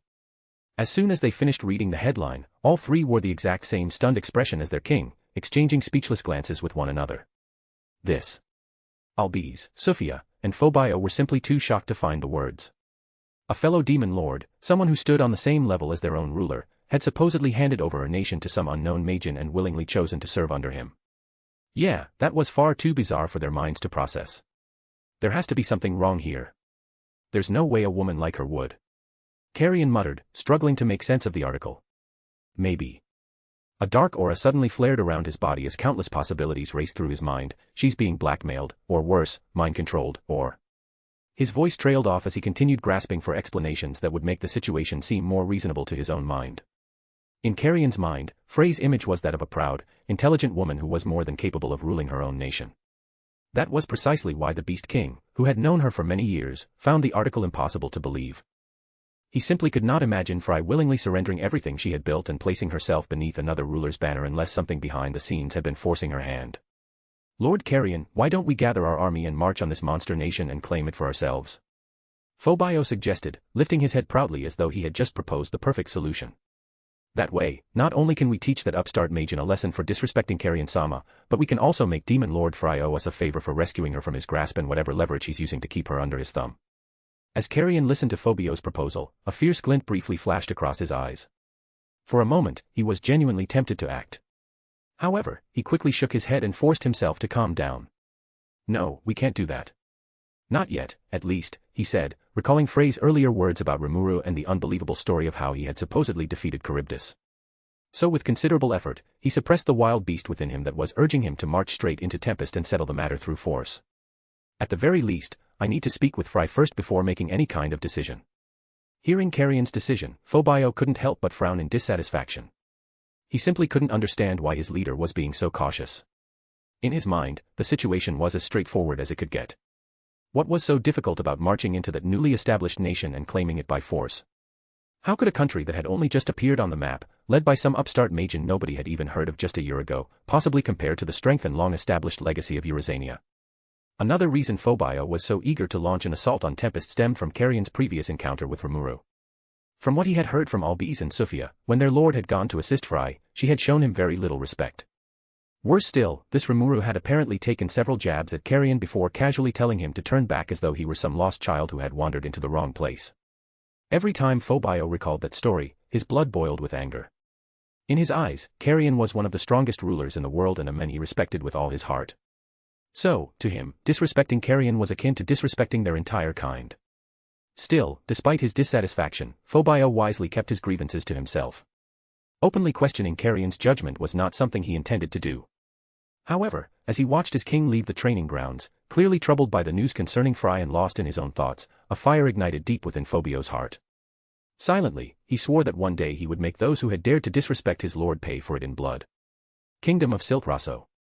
Have you found anything about her yet? Granbell Rosso asked as he stared at his son seated across from him. It had been a week since his precious granddaughter had vanished, yet they had failed to uncover even a single clue that might point to her whereabouts. I'm sorry, father. I've done everything I can, but there are still no leads, Julian Rosso replied quietly, lowering his head and avoiding his father's gaze. That's consistent, Granbell scoffed mockingly, not looking disappointed in the slightest by his son's answer. To be honest, I was merely throwing a dart in the dark when I tasked you with investigating Mariabelle's disappearance. Fortunately for you, I wasn't expecting much to begin with. I am sorry. Keep your apologies to yourself. They're about as worthless as you've been to the Rosso name, Granbell cut him off with a cold, scathing remark. Truly, Mariabelle is the only hope this family, and perhaps even this world, has left. Julian, meanwhile, kept his head lowered, but the tightly clenched fists at his sides and the hatred simmering behind his eyes told an entirely different story. Though he did his best to keep his emotions hidden, the resentment he harbored toward his father had been festering for years. Even now, he could vividly remember his childhood, back when Granbell had placed enormous expectations upon him. His father had envisioned a future where Julian would stand at the center of the West's economic web, ruling from the shadows through wealth and influence while restoring the Rosso name to the prestige and glory it had once enjoyed in the past. Unfortunately for Julian, he was never the prodigy his father had hoped for. He was intelligent and possessed a strong physique by human standards, but neither could compare to his mother's brilliance or his father's overwhelming strength. As the years passed and that reality became impossible to ignore, Granbell gradually lost interest in him, and eventually, he stopped investing any meaningful time or effort into his son altogether. In turn, Julian's standing within the household slowly deteriorated, as everyone around him unconsciously followed Granbell's example and began treating him as someone of little importance. In fact, even as an adult, Julian possessed almost no real authority within the Rosso household. Officially, he held a position of responsibility, but in practice, he was little more than a glorified steward tasked with managing the estate's daily affairs. Even then, his authority was severely limited, and he lacked the power to enact any meaningful changes without approval. Hell, even the servants treated him differently from how they treated Granbell. Many viewed his orders as little more than polite suggestions, fully aware they could ignore them with few, if any, consequences. Since all of them were well aware that, no matter how angry he became, Julian simply did not possess the authority to dismiss them. After all, every servant in the mansion had been personally selected by Granbell to satisfy his own paranoia and had served the household for years, some for decades. Their loyalty belonged entirely to the Rosso patriarch and him alone. What truly broke the camel's back, however, was the arrival of Genevieve, his wife. From the moment she entered the Rosso household, she was treated with more respect than he had ever received in his entire life, both by his father and by everyone else within the mansion. The reason was simple. Granbell had become convinced that their future child would somehow be the reincarnation of Julian's mother and the one destined to restore the Rosso family to greatness. As a result, Genevieve was elevated almost immediately in the eyes of the household. In Julian's mind, however, the entire idea of his mother returning was downright ridiculous. As if her soul would somehow find its way back here after passing through the endless cycle of reincarnation. And even if reincarnation did work that way, what were the chances that she would be reborn into this particular world? A world connected to countless others, where summoned children regularly arrived from. The odds were so astronomically small that Julian couldn't help but scoff at the very notion. Still, putting aside his father's delusions, Julian hated the stark difference in how he was treated compared to his wife and daughter. They received the affection, respect, and attention that had always been denied to him, and over the years, that disparity had poisoned his heart against them as well. As a result, when he learned of their disappearance, he felt no grief whatsoever. Instead, he was genuinely overjoyed. That feeling only intensified when it became clear that Genevieve's fate remained unknown. More than anything, however, he took a special kind of satisfaction in seeing the distress and worry etched across his father's face. For perhaps the first time in his life, Granbell looked powerless, and knowing that the old man was finally experiencing even a fraction of the pain and anguish he had inflicted on him over the years filled Julian with a bitter sense of triumph and joy. However, his thoughts were interrupted by a sudden knock at the door. After receiving Granbell's permission, one of the household servants stepped into the room and offered a respectful bow. "Granbell-sama, Yuki-sama is here to see you." "Send him in," Granbell replied without bothering to waste any more words than necessary. Julian, meanwhile, frowned as his expression darkened once again. Yuki Kagerizaka was yet another bane of his existence, a newcomer who had entered his life just as the previous two had vanished from it. Another name added to the ever-growing list of people who occupied a higher place in Granbell's eyes than his own son ever had.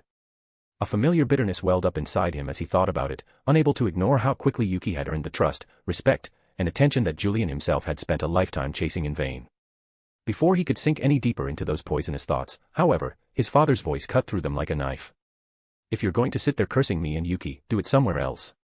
Don't bring that negativity into my workspace." Julian stiffened at the accusation and opened his mouth to defend himself, but Granbell didn't even give him the chance. "Keep your excuses to yourself, boy," he scoffed before looking at him with undisguised contempt. "I am Granbell Rosso. I can read people like the back of my hand, and you, boy, are an open book to me. So once again, stop polluting my space and leave. There is no place in this discussion for someone who lacks even a shred of intelligence." Those words immediately silenced whatever response Julian had been about to give. His face turned red with barely restrained rage, and for a brief moment, it looked as though he might finally snap. Yet, just as he had done countless times before, he swallowed both his frustration and his pride before slowly rising from his seat and making his way toward the door without uttering a single word. Before leaving, however, he paused long enough to shoot a venomous glare at Yuki, who stood just outside the room and had almost certainly heard every humiliating word of the exchange. Then, without saying anything, Julian turned away and walked down the corridor, leaving behind the room, his father, and the familiar feeling of powerlessness that had haunted him for most of his life. "Forgive me.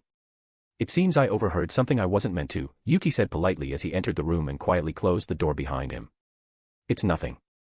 He's not someone you need to concern yourself with," Granbell replied, dismissively waving a hand. "Now then, you said you wanted to see me." "Indeed, Granbell-sama. There is something important I wish to discuss with you," Yuki said as he reached into his coat and placed a rolled-up newspaper on the table before the old man. Although, judging by how calm you seem, I take it you haven't seen this yet. Granbell raised an eyebrow before picking up the paper and unrolling it. Then, as he began reading, a terrifying aura slowly started leaking from his body. With every passing line, the pressure in the room grew heavier until he finally reached a particular section of the article. In an instant, he shot to his feet, nearly crushing the newspaper in his grip as his eyes locked onto the words before him. Some may question my decision to allow Raja to become a vassal state of a monster nation. However, my experiences have shown me that humans are capable of the same cruelty as monsters, and at times, even greater cruelty still. Queen Tawa of the Kingdom of Raja. The statement had been printed prominently on the second page, directly beneath the article detailing Fulbrosia's surrender to Rimuru. Accompanying it was a lengthy account of the tragedy that had befallen Raja, describing the kingdom's struggles, the hardships its people had endured, and the role Rimuru had supposedly played in helping them overcome their crisis. Is that girl insane? How could she do something like this? Granbell roared, hurling his glass of whiskey against the nearby wall, shattering the glass upon impact, scattering fragments across the room as amber liquid splashed across the stone. Becoming a vassal of monsters. Have humans truly fallen this low? Calm down, Granbell-sama. There is no need for you to get worked up, Yuki said, maintaining his composure despite the oppressive atmosphere filling the room. However, the moment Granbell's glare shifted toward him, he immediately raised both hands with a helpless smile. I'm serious. What's done is done. Stressing yourself over it now won't change anything. Granbell considered those words for a long moment before finally taking a deep breath and forcing himself to calm down. Slowly, the crushing pressure receded as he sank back onto the couch. I understand, he said with a weary sigh. Still, whoever this Rimuru is, he cannot be underestimated. His eyes narrowed as he glanced once more at the newspaper resting in his hand. I can clearly see his ambitions, and I can already feel his claws reaching toward the west. Indeed, and that's exactly why I've come up with a plan. One that will not only help us paint Tempest as a threat in the eyes of the world, but also assist you in searching Falmouth for Maribel-sama while taking revenge on them at the same time, Yuki said as he sat opposite Granbell, crossing one leg over the other. I'm listening, Granbell replied, fixing his gaze on the young man seated before him. Internally, however, he couldn't help but sigh as he was once again reminded that Yuki embodied everything Julian had failed to become.